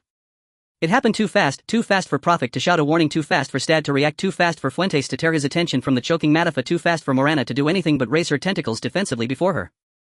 A beast over 10 meters long, weighing more than 3 tons, and propelled by explosive aquatic momentum, was simply beyond Morana's capacity to resist. She was crushed, instantly collapsing beneath the weight into the murky water. Fortunately, having fully assumed her beast form, Morana stood tall, and her protective shell shielded her from debilitating submersion. The predator sought to sever her throat. Morana fought desperately to throw it off. Two titans clashed, fang against shell, muscle against might. The alpha focused solely on her neck, abandoning all defense, while Morana threw everything she had at it: tentacles, claws, every weapon within reach, striking relentlessly to dislodge her oppressor. Again and again the predator's thick tail swept across the water's surface, while Morana's whip-like tentacles crashed down with thunderous force. Mud and water exploded in chaotic bursts around them. The battlefield became a forbidden zone. Even other predators dared not approach. Prophet raised his pistol, but hesitated, finger frozen on the trigger. Though his observation haki granted heightened awareness, the two beasts moved as one entangled mass, their positions shifting constantly. A shot aimed at the predator one moment might strike Morana the next. Unless his observation haki had evolved to foresee the future itself, firing would be unthinkable. Only Takeo, likewise in beast form, remained undeterred, eager to rush in and aid Morana. Yet now other predators blocked his path. Though vastly outmatched, their frenzied assault succeeded, for the moment, in halting Takeo's advance. Meanwhile, Morana found herself at a grave disadvantage. Two of her tentacles were deeply bitten, bleeding profusely, while her fully transformed body sank steadily deeper into the swamp's grasping mire. Her strength ebbed, each inch of rising water sapped her resolve until she struggled even to withstand the predator's crushing weight. If this continued, she would die here.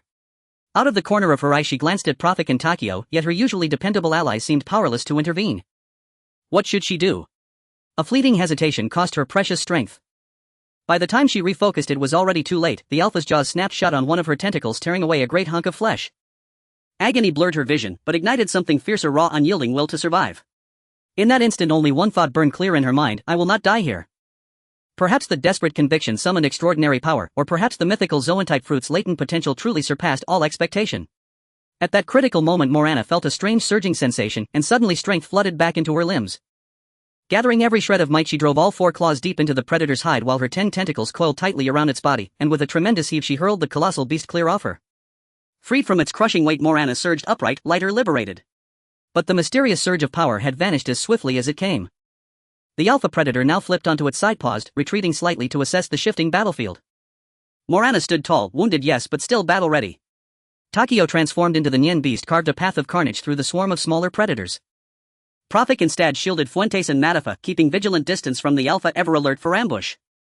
The predator's desperate assault on Takio had indeed stalled his advance, but at a terrible cost. Each swipe of the Nien beast's claws felled a predator, each snap of its jaws claimed another victim, dozens now lay dead at his feet. And the Alpha itself bore fresh wounds. Morana's razor-sharp tentacles and claw marks scored deep across its armored hide. At last the Alpha predator seemed to accept the futility of its endeavor. Baby! Baby! With two final cries of frustrated defiance, it turned and vanished into the swamp's gloom, its thick tail churning the water behind it. Simultaneously, the smaller predators, who moments earlier had fought with manic, reckless fury, lost all will to continue. They broke ranks and fled. Only corpses remained. Above, the rain finally began to ease. Morana and Takio both reverted to human form. Morana still wore her hooded robe and veil, though black fabric near both sleeves was torn wide open, revealing deep raw wounds beneath.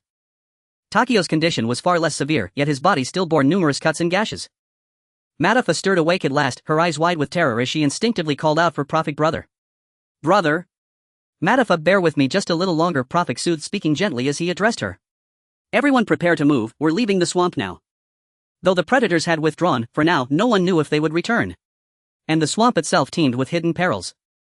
Thus Prophet resolved to depart this treacherous place without delay. Even reaching the forest's edge would grant them significantly greater safety. Look! No sooner had the group crossed from swamp into woodland than Prophet spotted unmistakable signs of deliberate logging, proof that intelligent beings dwelled nearby. Sure enough, shortly thereafter a narrow forest trail appeared before them.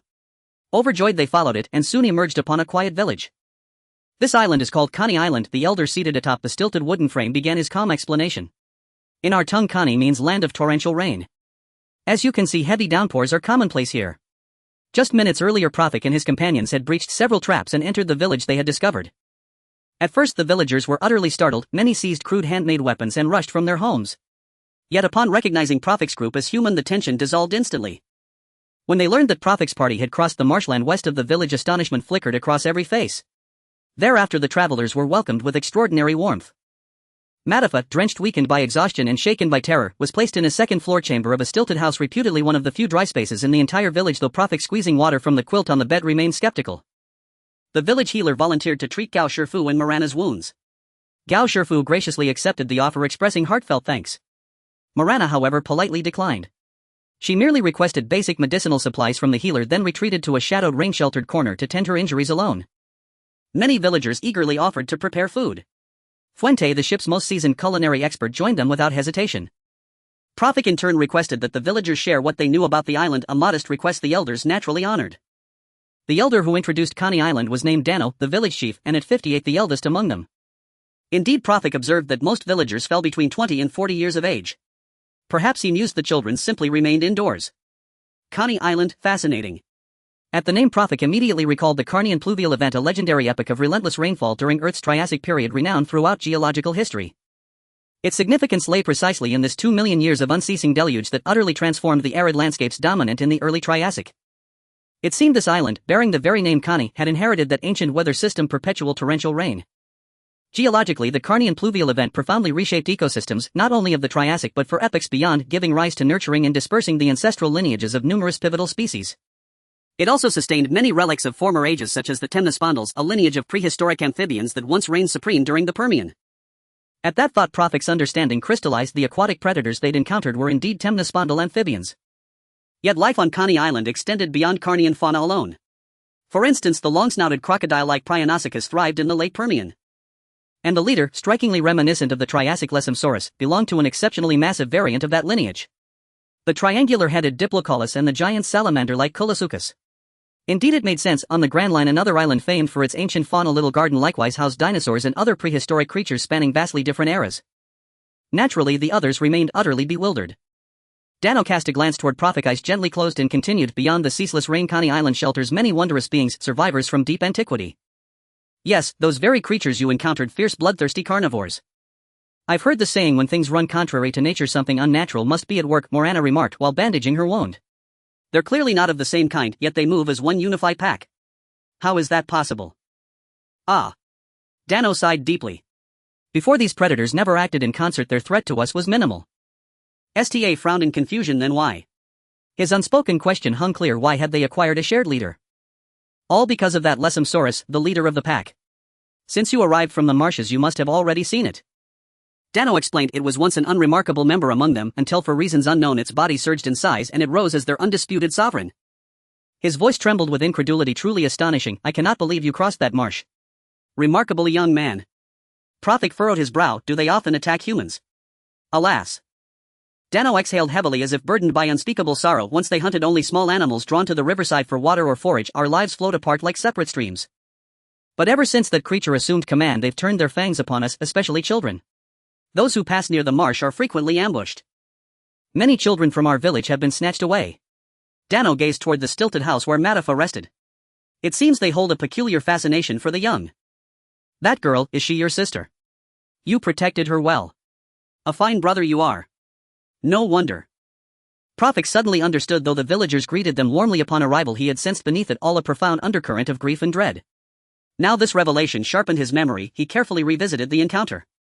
Indeed, the Lesomsaurus had targeted Matafa, the youngest, first, then Morana, the second youngest. This aligned perfectly with Dano's observation about their predilection for children, yet Prophet sensed the elders still withheld something. What exactly remained concealed he could not discern, only that through his observation Haki the elders' emotions radiated a disquieting complexity. But I am powerless, Dano murmured, yellow tears tracing paths down his weathered cheeks. To watch my people vanish and do nothing. He fell silent.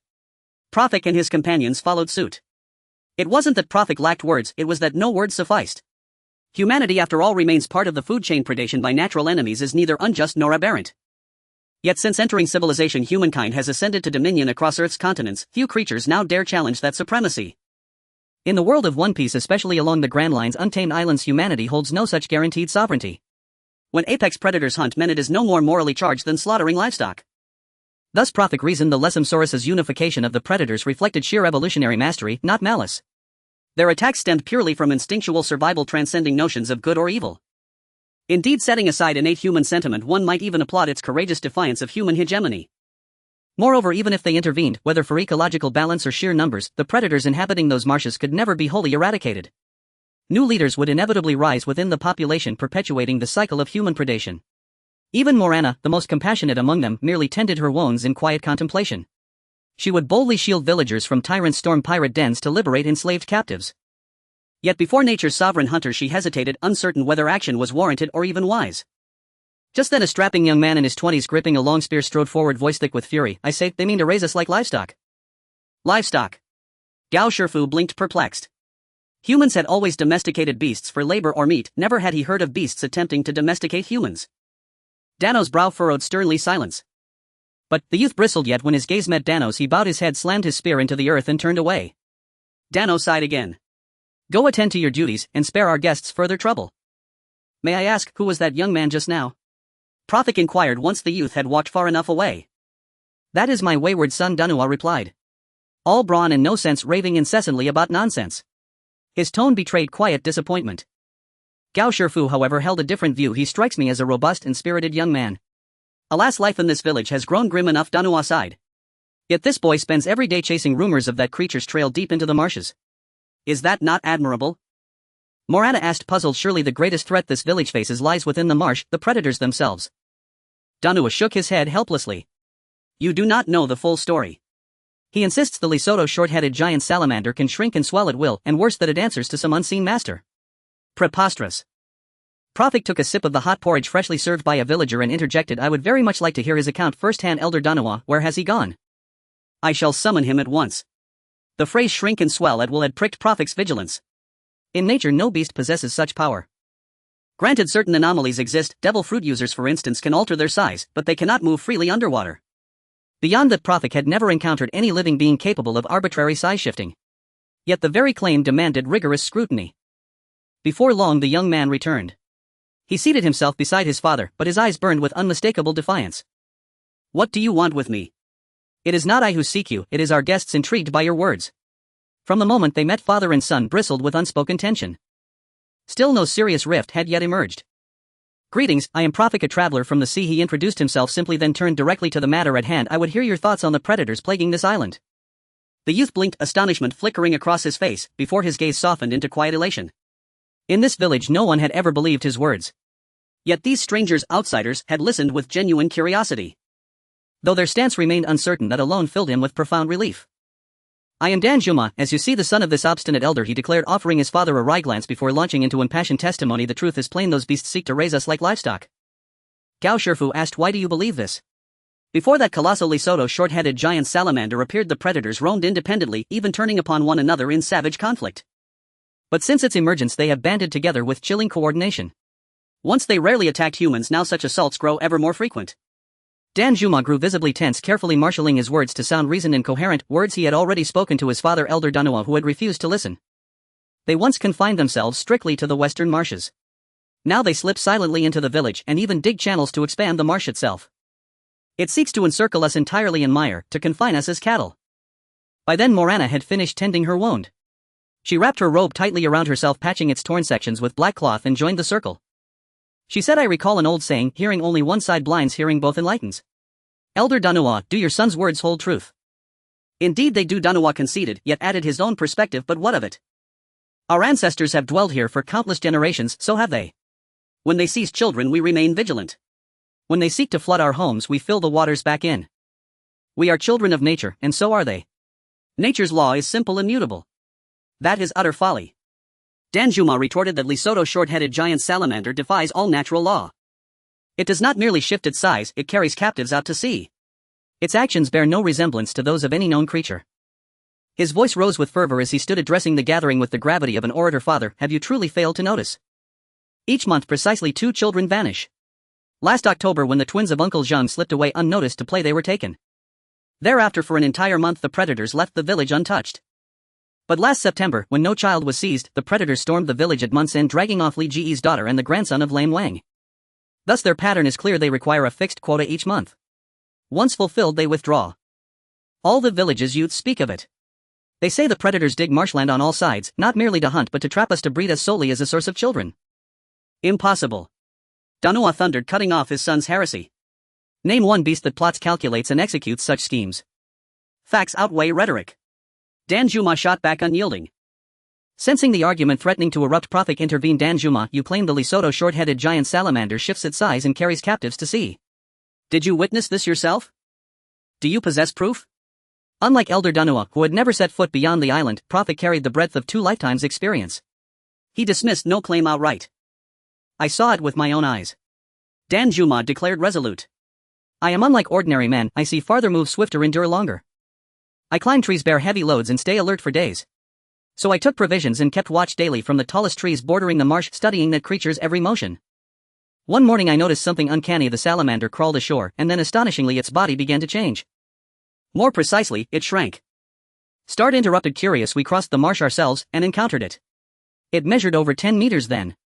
Was that large or small? Large, Danjuma affirmed without hesitation.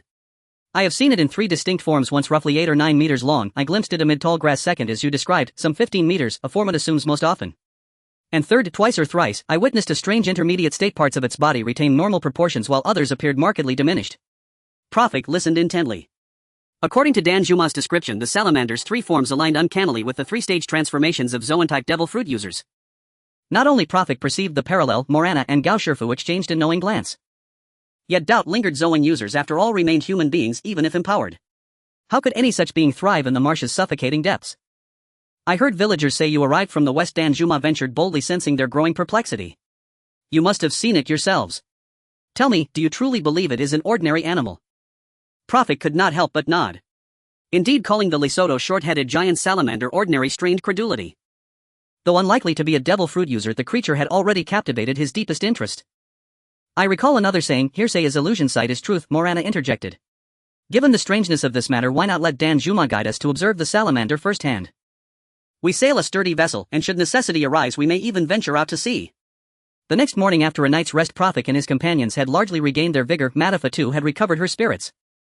She felt deeply humiliated by having been abruptly dragged underwater the previous day by the Lesotho short-headed giant salamander, and upon waking immediately declared her intent to exact revenge. Thus, guided by a spirit of bold seafaring adventure and bolstered by quiet confidence in their own abilities, Prophet and his group resolved to accompany Danjuma in tracking down the Lesotho short-headed giant salamander. Naturally, this time Fuente, who possessed no combat capability, remained behind in the village. Danjuma was overjoyed. Usually he undertook such missions alone, now at last he had comrades to accompany him. Elder village chief Dano remained unmoved in his skepticism, steadfastly refusing to believe any claim about shrinking or growing in size, yet seeing Prophet's group so resolute he refrained from obstructing them. The villagers' attitudes varied widely. Some dismissed the expedition as a futile waste of time, others feared the party would vanish forever devoured by predators, still others held quiet hope that they might truly resolve the crisis. Unlike their first arrival in the village, this time Danzuma led the way. With a local guide, their pace quickened considerably. Rain continued to fall steadily through the forest. Danzuma advanced cautiously, scanning the surrounding woods with meticulous care, ever wary of dangerous beasts. After walking only a short distance, a deep ravine barred Danzuma's path. He halted, turned, and warned those following behind, "A chasm lies ahead, everyone proceed with utmost caution." As he spoke, his gaze lingered pointedly upon Matafa and Morana, the two young women trailing behind. In truth, he believed only Prophet Gao Shifu and Saida, the three men, needed to accompany him. That Morana and Matafa, both still girls, insisted on coming struck him as little more than an encumbrance. Having spoken, Danzuma surveyed the surroundings and spotted several vines clinging to an exceptionally tall fern. He seized one vine, pushed off forcefully from the ground, and swung across the chasm with the lithe grace of an ape, landing firmly and steadily on the far side. Exquisite! Prophet could not help but exclaim, such agility back on Earth would surely have earned Olympic gold. Yet inwardly he could not suppress a wry observation: this forest was dominated by towering ferns. How then did true angiosperm vines appear here at all? One could only attribute it to narrative necessity.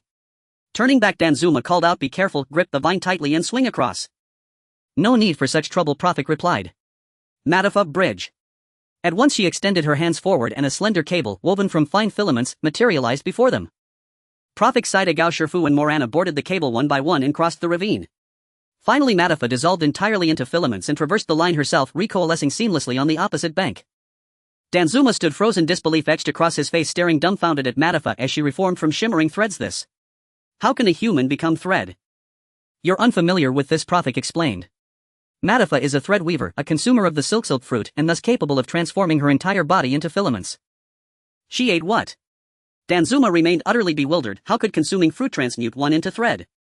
Hadn't he eaten fruit himself? "It is a devil fruit, a rare and extraordinary fruit. Whoever consumes it gains miraculous powers, becoming what we call a devil fruit user." Then Danzuma appeared to grasp something, yet simultaneously seemed lost again. "Can all of you transform into thread?" "No," interjected Gao Shifu. "There are countless devil fruits in the world, each confers a unique ability. Mine is an animal-type fruit, I can transform into the year beast." As he spoke, Gao Shifu shifted into his beastman form. Danzuma stared at Gao Shifu's sudden metamorphosis, his worldview visibly shaken. Truly astonishing. He eyed Prophet and the others with newfound suspicion. "Are you all devil fruit users?" At first he had assumed their strength fell short of his own, that their escape from the Lysuatuo short-headed giant salamander had been sheer luck. Now, however, if they were indeed devil fruit users, their survival made perfect sense. "Not all of us," Prophet replied. "Devil fruits are exceedingly rare. Only Matafa, Gao Shifu and Morana possess such power. Isaida and Fuente remain ordinary humans. Can animals consume devil fruits?" A bold hypothesis surged through Danzuma's mind. Perhaps the Lysuatuo short-headed giant salamander's appearance was linked to a devil fruit. Prophet nodded. "I know what you're thinking, but regrettably that salamander is almost certainly not a devil fruit user." "Why not?" Danzuma asked, perplexed. If the creature had ingested a devil fruit granting size-altering abilities, it would perfectly explain everything he'd witnessed. "The reason is simple," Prophet said. "Though devil fruit users gain extraordinary powers, they suffer the curse of the sea, they lose the ability to swim forever. That creature moves freely underwater, it cannot be a devil fruit user." Danzuma looked crestfallen. "Then, what is it?" "I've heard it said," Morana observed, "that true learning lies in discovering what one did not previously know, and unraveling precisely what has occurred is why we are here." They pressed onward, the path now led by Danzuma once more, though at a markedly swifter pace. Soon they arrived near the marshlands, following a route distinct from the one taken the day before. By then the rain had intensified. To avoid detection and to guard against sudden attack, Danzuma guided Prophet and the others up into the trees. The persistent rain sapped the vitality of the three devil fruit users. Matafa, most visibly affected, drooped even beneath her raincoat, listless and subdued. Danzuma noticed her condition and whispered to Prophet, "Does rain impair devil fruit users?" "Indeed it does," Prophet replied, drawing Matafa closer as he spoke. "While rain does not nullify their powers outright, it does hinder them. You know well how water degrades filament performance, so naturally her impairment is greater. Were it otherwise, she would not have nearly fallen prey to the Lysuatuo short-headed giant salamander yesterday." The effects of rain upon devil fruit users vary. Most, including figures like Luffy from the original One Piece saga, are only mildly inconvenienced. Yet certain users possess abilities inherently vulnerable to water, such as Crocodile, who loathes rainfall above all else. As Prophet elaborated on the relationship between devil fruit powers and rain, his expression suddenly hardened. His fully awakened observation haki had just sensed a massive presence drawing near. It was almost certainly the very creature they sought. It's coming. Before Prophet could even issue a warning, Danzuma had already spoken. He had spotted the Lesotho short-headed giant salamander only moments after Prophet, despite the fact that Prophet possessed observation haki. Following Danzuma's gaze, they saw ripples spreading across the swamp's surface, not those caused by raindrops but unmistakably the trail of a creature gliding beneath the water. Then, partially concealed by the dense undergrowth, the salamander's smooth glistening skin and massive head emerged into view. It drifted leisurely through the water like a sovereign surveying its domain. "Follow it," Danzuma instructed quietly, "but tread carefully, the beast is highly vigilant, make no loud noise." Without another word, he extended his arm with ape-like grace, gripping a long spear in one hand and seizing a nearby tree branch with the other, then launched himself forward in a fluid leap. His movement was astonishingly light, the branch barely trembled. In the forest's hushed vastness, even this faint rustle vanished instantly beneath the drumming rain and overlapping canopy. Prophet and the others adhered to their usual method. Matafa first strung a silkline zipline between two trees, then each crossed one by one. Malana, however, chose a different approach, shifting instantly into her human beast form, her 10 dexterous powerful tentacles becoming the perfect instruments for traversing the treetops. Thanks to their unique structure, her tentacles gripped branches with unshakable precision and generated explosive force with effortless control. She could even anchor several tentacles simultaneously across multiple branches, maintaining perfect equilibrium. For a moment her agility even surpassed Danzuma's. "Where is it headed?" Prophet asked. Danzuma glanced swiftly downward at the salamander and replied, "Beyond this waterway lies an open expanse of water, it's likely heading for the island at the lake's center." He had observed this very salamander for an extended period and knew its habits intimately, where it went and when. Sure enough, the water soon broadened dramatically and deepened markedly, the trees thinned, giving way to a vast open lake teeming with aquatic and semi-aquatic flora. This was no longer a swamp, it was a wide serene lake. The Lesotho short-headed giant salamander moved unimpeded, gliding serenely toward the island at the lake's heart, every creature in its path scattering hastily to clear its passage. Yet the pursuers trailing behind were forced to halt. Ahead, the lake's open expanse offered no trees, no foothold from which to continue the pursuit. To proceed further would mean entering the water, and such a move would inevitably betray their presence. "I tracked it here several times before," Danzuma explained, disappointment coloring his voice, "but with no trees spanning the lake's surface I could never follow it any farther. As you can see, the island lies too far away, its details vanish beyond our sight. There's simply no way to continue." He turned his gaze toward Matafa, the one who had excelled most during the pursuit, hoping she might offer a solution. But the silk fruit user shook her head. "Impossible. Though the island does have trees, the distance is simply too great, even as silk I couldn't stretch that far." "Then it seems our pursuit ends here," Danzuma declared, preparing to turn back, when suddenly he noticed Prophet's eyes gently closed, his entire being withdrawn into silent concentration. "What are you doing?" "Don't disturb him," Sta whispered, halting Danzuma. "He's observing the island." "Observing? How?" Danzuma wore an expression of utter astonishment. He held absolute confidence in his own vision, yet even he with all his acuity could discern nothing on the distant island, obscured as it was by intervening foliage. How then could Prophet possibly see? Moreover, Prophet's posture hardly resembled observation. How could one observe with eyes tightly shut? "We'll explain everything shortly," Sta murmured, cautiously unwilling to break Prophet's focus. "For now, patience is all we need." He withheld explanation of observation haki, not out of secrecy but because he himself had required considerable time to comprehend and accept such an illogical, extraordinary ability. At that moment Prophet heard none of their exchange, or rather Sta and Danzuma's voices had been instinctively filtered out, silenced by his own intense inward focus. His entire consciousness was devoted to a single purpose, exerting observation haki to its utmost. Since arriving in the world of the One Piece saga and awakening observation haki, Prophet had gradually uncovered its subtler applications through disciplined practice. Observation haki is an advanced technique wherein one projects spiritual energy to heighten the five senses, granting unparalleled awareness of one's surroundings. In essence, it resembles an enhanced radar or ultrasonic system, capable of scanning the environment to map spatial reality. Yet unlike conventional radar, with its fixed range and rigid mechanics, observation haki not only detects targets within a defined radius but also enables numerous advanced functions. Setting aside its more staggering manifestations, such as perceiving emotions or glimpsing fragments of the future, even its capacity for precise directional focus and dynamic expansion surpasses any mechanical sensor. What Prophet now strained to achieve was projecting observation haki relentlessly along a single axis, extending it over unprecedented distances. He steadied his breath, sharpened his focus, and guided his haki deliberately outward, toward the far shore of the lake. Using observation haki inherently drained mental reserves amid the torrential downpour in forest's cacophony, rain striking water, creatures scurrying, branches snapping, thunder rumbling, the effective range of his haki quickly reached its limit. Yet even at full extension his perception still fell dozens of meters short of the island. Just a little farther, just a little farther. This sensation of absolute boundary, this visceral threshold, was utterly unprecedented in all his prior training. Ordinarily his practice emphasized fine-grained perception, subtle shifts and intent microtremors in breath, not sweeping expansive scans.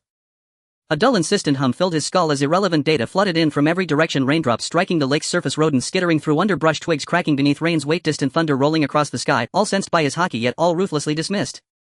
Still insufficient. The island remained just beyond reach. Though his temples throbbed with agony, Prophet pressed onward, steadying his will, refining his focus, stretching his haki ever closer to the island's shores. Then, in a single shattering instant, the barrier restraining his haki collapsed. The clamor in his mind dissolved, the pain vanished. A wave of crystalline clarity washed over him, mind renewed, spirit unburdened. Faint impressions sharpened into vivid clarity, the world resolved with breathtaking precision beneath the lens of his heightened awareness. He had felt this once before, upon first crossing into this world and awakening observation haki. Then overwhelming pressure had lifted from his consciousness, his memory, cognition and spirit had undergone profound, irreversible refinement. And now, the same transcendent sensation returned. Prophet paused, then instantly understood his observation haki had undergone a quantum leap in power. I succeeded. Suppressing the surge of triumph, he directed his amplified haki forward, calm, deliberate, unstoppable. This time no resistance impeded its advance. His haki flowed unbroken across the water, settling upon the island, scanning, mapping, absorbing every detail. After a long still moment he opened his eyes. The island's secrets now resided, complete, vivid, indelible, within his mind. How is it? The first to ask was Sida, who had been observing Pulyufik's condition. Seeing Pulyufik's expression of pain earlier, Sida was extremely worried. Only when Pulyufik opened his eyes did he let out a sigh of relief. It's nothing, Pulyufik gasped, feeling the exhilaration from the breakthrough of observation haki fade replaced by mental and physical fatigue. Indeed, it was not just mental fatigue but physical as well. Using observation haki also consumes stamina. When he first gained this ability he lay down for a whole day to adapt to the feeling. This time with a significant breakthrough in observation haki the same sensation washed over him. Fortunately he had already grasped the situation on the island. I just observed the situation on the island using observation haki, he said, a strange expression appearing on his face. There are living people on the island. Everyone showed expressions of disbelief. Living people. There are actually living people on the island in the lake. Even Dan Juma, who had previously said that the Lysuatuo short-headed salamander took the captured children overseas, did not expect this really. But there are indeed living people on the island. Although observation haki cannot directly see the situation on the island like vision, it can't be wrong. Although I don't know the specific reason, there are indeed living people on the island. Pulyufik also found it strange the predator had gone through great lengths to catch prey but kept them on the island. Wasn't that counterproductive? Could it be that the Lysuatuo short-headed salamander thought the human world was too polluted and wanted the children to experience the nurturing of Mother Nature? That is impossible. In this situation the weaknesses of observation haki became apparent.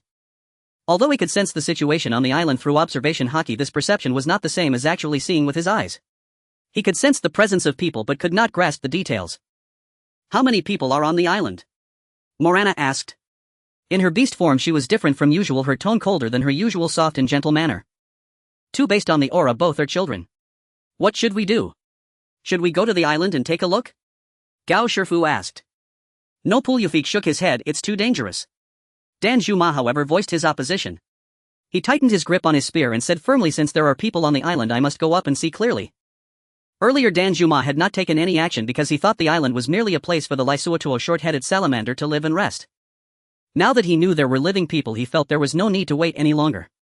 The two little girls taken away last month were from Uncle He's family. Both of them were adorable little girls and they had a close relationship with Dan Juma. If there was even a 1 in 10,000 chance, Dan Juma wanted to see if he could rescue them. Don't be impulsive, Dan Juma Sida said. That salamander is very powerful, we must be careful. Dan Juma fell silent. Indeed, the Lysuatuo short-headed salamander, over 10 meters long and weighing more than 3 tons, was a top predator no matter where it was. Moreover, Sida was right, he was not its match. As the strongest warrior in the village, Dan Juma had fought against the Lysuatuo short-headed salamander before. But the result left him feeling powerless.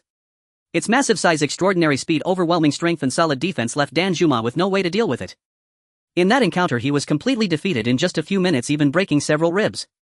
If not for some unknown reason the Lysuatuo short-headed salamander seemed uninterested in adults, he would have definitely been captured.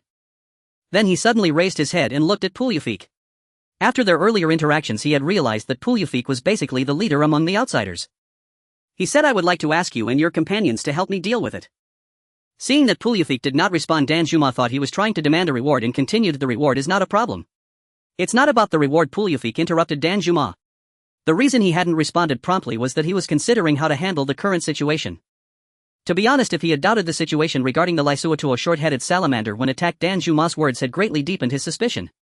Now after observing it personally he had made up his mind to uncover the mysteries surrounding this unusual Lisuotuo short-headed salamander. Danjuma looked Puliufik pointed to the vast water. The waters here are intricate with the deepest parts exceeding 2 meters. The devil fruit ability users cannot exert their power at all. Instead those predators thrive here. Even if we want to take action we cannot confront it hidden here. Danjuma appeared somewhat anxious. Then what should we do? Don't rush, Puliufik said. Since the people on the island are still alive it means that the salamander is not in a hurry. If it is not in a hurry we should not be either. Danjuma, please tell us what other information you know. Know your enemy and know yourself and you will never be defeated. At this point Morana had transformed back into her human form. She found a tree branch to sit on and interjected, especially since I remember you said that the salamander took the captured people overseas. Right. I almost forgot about that matter. Danjuma said, indeed that guy disappears for a period of time every month.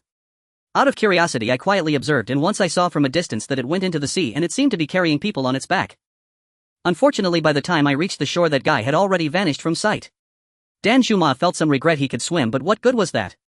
Since he was born he had never left Coney Island and the vast ocean was simply impossible to track. Later I wanted to continue observing but I never encountered it going out to sea again. Danjuma continued, however I am sure it still goes out to sea because it still disappears regularly for a few days every month. Yes, that's right, the last time that guy disappeared was exactly a month ago. So that means, Puliufik said meaningfully, that means the next time will be tomorrow. Are you thinking? Danjuma suddenly had a guess. This guy wanted to follow it but in the sea isn't it also the Lisuotuo short-headed salamander's territory? Puliufik nodded and said in a deep voice, rest assured we came to this island by boat. He was now genuinely interested in this unusual Lisuotuo short-headed salamander. From the currently known situation it seemed to be a user of an animal-type devil fruit but he didn't understand how it could swim freely in the water. It was worth investigating. The weather on the Grand Line is undoubtedly changeable, a fact that Profik and his companions have now fully experienced. Just now near Coney Island the sky was pouring with rain but as soon as they left the nearby waters the sun shone brightly. What a crazy weather, Morana complained as she hung up her wet clothes and changed into a new robe. Rainy days are only second to the troubles they cause to those with the abilities of the CC fruit. Despite being in wet clothes, Profik nonchalantly splashed cold water on her. Alright, forget about your clothes, when we get back to the island won't you still get soaked anyway? You're meddling in things that don't concern you and if we lose track later it'll all be your fault, Morana retorted without hesitation. Don't worry, Profik replied with just 2 words, turning his gaze towards the distant sea. In the distance a creature over 10 meters long was slowly swimming. Since deciding to track at sea, Profik and Danjuma have been monitoring the movements of the Lisuotuo short-headed salamander to prevent losing sight of it. Fortunately it wasn't until Gayashifu and Saida brought the bifewer ship nearby that the salamander finally moved. At this moment the bifewer was following closely behind the Lisuotuo short-headed salamander from a distance. This distance, after careful analysis by Profik, ensured that the Lisuotuo short-headed salamander could not see the bifewer while allowing Profik's observation haki to lock onto it at all times. Of course in open waters humans can see quite far. Therefore as long as Profik and the others stood at the bow of the ship they could clearly see the Lisuotuo short-headed salamander. However amphibians have much poorer vision than humans, so even if the salamander looked back it wouldn't see Profik and the others. They had been following for 2 hours but still did not know where the Lisuotuo short-headed salamander was heading. Of course the tracking was not without its rewards. The reward was that they had confirmed the Lisuotuo short-headed salamander indeed carried the children it had captured last month on its back. Let's go. Danjuma could hardly wait to rescue the 2 children, having expressed his eagerness numerous times along the way. In response, Profik had always said, let's wait and see. But this time he too felt it was time. 2 hours had already passed and they were now more than several kilometers away from Coney Island, with the sea surface being very open and devoid of any hiding spots. Even if the salamander turned and ran upon noticing the bifewer, given the ship's speed it would be easily intercepted. Alright, prepare to accelerate, Profik nodded, but don't speed up too fast all at once, act like a passing ship and approach slowly. He was worried that if the ship went too fast the salamander might sense something was off and harm the 2 children, leaving them unable to help in time. The bifewer began to slowly accelerate and gradually the silhouette of the Lisuotuo short-headed salamander became clearer.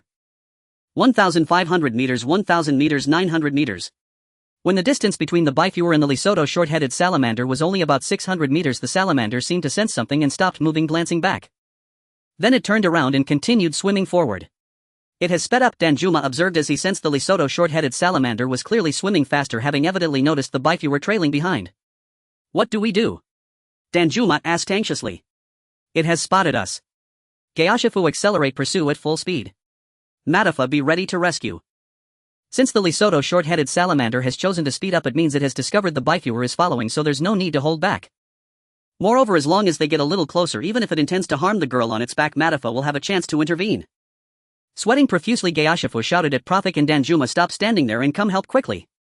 Once again the speed of the biviewer increased and the distance between the ship and the salamander gradually decreased. 550 meters, 500 meters, 450 meters, 400 meters, 350 meters. The distance between the two had already narrowed to around 300 meters. This left Prophet feeling quite puzzled. He originally thought that once their tracking was discovered, the Lesotho short-headed salamander would either turn back to Coney Island, find a place to hide, or choose to confront them, or at the very least consider the two girls on its back as hostages. But now the situation was that, knowing it could not outrun the biviewer, the Lesotho short-headed salamander continued to swim forward. It was as if it didn't need to shake off the biviewer but simply needed to reach someplace before being caught. Could it be that there's a place at sea? There's a ship on the distant sea. Matafa, who was on lookout duty, suddenly shouted loudly. Sure enough, on the shimmering sea a small boat was anchored in the distance with 3 men in white clothes wearing strange masks standing at its bow. Clearly this boat was specifically stationed here waiting for something. And what it was waiting for was self-evident. Matafa had spotted the small boat on the sea, and the other party had evidently noticed the biviewer as well. Soon the small boat started moving, accurately heading towards the direction of the biviewer and the Lesotho short-headed salamander. It's the world government CP agents. We need to speed up. The strange masks might help them conceal their identities, but for Prophet, who had some knowledge of the CP agents, the distinctive white clothing and masks actually revealed their identities. Why are they from the world government again? Morana said disdainfully. The last time's human trafficking incident reportedly involved businessmen under the world government. Although it was still unclear what was happening this time, it was evidently not a good thing. To think the world government was once again involved. This made Morana, who had previously had a slight favor towards the world government, develop a strong sense of aversion. This time she was determined to question the world government agents thoroughly. If they were indeed involved in matters like human trafficking, she would not let them off easily. Morana secretly made up her mind. Meanwhile, the Lesotho short-headed salamander, which had also spotted the distant small boat, swam even more energetically. Damn it, I'll go steer. Gayashifu, come with me. Morana exclaimed before heading into the cabin. As Morana voluntarily entered the dark chamber of the ship's hold, the speed of the biviewer was noticeably increased, gradually closing the distance to the Lesotho short-headed salamander. 300 meters, 275 meters, 250 meters. However, at the same time, the distance between the world government's small boat and the Lesotho short-headed salamander was also continuously decreasing. Moreover, the rate at which the distance was closing was far faster than the speed of the biviewer in pursuit. There was no way around it, the stakes were different.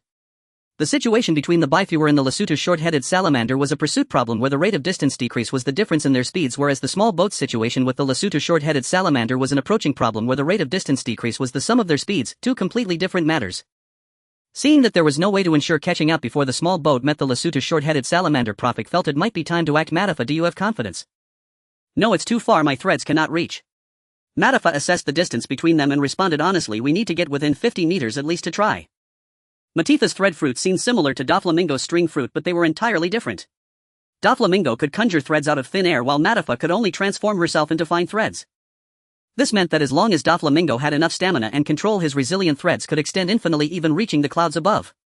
However, Matifa's threads were limited by her own length and could not extend too far. Throw me over there, Danju suggested. Can you fight the salamander in the sea? Star immediately opposed. But we can't just do nothing. As soon as it was said, Danju realized he had misspoken.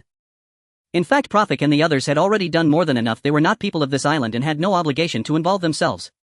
They could simply wait until the recording pointer finished its task and leave. But they were willing to risk their lives at sea for strangers. What I mean is, Danju wanted to explain he was only feeling anxious and ashamed for not being able to help. I understand your meaning, Prophet said dismissively. He completely understood Danju's anxious feelings. Don't worry, we won't just stand by and watch. Star, bring me the cannon. What do you want to do? If we can't increase the ship's speed, then let's slow theirs down. Prophet said with a cold smile as he aimed the cannon at the small boat.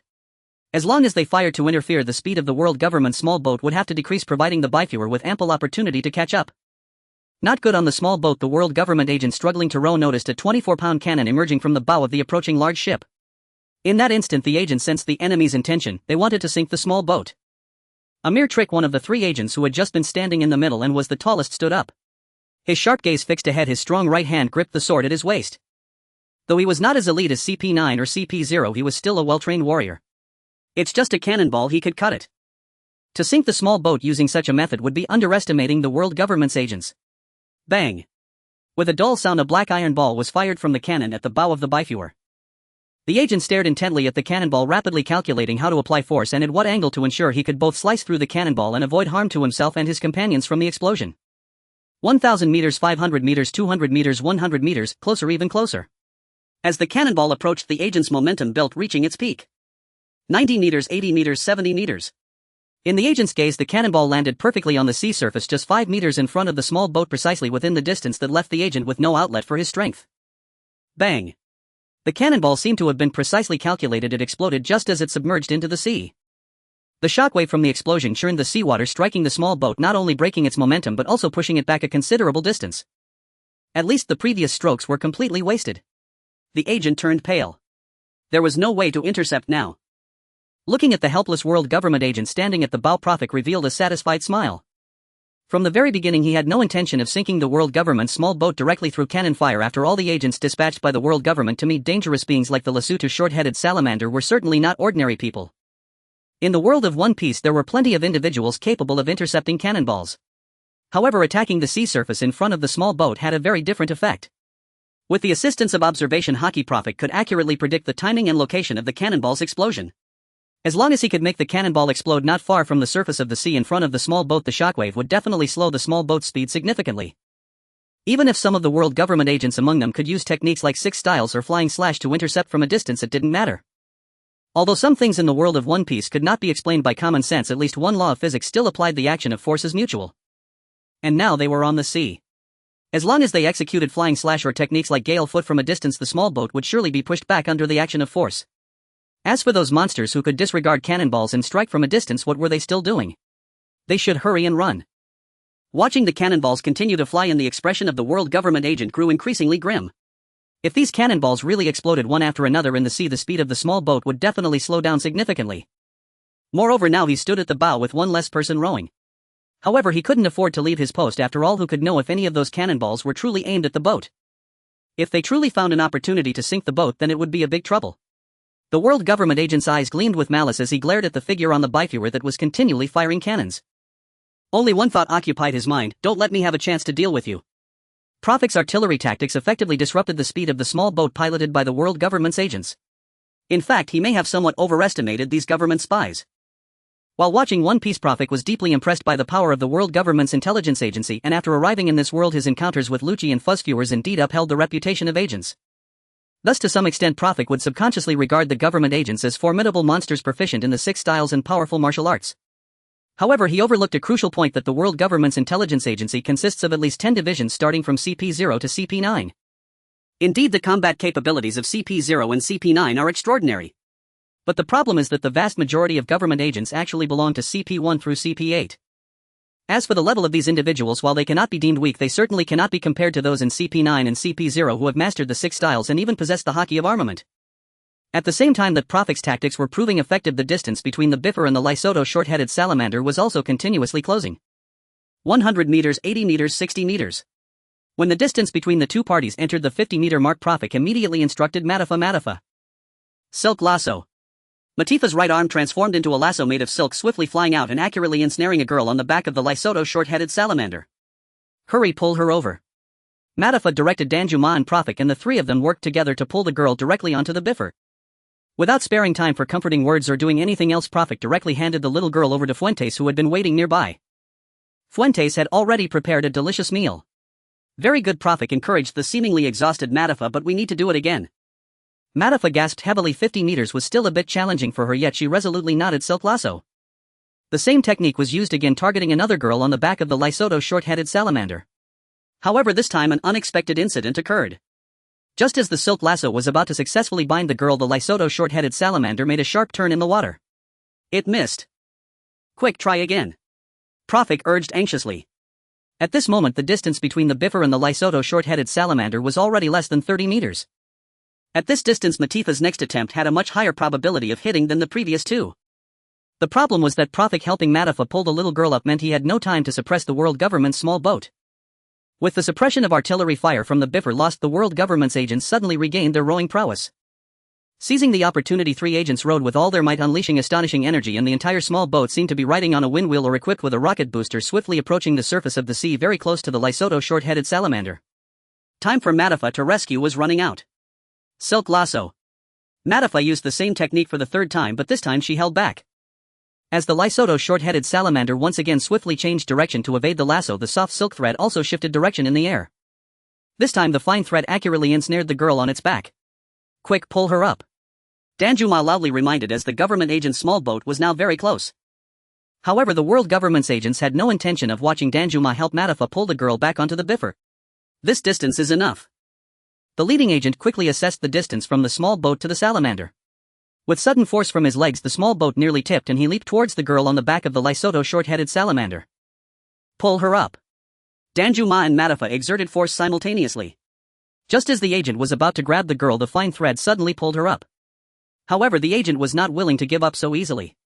He kicked off from the back of the Lesotho short-headed salamander and leaped high again, simultaneously drawing his sword to slash at the silk thread in the air. He aimed to directly sever Matifa's silk thread. A dull gunshot rang out, fired by Profik. The government agent had no intention of dodging the bullet. Recklessly, he braved a shot to strike with his sword.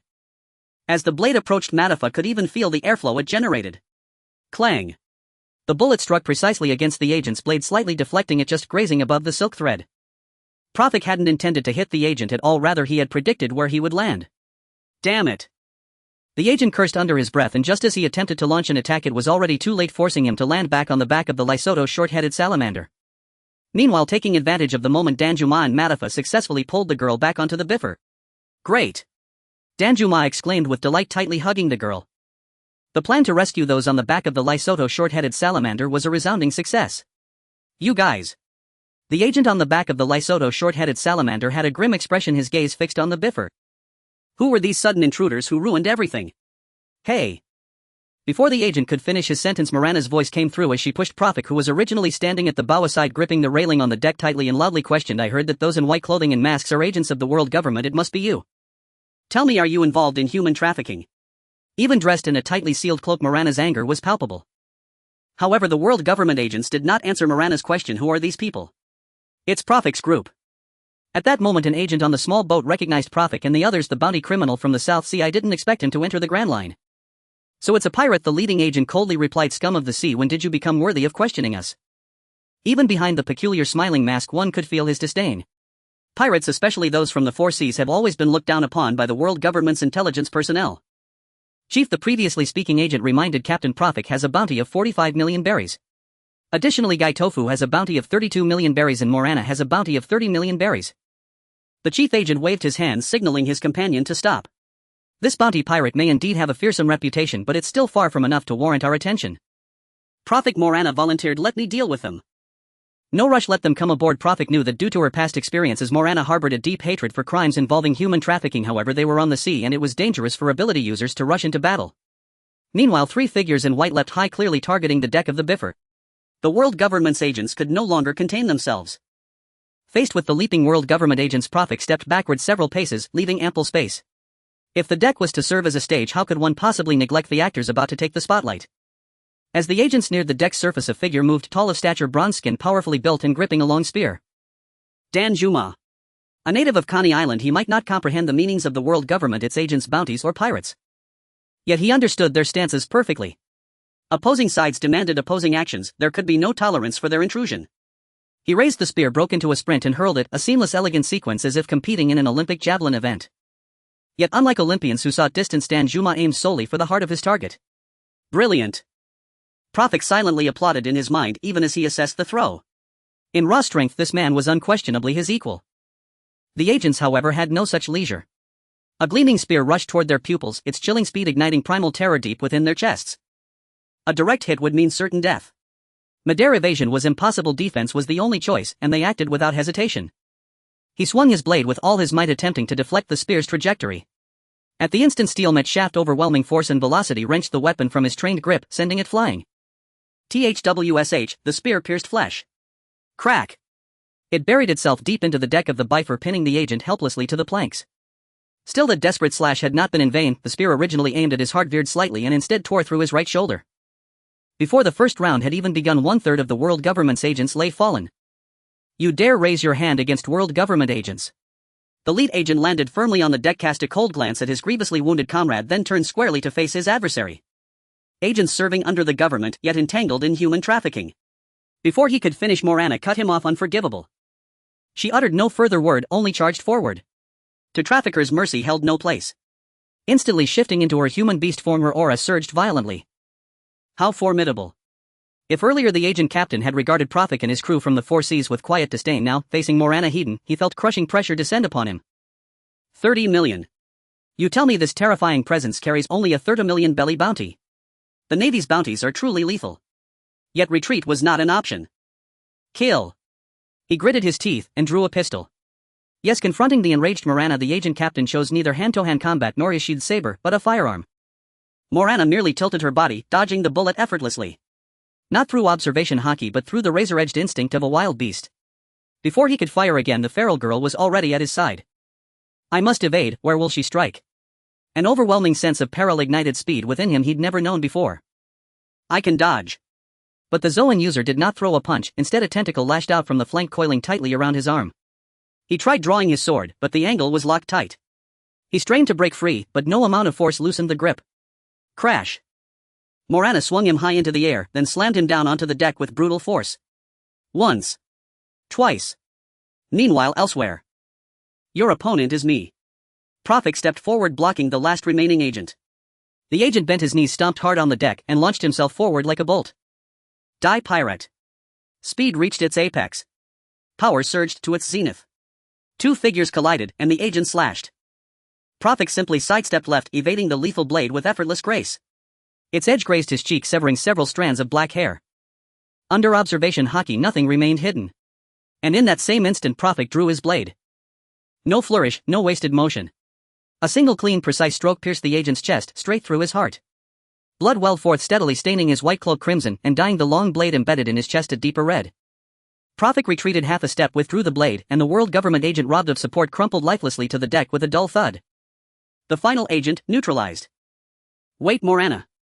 Prophet hurriedly intervened, as Morana, still gripping the unconscious agent's head, pounded it repeatedly into the deck, carving a deep crater with each impact. That man was the leader of the three agents. Killing him outright would be a terrible waste. Prophet had many questions yet to ask. I've heard it said virtue and vice bear their due recompense, the Tao's will turns unceasingly. Morana's voice, cold and edged with killing intent, rang out from her human beast form, yet she halted her assault. Does this man not deserve death? Morana was usually calm, sharp-witted, and eminently reasonable. Yet once she shifted into beast or human beast form, her temper flared and her judgment dulled noticeably. One theory explained this phenomenon: the personality effect of devil fruits. According to this theory, the latent demon sealed within each devil fruit subtly influences its user, gradually aligning their temperament with the fruit's intrinsic nature. Prophet explained patiently, though we succeeded in rescuing these two children, we now know that the Lesotho short-headed giant salamander abducts village children, not for its own ends but to deliver them to world government agents. Thus the other children taken before cannot be abandoned. Since this man leads the trio, we must extract every shred of intelligence from him. Agreed. Fair enough, Morana conceded. She hoisted the agent upright and shook him roughly. Hey you. Are you still conscious? Tell us, where have you taken the children taken earlier? Silence answered her. Just then Danjuma approached quietly and murmured, Elder sister, he's already passed out. Morana glanced at Danjuma so fiercely that he instinctively shrank back. Her recent ferocity had cemented in his mind the image of a volatile, fearsome woman. How utterly tedious. Seeing the agent truly unconscious, Morana tossed him aside carelessly. Let's interrogate him instead. At that moment Gao Shifu strode forward, dragging the agent previously pinned to the deck by Danjuma's spear. Pointing at the agent Prophet had just slain, heart-pierced, breath gone, he threatened, we have questions. Answer honestly, or suffer the same fate. The agent stood bound tightly in ropes, blood still seeping from his wounded shoulder, disheveled, battered, broken. When the agent remained silent, Gao Shifu pressed, your world government agent's correct. Of course, we demand immediate release, the agent gritted out through pain. What do you want with these children? Morana seized him by the collar and demanded. I will not tell. Before he could finish, agony ripped through him, Morana's tentacle slashed across his back, carving a wound deep enough to expose bone. I suggest you speak truthfully, the girl whispered, her voice like a demon's murmur. Even a world government agent felt the icy chill of her murderous intent. Otherwise your suffering has only just begun. Yes, it's for Caesar. Silence. A weak but resolute voice interrupted, we serve the government. We never yield to pirates. The speaker was the agent captain, now regaining consciousness. Hearing his commander's words, the bound agent stiffened, his resolve rekindled, his lips sealing shut once more. Refusing the cup of courtesy, you insist on the cup of punishment. Let's see how long your resolve lasts. Morana raised her tentacle threateningly, then under the agent's widening gaze of horror slowly brought the blood-slick limb toward his calf. Arg. A shriek like that of a slaughtered pig tore from his throat. His face contorted in agony, blood gushed freely from his leg. Morana had just scraped away a thick slab of flesh from his powerful calf, using her tentacle alone. Does it hurt? Then speak, quickly. Morana showed no mercy, only relentless pressure. Please spare me. The agent, overwhelmed by pain, began begging. My wife and daughter, they live in Mary Geos, I cannot betray them. Do unto others as you would have them do unto you. Morana paused, then spoke without hesitation. I assumed you were a solitary man, which made your crimes all the more monstrous. Did the children you abducted have no families of their own? Morana's voice fell silent, then she raised her tentacle once more. I suggest you speak plainly, now. The agent she held aloft was already weeping uncontrollably. Please spare me. Spare me.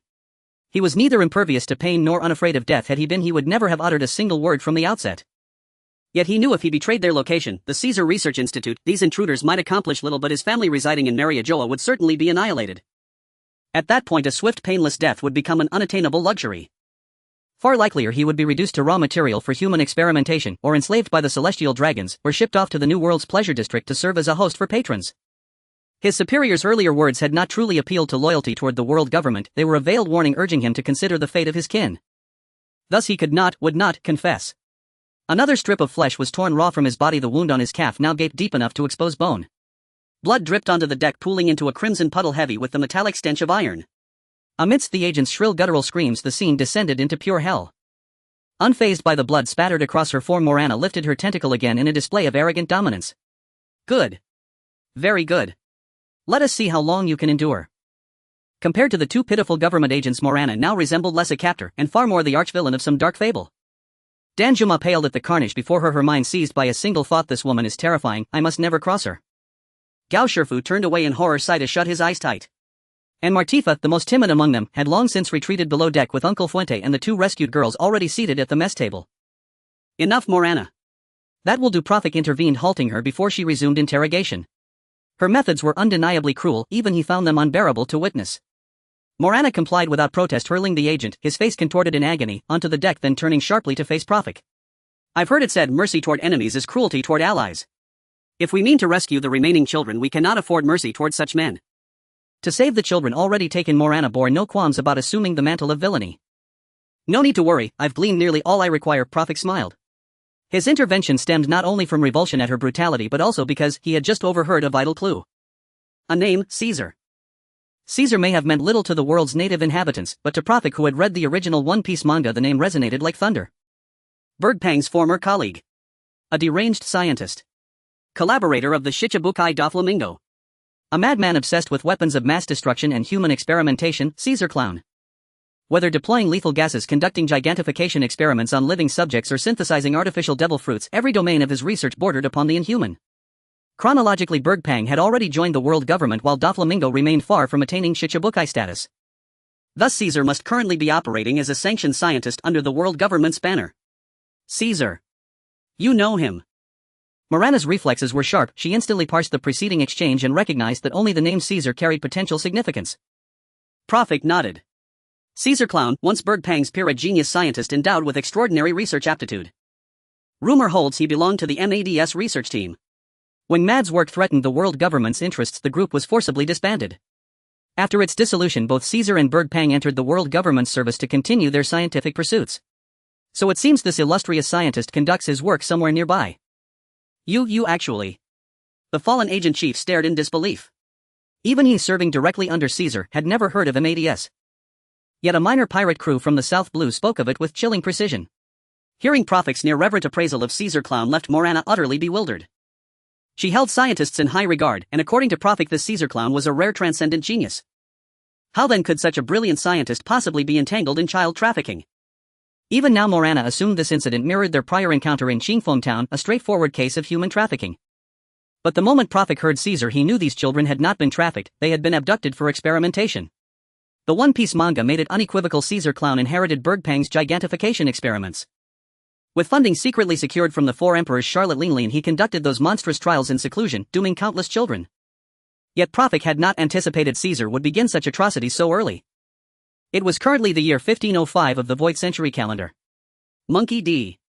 Luffy would not reach the New World until 1522, meaning this abhorrent gigantification research had persisted for at least 17 years. And even after 17 years it remained a grotesque failure. How many children Caesar had victimized during that span remained unknown. Still, the number could not be small. Assuming only 2 children per month, the toll over 17 years would exceed 408 souls.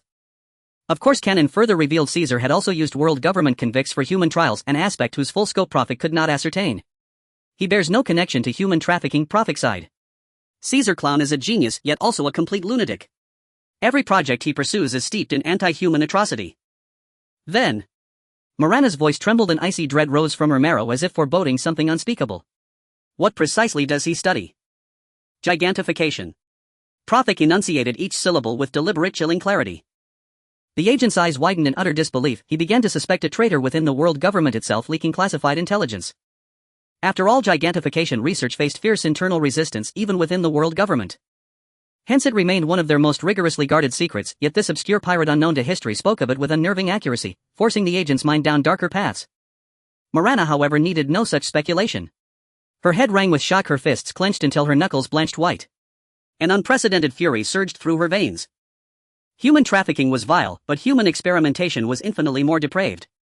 Morana clamped her grip tightly around the agent's throat, her tentacles coiling firmly across his chest as she snarled, "Tell me, where is that scoundrel Caesar hiding?" "Ha!" The lead agent sneered with cold mockery, gazing unflinchingly at Morana's seething fury. "I will never tell you. You wretch." Morana tightened her tentacles just slightly, enough to crush his breath from his lungs. "Speak now." Pooh! A crimson spurt erupted from his lips, yet he met her gaze without flinching. "Ha! Not a chance." Beneath her pitch-black veil, Morana's expression remained unseen, but her rage radiated like heat from smoldering embers. She constricted her tentacles once more, this time with brutal precision, and a sharp, sickening crack echoed, ribs snapping under unbearable pressure. "Don't think for a second I won't kill you." Another gush of blood spilled from his mouth, yet still he refused to yield. He knew with chilling clarity that death was drawing near. One thought alone anchored him: if he died here in the line of duty, he would be remembered as a hero, and his family's safety would be guaranteed, even earning them a government pension. But should he betray his oath? Everything would collapse. Moreover, judging by this demonist's demeanor, even confession would not spare him. Better than to wager their survival on loyalty, even if only a sliver of hope remained. How infuriating. I'd heard operatives like you were spineless cowards, yet today I'd stumbled upon a so-called hard man. Frustration and resentment twisted Morana's voice as she hurled the half-dead agent aside and turned toward the second operative sprawled on the deck. "But I doubt he shares your fortitude." Blood gushed again from the fallen agent's mouth, his breaths grew shallow, each inhalation weaker than the last. "You monsters will never understand." As Morana strode toward the final operative, Prophet stepped forward and gently shook his head. "They will not reveal Caesar's location to anyone." From what he had observed, and his deep understanding of the world government, Prophet had already pieced together the truth. These agents were fiercely loyal, not merely by duty but by bond. Their families likely resided in places like Mariajoa. Torture alone would not break such resolve. Then is there truly no other way? Danzuma spoke, the one most desperate to learn the children's whereabouts. The agent scoffed. "Give up. Even if we die here, we'll never disclose Mr. Caesar's location to scum like you." "Ah, I see," Prophet replied, utterly unruffled, his confidence unwavering. "Even if you remain silent, I possess another means to locate that man." "Gao, do me a favor." Prophet gestured toward the lead agent. "Throw him into the sea." "Spare your effort," the agent rasped, assuming Prophet intended further torment. "Just kill me, I'll tell you nothing. Don't misunderstand, I deeply respect your courage." Prophet believed their vow of silence entirely, and had never intended coercion as a path to truth. A chilling smile curled across his face. "Yet I wonder, when the Lesotho short-headed giant salamander sees you battered and clinging to life, where will it carry you?" The agent instantly grasped Prophet's intent. He meant to use the salamander as a living guide. And the plan stood a strong chance of succeeding. The very same Lesotho short-headed giant salamander had in fact visited Caesar's island before. If so, it might instinctively bear its gravely wounded charge to that island for healing. At that realization, the agent's face paled. "You devil." In that moment, Prophet, who spoke softly, smiled warmly, seemed far more terrifying than the savage Morana. "What an honor to be called that by you." Prophet replied lightly, his tone laced with irony. Truth be told, he hadn't been certain whether this particular Lesotho short-headed giant salamander knew the location of Caesar Corong's island. If all exchanges occurred at sea, the creature might have never set foot or fin on that land. Yet the agent's visceral reaction confirmed his suspicion. This gambit, it seemed, held real promise. Prophet fixed his gaze on the furious agent, then in a flash seized his jaw, halting his attempt to bite his own tongue. He hadn't anticipated the agent would choose suicide to erase his final utility. Fortunately, the agent's injuries ran deep, so deep that even self-inflicted death proved sluggish. His movement lagged just long enough for Prophet's observation hockey to catch it. Prophet exhaled softly. It would be troublesome indeed if you died. It seems some preparations are necessary before we cast you overboard. Gao, shatter his limbs and stuff something unbreakable into his mouth. Keep him alive. It would be troublesome if you managed to issue orders or take your own life. Originally he'd planned only to discard the agent into the sea and let the salamander lead them onward. But the agent's suicide attempt served as a grim reminder: if he perished or somehow communicated directly with the salamander, it might abandon its course to Caesar's Island entirely. Now however every contingency was secured, not even a twitch, a whisper or a roll toward the water would escape his control. Ever since the 3 world government agents boarded the Bifur, the Lesotho short-headed giant salamander had circled the vessel ceaselessly. It wasn't reluctance that held it back, the Bifur's hull loomed vast, dwarfing even its colossal form. So it waited restless and anxious until the sounds of combat ceased, the thuds of Morana slamming the agent against the deck finally fading into silence. Soon after came furious interrogations and piercing cries of agony. Then those two fell still. Moments later a figure plummeted from the bow. It was the lead agent, his mask stripped away, limbs shattered, consciousness extinguished, his white uniform drenched in blood. Little one. Little one. The salamander cried out, twice its large human-like eyes wide with terror. Those aboard the ship were monstrous beyond measure. It surged forward, catching the falling agent effortlessly upon its broad muscular back. After a brief hesitation it began swimming purposefully toward the horizon. At the bow of the Bifur ship, Prophet leaned on the railing, watching the Lesotho short-headed salamander continue swimming forward. A smile appeared on his face. He knew that since the salamander chose to keep swimming forward, the chances of his plan succeeding were significantly increased. Is this method going to work? Danjuma, who stood beside Prophet, clearly did not share his ease. There's no other way left, Prophet replied. We have to give it a try. Despite saying so, he felt that the probability of success for this plan was quite high. After saying this, Prophet looked towards Morana, who stood on the other side. At this moment she had reverted from her beast human form, and the aura emanating from her had transformed from a threatening ferocity back to calm and gentle. To be honest, Prophet was still somewhat worried about Morana's state. Although influenced by recent events, her emotions had become so erratic just by entering the beast human form. Would she still be able to maintain her rationality in her beast form or as a moon lion? I heard that if one person stares at another, something must have happened. Morana quickly noticed Prophet looking at her. Is there something on my clothes? It's nothing. Prophet turned around and walked towards the last agent on the deck. All right, it's time to deal with your issue. Do you have any last words to say? There's no need to plead for mercy. You participated in child trafficking and kidnapping involving human experiments. Even according to the laws of the world government, you deserve to die. The agent slightly opened his eyes. He was already aware that he could not escape death. In his final moments he thought of his wife and daughter living in Mary Geos. Thinking of the family most important in his life, a gentle look appeared in the agent's eyes. He weakly yet firmly said, I know throughout my years as an agent I've done many bad things, and reaching this point today I've long been mentally prepared. I won't ask for you to spare me, nor will I hate you. I have no words to say when I am outmatched. But what weighs on my mind is my wife and daughter. They live at 221 Section 2 Miwa Street on the outskirts of Mary Geos. The agent's breathing grew weaker, with wounds on his shoulders and legs continuing to bleed. His speech became somewhat intermittent. My daughter is only 9 years old. Her name is Cleanciana. You will eventually go to the Sabaody Archipelago and the New World. I hope you can deliver a message to them saying Kuru will always love you. Prophet fell silent. Originally his question of any last words was just a formality. However, after hearing this he did not intend to refuse the request from the agent named Kuru. Although as an agent the deeds he did for the world government could be deemed deserving of death, as a father his wish was quite reasonable. I can't offer any guarantees in the ocean. No one can say for certain. Perhaps one day we might die somewhere in the sea. Prophet did not deceive the agent with false promises but spoke truthfully. Moreover, we are pirates, wanted criminals. Whether we can reach Mary Geos in the future and whether we can meet them remains uncertain. But I can guarantee if I see them I will surely convey your message. Should the opportunity arise I will also relay your message. Unexpectedly it was Morana who followed Prophet in agreeing. Morana seemed to notice the agent's confusion and explained, I've heard that a benevolent person extends their care to others. I once had a father and I understand a bit of a father's feelings. But you caused many fathers to lose their children. Morana did not continue. Her meaning was already very clear. Loving one's children is the duty of every father. But if a father causes another father to lose a child, can he still be considered a good father? So that's what you mean by extending care to others. A smile unexpectedly surfaced on the agent's face. He seemed to have prepared himself for his fate. All right, come on, kill me. It's all right, we still have some time before reaching the island. Prophet said, I also have some things I want to ask you. We can talk a bit more. Seeing the agent's expression turn tense again, Prophet reassured him, don't worry, I won't make it difficult for you. I just want to understand some things about this Lesotho short-headed salamander. According to your rules, just tell me what you can. This Lesotho short-headed salamander is shrouded in many mysteries. If I can get information from the agent. He finally sighed in relief, nodded slightly, and said, you indeed care about its matters. Its story actually dates back to 1.5 years ago. At that time Mr. Caesar Clown had just arrived in this vicinity.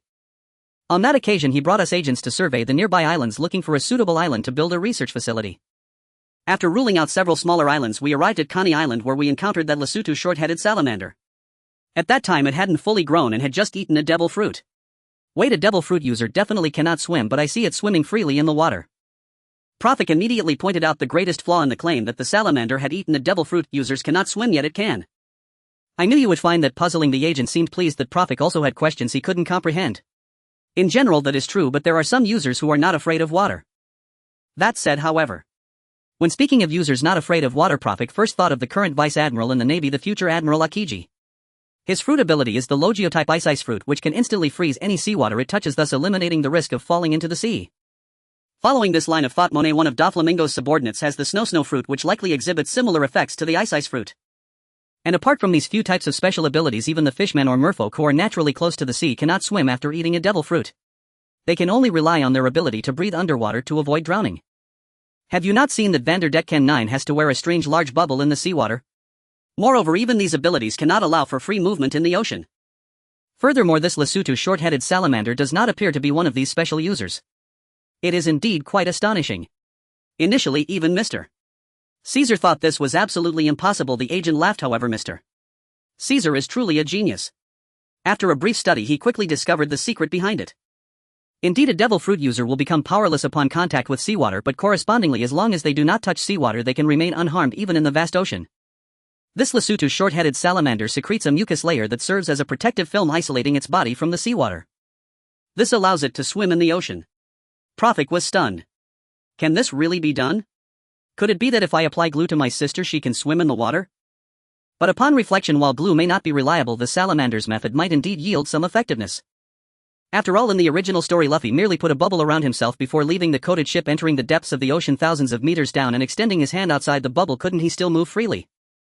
Seeing Prophet lost in thought, the agent did not stop but continued. After discovering the secret, Dr. Caesar became interested in this Lesotho short-headed salamander. I guess he thought that being able to overcome the ocean's influence on devil fruit users with such a unique method, this salamander must be very special. So did Caesar reach an agreement with the Lesotho short-headed salamander?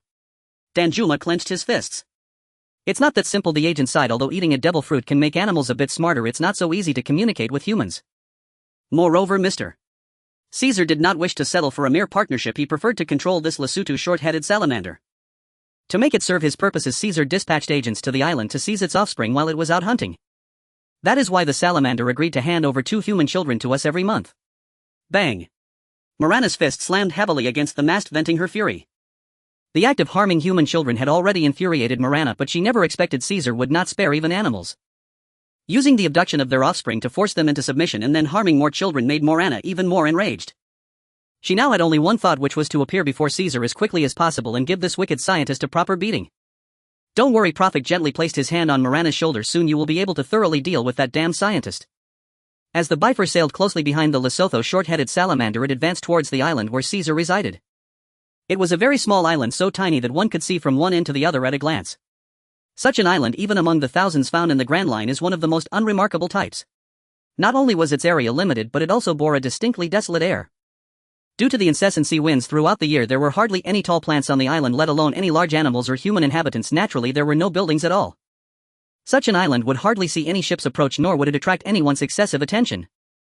Even if pirates, merchants, the navy, or fishermen happened to spot this island during their voyages, they would at most regard it as an uninhabited desert, all not stopping for even a moment. It was precisely for these reasons that Caesar Caron chose this island as the secret experimental base for his research. Its inconspicuousness was its greatest feature and indeed its biggest advantage. However, beneath this island lies an entirely different scene. Since a year and a half ago, when Caesar selected this island as a secret research base, extensive underground construction had been ongoing for over a year, resulting in an enormous fully functional underground complex with the core being Dr. Caesar Caron's Research Institute, located on the second underground level.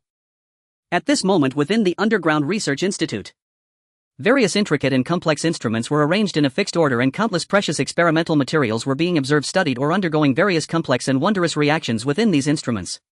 This could undoubtedly be regarded as a cutting-edge laboratory within the pirate world. Compared to laboratories on Earth, this one appeared slightly rough and unrefined, yet correspondingly it was more imaginative and incredible. One could say that even compared to the most advanced laboratories on Earth, the experimental instruments and equipment here were not at all inferior. If any scientists from Earth were to witness such a scene, they would surely be driven to madness by this laboratory. Moreover, the scientists here and their research technologies could perhaps be even more extraordinary than the laboratory itself. All of this could exist thanks to the renowned genius scientist, the second-in-command of the scientific division of the world government's technology research and the supreme authority on weapons of mass destruction, Caesar Courant. This prominent figure in the scientific hierarchy of the world government, second only to Vegapunk, had long been committed to controversial scientific research and faced opposition from some colleagues and world government officials. It was precisely for this reason that he chose to come to this desolate island and built a vast laboratory underground to conduct research in secret. At this moment, Caesar Courant, tall and slender, had transformed into a semi-gaseous form, wearing a light blue coat emblazoned with the word GAS beneath, which was a yellow striped formal outfit, and he wore a pair of black gloves marked with CC. What stood out the most, reflecting his personal characteristics, was his face. His long black hair cascaded like a waterfall from the thick mane, and prominent sharp horns protruded from it. His mouth exaggerated, reaching from the corners of his lips to the corners of his eyes, a flat nose, long eyebrows adorned with purple lipstick, and even heavily made-up eyes. Dressed in such an eccentric manner, Caesar Courant was engrossed in observing the situation within a huge experimental vessel before him. Green liquid continuously flowed from the top of the jar, undergoing layers of filtration, infiltration, and separation, entering the central part of the jar. There the green liquid came into contact with the colorless transparent liquid flowing in from the bottom of the jar. Once the two liquids completely mixed, they slowly flowed into another jar through a permeable membrane on the side. It will definitely succeed, it will definitely succeed. Caesar's eyes glowed red, fixated on the reaction occurring between the two colored reagents in the jar, as if he were the most devout of believers witnessing their deity revealing an uncontrollable fervor as he murmured, "As long as the bloodline factor and growth hormone are fully mixed, I will surely succeed in the study of human gigantification." Mixing the bloodline factor and growth hormone directly was a new idea that Caesar arrived at after numerous experimental failures. He had once tried to directly modify the bloodline factor to control human growth, but found that even the modified bloodline factor could not produce enough growth hormone in humans. In subsequent experiments, he discovered that injecting growth hormone alone would also fail to achieve gigantification due to the constraints imposed by the bloodline factor. Thus the bold idea of combining the two came into being. As he spoke, he became increasingly excited, raising his arms high and looking up. In that instant, he seemed to envision the success of the human gigantification experiment, and the name Caesar Courant would echo across every corner of the sea, even making Vegapunk, who once stood high above, bow before him. "Vegapunk, just you wait, one day I will completely trample you underfoot." Overcoming Vegapunk had always been Caesar's long-standing wish. He and Vegapunk were old acquaintances, longtime colleagues. To be honest, Caesar truly acknowledged Vegapunk's talent, despite his unwillingness to admit it. However, it was precisely for this reason that he particularly desired to surpass Vegapunk. Yet up to this moment, Caesar Courant had never succeeded even once. Back in MADS, Vegapunk was the most renowned, and the representative research achievement of MADS, the bloodline factor, was also discovered by Vegapunk. Even after joining the world government, Caesar received sufficient attention, but the treatment Vegapunk received still surpassed his. This could be seen from their rankings under the world government. Caesar ranked second in the scientific division, while Vegapunk held the first position. Whether it was the bloodline factor, artificial devil fruits, human modification, or advanced technologies like lasers, even the direction of research on human gigantification was inherited from Vegapunk. Thus it could be said that although Caesar Courant was also a genius scientist, he had always lived in Vegapunk's shadow. In fact, if Caesar could possess the foresight of observation hockey, he would realize that no matter how hard he worked for another decade, he could not shake off Vegapunk. His research projects were halted by Vegapunk, and he nearly fell from being a guest of the world government to a prisoner. As for the so-called human gigantification experimental project, even 17 years later, when Luffy entered the New World, it had not yet achieved complete success. In the project of human gigantification, Caesar could barely be said to have matched Vegapunk. After all, Vegapunk had not perfectly realized this technology either. However, in other scientific research areas, Caesar was completely overshadowed by Vegapunk. In the study of bloodline factors, Caesar could not compare to Vegapunk. In the production of artificial devil fruits, Caesar fell short of Vegapunk. Even in the domain of weapon manufacturing, a field in which Caesar excelled, he still lagged behind Vegapunk. After all, although Caesar invented the Death Country as a weapon of mass destruction, in the future Vegapunk developed peacekeepers and even the Seraphim, such formidable weapons. From the perspective of the storyline in the One Piece manga, as Luffy landed on Egghead Island, the opportunities for Caesar Courant to surpass Vegapunk were indeed few and far between. From this angle, there is a striking resemblance between Caesar and Vegapunk to the historical figures Zhou Yu and Zhuge Liang. Perhaps in a world without Vegapunk, Caesar could truly become the most outstanding scientist. Caesar was unaware of everything that would happen in the future, even if he knew he would not abandon the path he had chosen. This was his persistence and honor as a scientist. What Caesar did not realize was that being an excellent scientist required not only genius thinking and experimental capability, but also a benevolent heart that seeks to benefit the people through technology and contribute to peace and development. This in fact was the greatest gap between him and Vegapunk, and a fatal gap he had yet to recognize even 17 years later. Holding the blended bloodline factor and growth hormone mixture, Caesar appeared quite pleased, murmuring, "Today, which test subject should I use?" As for what kind of suffering and torment the experimental subjects would endure and what fate awaited them, Caesar did not care. In fact, he was more concerned about the possibility of insufficient test subjects. It seemed he needed to urge those lacking a sense of urgency in scientific research. Just then the iron door of the research institute was struck with tremendous force from the outside, producing a dull thud. In just a moment the iron door was distorted and collapsed. A figure clad in a black cloak rushed in. Caesar's eyes widened in shock, sensing the anger of the girl who had burst in. And he, a scientist whose experimental progress had been disturbed, was equally furious. It was Morana who shattered the iron gate and stormed into Caesar's underground laboratory. Though consumed by fury, she paused, startled, for a fleeting moment upon laying eyes on Caesar himself. A woman. Hey you, she began to ask, do you know where Caesar is? But instantly recalled what had transpired just before entering the facility. Time rewound to several minutes earlier. The Lethoto short-headed giant salamander had at last reached a desolate uninhabited island, and the Bifer vessel tracking it closely naturally followed suit. At first sight of the Baron, Alprothic and his companions were seized by sudden doubt had the salamander not brought them to Caesar's island at all. What do we do now? Danzuma could barely contain her impatience. As far as the eye could see, only desolation, not a single soul in sight. Rest assured, Prophet declared, swiftly scanning the island with his observation hockey. Though his ability could not yet pierce deep beneath the earth to discern subterranean structures, it clearly revealed the vast concealed architecture buried below. The laboratory lies underground. When we land Gaosherfu, you'll hold off the Lethoto short-headed giant salamander. Stada Martifa and Uncle Fuentes, you'll remain aboard to guard the two children. Danzuma and Morana, you'll accompany me inside. This was Prophet's assignment before landing. Gaosherfu, the strongest, toughest, most physically formidable among them, was tasked with confronting the salamander, the most immediate and dangerous threat. Prophet, endowed with observation hockey and capable of perceiving surroundings in real time, would lead the remaining fighters, Danzuma and Morana, whose combat prowess and seething rage were both at their peak, straight into the lab to rescue hostages. The others, comparatively less powerful, remained aboard ship, not only to guard against unforeseen contingencies but also to safeguard the children once rescued. Agreed. All nodded in unison. Gaosherfu moved in accordance with orders, forcibly intercepting the salamander. Go ahead, I've got this covered. Even should danger arise, Martifa aboard the ship stood ready to intervene at a critical moment, leaving Prophet and his team free from hesitation or distraction. Guided by observation hockey, Prophet quickly located the laboratory's entrance. En route to the subterranean facility, he briefed Morana and Danzuma, especially Morana, on Caesar. Caesar is an unusually tall man dressed most peculiarly. You'll recognize him instantly upon seeing him. Moreover, I've heard he has consumed a logiotype devil fruit, possibly the gas fruit. Conventional attacks cannot strike his physical form. If fear grips you now, if you wish to retreat, it's still not too late. I must save the children from my village, Danzuma replied, brief, resolute, unwavering. Clutched tightly in her arms was a bucket of seawater, a silent testament to her preparedness. Morana's reply was equally terse and fierce, I won't rest until that wretch pays dearly. Though she had yet to master armament hockey and possessed only rudimentary knowledge of Logia users, she felt no anxiety. After all, the claim that Caesar consumed a logiotype gas fruit remained mere hearsay, and even if true, granting him elemental intangibility, what then? No power in this world is absolute. Moreover, she had long yearned to master armament hockey, and thus regarded the impending clash with a Logia user not as peril but as the very crucible in which that mastery might be forged.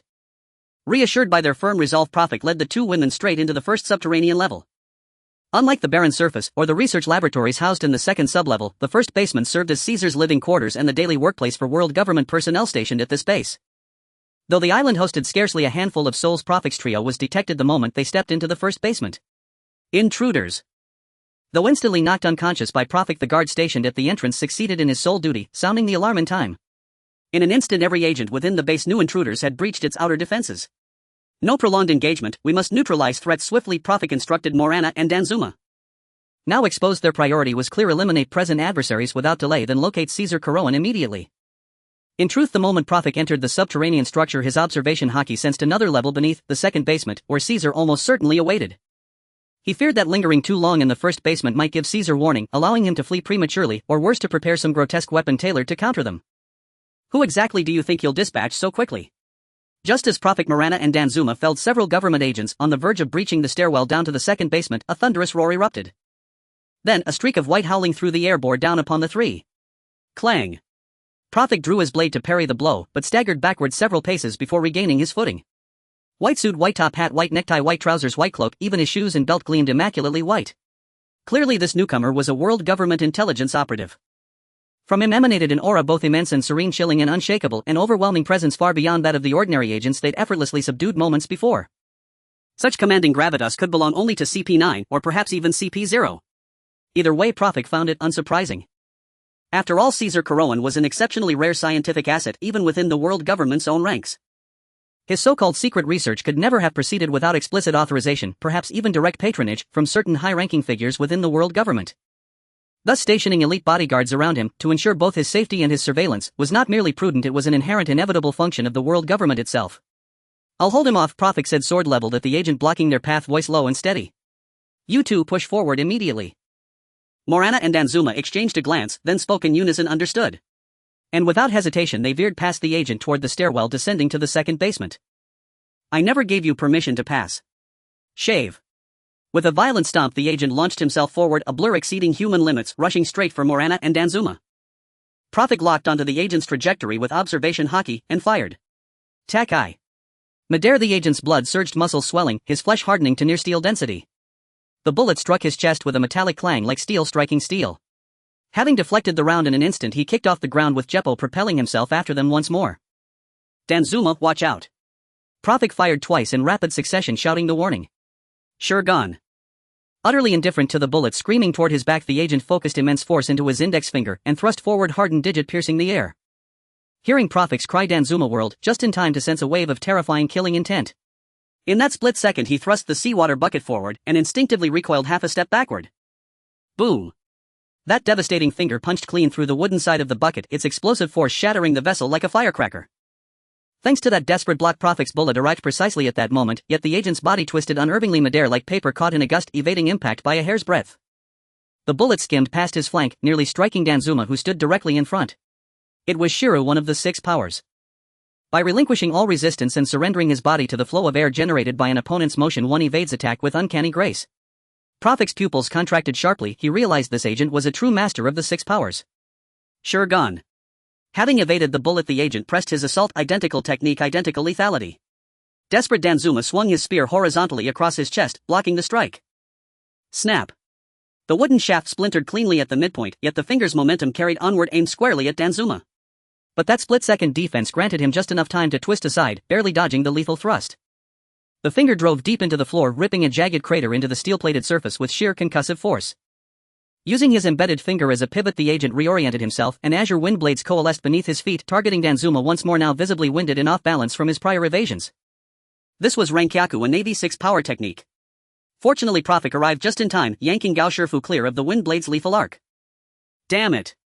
Seeing Prophet and Danzuma fight, Onion yet struggle to gain advantage, and noticing several other agents closing in from behind, she turned to assist. "Leave us, focus on your mission." Prophet deflected another Shurgan aimed at Danzuma, then lunged forward, attempting to exploit the opening by thrusting for the agent's chest, only for the man to evade once more with Shiru. "Morana, press downward. Caesar awaits below. Danzuma, you cover me." Danzuma acknowledged with a sharp nod, snatched up his fallen spear and charged headlong toward the agents surging in from behind Prophet. That brief exchange had already revealed the chasm between his strength and the white-clad agents, so he chose instead to shoulder part of Prophet's burden, diverting pressure from other agents.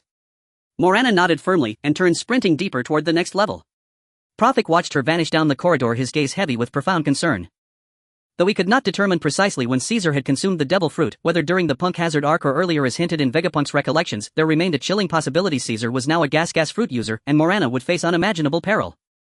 After all, none among them wielded armament hockey, and the one tool capable of countering Logia powers, the bucket of seawater, had just been obliterated. "You won't get away."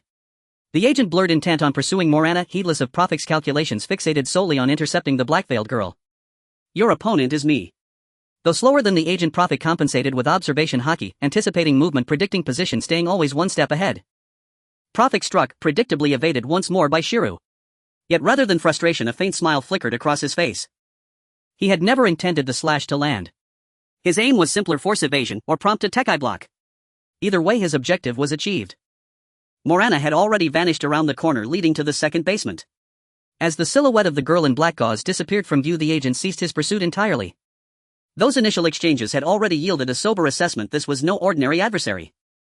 Setting aside the veiled girl, who had yet to act, and the burly, comparatively weaker man, the young man before him, scarcely more than a teenager yet radiating such preternatural composure, was unmistakably extraordinary. His strikes were unervingly precise, prompting the agent to wonder whether he too had transcended human limits. How else could he track such speed, anticipate motion, and interrupt attacks so flawlessly? Though he could not fathom how Prophet accomplished this, he knew one thing for certain: chasing Morana now would only invite relentless interference from the youth before him. Since pursuit was futile, he redirected his full attention to the foe standing defiantly before him, not only as a tactical necessity but also born of quiet confidence in Caesar himself. After all, Caesar was no helpless weakling. He fixed Prophet with a cold stare and said, "Don't presume breaking past my defense means victory. Mr. Caesar is no feeble defenseless man. You'll regret storming this laboratory deeply." So Caesar had consumed the gas fruit. A chill settled in Prophet's chest, but his expression remained impassive. "My sole task is to detain you. Nothing more." The agent's face darkened further. He regarded Prophet with the detached clinical gaze of one surveying a corpse and spoke voice glacial, "Then remember this name well, I am Demessa of CP9 World Government Intelligence." Prophet came the calm reply. "For now, at least, I'm a pirate. The second level of an underground research facility. I've heard the saying one does not change one's name when walking nor alter one's surname when sitting. Are you truly Caesar?" Morana fixed her unblinking gaze upon the towering, oddly dressed scientist before her. Caesar too glared fiercely, his voice uniquely grating as he demanded, "Who are you, a cowardly phantom hiding behind shadows? Where do you come from? Dare you disturb my experiment? Do you wish to die?" As a scientist, Caesar could tolerate being regarded as an outsider, or even a madman, dubbed the mad scientist, without flinching. Yet he would never, under any circumstance, tolerate interference with his research. "Was it you who abducted children from Coney Island for human experimentation?" Morana ignored Caesar's question entirely, pressing further instead. From his earlier reply, she had already confirmed beyond doubt that this was indeed Caesar. Now she sought to verify one final truth: was Caesar truly conducting illegal human experiments? "Ha ha ha. So, you're from Coney Island." Mention of the experiments, though delivered as a furious accusation, somehow lightened Caesar's mood. He threw his arms wide in theatrical exuberance and laughed nearly hysterical. "It is their supreme honor to contribute, however modestly, to humanity's greatest scientific endeavor." He remembered Coney Island, the small settlement there, and knew full well that many of his test subjects for the human gigantification project had originated from its shores. But he did not care, not in the slightest. His indifference ran deep, sincere, and absolute. To Caesar, a scientist by conviction, human existence itself implied an obligation to advance science. Geniuses like himself were science's vanguard. Ordinary people, foolish, inert, and expendable, fulfilled their highest purpose merely by serving as experimental material. Gleefully, Caesar pointed at the surrounding apparatus. "Do you see them? Do you see them? These are my life's work, human gigantification, humanity's age-old dream now on the cusp of realization. And the people of Coney Island have rendered an unprecedented, extraordinary contribution to this experiment. You've come to congratulate me, haven't you? You must be here to congratulate me." Morana drew a slow, steadying breath. All along her journey here she had wondered what manner of man, a scientist so fallen, could possibly commit such atrocities. Yet only upon meeting Caesar face-to-face did she grasp the futility of all her prior imaginings. None could begin to capture the rapturous, unhinged fervor burning within this man. Watching him, the word madman rose unbidden in Morana's mind. Yes, Caesar surpassed every deranged individual she had ever encountered. She had seen pirates frenziedly seizing plunder, merchants consumed by avarice, enemies obsessed with killing her, and monarchs intoxicated by power and dominion. Yet their madness paled beside that of this scientist, vastly, irredeemably so. If pirates raged from hardship and maritime peril, if merchants and kings burned with greed, then Caesar's madness emanated something far more unsettling, a profound, almost sacred sense of mission and duty. As though he had been born solely for this purpose, lived only for it, and would inevitably perish for it. In other words, this brilliant yet tragically misguided scientist was infinitely purer, infinitely more obsessive than any pirate, merchant, or king. His state of being was even more terrifying than that of a drug-addled lunatic, a blood-maddened warrior, or a fanatical religious zealot. At that moment a chilling dread welled up from Morana's core. If scientists were all like this, the world truly stood on the precipice of annihilation. "You wretch!" Morana cut through Caesar's laughter. "Do you have any idea what you're doing?" She was no scientist. She cared nothing for Caesar's vaunted equipment, dismissed his grandiose claims of scientific significance, and held no interest in his purported progress. Human gigantification, merely hearing the term struck her as preposterous, grotesque, and profoundly horrifying. Where are the children from Coney Island? What have you done to them? Release them, now. Her sole concern was the fate of those children reduced to test subjects. Though the experiment was lethally dangerous, she still clung to hope that some children might yet survive. I see Caesar's initial excitement fading, replaced by mounting fury. "So you've come to sabotage my experiment?" Morana felt another wave of shock. This man swung wildly between elation and rage. Was his mind truly unsound? "I will not permit it. Humanity's great scientific enterprise must never be ruined by the likes of you," Caesar declared, utterly sincere. The human gigantification project was the culmination of his tireless efforts, a project embodying his entire aspiration to become history's greatest scientist. Success would win over more world government officials, unlock greater funding, and liberate him from this remote island, freeing him from clandestine, shamefaced research forever. Thus he would allow no one, under any condition, to disrupt his work. "I've heard it said ethics must guide science. Experiments upon living humans, violations of our very humanity, have no place in this world. This is no noble scientific endeavor, it will never succeed. It will only drag you deeper into the abyss. I wonder why this month's experimental specimens haven't arrived yet, Caesar suddenly exclaimed as if a revelation had struck him. It must be you who sabotaged my experiment. As he spoke, Caesar angrily yanked a den mushy from his drawer. I'll summon world government agents to arrest you. Hey, don't you see yet? Morana cut him off incensed. I've heard it said walk step by step, act one thing at a time. Since I've already arrived here, do you truly believe those lackeys can still save you? I see. Caesar lowered the den mushy and turned his fury twisting into a chilling smile. Then I'll simply make you my next experimental subject. I've been itching to knock scum like you clear across the room. Morana's wrath burned hotter than Caesar's own. While Caesar ranted, his focus fractured by successive outbursts, Morana had quietly surveyed the laboratory. She noticed numerous containment vessels holding unmistakably enlarged human organs, some desiccated and lifeless. Others remained disturbingly fresh, recently excised perhaps mere hours ago. She could almost visualize this impeccably dressed scientist calmly removing each organ from a child's body, then with perverse pride submerging it in strange bubbling solutions. Such a man was utterly unworthy of the title scientist. Seizing Caesar's lingering distraction, Morana slammed her foot into the floor and lunged forward, blazing toward him with lethal speed. Morana moved significantly faster than usual, her speed increased by 30 to 40% by incorporating the Marine 6 Powers technique Rankyaku rapid forceful stomps against the ground to generate explosive propulsion. Though Morana had never formally trained in the Marine 6 Powers, mastering them posed little difficulty for her. The Marine 6 Powers, a set of elite physical techniques widely employed by the world government and Marine officers, typically require years of rigorous practice to attain proficiency.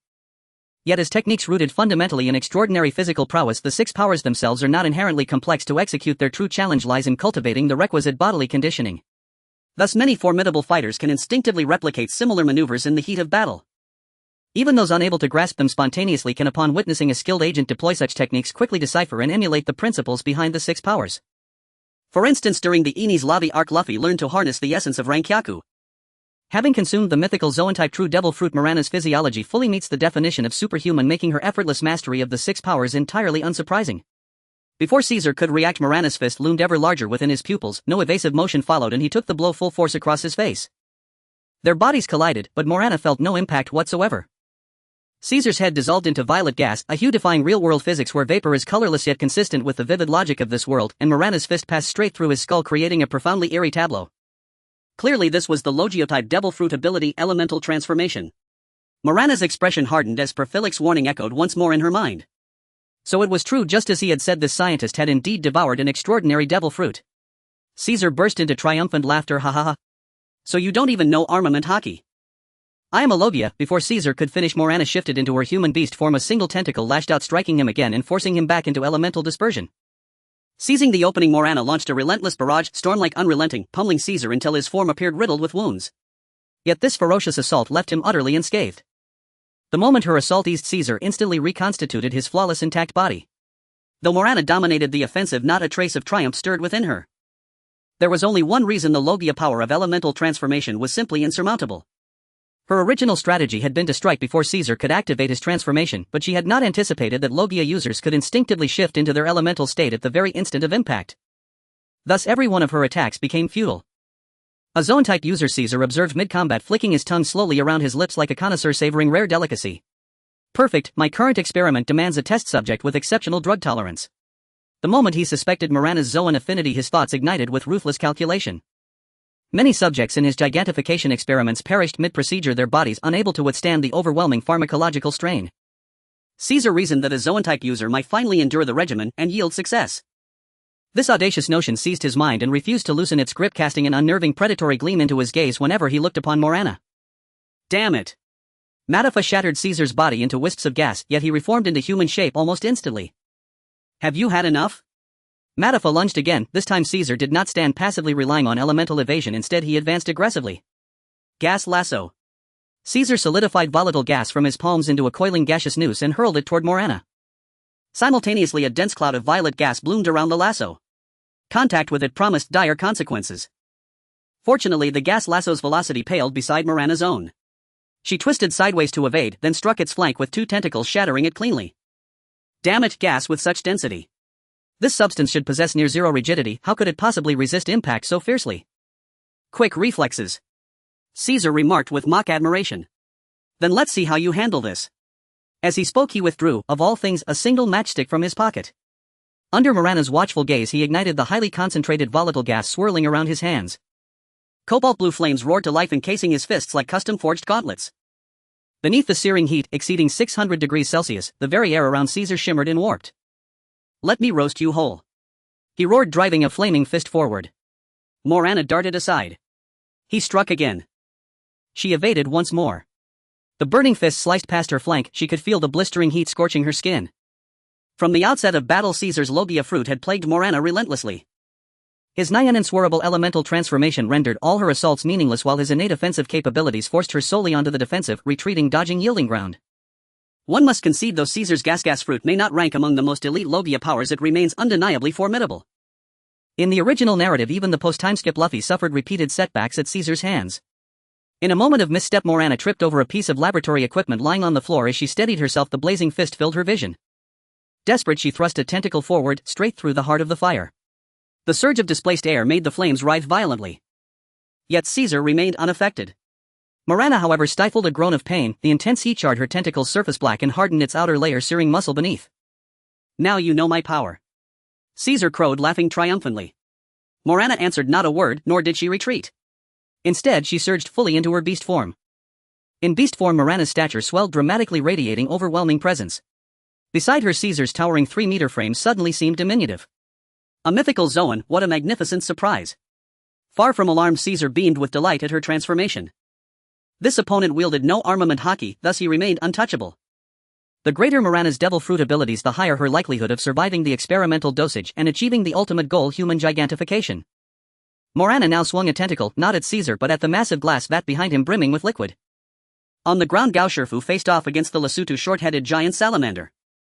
As Prophet had surmised, the Lesotho short-headed giant salamander had carried the gravely wounded agent to this island, its sole purpose being to bring him into the underground base for treatment. Yet when it laboriously crawled on its 4 stubby limbs to the entrance of the subterranean facility, it found Gao Shifu already waiting there. At their meeting, it was not the well-rested Gao Shifu, but the salamander itself, that burned with fury. Little wonder, ever since setting sail that morning, these humans had trailed it relentlessly by boat and even snatched 2 children directly from its back. Now they had followed it once more, to this very island. Even with its limited intellect, the salamander grasped the truth. They were deliberately using it as a guide, manipulating it to lead them here. It had not been idle at sea. After the 3 agents boarded the Bifer vessel, it had launched repeated furious charges against the ship. Yet despite its immense size, over 10 meters long and weighing 3 tons, it could not so much as budge humanity's steel leviathan. And now those same sailors stood once again before it. Their intent was unmistakable: to bar its entry into the base. Wah wah! The Lesotho short-headed giant salamander raised its head and roared in anger at Gao Shifu, a raw guttural expression of defiance and threat. "You wish me to step aside, let you pass so you may carry him to safety for treatment, is that right?" Gao Shifu voiced aloud what he imagined the salamander demanded, unflinchingly, without pretense. "Regrettably, I cannot grant that request." With those words, Gao Shifu rose from his crouch atop a massive boulder, assuming a stance both solemn and battle-ready.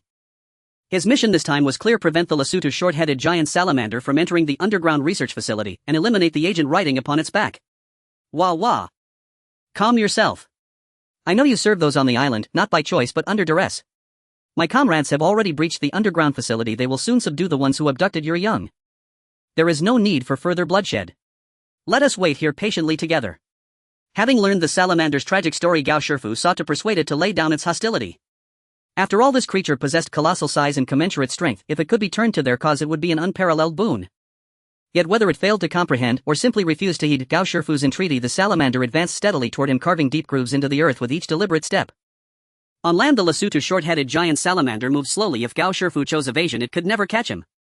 But his objective was not flight, it was obstruction. He could not yield the facility's entrance. Wah wah! The salamander opened its maw wide and lunged, slowly yet with terrifying force, aiming to clamp its jaws around Gao Shifu's calf. Gao Shifu stepped back half a pace and instantly shifted into his human beast form.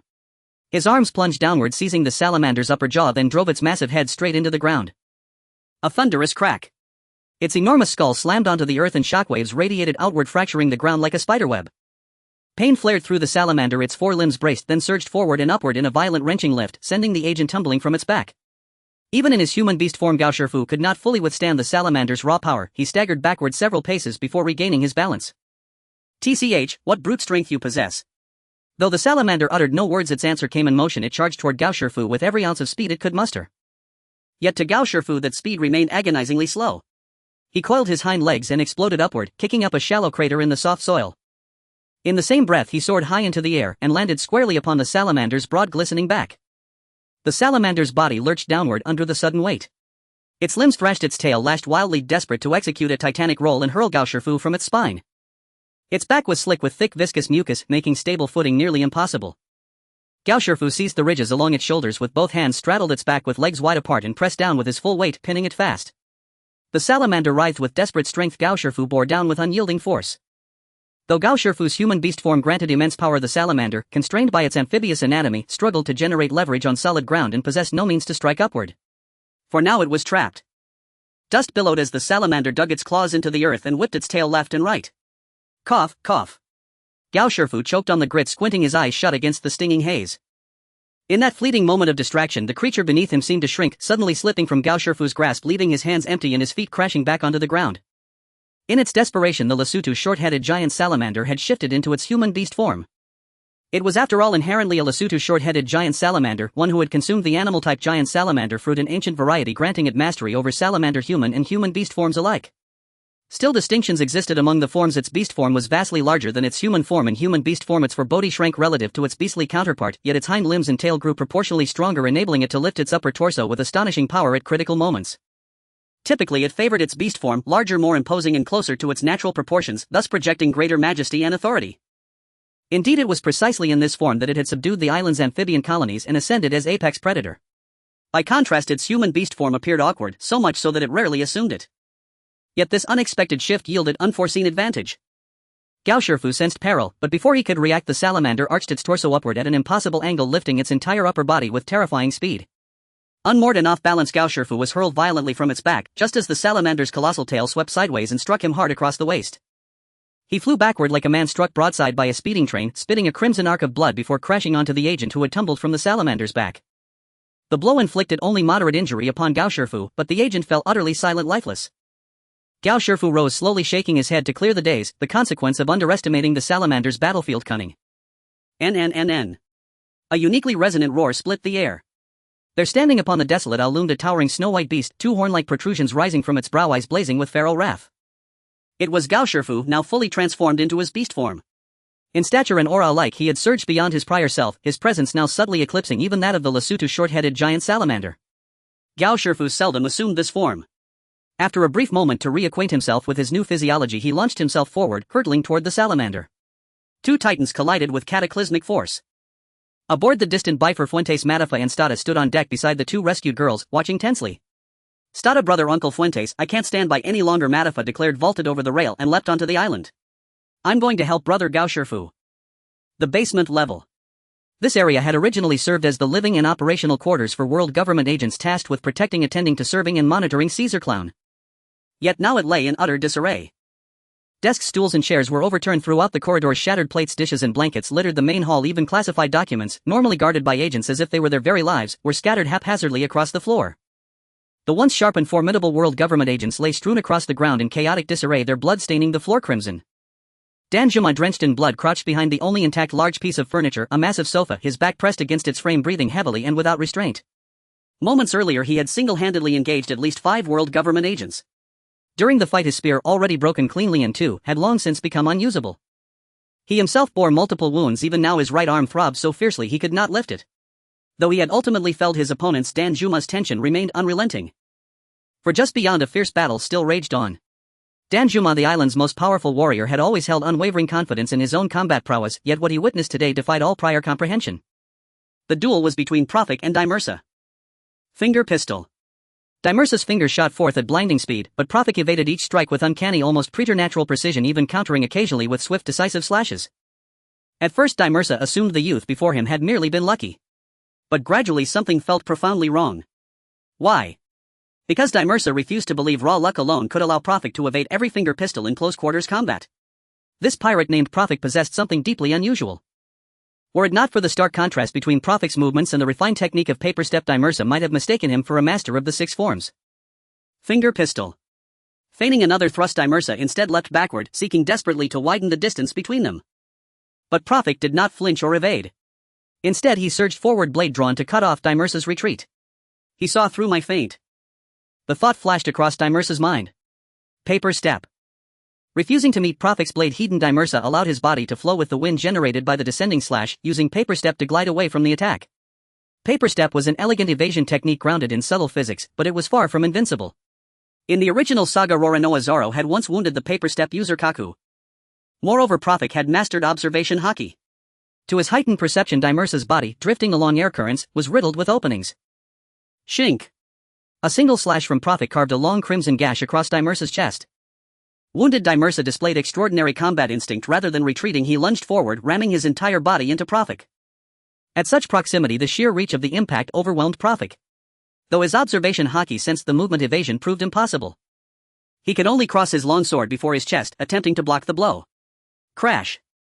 Prophet flew backwards, shattering 2 tables before crashing hard onto the floor. So, I'm outmatched in raw strength. Prophet rose to his feet. Fortunately, though the fall looked humiliating, his injuries remained superficial. What greeted him next was a white crescent-shaped shockwave descending from above, the Navy 6 forms technique Renkyaku. Dimersa, now airborne, used Sorrow and Moonwalk, propelling himself rapidly across the chamber by rebounding off all 4 walls. Remarkably, he had fused Renkyaku, a striking technique, with Moonwalk, an auxiliary ability. Each time he kicked at thin air to gain altitude, his acceleration surged far beyond the speed of sound.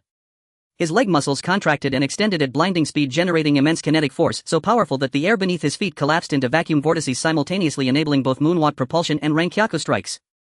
This was Dimersa's signature mastery, Moonwalk Slash, a technique he had perfected through years of solitary research, unparalleled even among CP9 operatives.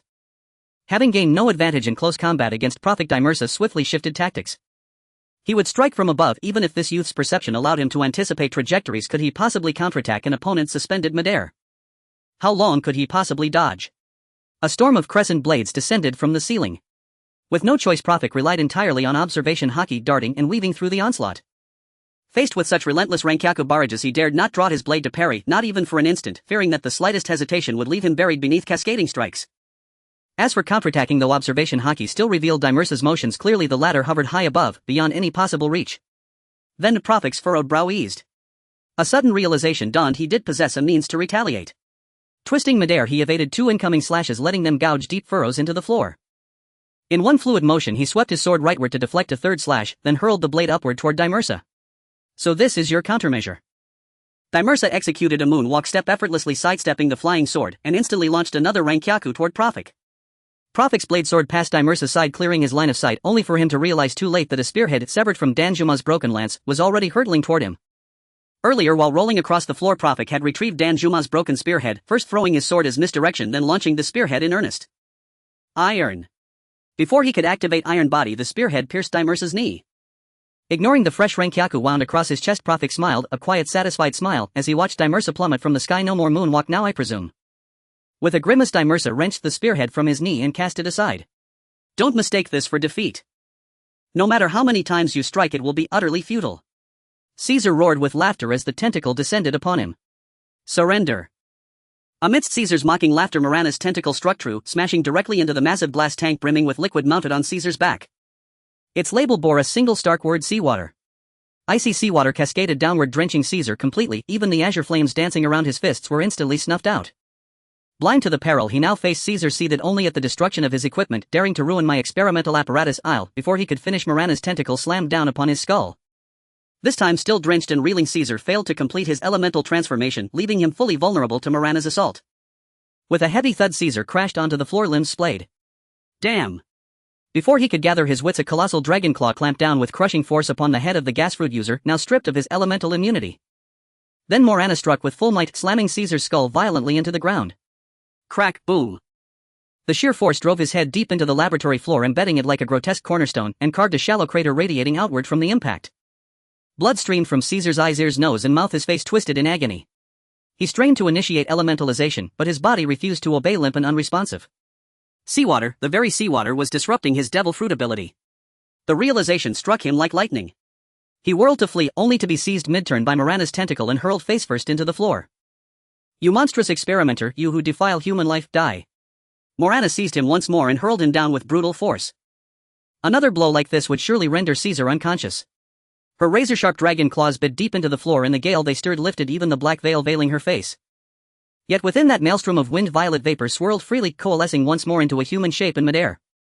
The seawater's inhibitory effect had passed. Caesar regained his elemental form and slipped effortlessly from the grip of Morana's lethal talons. His skull throbbed with unbearable pain, blood ran freely down his brow. Rage surged through him, raw and incandescent. I will kill you, witness my oxygen extraction. A powerful gravitational pull erupted from Caesar's core, drawing ambient oxygen from the surrounding air inward toward him. This technique, oxygen extraction, was the embryonic precursor to Caesar's future ultimate move, the world of emptiness. On Punk Hazard, it was precisely this perfected technique that allowed him to generate a vacuum sphere around himself, subduing Luffy and his crew in an instant.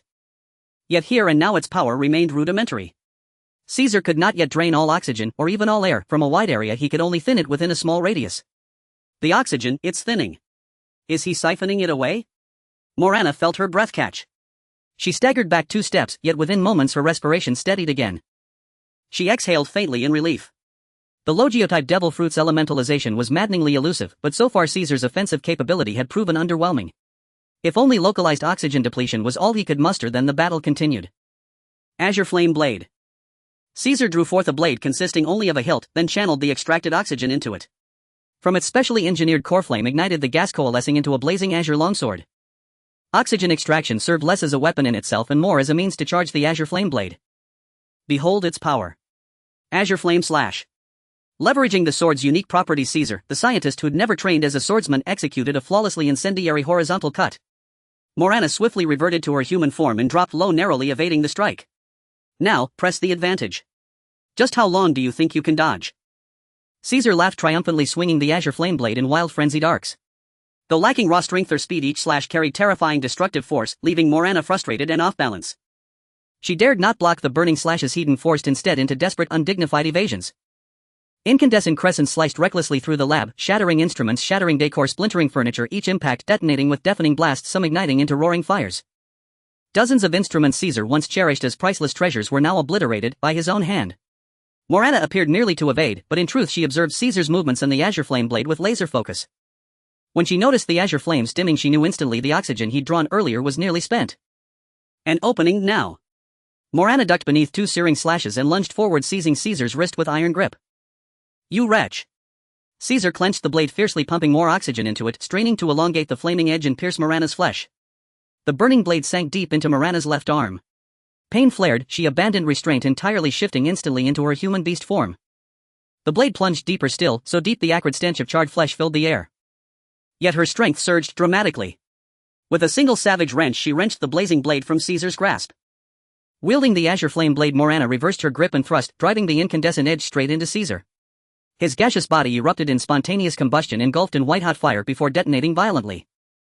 The blast unleashed a devastating shockwave. Superheated gases hurled Morana backward, slamming her hard against the wall. Her condition was harrowing. Her skin blistered and blackened across nearly her entire body, her garments fused to scorched flesh by radiant heat. 5 of her tentacles severed or mangled, even breathing sent waves of searing agony through her lungs. Gritting her teeth against third-degree burns and fractured ribs, she forced herself upright, every movement a torment. The explosion, gas meeting open flame, defied imagination. Experimental apparatus lay in ruins. Steel-reinforced walls warped and buckled. The entire research facility trembled as if struck by an earthquake. Whether underground, Prophet Danjuma and Dimersa in Level 1, or above ground where Takiofu and his allies stood, all felt the violent tremor ripple through the structure. Swamp Bind. During the earlier clash, the floor beneath Lesoto's short-headed salamander had already been subtly liquefied by Takiofu's ability, now surging upward like living mire to coil tightly around the creature's limbs and tail. Harnessing the ear beast's power to manipulate terrain, and softening it at decisive moments to immobilize foes, this was the essence of Swamp Bind. Silk Bind. As the salamander strained to wrench free, Matafa struck without hesitation. Half her body dissolved into gossamer threads, wrapping the beast in unyielding, suffocating coils. Hurry, brother Takiofu, I can't hold on much longer. Merely restraining the salamander for seconds had drained Matafa's face of all color. She cried out desperately to Takiofu. Ground harden. At Takiofu's command, the viscous swamp-like earth solidified instantly into unbreakable stone. No matter how fiercely the salamander thrashed, it could not dislodge its limbs or tail from the unyielding ground. Brilliant work. Battered and bleeding from countless wounds, Takiofu finally exhaled deeply, his body shifting smoothly from beast form back into human shape. On the other side, as the smoke from the explosion gradually dissipated, Caesar's figure slowly emerged.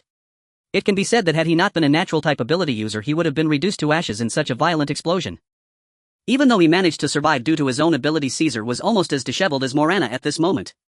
Caesar's exquisite suit jacket was already burned and full of holes. His long hair had been blasted down to half its length, and the peculiar horns on his head were now only half intact, with blood continuously seeping from the broken ends, making him appear extremely haggard, clearly suffering from a significant blow. Aside from his outward appearance, Caesar had actually suffered quite a bit of internal injury. After all, as a user of the gas fruit, gas was Caesar and Caesar was gas. The gas from the explosion, in a sense, was also Caesar's body. The internal explosion had subjected his organs and bones to intense shock, and even in his elemental form he felt a dull pain. Caesar had never felt such fury in his life. Not even during failed experiments. Not when MADS was forced to disband and he joined the world government's research team. Not even when he was outmatched by Vegapunk. He was a scientist of the world government, a user of the so-called invincible natural-type devil fruit. Yet he was pushed to this extent by a little girl who couldn't even use hockey. Not only had he suffered serious injuries, but she had also taken his weapon, and even all the experimental equipment was destroyed. Such humiliation had never been faced by Caesar. Don't think you have any chance of defeating me. I won't give you any more opportunities. Caesar's face was clouded with gloom. Gas soundboard. A circular metal soundboard flew from Caesar's hand, releasing gas that covered a large area, followed by a violent explosion. Gas soundboard is a technique where Caesar stores the gas he produces in specially made soundboards, throwing them towards the target to release the gas, then detonating the device within the soundboard to blow up the released gas. This way the gas could create an effect similar to that of a bomb. Opportunities must be seized. Morana, bloodied, charged forward amidst the explosive shockwave. Seeing Morana charging upward against the gas soundboard, Caesar felt a deep disdain. Clearly she couldn't use hockey yet. She came up to seek death. He might as well send her off. The sound of the gas explosion erupted beside Morana, the scorching shockwave roasting her body at every moment, the immense pressure making it nearly impossible for her to stand. She could even feel much of the flesh on her body being seared by the high temperature. If this continued, she would die. This was a warning from her body. Yet she chose not to retreat nor even to evade. Charging forward was the guidance of her soul. Facing the explosion of gas, many memories flooded back. She recalled her father's words from her childhood, remembering the confusion she felt upon learning of her origins, yet tears streamed down her face for reasons unknown. She remembered the time she lost control at the Black Star headquarters under the full moon, and her father's stern admonition afterward: Morana, no matter when, you must never harm the innocent. She recalled the day her father held a strangely shaped fruit in his hand, asking her, Nana, do you want to become someone like me? Eat this fruit, it will be your responsibility to protect the weak in the future. Just before setting sail, my father held my hand once more and reminded me, Nana, if I do not return, you must remember, whatever the circumstances, we at Black Star must never commit acts against our conscience. She remembered the times when she was still the leader of Black Star, each time capturing those ships attempting to smuggle people through Starport with Mr. Hat. Each time she successfully saved many. She cherished the moments when she saw the children's smiles and the joy of family reunions. She thought of her current companions, Prophet Ga Sherfu Matafastar, Uncle Fuentes. If she could not defeat Caesar today, how many innocent lives would be harmed by this mad scientist? Morana gritted her teeth tightly, enduring the excruciating pain. Her injuries were worsening, yet her conviction grew stronger. Caesar, I must defeat you. It was unclear when, but an invisible armor with a metallic feel slowly yet irreversibly enveloped Morana's tightly clenched right fist. Another gas soundboard exploded beside her, but Morana seemed to feel no pain at all. She leaped high, aiming a punch at Caesar's detestable long face with all her might. Futile.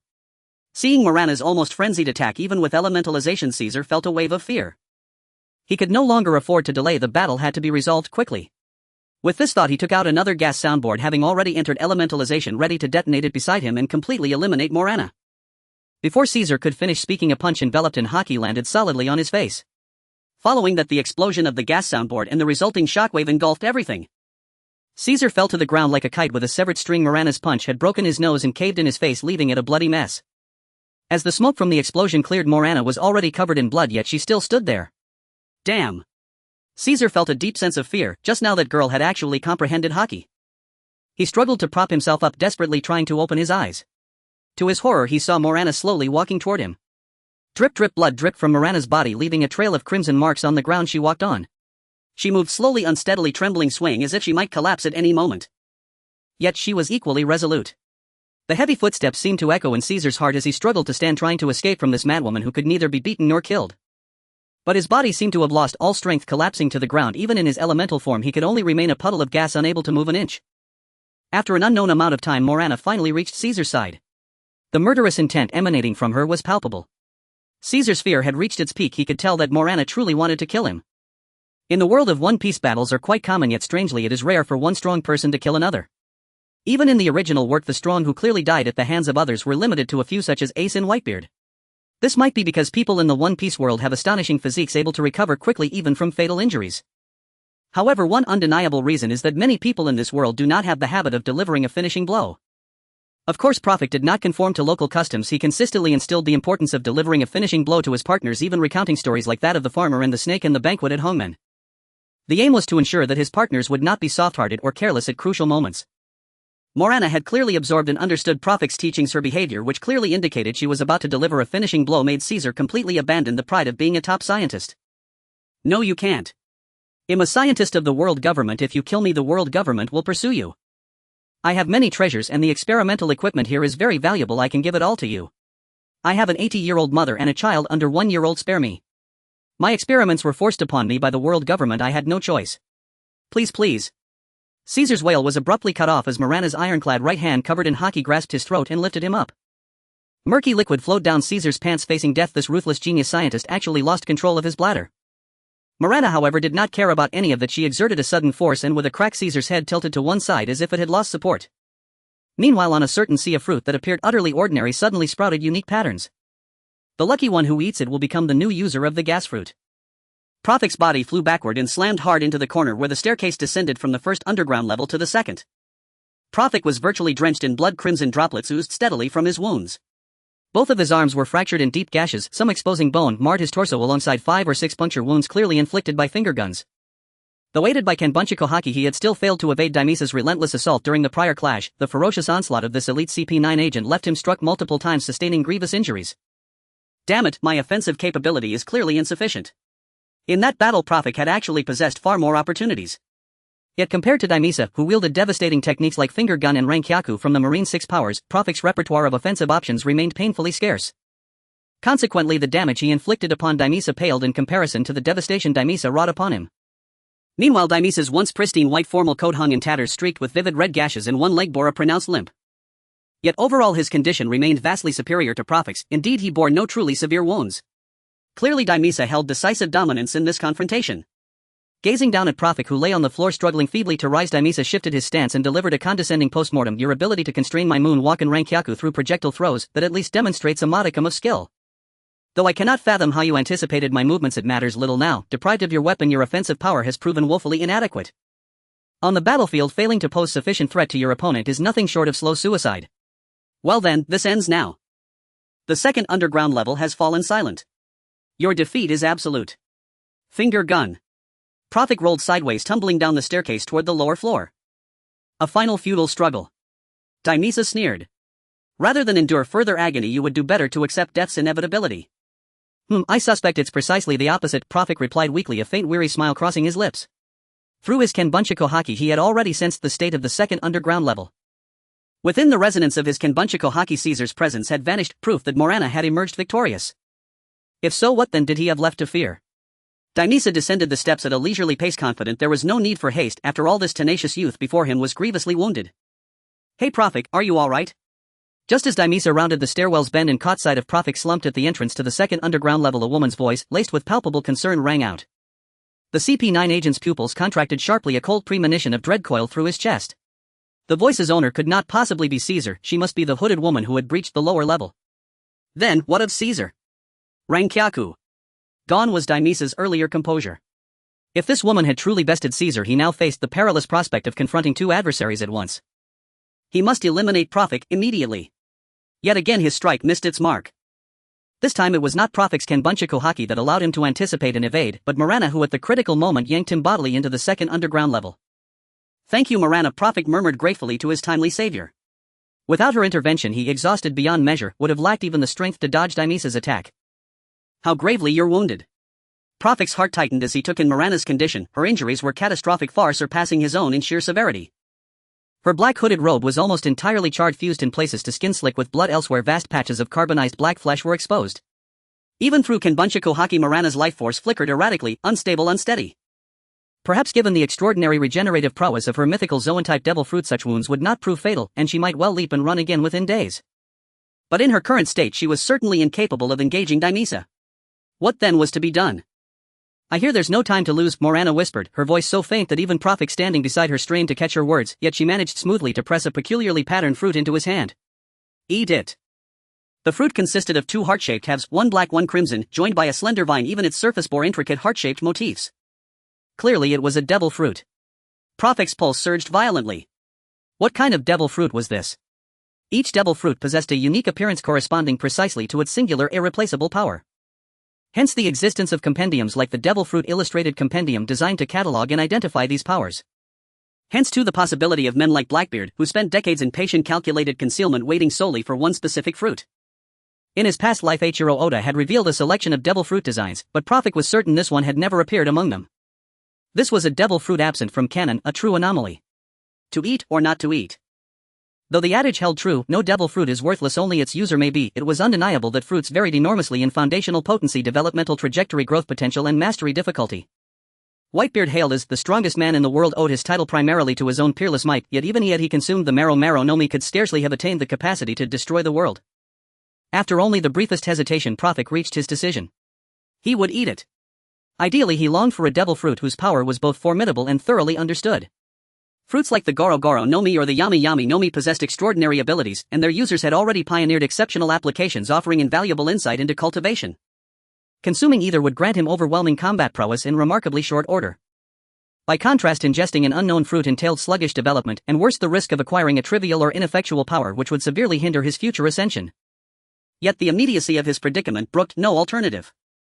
Daimisa would arrive at the second underground level imminently. Morana was indisputably incapacitated. Only by consuming this devil fruit and gambling on a potent game-changing ability could he hope to overcome his foe. With that thought, Prophet opened his mouth, bit off a small piece of rind with pulp attached, and swallowed it whole, without chewing. The instant the fruit touched his tongue, his expression contorted into something indescribably grotesque.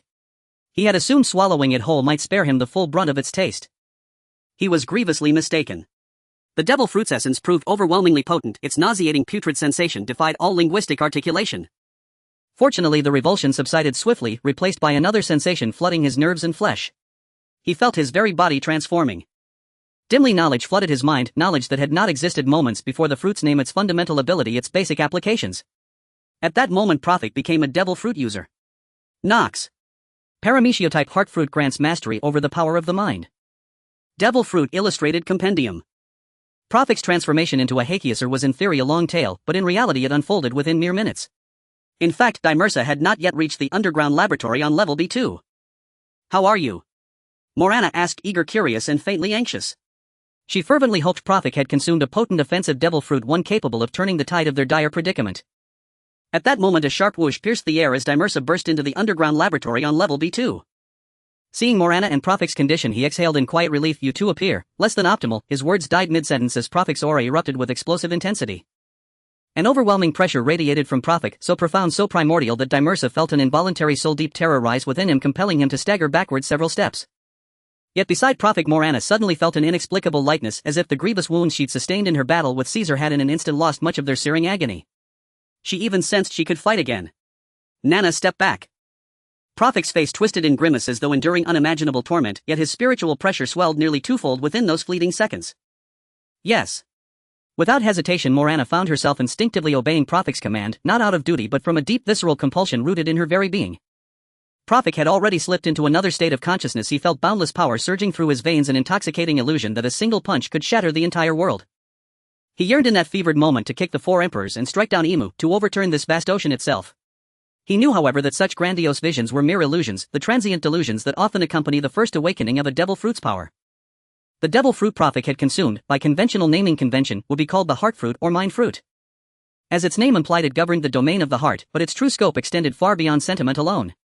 Emotions, sensations, cognition, and consciousness itself all fell within its sovereign purview. The moment Prophet swallowed it, he instantly grasped one unsettling truth: this was in essence an extraordinarily overpowered devil fruit. After all, the material world is finite, but the human heart is infinite. Thus this profoundly idealistic heart fruit, whose very name evoked metaphysical depth, possessed in principle boundless potential. Should it ever awaken fully, granting true manifestation of thought into reality, would not desire become destiny? Even without reaching such absolute sovereignty, a lesser capability, such as directly influencing others' thoughts, would render its wielder invincible. Still, newly awakened Prophet remained immeasurably distant from such godlike feats. Yet just moments earlier he had instinctively attempted to transfer Morana's pain onto himself and transmute it into raw power. Though even he could not articulate the precise mechanism, this impulse arose spontaneously, naturally, the moment the fruit's essence fused with his soul. Power he gained, but Morana's agony proved far more intense than anticipated. The torrent of transferred force surged so violently within him that his body threatened to rupture at the seams. And therein lay the second burden: every surge of power exacted its toll in equal measure of suffering. Now agony coiled thick and suffocating inside him, reaching a threshold beyond endurance. He desperately needed an outlet, an aperture, to vent the excess energy raging within him. Damn it, did he consume the devil fruit? As a senior agent of CP9, Dimersa served as head of all operatives stationed on this island, tasked with both guarding Caesar's person and covertly monitoring his every move. Thus he knew full well that Caesar's laboratory housed an unclassified devil fruit, one reserved for experimental study. Profic's sudden exponential surge in aura could only be explained by that fruit's consumption. Shave. Confronted with Profic's rapidly escalating presence, Dimersa sensed his opponent growing exponentially more perilous. Though ignorant of the fruit's specific nature, delay was no longer tenable. Ignoring the wound in his knee, Dimersa forced his speed beyond its limits, channeling every ounce of strength into his fingertips, preparing a finger gun strike of unprecedented lethality. His observation hockey locked onto Profic's position. This time, instead of evading, as he had before, Profic met the assault head-on. He threw a deceptively gentle fist forward, a blow that unleashed a cataclysmic shockwave, cracking the air with a thunderous sonic boom. Dimersa's expression hardened. He attempted to evade with shave, but his injured knee betrayed him at the critical instant. Before the technique could complete, the concussive wave struck his face. Finger gun. In desperation, he launched his attack prematurely, driving concentrated force from his fingertip outward to meet the onrushing blast. The colossal shockwave collided midair with that single slender digit. Two forces of staggering disparity met, and unlike the contrived triumphs of countless novels where the underdog defies logic to prevail, no miracle occurred here. A sickening crack echoed, the sound of Dimersa's index finger bone snapping clean in two. Iron body. The deafening impact shattered Dimersa's hastily erected defense. His chest caved inward, blood erupted from his mouth as he flew backward like a severed marionette, slamming hard into the metallic wall, embedding himself within it. With a dull thud, Dimersa collapsed onto the floor like a sack of lifeless clay. Every rib fractured, his internal organs ruptured, he coughed up a gout of crimson blood the moment he tried to draw breath. Cursed fate, am I truly to die here? Lying broken upon the floor, Dimersa descended into a strange hollow trance. His defiance and resolve bled away like ink in water, while guilt bloomed with terrifying speed, until death itself seemed not a tragedy but a deserved repose.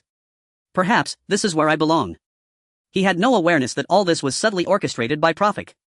As a heartfruit user, bending emotions and guiding moods was effortless, second nature. Under ordinary circumstances, such emotional influence would scarcely faze a veteran operative like Dimersa, whose will had been forged in fire and steel. But now, gravely wounded and utterly depleted, Dimersa stood at his most vulnerable. Profic's power slipped through his defenses like mist through cracks. Dimersa's gaze dulled, his pupils unfocusing, while a serene, weightless euphoria enveloped him. No more burdens of mission, no more combat, no more killing, no more anything at all. In his final breath, he perceived the world, not as cruel or chaotic, but breathtakingly beautiful. Perhaps this will ease your suffering. Having concluded all threats, Profic turned, seeking only to loosen the taut wires of his nerves and rest for a moment. But he had underestimated the toll wounds accumulated in battle, pain absorbed from Marana, exhaustion from wielding his ability, all crashed upon him at once. His legs buckled, and he collapsed heavily to the ground. The cool sea breeze gently caressed, bringing a refreshing sensation yet tinged with the salty essence of the ocean. Outside the window, the sound of raindrops splashing into the sea resonated, and in the distance the faint calls of unknown seabirds could be heard. Profic slowly and laboriously opened his heavy eyelids, creating a small slit, and the long absence of light made even the slightest glimmer seem blurred and dazzling. The first thing he saw was the white ceiling, and the air was thick with the strong scent of disinfectant. Profic recognized the place, the infirmary on the Bifur. He attempted to sit up, but as soon as he moved slightly he felt a sharp pain tearing at his wounds. What is happening to me? Why am I in the infirmary on the Bifur? I'm so tired, so much pain. Struggling to acclimate to his physical state, he began to recall the events that transpired. The island had been drenched in continuous rain. Colossal amphibious creatures roamed. There were secret laboratories on the overseas islands and evil scientists conducting human experiments. It seemed Morana had defeated the scientist named Caesar Kerrang. Right, it seems I ingested a devil fruit, acquiring the power to influence minds and control emotions. Instinctively, Profic activated his devil fruit abilities. A sensation identical to that in his memory flooded in, and Profic received a positive response from the demon residing in his body. However, an overwhelming wave of exhaustion surged forth, nearly causing Profic to faint. He quickly ceased his attempts to familiarize himself with his devil fruit powers, which helped him regain some mental clarity. It seems that the fatigue is due to overexerting my abilities. Profic concluded his slightly hazy memories were not dreams but rather the result of severe injuries sustained during battle, compounded by the first use of his devil fruit powers, which placed a tremendous burden on his body and mind, plunging them into a state akin to slumber. As his consciousness cleared, Profic's memories gradually returned. This time their mission had been far too reckless. Knowing full well that Caesar possessed a Logiotype devil fruit, they had still recklessly infiltrated the laboratory. Such impulsive actions nearly led them to disaster. Fortunately, at the crucial moment, Morana defeated Caesar. How did she manage that? Profic couldn't recall any related details, thus he could only infer that he had not had the chance to inquire at the time. However, knowing afterward was of no difference. Thankfully the outcome of this adventure was favorable. Brother, you have finally woken up. Matija, carrying a bowl of hot soup, burst through the door, her excitement palpable. I was so worried about you. I'm sorry to have worried you. Prophet noted the dark circles under Matija's eyes and her haggard expression indicating she had been anxious about him. Have I been asleep for a long time? Yes, Matija scooped a spoonful of hot soup and held it to Prophet's lips. A full 10 days. Her reply was succinct, her tone mixed with joy and a hint of grievance. It seemed she was reproaching Prophet for being unconscious for so long. Really? That long? Well, I am fine now. Looking at his sister's familiar face, Prophet offered a relaxed smile, then shifted the topic. Where are we now? Still on Great Marsh Island. The recording device will soon finish collecting the magnetic data of this island, and Mr. Dano is coming to say goodbye to us this afternoon. Be careful, don't spill the soup. What is the situation on the island now? Prophet took a sip of hot soup, feeling his spirit revive a bit, and began inquiring about the situation on Coney Island. Matija served another spoonful of hot soup to Prophet. The situation on the island is quite good. Danzuma informed the villagers about what happened, and they are all very grateful for our help in rescuing the 2 children. Unfortunately, we didn't find any of the other children. Saying this, Matija's expression turned sorrowful, her tone melancholic. We thoroughly searched the laboratory of that guy named Caesar as well as other areas of the deserted island but found no trace of them. However, we did find a book titled Experimental Records among the remnants of the explosion, which contained records of the subjects' deaths. Thus they are likely to have met a tragic end. Prophet nodded upon hearing this and let out a heavy sigh. As he had anticipated, it was difficult for the children who were treated as test subjects to survive the human experiments. In addition, we also found 2 young Lesotho giant salamanders locked in a cage inside the underground laboratory. They have now returned to the swamp. Prophet was somewhat surprised. You let them go back to the island. That wasn't our decision, but rather the opinion of the villagers on the island, Matija said with a sigh. I, along with brother Gausherfu, subdued the giant salamander and brought it to the village. Since it had no other choice, let this matter pass, Mr. Dano and the villagers said this. Prophet nodded upon hearing this, then shook his head. He did not agree with Dano and the villagers' handling of the matter, but as an outsider he felt it inappropriate to say much. All he could do was sincerely hope that from then on both parties could coexist peacefully on the island. Could you fetch me something else? I'm starting to feel hungrier. When he first woke up, Prophet hadn't felt hunger, but after a bowl of rice porridge he found himself ravenous. Perhaps it's because you haven't eaten for too long, Matija said, standing up with the bowl. Please wait patiently for a moment, he'll be back soon with more food. After a while the door to the room was pushed open again. This time it was not Marana but Matija. Nana, where's my sister? I heard that an excellent elder brother can protect his younger siblings while an incompetent brother makes his siblings worry. Matija went to rest. She hasn't slept for a long time because she was worried about you. Additionally, Morana smiled slightly. It's best to get consent from the other party before using nicknames. Her condition and mood seemed quite good. Unlike Prophet's prolonged state of unconsciousness, Morana, who had been more seriously injured, recovered in a surprisingly short time. In fact, the day after the battle ended, Morana was almost no longer affected by her injuries. Of course, all of this was thanks to the powerful recovery ability granted by her Zoan-type devil fruit. So Prophet also smiled. Can I call you that? Reluctantly, Morana sat by Prophet's bedside. Matija asked me to bring you a bowl of porridge. I heard that haste makes waste, so you'll have to wait a bit for it to cool down. Prophet nodded.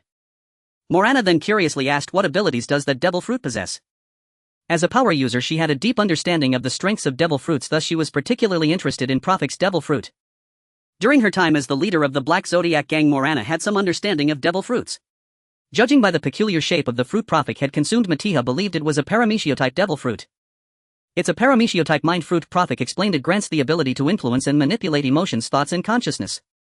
Since I just ate the devil fruit not long ago, most of the time I've been unconscious. My understanding and development of this fruit is rather lacking.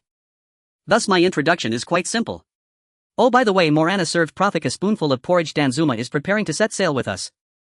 Is that so? Prophet nodded. He had a very good impression of Danzuma, young, bold, courageous, strong and responsible, a great choice for a companion.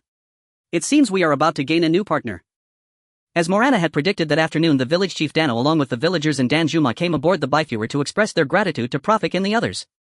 In addition to that, they also brought enough supplies to sustain them until they reached the next island. In front of all the villagers and his father, Danjuma expressed his desire to join Prophet and the others.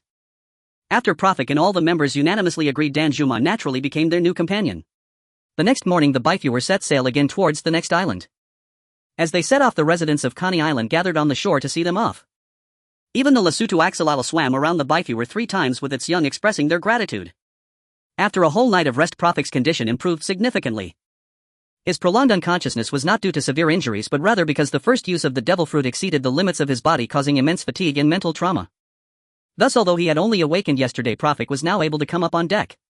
At this moment he lay comfortably on a lounge chair sipping freshly squeezed orange juice, gazing at the distant sea. Morana, still dressed in black, wrapped herself tightly and placed her chair beside a round table shaded by a sun umbrella, resting her elbows on the table with her hands clasped under her chin. Danjuma, who had just finished exercising, sat with his bare torso and a towel draped over his back on the other side of Prophet. "What are you talking about?" Seeing Prophet and Morana chatting, Danjuma leaned over and asked, could it be that the captain and Miss Morana are in love? Though it had only been less than a day since Danjuma officially joined the team, he had already noticed the harmonious atmosphere aboard the Bifewer. As the captain, Prophet was a calm and gentle person, lacking any semblance of a captain's demeanor. The various affairs on the ship were managed by the ever-smiling Fuentes and the somewhat serious yet very diligent Gao Shifu. Specifically, the former was in charge of cooking while the latter supervised navigation. Danjuma quickly blended into the atmosphere of the Bifewer and even dared to joke with Prophet and Morana. Morana chuckled at his words. "Does it look that way?" Prophet hurriedly explained, "Not at all." Hee. Morana laughed even more heartily. "I heard that the cover-up exposes the truth. The more you explain such things, the less clear it becomes." "However, you guessed wrong this time. We were discussing the topic of armament hockey," Morana added.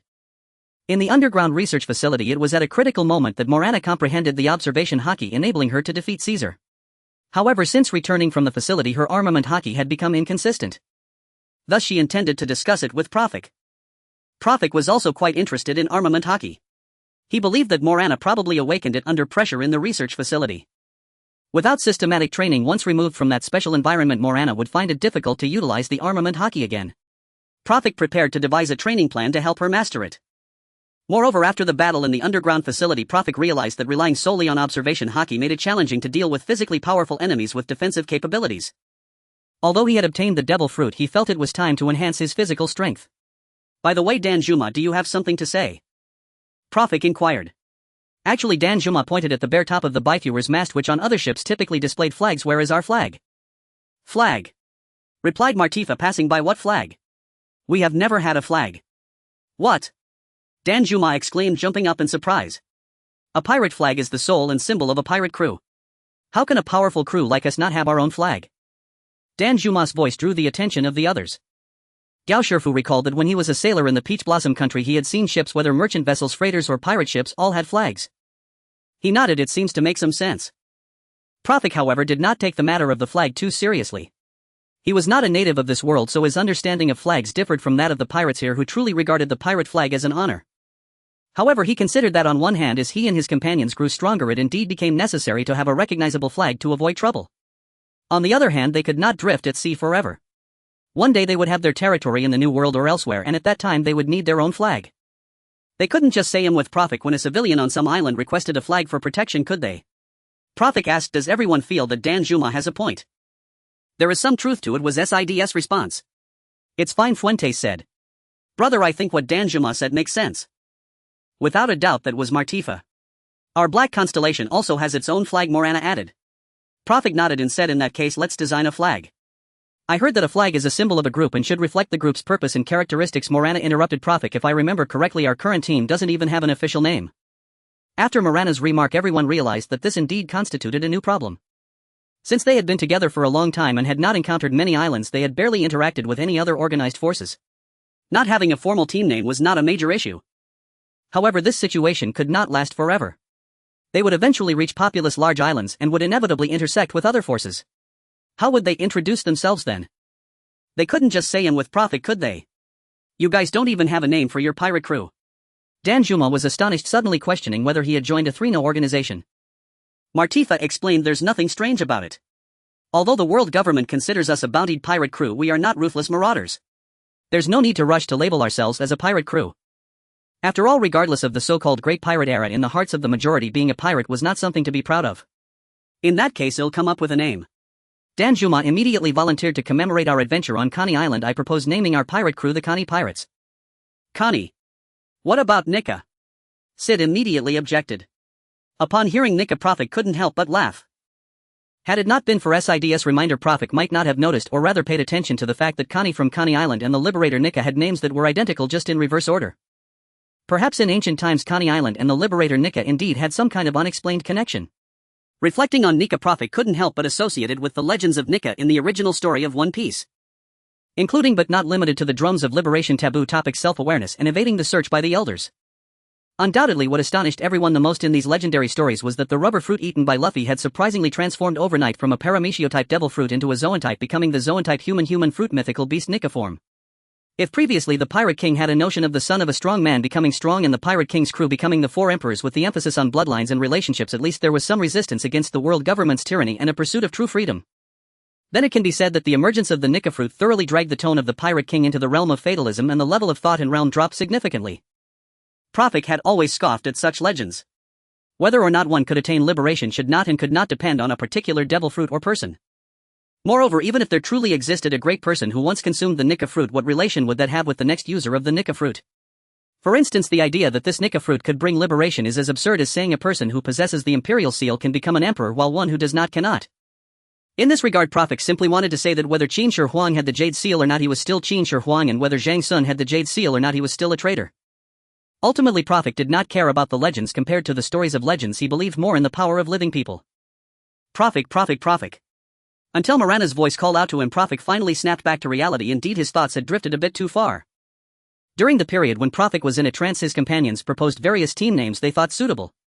Danjuma naturally insisted on calling it the Connie Pirate Crew. Matafa thought the term Pirate Crew was not very good and she suggested naming it the Prophet Adventure Group. Star did not oppose the idea of a pirate crew but believed the name should be more imposing, proposing the name Conqueror. According to his reasoning, this meant they would completely conquer the seas. Morana simply suggested that since the Black Constellation had already been cleared of its past, they might as well inherit the original name of the Black Constellation. Her reasoning was mainly for nostalgia. Gao Shifu felt that since they were going out to sea, they might as well settle on a team name like the ocean. Fuentes was indifferent. After a brief argument, it was still Matafa who suggested they should seriously consider Prophet's opinion as the captain. After hearing Matafa and Morana explain the situation, Prophet felt it was time to clarify some of his thoughts and goals with his companions. Prophet said, since we need to give our team a resounding name, we must first understand where we come from and where we are going. Where do we come from and where are we going? Upon hearing Prophet's questions, everyone fell into deep thought. Most of them had never seriously considered this issue. Star and Matafa went to sea almost entirely out of trust in Prophet. Fuentes joined them mainly because he was worried about the young people in the village and wanted to look after them. However, looking back, Gao Shifu went to sea partly due to coercion and partly because he had no other choice. Morana, to be honest, was essentially kidnapped onto the ship by Prophet. As for Danjuma, perhaps part of her desire to go to sea was to express gratitude towards Prophet and the others, but more so she just thought being a pirate was cool. Prophet paused for a moment, pointing at Matafa, Star and Fuentes, saying, I, Star, Matafa, Fuentes, and of course our temporarily absent crew member Buck. We were originally islanders from Days Island, forced to rise against the oppressive taxes imposed by the world government. We killed the tax collector and with no other options chose to go to sea. The eyes of everyone widened, especially Danjuma, who had never heard Prophet's past experiences before, listening intently. He then pointed at Gao Shifu, slightly organizing his words, and said, Gao Shifu, you were originally a sailor from Taoyuan country making a living by navigating ships. After the tax collector was killed, we requested your help with sailing. Fearing punishment, you chose to flee to sea. Gao Shifu stared seriously at Prophet, his blonde hair blowing in the sea breeze. He was somewhat confused about why Prophet was telling all this. While recounting Gao Shifu's forced defection, Prophet felt somewhat awkward as his coercion played a crucial role in this process. But then he thought he became a pirate because of the world government's oppressive taxes, and Gao Shifu became a pirate because of him. Rounding it off, Gao Shifu's piracy was also due to the world government's taxes, right? Next was Morana. Prophet said, Morana, you were originally the leader of the Black Constellation, a local force in Star Island, Star Harbor. However, the king of Star Island, Horus, colluded with pirates for his own selfish reasons and attempted to eliminate the Black Constellation to seize Star Harbor. To protect the port, you overthrew Horus' rule but were declared a rebel and hunted by the world government. Thus you had no choice but to go to sea. Lastly, you, Danjuma, Prophet continued, you originally lived on an isolated island, but the world government treated the island's residents as subjects for human experimentation. Therefore you rose up in rebellion and together with the invading pirates killed the evil scientist. Afterward, fearing the world government's pursuit and no longer trusting them, you chose to go to sea and become a pirate.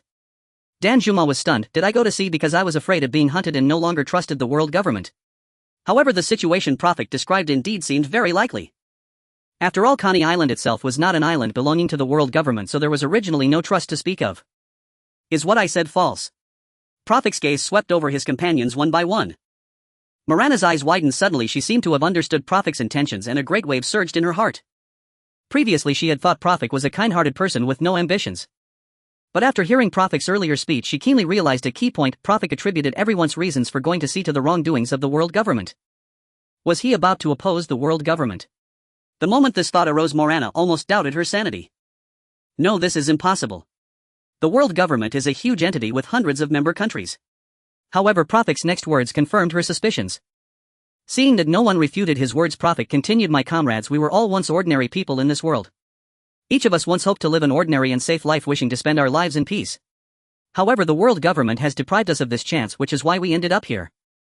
Each of us comes from ordinary backgrounds, comes from the evils of the world government. This is my answer to the question of where we come from." Everyone except Morana and Star was stunned. Morana, with her political sensitivity accumulated as the leader of the Black Constellation, had guessed Prophet's intentions in advance, while Star had heard Prophet express his thoughts more than once since they were still on Days Island. Aside from the two of them, the others, even Prophet's younger sister Matifa, did not know what Prophet was about to say next. "But where are we going?" Prophet paused momentarily, passionately stating, "Some people are forced to become pirates for various reasons, but then they plunder innocent civilians, turning more people into pitiful beings struggling to survive like them. They even become executioners themselves.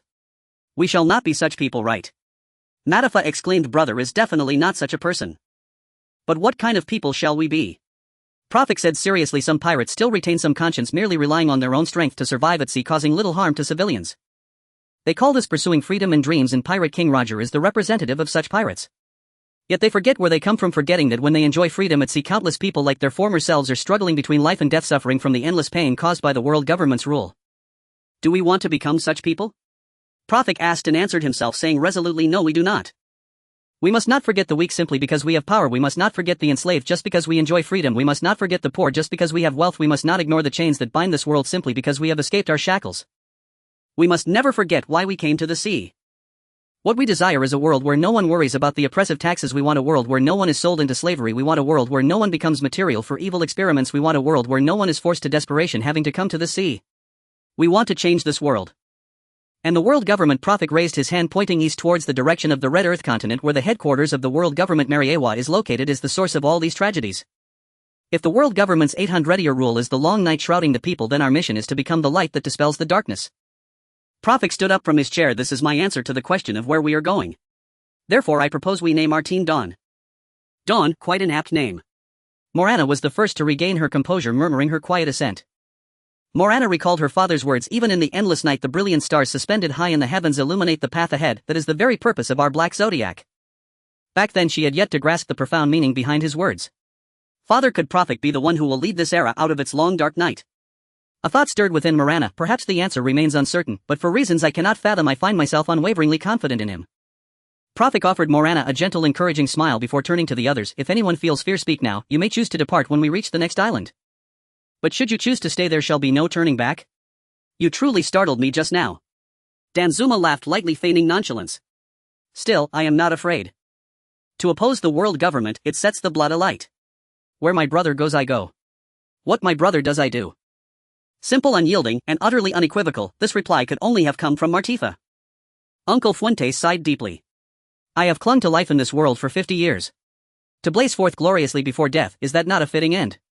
Sta remained silent, merely nodding solemnly. "I am not afraid, it is only the world government after all. What harm in daring to challenge it?"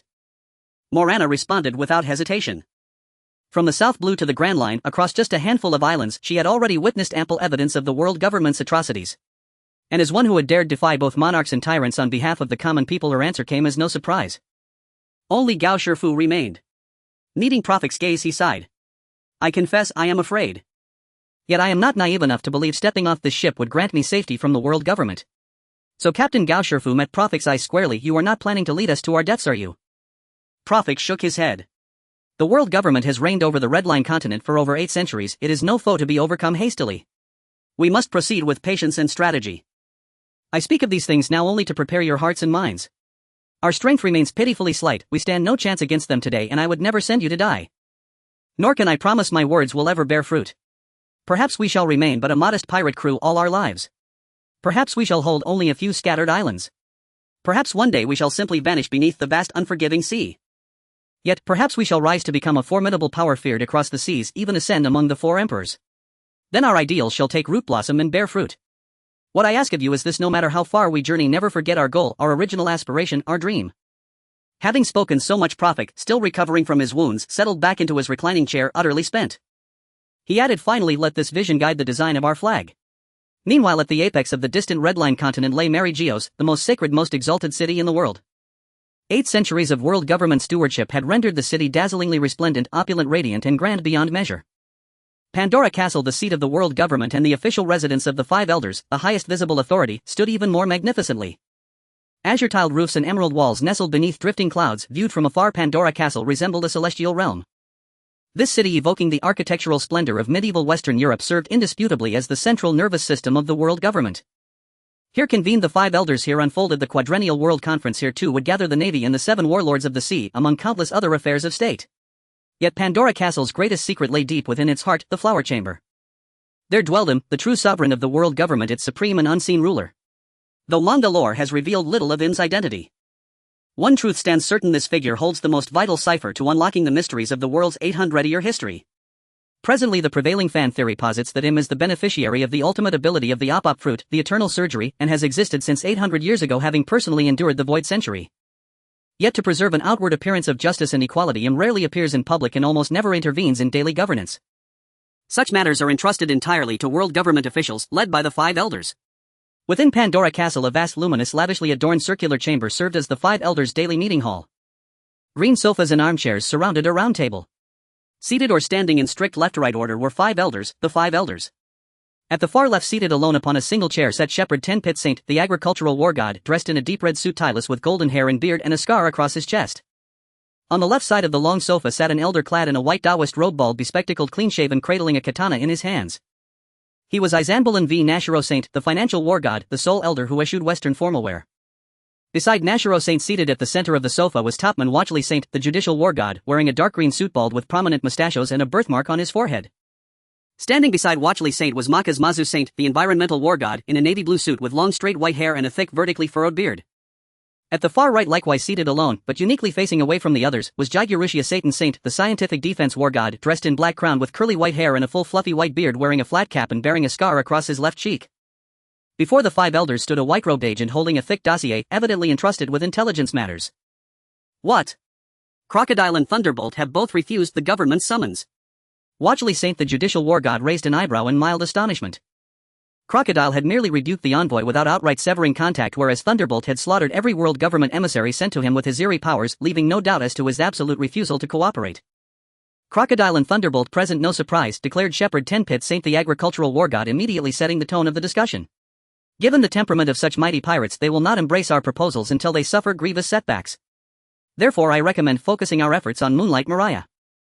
The implication was clear: having suffered crushing defeat at Kaido's hands, Mariah had learned the world's cruelty, and thus stood more likely to align with the world government. Seconded. No objection. Seconded. Seconded. With 3 elders voting in favor, 1 abstaining, and Shepherd himself proposing the motion, the resolution passed overwhelmingly. Has the investigation into Caesar's assassination by a group of newcomers to the Grand Line been concluded? Watchley Saint, the judicial war god, furrowed his brow slightly. Though Caesar Clown's research had drawn widespread opposition even within the world government, the murder of such a pivotal scientist by pirates was intolerable. Jaigurushia Satan Saint, the scientific defense war god, spoke up, Caesar having fallen under his jurisdiction. He placed several wanted posters upon the round table. These are the perpetrators. There unmistakably appeared the faces of Prophet Marana Gao Shifu and others. Was it not they who orchestrated the Star Island incident? Indeed, Izanbalan V. Nashiro Saint, the financial war god, possessed a memory of extraordinary precision. Amidst the countless pirate wanted posters flooding his desk daily, he had retained precise recollection of Prophet's involvement in that event. Shepherd 10-Pit Saint replied, internal affairs of allied nations fall outside the world government's purview. Let us revise their bounties accordingly. Regarding Prophet and his crew, Shepherd showed markedly less concern than Nashiro did, dismissing them as mere minor pirates whose victory over Caesar warranted no alarm. I second. The 5 elders' deliberation concluded with a unanimous chorus of affirmation. I have heard that the world is vast and full of wonders, but I never expected there to be such legends in this world. After listening to the stories told by the locals of Zanbulong town, Morana was astonished by the extraordinary imagination contained within them. It seems we must celebrate Zanbulong festival properly today. Prophet lacked Morana's enthusiasm for the story.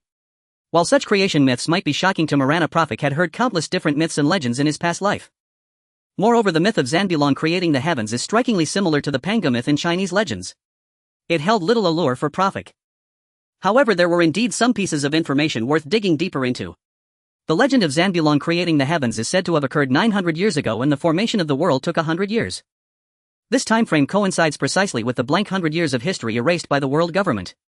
Prophet believed this similarity was far more than mere coincidence. Perhaps 800 years ago there truly existed a great figure named Zanbilong on this island, and he might have accomplished something earth-shattering during that blank 100 years. Later, when the world government seized the orthodox position of this world, it was naturally impossible for them to allow the history of the blank 100 years to continue circulating in Zanbilong town. To commemorate the historical figure, the people of Zanbilong town named their hometown after him and passed down his story and deeds in the form of legend. If this speculation holds true, then many details within the legend of Zanbilong might correspond to the history of 800 years ago. Yet Prophet was unwilling to ponder this further. Regardless of the truth behind Zanbilong, he was a figure from 800 years ago. Unless this Zanbilong became the king of the celestial dragons among the flower people, studying his story would have no significance for current matters. With this time, it would be better to train his abilities more so that when the day came to confront him, he could land a solid punch. Morana assumed that Prophet was also attracted by this creation myth, saying, "Where do you want to go? Let's explore together." Prophet intended to accompany Morana to places that girls love to visit, but he soon realized that Morana neither browsed clothing stores nor indulged in street food. She simply glanced around casually. Although she claimed not to care, even without deliberately using the fruit of the mind's power, Prophet could sense her disappointment. "Here, take this." Prophet handed Morana a skewer of freshly bought grilled sausage and whispered to her, "Eat a little here, I will shield you from the crowd." Morana was slightly taken aback but then smiled, saying, "All right." In the town, the festive atmosphere was still strong. For the vast majority of people in this town, the arrival of Prophet and his companions had little impact. Those who needed to do business continued their trade, those who wished to travel carried on with their journeys, and those celebrating the festival continued their festivities. Other than the rare consumption time from Prophet and his companions, which may have slightly increased the income of some merchants. Boss. Originally intending to buy sailing equipment, Gao Shifu was drawn to a clothing store by the roadside. After selecting a cloak with a large axe pattern in the style of Zanbilong town in the fitting room, he loudly called to the store owner, "I'll take this one too." "Sure." Seeing this distinguished guest selecting another piece of clothing, the store owner was naturally happy to serve Gao Shifu, smiling as he packaged the clothes and handed them to him. Sida, however, showed little interest in the clothing. Standing aside, he watched his excited companion with some bewilderment. "Gao, I never expected you to be interested in such things." "Yes," Gao Shifu pointed at the Zanbilong pattern on one of the garments, replying, "This is the great hero who created the heavens and the earth. Uncle, give me 10 more skewers of grilled sausage." A girl named Martifa, holding a giant plush toy in one hand and a large bag of candy in the other with half a sausage in her mouth, leaned forward and spoke somewhat indistinctly. The grilled sausages on this island, made from unknown types of meat, were exceptionally fragrant and delicious, quickly capturing the girl's taste buds. Just a moment. Even the vendor who sells sausages long-term had never encountered such an insatiable little girl, and for a moment the number of sausages on the grill was insufficient. He certainly didn't know that as a devil fruit user, Martifa's appetite was entirely incomparable to that of an ordinary girl. Beside Morana, Fuentes was also savoring the taste of the grilled sausages. Indeed, they were delicious. Hee hee ha ha hee hee ha ha. Dan Juma swung a giant axe forged from fine iron, creating a gust of wind that garnered cheers from the surrounding audience. "What a strong young man!" a young woman in the crowd exclaimed sincerely. Indeed, an elderly man beside her echoed, "In my youth I prided myself on my strength, yet I could not reach such heights. What a true hero." Hearing the praises from the crowd around him, Dan Juma appeared quite pleased. He placed the axe back on the rack and said to the weapon shop owner, "Boss, I'll take this axe." He himself is the most powerful warrior on Coney Island. Although he usually uses a spear, he has dabbled in various weapons as well. Buying an axe shouldn't go to waste after all. Compared to the excitement of others, the scene with Prophet and Morana was rather quiet. "How does it taste?" Prophet had already finished his skewer of grilled sausage and asked Morana. Morana covered the part of her veil that was lifted with her hand, swallowed the sausage in her mouth and replied, "Quite delicious." "Would you like another skewer?" "No need." Morana quickly finished the remaining sausage, glancing in the direction of the vendor. "He seems to have noticed us, let's hurry and leave." "Don't worry, there's no malice," Prophet reassured her. Through the probing of the fruit of the mind, the sausage vendor's excess attention to Morana was entirely due to her peculiar attire and was merely curiosity without any malice. This cannot be blamed on the vendor. After all, Morana, dressed in black and covering herself completely, was truly out of place in the festive atmosphere, and anyone who saw her would look twice. "No need." Morana shook her head and said softly, "I have heard that one must always consider the feelings of others. I don't want to scare them." "All right." Prophet observed the surroundings for a moment and said, "There's a restaurant over there, let's go take a look." Morana's state was truly unsuitable for shopping. And this unsuitability was not physical but psychological. Even though the people here posed no threat to her, Morana was still unwilling to take the risk of being seen as an outsider. The restaurant features a vintage 3-story wooden structure with the side facing the street and square lacking walls supported merely by towering Corinthian columns. This style, blending Western elements with wooden architecture, left Prophet feeling somewhat awkward yet slightly intrigued. The restaurant sign hangs directly above the entrance, written in a slightly cartoonish font as Zanbilong's house, accompanied by a cartoon depiction of the legendary figure Zanbilong. Beside the entrance stands a sign that reads, "During the Zanbilong festival all dishes are half price." Prophet led Morana into the restaurant and chose a spot near the corner discreet enough so that even if Morana lifted her veil while eating no one would notice. Following Prophet's suggestion, the two decided to sample the local specialties. Soon the restaurant's waiter brought out several dishes one after another. It must be admitted that the dishes from Zambulon town are indeed quite distinctive. Some of them even amazed Prophet, who came from the culinary paradise of Huaxia. Green pastures consists of the meat of green-skinned fish and fish skin without scales sliced thinly then steamed with a variety of spicy condiments like chive sauce, mustard, green peppers and green Sichuan pepper. When served at the table it surprisingly wafted an enticing aroma, and the taste was such that the fish meat was firm yet devoid of any fishy smell. Plate of blood is made from the local specialty red fruit blood, cherry pitted and then heated with sugar and starch to create a thick consistency, poured onto a pre-baked pastry and baked in the oven. It looks like a cross between pizza and cherry pie with a sweet and delectable flavor that suits a girl's palate. Plump white is prepared quite simply with the local specialty snowfish cut into small pieces, pan-fried to achieve tender white flesh with a slightly crispy surface, paired with a sauce primarily made from barley wood juice. The sauce has a hint of saltiness complementing the unique freshness of the snowfish. Pillar of Heaven, as the name suggests, is a massive sausage. However, this sausage is not made from the meat of land beasts but from the flesh of sea creatures. The texture is springy and tender, offering a uniquely attractive taste different from ordinary grilled sausages. Compared to the grilled sausages from street vendors, the taste is even superior. Starry Sky is a stir-fry dish featuring a variety of vegetables and meats of different colors and types tossed in a large pan with sauces and spices, filling an entire plate like a sky full of stars. At first glance it seems somewhat strange, but once tasted it rivals the dishes of top chefs from his past life. Some of these dishes would probably be considered hellish cuisine on Earth. Yet for some reason in the world of One Piece the flavors were remarkably harmonious. As for whether the two of them would waste food by ordering these dishes, there's no need to worry about that, as both Morana and Prophet are devil fruit users, with Morana being a Zoan type and her appetite is astonishing. Uncle Fuentes should really give this a try, Prophet said. Who knows, we might get to enjoy these delicacies again in the future. I've heard that oranges grown south of the Huai River are oranges while those grown north are trifoliate oranges, Morana commented, finding the restaurant's dishes quite delicious, but she had a different perspective. It's enough to enjoy it here. Just as the two were devouring the food on the table like a whirlwind, Prophet suddenly put down his utensils and looked warily toward the direction of the port. Seeing Prophet's unusual behavior, Morana also halted her eating. Due to his observation haki, Prophet's sensory abilities are far sharper than Morana's. After consuming the mind fruit by combining observation haki with the fruit's powers, the range and precision of his perception have been greatly enhanced. Morana asked, "What did you sense? Is it the Biffer ship that's in trouble? A very powerful presence is approaching this town." Prophet explained as his observation haki clearly sensed that outside the port an exceptionally strong and deep sound was rapidly approaching Zambulon town. The intensity of the sound far exceeded that of Caesar Brown and Kongming, and among all the strong individuals Prophet had encountered it was only weaker than Yixiao. The owner of such a powerful sound felt from a considerable distance posed a serious threat to Dawn. In addition to the intense sound transmitted through observation haki, the mind fruit also conveyed some information to Prophet. Pain, oppression, hatred, and unprecedented complexity of emotions. Who could it be?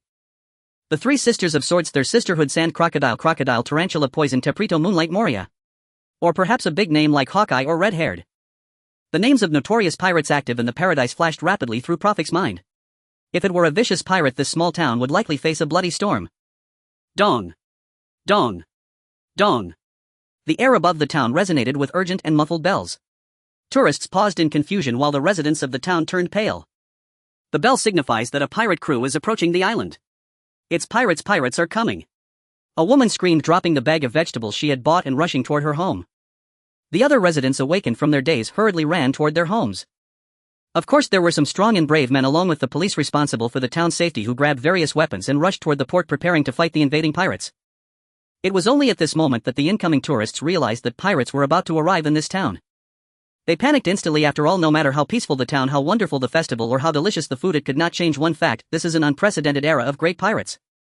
Let's go check the port. Prophet stood up, settled the bill, and led Morana toward the direction of the port. Are we going to fight them? Morana asked, gripping Prophet's arm and closely following him. At that moment the crowd on the street was incredibly dense and crowded, otherwise Morana and Prophet would have been swept away by the flow of people.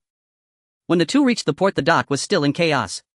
Some residents and guards of Zambulon town, armed with various weapons, formed a sparse formation attempting to present a defensive stance. However, there was no need for the pirates to act. The panicked tourists had already scattered their loose formation. Most of these tourists had come to Zambulon town via fixed routes on cruise ships, and many of these ships would hire bodyguards to ensure safe passage. Therefore, when faced with a pirate attack, the tourists' first reaction was to look for the bodyguards hired by their cruise ships. So many tourists were bustling about the dock searching for their own ships. In a moment the dock became utterly chaotic. Among the crowd at the port, Prophet quickly spotted Matafa, Fuentes Star, and Gao Shifu, who were also drawn in by the commotion caused by the bell. Matafa still clutched a plush toy with grease stains at the corners of her mouth that hadn't been washed off, while Fuentes was clearly following Matafa and had just arrived at the port, now leaning on his knees, breathing heavily. Gao Shifu had changed into new clothes, wearing a cloak adorned with a double axe pattern, exuding the aura of a superhero. At that moment he and Star were laden with numerous sailing supplies, clearly just emerging from a nautical supply shop. As for Danzuma, she was drinking at a bar in the town, seemingly captivated by the overseas girl she encountered for the first time, embodying a sense of lost in the joy of the moment. At this moment, with a shout of "They are here, the pirates are here!" a massive yet somewhat dilapidated pirate ship surged through the waves. All the ships at the port appeared exceptionally small in comparison. The pirate ship forcefully pushed aside the vessels that were originally docked and sailed into the port. As soon as Prophet saw the pirate flag on the approaching ship, his pupils abruptly constricted. On the black flag a white skull was depicted, while the usual bones beneath the skull were replaced by 2 poppy flowers. The poppy symbolizes desire for redemption. The incoming ship was none other than the flagship of the Redeemer pirate crew, the Hermes. The Redeemer pirate crew has arrived at Zandulong town. In the age of pirates, pirates swarmed the seas like countless grains of sand, yet consensus on who reigned supreme among them remained elusive. The legendary pirate Rox had long been a formidable contender for the title of strongest pirate, yet he vanished into history over 2 decades ago during the God Valley incident. And because the world government imposed a total information blackout concerning anything tied to Rox, his legend faded entirely with his death. Indeed, among the new generation of pirates, few even knew his name. Gold. Roger, the former pirate king, served as a spiritual beacon for pirates in a certain sense, yet his actual strength was said to be roughly on par with the other 2 titans of legend, Shiki the Golden Lion and Edward Newgate the Whitebeard. Moreover, so much time had passed since Roger's execution that young pirates now fixated far more on the final island and the grand treasure than on his prodigious might. Bartholomew Kuma, the lone Crimson One, once stood as another serious contender for the title of strongest pirate, a solitary figure whose mere presence could rival entire maritime powers. Yet the lone Crimson One remained enigmatic and aloof. Few had ever witnessed him fight, and fewer still knew the true extent of his power. After his cataclysmic battles with Fleet Admiral Kong the Steel Bone and Vice Admiral Garp, the hero of the Marines, the lone Crimson One's legend continued only within the 6th layer of Impel Down, the Infinite Hell. The Golden Lion Shiki entered the pantheon of strongest contenders shortly after Rox, Roger and Kuma, his extraordinary devil fruit ability and peerless mastery of the 3-colored hockey placing him firmly among the elite. Shiki's feats were undeniably extraordinary. He once drove Roger to the brink of annihilation and single-handedly faced both Garp and Sengoku in combat. Yet after the Battle of Edwar, when a broken ship's rudder impaled his skull, his condition deteriorated sharply. His subsequent escape from Impel Down cost him both legs, and since then no one has known his whereabouts. Today's 4 emperors are naturally also potential claimants to the title of strongest. Edward Newgate, the Whitebeard, one of the 4 emperors and a legendary pirate, bore the epithet the strongest man in the world, even regarded by many as the pirate closest to succeeding Roger as pirate king. Yet here lies the paradox. Kaido of the Beasts held the title the strongest creature in the world. And though Whitebeard was certainly a creature, and indeed a man, Kaido too was a man. So who truly was stronger? That answer perhaps remains an enduring enigma. But if we confine our gaze solely to the first half of the Grand Line and ask which pirate crew reigns as the most powerful and perilous in these waters, nearly every discerning mind would name but one: the Redeemer's pirates. According to official intelligence released by the world government and the Marine headquarters, the Redeemer's pirates emerged 6 years ago, a mysterious and formidable crew whose origins remain uncharted even in classified government files. Per official records, the crew struck their first blow upon debuting, attacking the fleet commanded by Rear Admiral Grey Rat and leaving him gravely wounded. They went on to crush multiple Marine fleets and even razed several towns to the ground. The Redeemer's pirates assembled an extraordinary cadre of warriors drawn from unknown corners of the world. Captain Thunderclap Sanders with a bounty of 680 million berries, First Mate Blossom Fairy Bessie with a bounty of 450 million berries, Bosun Greater Goodson with a bounty of 400 million berries, and Navigator Sorceress Judy Forster with a bounty of 370 million berries. Numerous other members carried bounties as well, the crew's combined bounty exceeding 2.4 billion berries. While this sum may pale beside a single emperor's bounty in the New World, it stands unrivaled in the first half of the Grand Line. Such a crew logically should have long since sailed for the New World, yet the enigmatic Thunderclap pirates showed no such intent. Instead, they lingered persistently in the Grand Line's first half as if awaiting something. As the ship Hormuz docked slowly at the shore, its gangplank descended with calm precision, and tension across the port tightened to a razor's edge. 2 figures appeared aboard the Hormuz, one towering, one petite. Sanders, the Thunderclap, stood over 5 meters tall, broad-shouldered and grim-faced, clad in a threadbare coarse cotton tunic, ill-fitting athletic trousers stretched taut to knee, a rupture in canvas shoes riddled with gaping holes, his bare toes protruding through the fabric as he descended the gangplank with measured heavy steps. His complexion was sallow, his gait unsteady as though he had not eaten in days.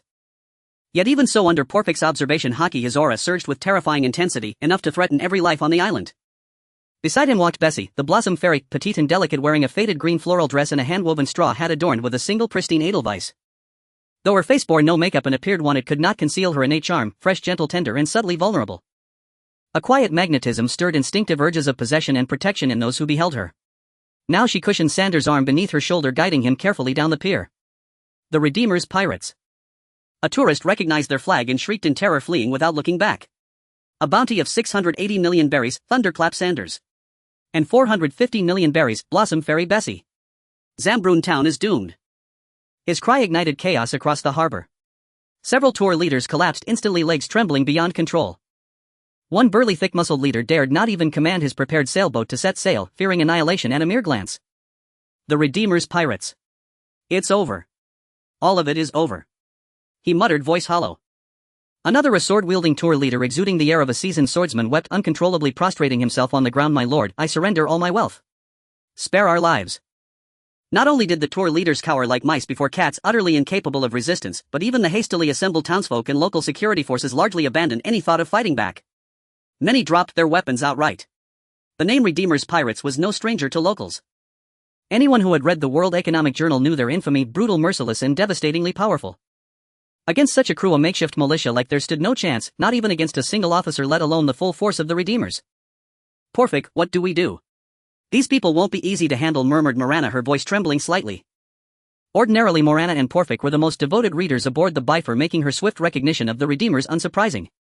Morana held firm confidence in her own abilities. She believed herself equal to either the Blossom Fairy or the Great Oar. Yet even if Porfik could hold off Thunderclap and got Tofu counter, the sorceress Matafa and the others stood no chance against the remaining Redeemers officers. Don't worry, Porfik replied, his gaze softening from its earlier intensity, his tone relaxing, his lips even curving into a faint, easy smile. They mean no harm. As Sanders and Basie gradually approached the dock, many people at the port began to retreat. At this rate, before the two could enter the port, the guards would have to directly retreat into the town. With a clang, the sheriff of Zambulon town, Matthew Ryan, exerted all his strength to draw his sword from its sheath, pointing it at Sanders and Basie. He knew that if no one stood up at this moment, the morale of all the guards would completely collapse. Matthew Ryan was a native of Zambulon town. Since childhood, he had idolized the legendary hero Zambulon, which led him to diligently practice martial arts and hone his skills. Upon growing up, he naturally joined the town's guard. Since the onset of the Great Pirate era, Matthew Ryan had achieved great feats in defending Zambulon town, earning immense affection from the local residents, and quickly became the town's sheriff. A strong sense of responsibility and love for his hometown drove him to stand bravely at the front, even when facing the notorious Redeemer pirate crew, rather than retreat. Suppressing the fear in his heart, Matthew Ryan summoned all his courage and trembled as he shouted at the two formidable pirates whose bounties exceeded 1 billion berries. I am the sheriff of Zambulon town, Matthew Ryan. I ask you both to stop immediately. To Matthew Ryan's surprise, Sanders and Basie actually halted. Sanders broke free from Basie's support and slowly bowed to Matthew Ryan, saying, "We have not had water for a long time and hope to receive some food and water. We mean no harm to this small town and will leave immediately after." The attitude of the people at the port shifted slightly. Some among them, especially the visiting tourists, thought that if they could indeed exchange some food and water for the departure of the powerful Redeemer pirate crew, it would not be a bad choice. At this moment, Matthew Ryan spoke again. Perhaps it was the confidence gained from taking the first step, or perhaps it was Sanders' attitude and weak tone that instilled self-assurance in him. Matthew Ryan appeared much calmer. Redeemer pirate crew, you attack naval fleets, assault nobles and merchants at sea, breach kingdoms, and kill without restraint infamous throughout the oceans. I will never believe your words. He then turned to the people at the port and said loudly, pirates are never to be trusted. If we give them food and water now, once they are wealth, they will surely turn around and wreak havoc on this town. We might as well take advantage of their weakness and drive them out of the port all at once. Matthew Ryan's words struck a chord with the vast majority. Even Porfik had to admit that he was making a valid point. Indeed, not all pirates are bad. Take Luffy for example. He saved several countries such as Alabasta, Skypea, Fishman Island and Dressrosa, and along the way he helped many people. In some sense he resembles an adventurer more than a pirate. Moreover, there are honorable individuals among pirates. Take Whitebeard for instance. He sheltered dozens of islands in the New World and regarded his crew as family. In some respects he could indeed be considered righteous. However, compared to the vast number of pirates, even the more business-savvy crews like the Big Mom pirates and the Beast pirates are rare. Pirates like Luffy, Whitebeard and Shanks, who possess a clearer sense of right and wrong, are even scarcer. Figures like Rock's Gold Lion, Blackbeard, Doflamingo and Crocodile, who are notorious for their erratic behavior, cruelty, treachery and cunning, are the true essence of piracy, causing chaos upon the seas with their strength and ambition. It is precisely these individuals who shape the general public's perception of pirates. A single drop of rat droppings can spoil a pot of porridge, how much more so when a pot of porridge contains a few grains of rice. It is no surprise that the pirate community has a notoriously bad reputation. Listening to Matthew Ryan's words, Sanders sighed deeply, his eyes revealing a sense of gloom and pain. He said to Basie beside him, "Basie, But Basie interrupted Sanders with a gesture, continuing to walk forward as she spoke. "Sheriff, our Redeemer pirate crew never harms civilians. As long as we receive some food and fresh water, we promise not to disturb the peace of this town." Pirate crews like yours pretending to be pitiful to gain sympathy are countless on these seas. Matthew Ryan charged at Basie with his sword drawn. Perhaps you really want to attack my town, but I cannot entrust my fate to your honesty. If you break your promise, countless lives will be lost at your hands. Who can guarantee that you will keep your word? Matthew Ryan knew he was nearly impossible to defeat his current opponents. Yet he dared not agree to their terms. If the Redeemer pirate crew were to receive water and food, keep their promise, and withdraw from the town, it would indeed be a happy resolution. But he had seen and heard of countless treacherous pirates. If the Redeemer pirate crew were to become well-fed and then turn around to attack the town, it would lead to irreparable consequences. Thus, although he felt fear in his heart, Matthew Ryan still bravely swung his sword at the pirate with a bounty exceeding 400 million. Basie. As Basie was about to strike, Sanders called out to warn her. Hearing Sanders' words, Basie halted her impending attack, stepping back a half-step to narrowly avoid Matthew Ryan's strike. Although Sanders merely called her name, years of companionship allowed Basie to clearly interpret his intent: show mercy and do not kill Matthew Ryan. Negative emotion. Just as Matthew Ryan was about to advance again, he felt a gentle pat on his back, followed by an overwhelming sense of fatigue, fear, and hesitation. The courage he had finally mustered dissipated in an instant. The spear fell from his hand and he slumped to the ground as if his strength had been drained. All right, let's stop here, Sheriff Matthew Ryan. The one who had intervened was of course Prophet, who had slightly employed the powers of the mind fruit to impose a negative debuff on Matthew Ryan. The ability of the mind fruit did not possess the same bug-like efficiency as the ghost fruit's negative spirit, which could instantly strip someone of all belief. However, the effects of the mind fruit were longer lasting and more subtle, making it difficult for individuals to realize they were in an unusual state. At this moment, Matthew Ryan found himself sinking into despair. The courage to fight against the odds was completely eradicated by Prophet's ability. Reflecting on his earlier bravery, even Matthew Ryan found it unbelievable that he had dared to strike at pirates with bounties exceeding 400 and 600 million. Even if the opponents were in a bad state, they were not something he could contend with. Why hadn't he agreed to their terms earlier? It was a disaster. He would surely be killed. Even if he were to be killed, it would be deserved. Prophet's simple intervention had plunged Matthew Ryan into a state of self-doubt. Logically speaking, Matthew Ryan's reasoning was not wrong. The credibility of the pirate community was far too low. Rather than entrusting their fate to the goodwill of others, it was better to seize the moment and fight back while the opponents were weak. Had it been before he acquired the fruit power, Prophet might have made the same decision as Matthew Ryan at this moment. But Prophet possessed the powers of the mind fruit. He sensed not a hint of malice from the members of the Redeemer pirate crew, instead feeling sincerity when both Basie and Sanders spoke. It was precisely because he recognized their goodwill that Prophet dared to believe the Redeemer pirate crew only wished to replenish some food and water with no ill intent. Now that he understood the goodwill of the other party, giving food to the Redeemer pirate crew would not be a dangerous act of potentially aiding the enemy, rather it could foster a good relationship with this renowned pirate crew. Therefore he chose to act decisively, not allowing the situation to continue deteriorating. After all, the dangerous aura constantly emanating from the observation hockey reminded him that if the Redeemer pirate crew changed their minds and decided to attack Sandbulan town, not even the combined strength of the entire island would be their match. Who is this man, and hey? What did you do to Mr. Matthew Ryan? And he must be in cahoots with the pirates. Prophet's sudden intervention instantly plunged the harbor into chaos. Many onlookers began whispering about this enigmatic young man who had brazenly intervened in a battle between legendary pirates, a move widely deemed unwise, yet one that subtly signaled extraordinary strength. "Ah, it's him," exclaimed a sharp-eyed cruise ship captain, recognizing Prophet. "He's Prophet the Tax Defier, a rookie pirate with a 45 million berry bounty." "So he's a pirate too, and now this promises to be entertaining," sneered another cruise captain. "He'll soon learn the true terror of Grand Line pirates." But how did he even get here? And near Zambloon town's harbor stood a tall clock tower, serving both as timekeeper and alarm bell. Whenever pirates were sighted near the harbor, a specific chime would ring to sound the alarm, just as it had upon the arrival of the Redeemer pirates. Yet Prophet and his crew had slipped onto the island undetected, an unsettling anomaly that cast doubt on the town's surveillance system. In truth, however, there was nothing surprising about it. After all, the Bifer flew not the traditional Jolly Roger but the Dawn Banner, a symbol of light-piercing darkness, whose design bore no trace of the skull and crossbones motif synonymous with piracy. And since the Dawn's reputation remained obscure, they were simply mistaken for a modest maritime trading consortium and granted entry. And shall we open fire? Some guards from the harbor watch, nerves stretched to breaking point, stared fixedly at Prophet, Basie and Matthew Ryan, their fingers trembling uncontrollably over their triggers. A misfire loomed perilously close. And perceiving the mounting tension, Prophet reacted instantly, and malice nullify. A soft gray aura emanated from his palms, silently enveloping the crowd on the wharf. Its mechanism harnessed his devil fruit power to dampen perceived hostility, and thus diffuse latent aggression. Having done so, Prophet turned his attention to Basie and Sanders. Basie was truly exquisite, a round, delicate face, long emerald green tresses, flawless luminous skin, cherry red lips, and large wide-set eyes shimmering with amber irises, her features so finely wrought they seemed carved by celestial hands. She radiated an ethereal, untainted grace, gentle, reserved, and profoundly serene. Even beneath the penetrating gaze of observation hockey, she exuded none of the crushing pressure expected from a pirate bearing a 450 million berry bounty. Instead, she carried an ineffable herbaceous fragrance, like fresh vanilla blooming at dawn. Yet his soul fruit conveyed something entirely different, a turbulent, intricate storm of emotions, so layered and contradictory that Prophet could not yet discern her true nature or innermost thoughts. One certainty remained: she harbored no malice, not toward this town nor toward him.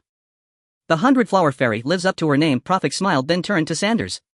Mr. Sanders, I am Prophet, captain of the Dawn. My vessel is anchored in this harbor and we carry ample provisions and fresh water. If you'll accept them, consider them freely given. At Prophet's words, astonishment flickered across Sanders' face, then blossomed into unreserved joy. We are deeply grateful, he bowed low, then added hesitantly, but our ship has no coin left and no need for gratitude nor payment. To aid those kind-hearted souls in distress is to uplift oneself. Prophet laughed lightly. He had never intended to charge the Redeemer pirates a single berry. After all, goodwill from a formidable pirate crew held far greater value than a pittance for rations. Bessie stepped beside her captain and said to Prophet, words cannot express our gratitude. Then turning to Sanders, tears streaming down her cheeks, she cried, Sanders, you were right. There are still people in this world who will help us. Thank you again for your extraordinary kindness, Sanders intoned solemnly, then paused and asked, may I ask why? Sanders. Bessie interjected, attempting to stop him. To encounter someone willing to extend trust was rare. Posing such a blunt question risked alienating him and jeopardizing their fragile rapport. Even if motives needed uncovering, patience and subtlety were essential. Our crew has been falsely branded by the world government. We bear ill repute wherever we sail. Nearly every port refuses trade with us, Sanders declared without flinching, his gaze unwavering. So I ask you plainly, why do you choose to believe us? My devil fruit allows me to perceive the heart's truth, Prophet replied candidly. It tells me unequivocally that neither of you bears ill intent. Then is there any special reason required to aid those adrift and suffering upon the sea? As he spoke the word suffering, Prophet subtly emphasized it, laden with quiet implication. Ha ha ha. Sanders laughed heartily, and just like that altered his address. Brother Prophet, please forgive my earlier insolence. Then towering and resolute, Sanders dropped to his knees before Prophet. Prophet hurriedly caught his arm, nearly stumbling himself, and grinned. Mr. Sanders, you trusted my answer just as readily. Shouldn't that mutual faith suffice? Ha ha ha ha. Sanders roared with laughter. Because we're cut from the same cloth. Unlike the lean elite Dawn, the Redeemer pirates numbered several hundred strong. Feeding them all from the Bifrost stores was impossible, but Prophet's intervention had shifted the townsfolk's stance. Now few dared obstruct the Redeemer's ordinary crew members. They swiftly procured food and water from local shops, with the Dawn quietly covering every expense. Brother Prophet Sanders stood on Zambloon Town's main street. Most locals and tourists had already fled, only a handful of bold merchants remained open for business.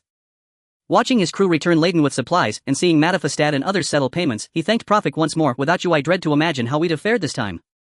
Observing the Redeemers, gaunt, hollow-eyed, clearly starved, Prophet felt a quiet dissonance. Piracy was a realm ruled by raw power, and the Redeemers boasted 4 captains, each commanding bounties exceeding 300 million berries. Logically they should thrive, feasting lavishly, not wasting away like beggars. Given your strength, Mr. Sanders, you and your crew ought not be reduced to this, Prophet said directly, having already recognized his straightforward nature. If you're willing, tell me your story. Agreed. And shall we find a tavern and talk while we eat? Inside the Zambulong restaurant, Prophet and his companions Marana Gudson and Fuentes faced off against Sanders, Bessie Goodson and Judy Fortes. Gudson was a rugged-looking, robust white man with a strong physique, serving as the first mate in the Redeemer pirates. Somewhat comically, while the swordsmen had their swords sheathed, Gudson sported a massive wooden oar at his waist. Judy Fortes was a tall woman. She had golden wavy hair, sharp features, and skin as white as snow and as shiny as ice. Her blue eyes resembled the cold ice of Winter Island, revealing a hint of chill. Her high nose accentuated her fierce lines, and her slightly pursed thin lips seemed to exude an indifferent signal with a touch of heroism amidst the cold. If Bessie resembled the cute dependent girl next door, Judy appeared more like an unattainable noble flower exuding a certain aloof, queenly aura. In Prophet's observation, through his observation hockey, Gudson's aura was steady and profound, while Judas radiated sharpness. At this moment, Sanders and the others were devouring the delicious dishes on the table at an astonishing speed. However, Sanders and Gudson were completely unconcerned about their image, while Bessie appeared somewhat delicate and Judy maintained her elegance even as she ate quickly. This place is simply amazing. Sanders patted his belly, having just finished his 4th bowl of Yangchun white snow, a local dish made of white noodles and egg flowers. By the way, now that his stomach was full, Sanders' demeanor was entirely different. Prophet, what is your ability? Sanders was curious about Prophet's devil fruit ability. Until now, aside from his own voice fruit, he had not encountered any fruit that could perceive others' inner attitudes. From the practical demonstration, Prophet's ability seemed to be far more convenient and efficient than his own. Sanders could listen to the inner voice of his target using the voice fruit, which allowed him to ascertain Prophet's honesty. However, the essence of this ability was based on detecting any abnormalities in the sounds produced by the other party to judge whether they were lying. It only worked in close proximity when the target was almost completely defenseless. In contrast, Profic's ability seemed capable of functioning effectively over a distance and on a broader scale. He hadn't forgotten how Profic had deliberately emphasized the word pitiful. He even speculated that Profic's ability to some extent involved higher levels of consciousness and memory. That could be quite rude, Captain. A cold authoritative voice interrupted Sanders, questioning it was Judy. Profic, don't mind him. If you don't wish to answer, it's fine to remain silent. Devil fruit abilities are often bizarre and are the trump cards of many powerful individuals, and some abilities can only reach their maximum effectiveness in unexpected situations. Take the unique Officer Sugar from the Don Quixote family as an example. Although she is young and lacks combat power, her childlike fruit has the absurd ability to turn the unsuspecting Cyrus into a toy. However, if the details of the childlike fruit's abilities were known to the enemy, Sugar's threat level would significantly decrease. Thus, casually inquiring about others' abilities at sea is to some extent quite impolite. Sanders also recognized this issue and smiled. Profic, I mean no offense. It's alright, Profic replied with a smile. I am a mind fruit user capable of sensing others' emotions and thoughts to a certain extent and can even subtly influence their thoughts. Profic's introduction to his ability was quite simple. Although he could sense that Sanders harbored no ill intentions, the devil fruit ability was after all the source of his current power. Thus Profic still held back significantly, not revealing his ability to absorb others' pain to Sanders. I see such a rare ability. Sanders, with his extensive experience, quickly deduced from Profic's brief introduction that the mind fruit was a powerful fruit with great potential for development. Then Sanders turned his attention to Gudson and Morana. You two are also users, right? I have heard of seeing through the fire, which probably refers to someone like Mr. Sanders, Morana commented, clearly showing less regard for Sanders than Profic. Animal type not worth mentioning. It's probably not worth mentioning, Sanders replied calmly, sincerely exclaiming, you guys are quite lucky. Having 3 devil fruit users in a pirate crew of less than 10 people is already quite rare, not to mention 2 exceptionally unique mythical beast type users. And this is without him knowing that Mattia is also a devil fruit user. If he knew, he would likely be even more surprised. Profic chuckled, from your titles, aren't you also devil fruit users? The so-called titles refer to the nicknames assigned by the world government and Navy headquarters when they issue bounty notices. These nicknames might originate from the self-references of the bounty criminals, from how others refer to them, or they may come from titles assigned by the world government. For example, Whitebeard and Redhaired belong to the 2nd category, while Profic's title Tax Resistor falls under the 3rd category. If Enel were to receive a bounty and be called God, that would be the perfect representative of the 1st category. Exactly. Sanders replied, then introduced Profic to several devil fruit users within the Redeemer Pirates and their abilities. Captain of the Redeemer Pirates, Thunderous Sanders, a natural type user of the voice fruit. The name of this devil fruit sounds quite similar to the abilities of DJ Apu. However, in reality the two have fundamentally different mechanics. Apu primarily activates his devil fruit by transforming his body parts into musical instruments, producing sound through them. His sound fruit is more about music than sound. In contrast, Sanders, as a natural type, not only can elementalize but also has a more detailed control over sound.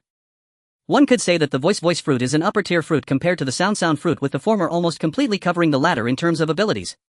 Due to often using overwhelming sound for attacks in combat, Sanders earned the title Thunderous with the help of this fruit. Vice Captain of the Redeemer Pirates, Flower Fairy Bessie, a natural type user of the forest fruit. She can transform into a forest spirit and control all plants. Among natural type devil fruits, while her attack power may not be the highest, her area of effect and comprehensive capabilities are particularly outstanding. First Mate of the Redeemer Pirates, or Gudson, a Paramecia type user of the ore or fruit. The ore or fruit allows the user to transform any part of their body into an ore and control any ores they come into contact with. Navigator of the Redeemer Pirates, which Judy Forte's a Paramecia type user of the Talisman fruit. Compared to the previous 3, Judy Forte's ability leans more towards support. She can produce various talismans, and as long as they are applied to others or herself, they can generate corresponding effects. From this perspective, you all seem to be much luckier than us. Profic remarked. His statement wasn't entirely out of flattery. While the Dawn also has 4 users, and among them are 2 extremely rare mythical beast type abilities, Gudson's ability to soften the ground into marshlands with his year beast is not particularly powerful, while Morana has not displayed any special abilities aside from her unique appearance. The abilities of these 4 devil fruit users in the Redeemer Pirates are indeed somewhat extraordinary. Both the voice fruit and the aura fruit are exceptionally suited for use at sea, proving invaluable for both combat and navigation. The voice fruit is adept at utilizing sound waves for detection and long-range attacks, while the aura fruit can significantly increase sailing speed. Once on land, it is the domain of the forest fruit user. Don't dismiss the forest fruit's natural element control as lacking in attack power. While its lethality may not be as directly terrifying as magma or flames, its abilities excel in versatility, making it irreplaceable for support, control, and even base construction. Of course, considering that Green Bull became an admiral in 1522 and is also a user of the forest fruit, it is certain that this flower fairy unfortunately perished in the last decade. This is not surprising. In the Grand Line, the emergence and disappearance of powerful pirate crews each year is as common as weeds. With 15 years until Luffy set sail, nothing unexpected would be strange. Considering that by the sea 15 years later the name Redeemer might completely vanish, perhaps their entire crew perished due to some incident. The ability of the talisman fruit in Prophet's view is the most mysterious. The name of this fruit sounds a bit perplexing. However, Prophet quickly recognized its advantages. The major benefits of this ability are twofold. Firstly, it can mass-produce extremely useful products in advance, and secondly, these products have a rich range of functionalities. Imagine if members of the Redeemer Pirates were all equipped with various talismans to enhance their abilities during combat. They would undoubtedly gain a significant advantage. With 2 rare natural-type devil fruit users and 2 paramecia-type users, Prophet was curious about how they obtained these rare fruits. Moreover, aside from the 4 officers with powerful devil fruit abilities, the Redeemer Pirates also have over 100 members, among which there are likely other strong individuals. As soon as Prophet's words were spoken, the atmosphere in the room changed. Among the 4, the youngest and seemingly most timid Bessie slightly lowered her head as if recalling some painful past, her body trembling slightly. "You certainly know how to speak," Judy Fortes coldly remarked. "Prophet, dear brother." Gudson remained silent, yet his eyes were closed. Through Prophet's observation, hockey, and mind fruit ability, he was able to perceive that the emotions of the 4 had shown clear fluctuations. He even sensed a strong killing intent from Judy Fortes. Sanders sighed and first comforted his companion, saying, "All right, it's been a long time since that incident. Brother Prophet was not acting with malice. Everyone please remain calm." Then he spoke to Prophet with great seriousness. "Now I will tell you the story of the Redeemers. Soundproof barrier." As he spoke, Sanders gently drew a circle in the air with his hand, creating an invisible transparent space that completely surrounded the seats of everyone present. This layer of transparent barrier had a similar effect to Don Quixote's silence fruit ability, capable of isolating the transmission of sound from inside and outside. However, the sound fruit cannot perform the silencing operation like the silence fruit. Upon seeing Sanders' actions, Prophet's expression became serious. A pirate like Sanders with a bounty exceeding 600 million was a rarity in the first half of the Grand Line. The matter requiring such sound isolation must be extremely sensitive and crucial. It seems the Redeemer Pirates have quite the background, Prophet immediately deduced. He tilted his head slightly and noticed Morana had also turned her head, almost certain she had made the same judgment.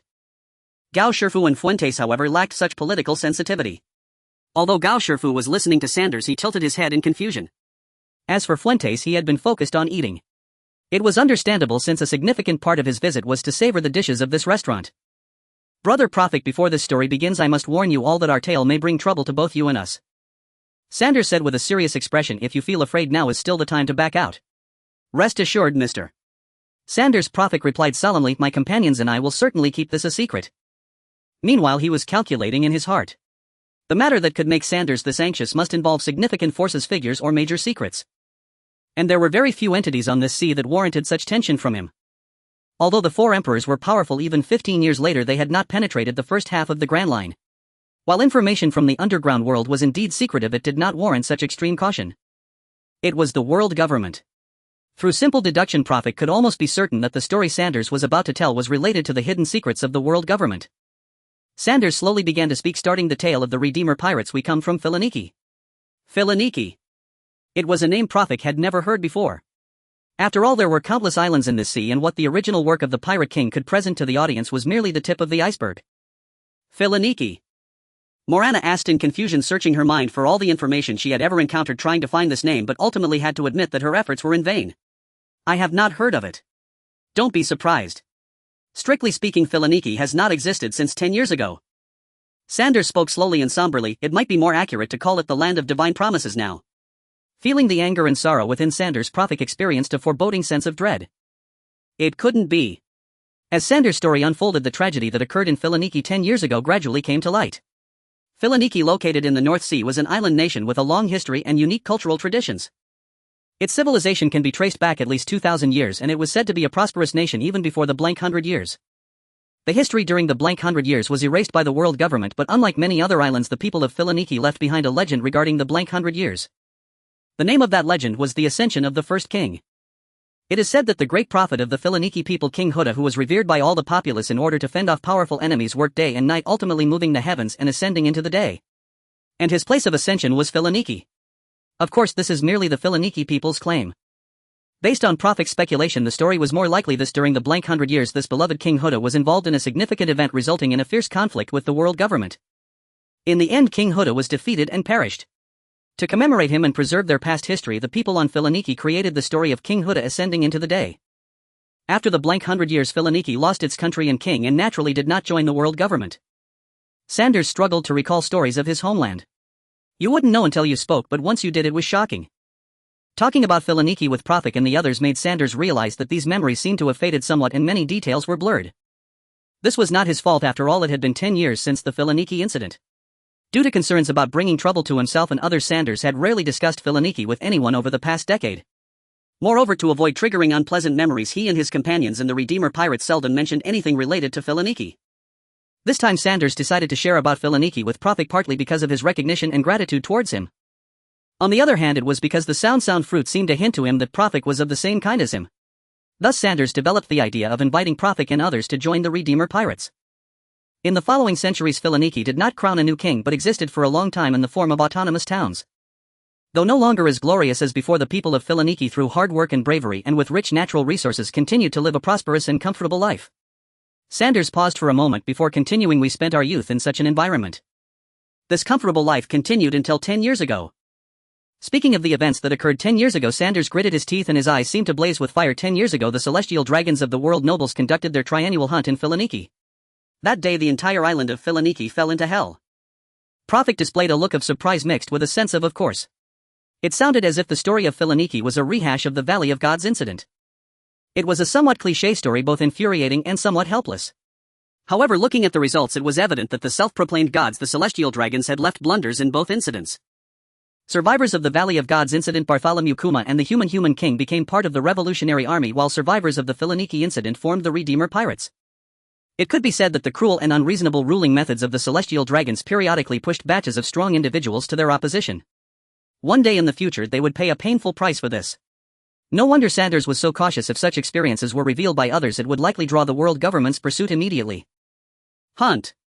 Morana, who prided herself on her wide knowledge, had never heard of the world nobles conducting hunts. I have heard that the world nobles are proud and aloof, rarely leaving Mary Geos, let alone hunting in person. Sigh. Prophet let out a long sigh. If only the celestial dragons would stay in Mary Geos, things would be much more stable. Every time they went out to sea, some great events would happen, and it would be safer if they stayed in Mary Geos. Of course, given the nature of the celestial dragons, they naturally committed far more misdeeds than good deeds. Indeed, it is hunting. Sanders clenched his teeth, his face dark as he denounced the dragon people's atrocities, but not in the usual sense of hunting.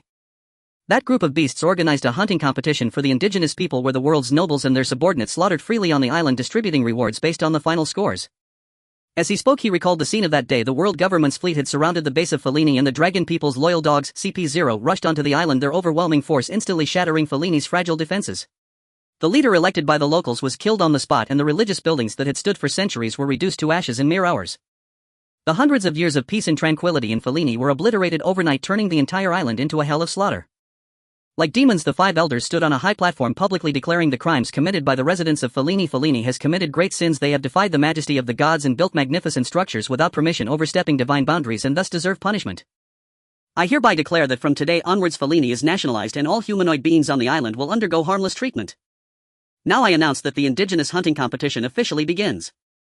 As the words of the five elders fell, the world's nobles erupted in joyful cheers, rushing madly to every corner of the island, eager to hunt their prey. The indigenous people on the island, released temporarily as prey, criminals and problematic slaves, scattered in terror. At that time, the young Sanders was among the crowd. Bang! Morana crushed the cup in her hand, the glass shards piercing deeply into her flesh, blood soaking through the black veil.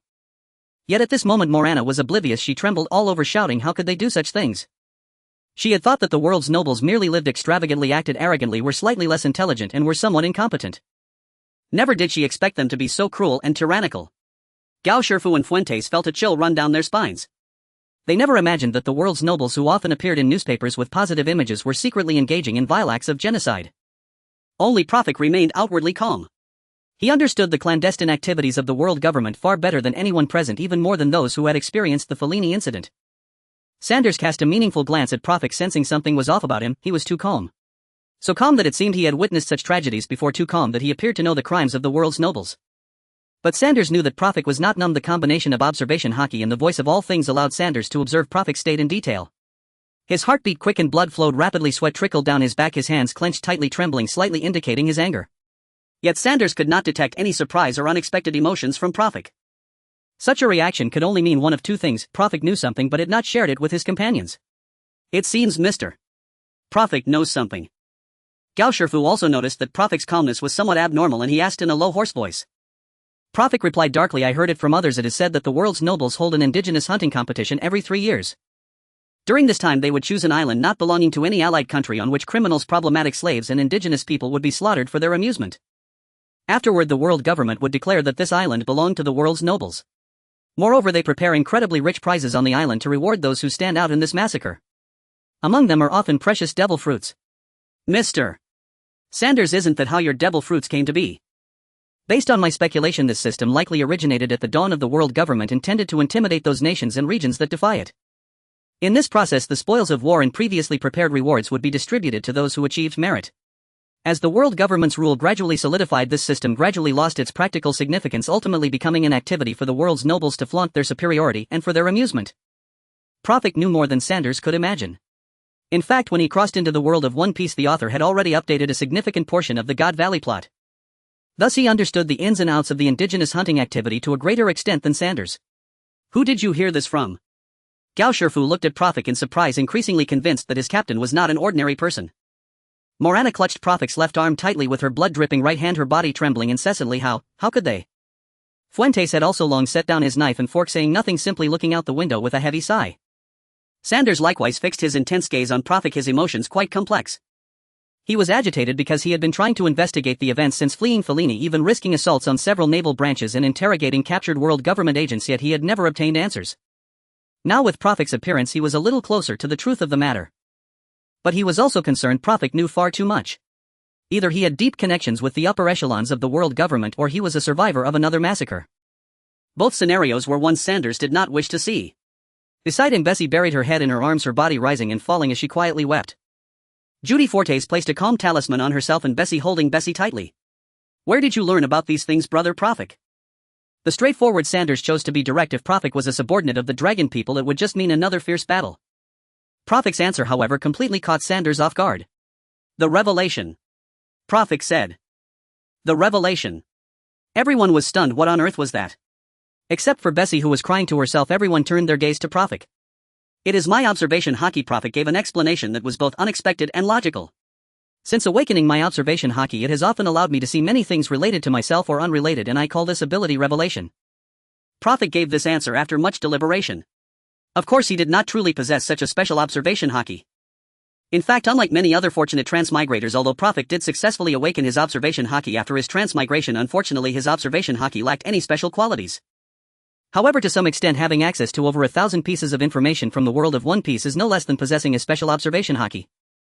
In fact, this inherent informational and intelligence advantage could even be called a revelation without exaggeration. Judy Fortis was very surprised, exclaiming, Prophet, don't joke around. She had indeed heard of special observation Haki before, which was said to be possessed by legendary figures like the Pirate King Gold Roger and the Solitary Red. If Prophet had such an ability, wouldn't that imply he had to some extent qualified to aspire to the pinnacle of piracy? Captain, but you never told us about this. Gao Shifu also voiced his doubts, as he fundamentally did not believe that there could be anyone in this world who could randomly obtain important intelligence across time and distance. If this were true, it would be too ridiculous.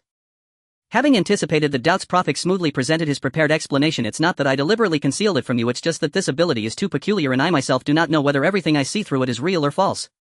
And you all happen to not possess observation Haki, Prophet explained to avoid causing unnecessary worry. I have never mentioned that I possess such an ability.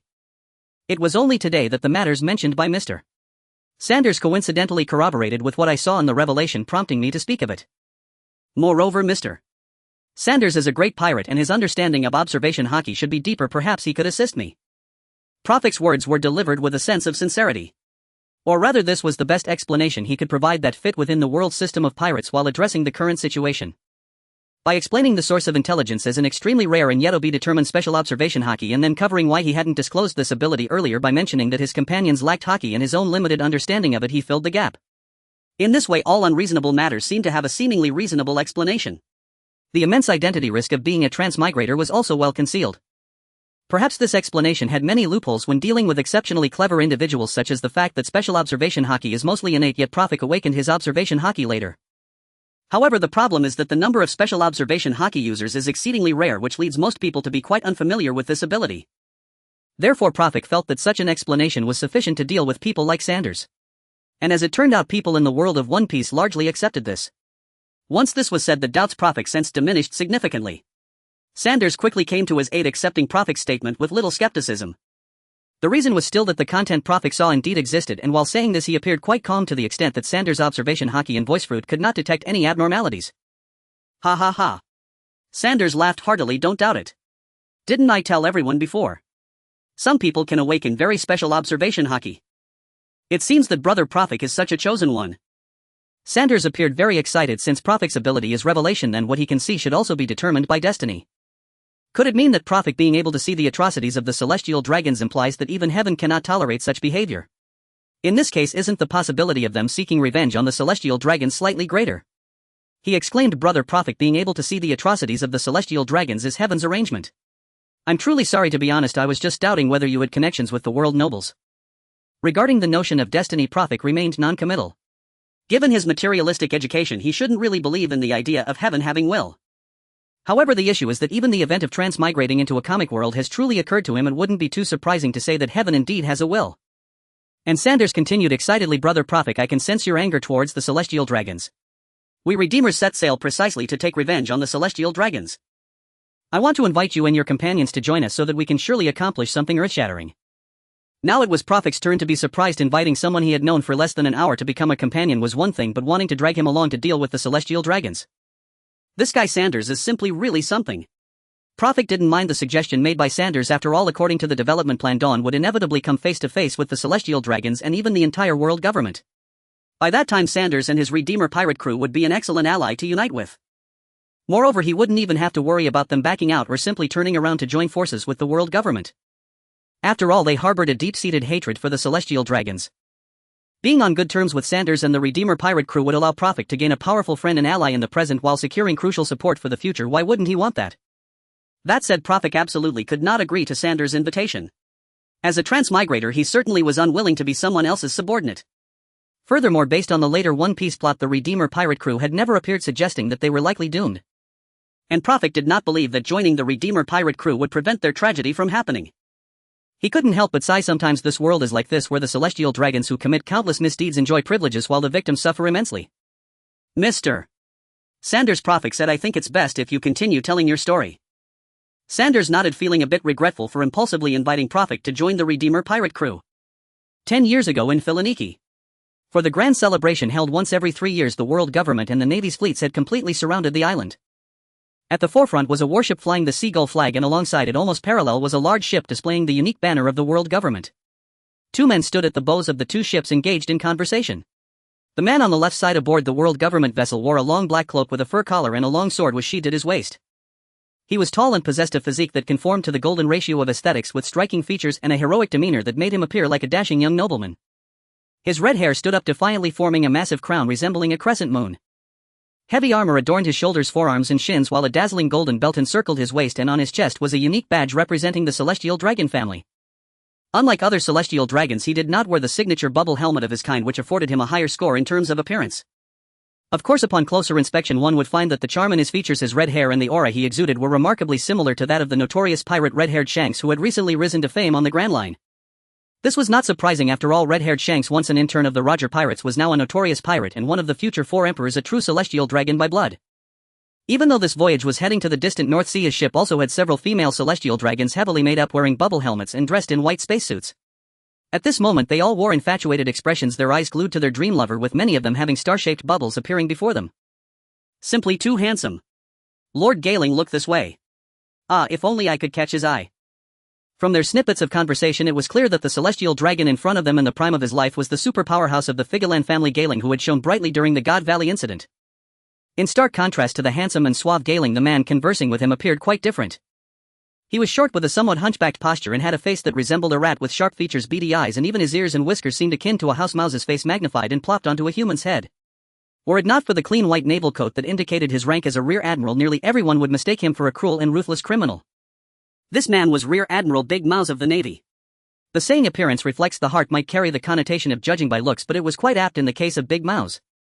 This man was extremely adept at scheming and maneuvering. As a Navy officer, he had somehow gotten in touch with the world government and even garnered the favor of some celestial dragons, essentially being treated as a useful servant. Objectively speaking, as a Navy officer, his basic quality, combat prowess, was still up to standard. Consequently, Big Mouse status within the Navy rose sharply, and he even received a codename reserved for elite Navy personnel, Grey Mouse. Of course, due to some of his despicable dealings, many of his Navy colleagues privately referred to him as the headquarters Fat Mouse. It is said that Akina Sakazuki, a fellow officer in the headquarters, had expressed multiple times his desire to blow Big Mouse rodent head off. However, many people did not believe this rumor. After all, given Sakazuki's temperament, if he truly harbored such thoughts, it would likely not remain just a verbal threat. As the most loyal lackey of the celestial dragons within the Navy, escorting the world government fleet, hunting indigenous people, a task that most Navy officers were reluctant to carry out, was precisely the beautiful job he sought. At this moment, Mouse was doing his utmost to flatter the man standing next to him on the ship, reporting to Gailing in an extremely ingratiating and almost sycophantic tone, "Esteemed Lord Gailing, I have completely eradicated the humanoid beings that attempted to escape from Philaniki just now." The aloof Gailing did not speak but merely nodded slightly, indicating his satisfaction. In fact, although it seemed like the two were conversing, it was mostly Big Mouse doing the talking, while Gailing only occasionally provided a slight response. Nevertheless, Gailing's attitude did not extinguish Mouse's enthusiasm. He understood well that for a celestial dragon, such elevated nobles of the world, even flattery required immense patience. Moreover, his efforts were not without reward. Those wishing to curry favor with Gailing could line up from the Holy Land all the way to the Sabaody archipelago, so why would he alone drive Mouse away? Thus, instead of giving up, Mouse continued with greater respect, saying, "My lord, why don't you personally participate in this hunting expedition this time? If you take action this time, you will undoubtedly secure first place. At that point, not only will you be the hero of the God Valley, but you will also claim the title of hero of Philaniki." This time Gailing finally spoke, coldly addressing Big Mouse with an air of complete disdain. "Do not concern yourself with matters that do not pertain to you." "Yes, forgive me, esteemed Lord Gailing." Mouse knelt and bowed deeply. Gailing did not care what Mouse had done. His gaze remained fixed on the direction of Philaniki, and his thoughts had already drifted to the island before him. Contrary to what many outsiders imagined, the God Valley incident had brought immense trauma to him, the king of God Valley. During that great battle, he lost his own flesh and blood, who was barely 1 year old. Although Gailing had indeed made significant contributions in the battle compared to the truly outstanding figures like Roger Garp and the powerful pirates gathered from the Rocks Pirates, his role was evidently not enough to warrant attention. Moreover, the God Valley incident had already been tightly sealed as the highest secret of the world government, and Gailing's reputation was far from as prominent as he wished it to be. Thus he had long hoped for a real opportunity to make his name resonate more loudly. "It would be best if I could swiftly become the commander of the God Knights," Gailing thought to himself. "What should we do?" On the island of Philaniki, cries of battle, wails of agony, thunderous cannon fire, clashing steel, and the crackling roar of flames devouring ancient buildings merged into a single suffocating symphony, transforming the old quarter of Philaniki into a living hellscape. Sanders, still a youth yet already tall and broad-shouldered, ran with desperate tear-streaked eyes, each stride fueled by the frantic hope that speed alone might carry him beyond this carnage, beyond this infernal realm. Until this day he had never known war. He scarcely understood why his quiet island home now faced annihilation. Yet that ignorance did not prevent him from etching two names deep into his memory: the world government and the celestial dragons. Unaware, he had already reached the shoreline, beyond which lay only sea and silence. "Right, I can flee by sea. As long as I leave this island." But as he gazed across the water, even that fragile hope shattered. The waters encircling Philaniki were sealed tight. Warships bearing the cross banner of the world government and naval vessels flying the seagull flag formed an impenetrable cordon. "Hey Sanders, what are you standing there for?" A bold, commanding voice jolted him from his stupor. He whirled around to find Judy Foster, dusty, disheveled, but fiercely alive, standing just behind him. Like Sanders, Judy was a native of Philaniki, childhood friends who had grown up side by side, bound by unspoken loyalty and shared laughter. "How did you?" Before he could finish, she seized his arm and pulled him forward. "No time to explain, run with me now." Judy led Sanders through a frantic sprint until they plunged into a grove along the coast. Only then did Sanders catch his breath and ask, "Where are we going?" "The underground tunnel," Judy replied, still sprinting. Sanders had lived on Philaniki his entire life, yet he'd never heard a whisper of such a passage. Still trusting Judy implicitly, he followed without hesitation until fate intervened. Shrouded by overgrown foliage, the forest path obscured their vision, so much so that they stumbled face-to-face upon a celestial dragon clad in a pristine white spacesuit, his domed helmet gleaming, dragging a green-haired girl by the wrist. "I assumed only this disobedient slave had fled here. How delightful to discover unexpected bounty." The celestial dragon spotted them instantly and raised his firearm. "Since I found you, surrender quietly, or perish where you stand." Their eyes met, silent, sharp, heavy with the same chilling certainty. Disaster loomed. Though the world of the Pirate King teemed with warriors who shrugged off bullets like rain, for ordinary souls like Sanders and Judy a single gunshot spelled absolute irrevocable disparity. Bang! Before the celestial dragon could pull the trigger, a towering lithe figure exploded from the underbrush behind him, striking with blinding speed, delivering a crushing blow to the noble's temple. It was Goodson, a fellow native of Philaniki, broad-shouldered and resolute. This celestial dragon possessed none of the legendary prowess of Fegaland. Sane caught utterly unawares he groaned once and collapsed unconscious. Brother Goodson. You're here too. Both Judy and Sanders broke into radiant smiles at the sight of him. Goodson was several years older, taller, sturdier, his rugged features belying a gentle, steadfast heart. Children adored him, elders trusted him. Judy Sanders. His face softened into relief. Thank the heavens, I've been terrified for you both. Judy scanned the woods, ensuring no pursuers drew near, then urged Brother Goodson, come with us into the tunnel. Goodson knew nothing of the tunnel, but he knew Judy never spoke idly in crisis. If she said it existed, it did. He nodded, firmly scooped up the small girl, nearly crushed beneath the celestial dragon's bulk, and fell into step behind them. Led by Judy, the four arrived at a clearing, dominated by a colossal ancient tree, its roots cradling a massive stone at its base. Judy approached the stone, traced its underside with her fingers, and with a gentle push the monolith rose smoothly from the earth, revealing a dark, yawning entrance below. One by one they descended into the depths. The tunnel exhaled the scent of centuries, damp, musty, forgotten. Its entrance walls were cracked and crumbling, thick roots snaking through fissures in the stone. Yet inside the passage stretched wide and lofty, tall enough for all of them to stand upright without a whisper of confinement. Walls and ceiling alike were lined with smooth carved stone. Faint light from the entrance revealed crescent motifs, sacred symbols of Filoniki's ancient faith etched with reverence into every surface. A flight of moss-draped granite steps descended into darkness, their surfaces thick with dust and decay untouched for generations. Flanking the stairs stood rows of cylindrical recesses, ghosts of wooden railings now reduced to rotting fragments scattered across the floor. Clearly this tunnel had been deliberately carved, by hands guided by purpose, urgency, or prophecy. There's actually a tunnel this vast. Sanders stared incredulous. Though the coastal woods lay beyond daily life in Filoniki, many locals still wandered there, strolling, picnicking, breathing sea air. Yet none had ever sensed what lay hidden beneath their feet. Sanders' thoughts turned inward, anxious. They'll track us here soon. Don't worry, Judy said, stepping to the wall and tracing its surface, then pressing down firmly on an unassuming stone. With a low grinding sigh the entrance sealed itself, stone settling back into place as if it had never moved. Even a seasoned world government operative standing atop that sunlit clearing would never suspect a secret passage coiled beneath the soil. Sanders remained stunned. Judy, how did you know about this place? My mother was the 28th descendant of King Huda, she replied. Our bloodline is the sacred lineage. The sacred lineage. Sanders frowned, bewildered. Goodson, however, erupted in disbelief. Judy, is this true? Then catching himself he lowered his voice, but his awe still trembled. Are you truly the heir of the legendary King Huda? Though King Huda's name lingered in Filoniki's oral tradition, the void century had devoured history, leaving only fragmented verses, half-remembered myths. Some doubted Huda had ever existed at all, let alone that anyone today could claim descent from him. That was 800 years ago, Judy said, unmoved by royal blood. This tunnel was built in secret by King Huda himself. According to my mother, before his death Huda transcribed all knowledge of the tunnel into a codex, entrusting it to his children with strict command should peril descend, seek refuge within its embrace. That codex is now in my hands. She held it tightly. Rest assured, this sanctuary is safe. Even natives of Filoniki cannot find it unless they too bear the sacred lineage. But it's pitch black in here, we can't see a thing. Before the entrance closed, faint daylight had filtered in, but now with the stone sealed, absolute darkness swallowed them whole. Fear not, King Huda foresaw this too. Judy reached into her pocket and withdrew a luminous gem, its soft steady radiance bathing a 3-meter radius in gentle light. This is a fragment of the great gem, the Heart of Light. Legend says Huda divided it among his children. My mother entrusted me with this portion before she passed. Sanders' spirit lifted. Wonderful. Then we can bring others, more people from Filoniki, into safety. His concern extended far beyond his own survival. He thought immediately of those still stranded outside, exposed to slaughter. No, Goodson shook his head, sighing heavily. When I came, enemy forces were already closing in on these woods. To reopen the entrance now would invite our hunters, not our kin. In the underground tunnel, the four of them sat in a circle around the Heart of Light. While they were said to be in a circle, it was more like Gudesong. Sanders and Judy were sitting together while the little girl rescued by Gudesong sat alone on one side.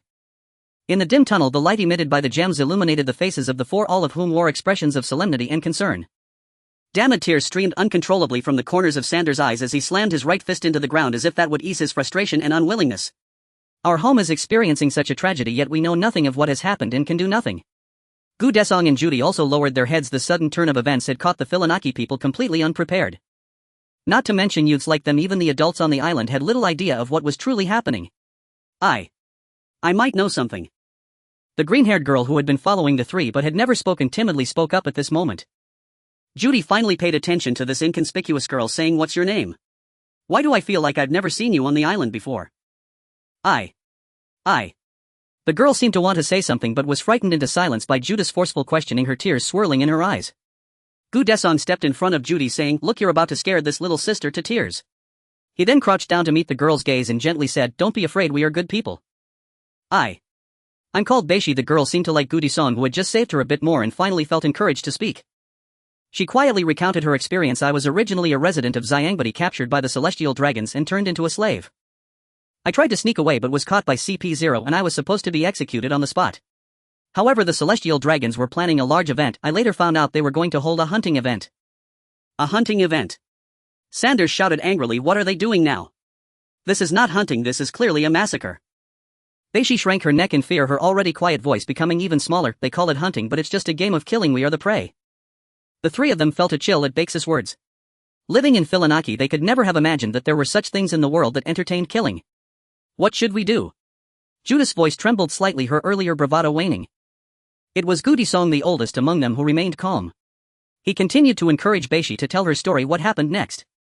How did you end up in this forest?" "I'm small and inconspicuous. When they gathered and no one was watching, I quietly squeezed out through the gaps in the cage, found the key to unlock my handcuffs and escaped." As she spoke about her escape, Beishi seemed a bit excited. "But I was still discovered." "Then what good was that?" Sanders said, stunned. "Let me finish." Beishi courageously interrupted Sanders. "When I escaped from the cage and sneaked out along the corner, I overheard their conversation. I remember one guy dressed in white said the winner of this tournament can receive a valuable devil fruit as a reward. I had heard of the devil fruit. Once eaten, one could gain tremendous power. I heard they placed the devil fruit on the confession altar of the Dome Temple. If we can get the devil fruit, we might have a chance." "But how do we get the devil fruit?" Beishi mentioned. Clearly Sanders was very tempted by the idea of eating the devil fruit to gain great power. "You don't need to worry about that." Judy, clearly also interested in the devil fruit, took out a map showing the tunnel routes from her pocket. "This underground passage leads directly to the confession altar. We can sneak through the underground and catch them off guard." After Judy spoke, she and Sanders looked to Gu Desong. Clearly it was Gu Desong who was making the decisions among the three. Gu Desong hesitated for a moment but ultimately steeled himself and nodded in agreement. "Okay. The plan was not foolproof, but what in this world is without risk? Getting the fruit and fighting back was certainly better than hiding in the tunnel and waiting to die." The four of them loaned through the tunnel and soon arrived beneath the confession altar. According to the tunnel map in Judith's hand, the exit was not far from the side of the confession altar. She quickly found the corresponding mechanism. As long as she pressed it, the exit to the surface would open. "Should we open it?" Even with Judith's bold personality, she couldn't help but feel a bit nervous at this moment, swallowing hard as she asked. Sanders nodded firmly, saying, "Open it." As Judy pressed the button on the side wall, the top of the tunnel slowly opened. "At the time I didn't think much of it, but looking back now it's still a bit terrifying." Sanders remarked, "I never expected there were so many treasures on top of the confession altar, yet there was actually no one guarding it." Recalling the situation back then, he even found it a bit unbelievable. Not only was there the devil fruit on the confession altar, but there were also countless treasures and several renowned swords. Logically speaking, this should have been an extremely important location. Yet such a place was left unguarded. "We all got our devil fruits at that time," Sanders said. "After that we retreated back into the tunnel. In the following days we stayed in the tunnel, coming out only at night to find something to eat when we could no longer bear the hunger. Then we found an opportunity to leave Philanaki and spent 6 years on a deserted island before choosing to set sail. It sounds easy to say, but the situation was much more complicated back then. Thanks to Bakes' forest fruit, we had enough wood and the ability to process it." Sanders' sound fruit's wide-range sound detection capability ensured that their movements remained undiscovered for a long time. And Gu Desong's paddle fruit became the source of power for their ship. It can be said that their successful escape from Philanaki was absolutely aided by good fortune. After setting sail, the Redeemer's pirate crew charged ahead, quickly making a name for themselves and earning a high bounty. Even the world government considered the idea of recruiting them as the 7 warlords. Of course, the premise was that they did not know the Redeemers came from Philanaki. "We certainly won't accept any bullshit 7 warlords." Judy slammed her fist down on the table, causing the bowls and chopsticks to jump, destroying nations, killing parents, and yet they want others to be their dogs. A delusion. Hearing the name of the 7 warlords, Prophet thought about it. He never expected the world government to start plotting the formation of the 7 warlords so early. While the Redeemer's pirate crew was not interested in the 7 warlords, Prophet was different. Eliminating bounties, legal plunder, occupying territories. Compared to the obligations of the 7 warlords, the powers they could enjoy were far too enticing. Marine Headquarters, Marine Ford. This island lies near the Red Line in the first half of the Grand Line, adjacent to Sabaody Archipelago, strategically positioned at the very throat of passage into the New World. It forms a triangular bastion with Eni's lobby and impel down interconnected by colossal counter-rotating oceanic currents. Access between them is possible only through three massive gate-shaped structures known as the Gates of Justice. Weather across the Grand Lines Islands is notoriously volatile, yet Marineford's sky remains perpetually sun-drenched throughout the day. Many pirates enthusiasts speculate that this unbroken clarity stems from the permanent climatic alteration wrought by Admiral Kizaru, future Marine commander and user of the Pika Pika no Mi, who awakened his powers upon Marineford. Regardless, this radiant unclouded expanse mirrors and powerfully reinforces the Marine headquarters' solemn creed of justice. Owing to its role as the seat of the world government's naval authority, Marineford is hailed as the heart of justice, a beacon and pilgrimage site for all who uphold righteousness across the globe. Dozens of heavy-caliber cannons bristle densely around Marineford Harbor. Its crescent-shaped bay remains ice-free year-round, capable of accommodating dozens of capital warships simultaneously for berthing and deployment. Towering cliffs flank the island's shores, crowned with lighthouses and fluttering marine banners, vantage points from which distant sea lanes are vigilantly observed. Marine headquarters is impregnable, a fortress by design. At the island's center rises a monumental austere citadel. Its facade gleams with azure tiles inscribed with the bold characters Marine. Between them floats the emblematic seagull flag, while black muzzles of artillery point resolutely toward the harbor, embodying the overwhelming might of the world's largest military organization. A towering keep shaped like a feudal tenchu pierces the heavens, lending the entire edifice an aura of sovereign grandeur and unassailable dignity. This is the Marine headquarters building, the daily command post of the Navy's most senior officers. Admiral Sengoku, one of the Navy's most iconic figures and foremost warriors, occupies a spacious sunlit office adorned with antique furniture, refined ceramics and delicate potted flora arranged with elegant restraint to preserve ample open space. Sengoku sits upright behind his desk, his voluminous hair styled like a Buddha's topknot, his jet-black beard meticulously braided into a thick pendulous plate resting upon his chest lends him an air of venerable distinction. Round black-rimmed spectacles rest upon his nose, bestowing an impression of scholarly gentleness more befitting a philosopher than a soldier. Yet his immaculate white uniform, adorned with rows of medals commemorating legendary campaigns, leaves no doubt as to his identity, a warrior whose deeds have reshaped history. The Buddha Admiral, Sengoku, lives up to his title in every regard. Behind him hangs a calligraphed plaque bearing 7 imposing characters: justice that reigns supreme over all under heaven. Though not yet Fleet Admiral, Sengoku, currently the Navy's sole active admiral, is widely regarded as the inevitable successor to lead this colossal institution. At this moment Sengoku bends intently over stacks of official documents. His brow furrows in concentration, then relaxes into quiet satisfaction. He writes swiftly, pauses, pensively discards sensitive papers, handing them directly to a small sheep beside him which swallows them whole, transforming classified waste into nourishment while quietly bolstering the Navy's future food reserves. Yet this solemn tableau, this portrait of disciplined naval command, is repeatedly shattered by jarringly discordant notes.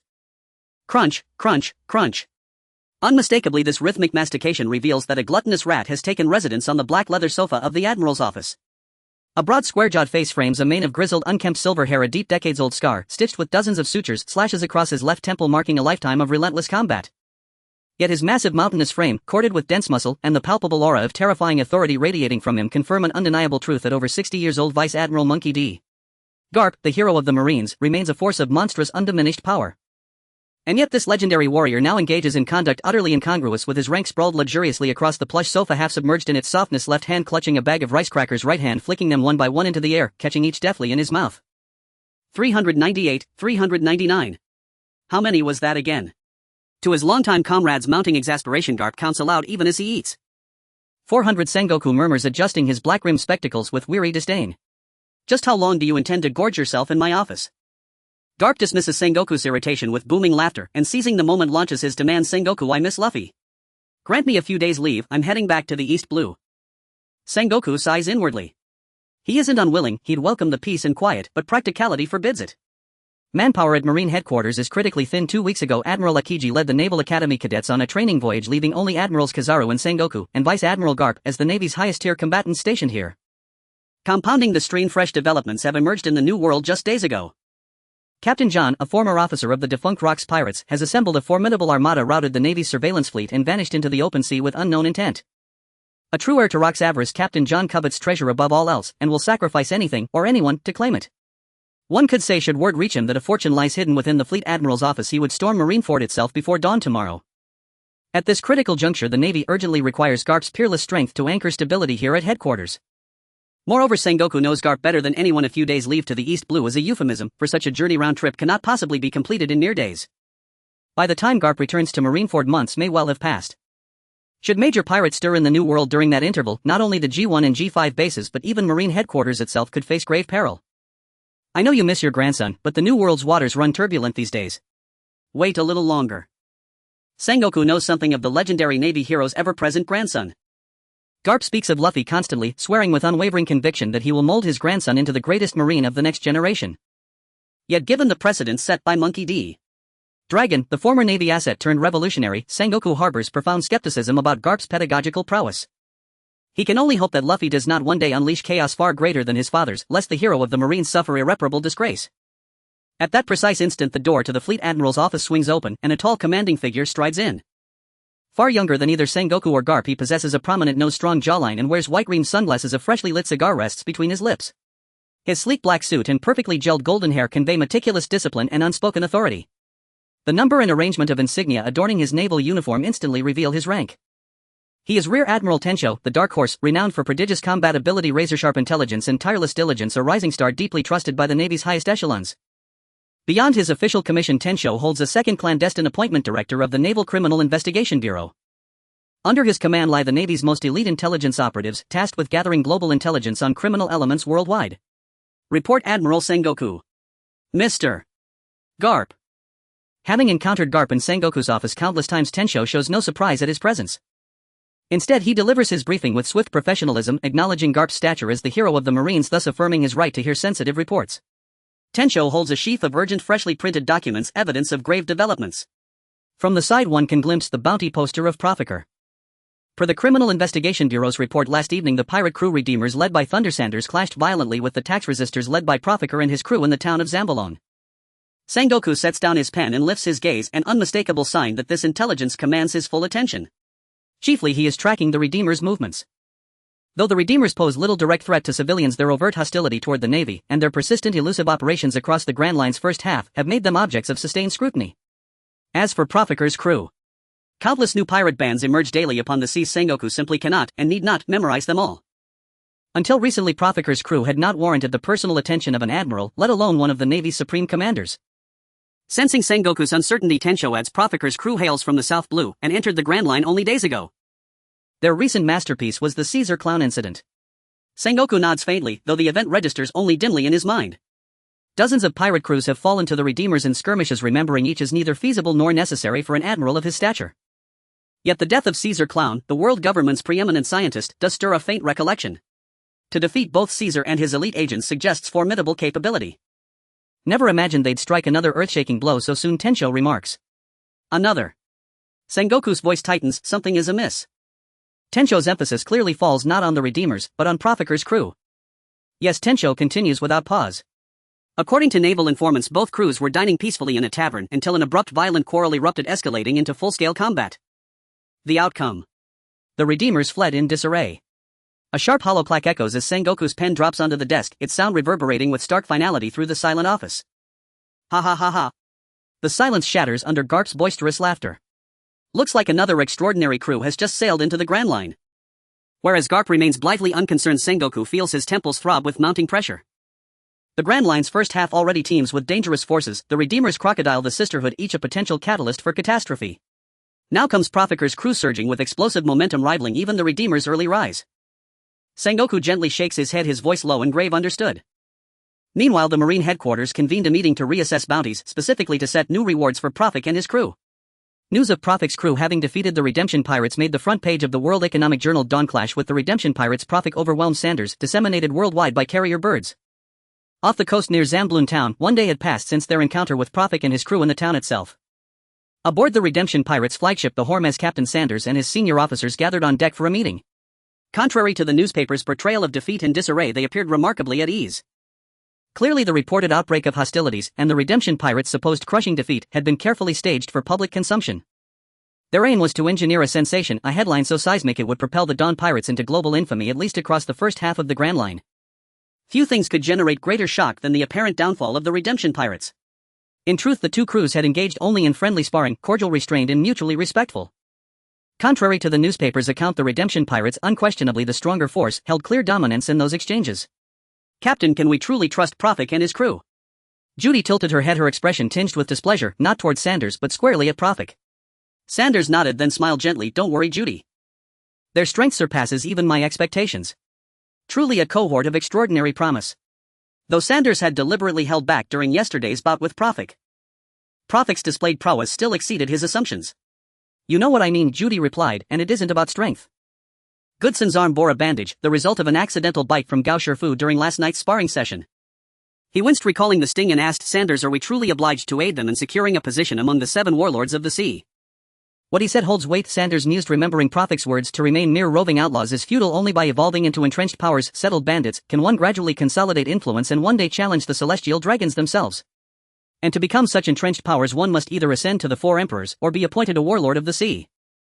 With our current strength, even united, we remain vastly distant from the 4 emperors. Thus my ambition is to attain warlord status first, then steadily amass power to confront the celestial dragons. I know you resist alliance with the world government and therefore have no desire to become warlords. Yet this title carries immense strategic value. I ask for your support. Prophet's conviction resonated deeply with Sanders, prompting him to consent to the charade, a grand theatrical victory of the Dawn over the Redemption. The purpose was singular: to catapult the Dawn pirates into instant world-shaking renown, sufficient to justify warlord appointment.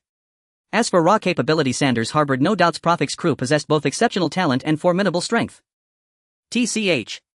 So eager to become the world government's lapdogs. Bessie muttered, head bowed. Her contempt for the world government extended naturally to its collaborators. Even within the Redemption pirates few matched Bessie's visceral hatred of the world government.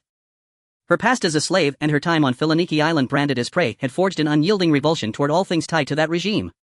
Had it not been for Sanders' firm stance, she would have crushed the world government's messenger Den Den Mushi on sight. Now much of that loathing had transferred onto Prophet himself.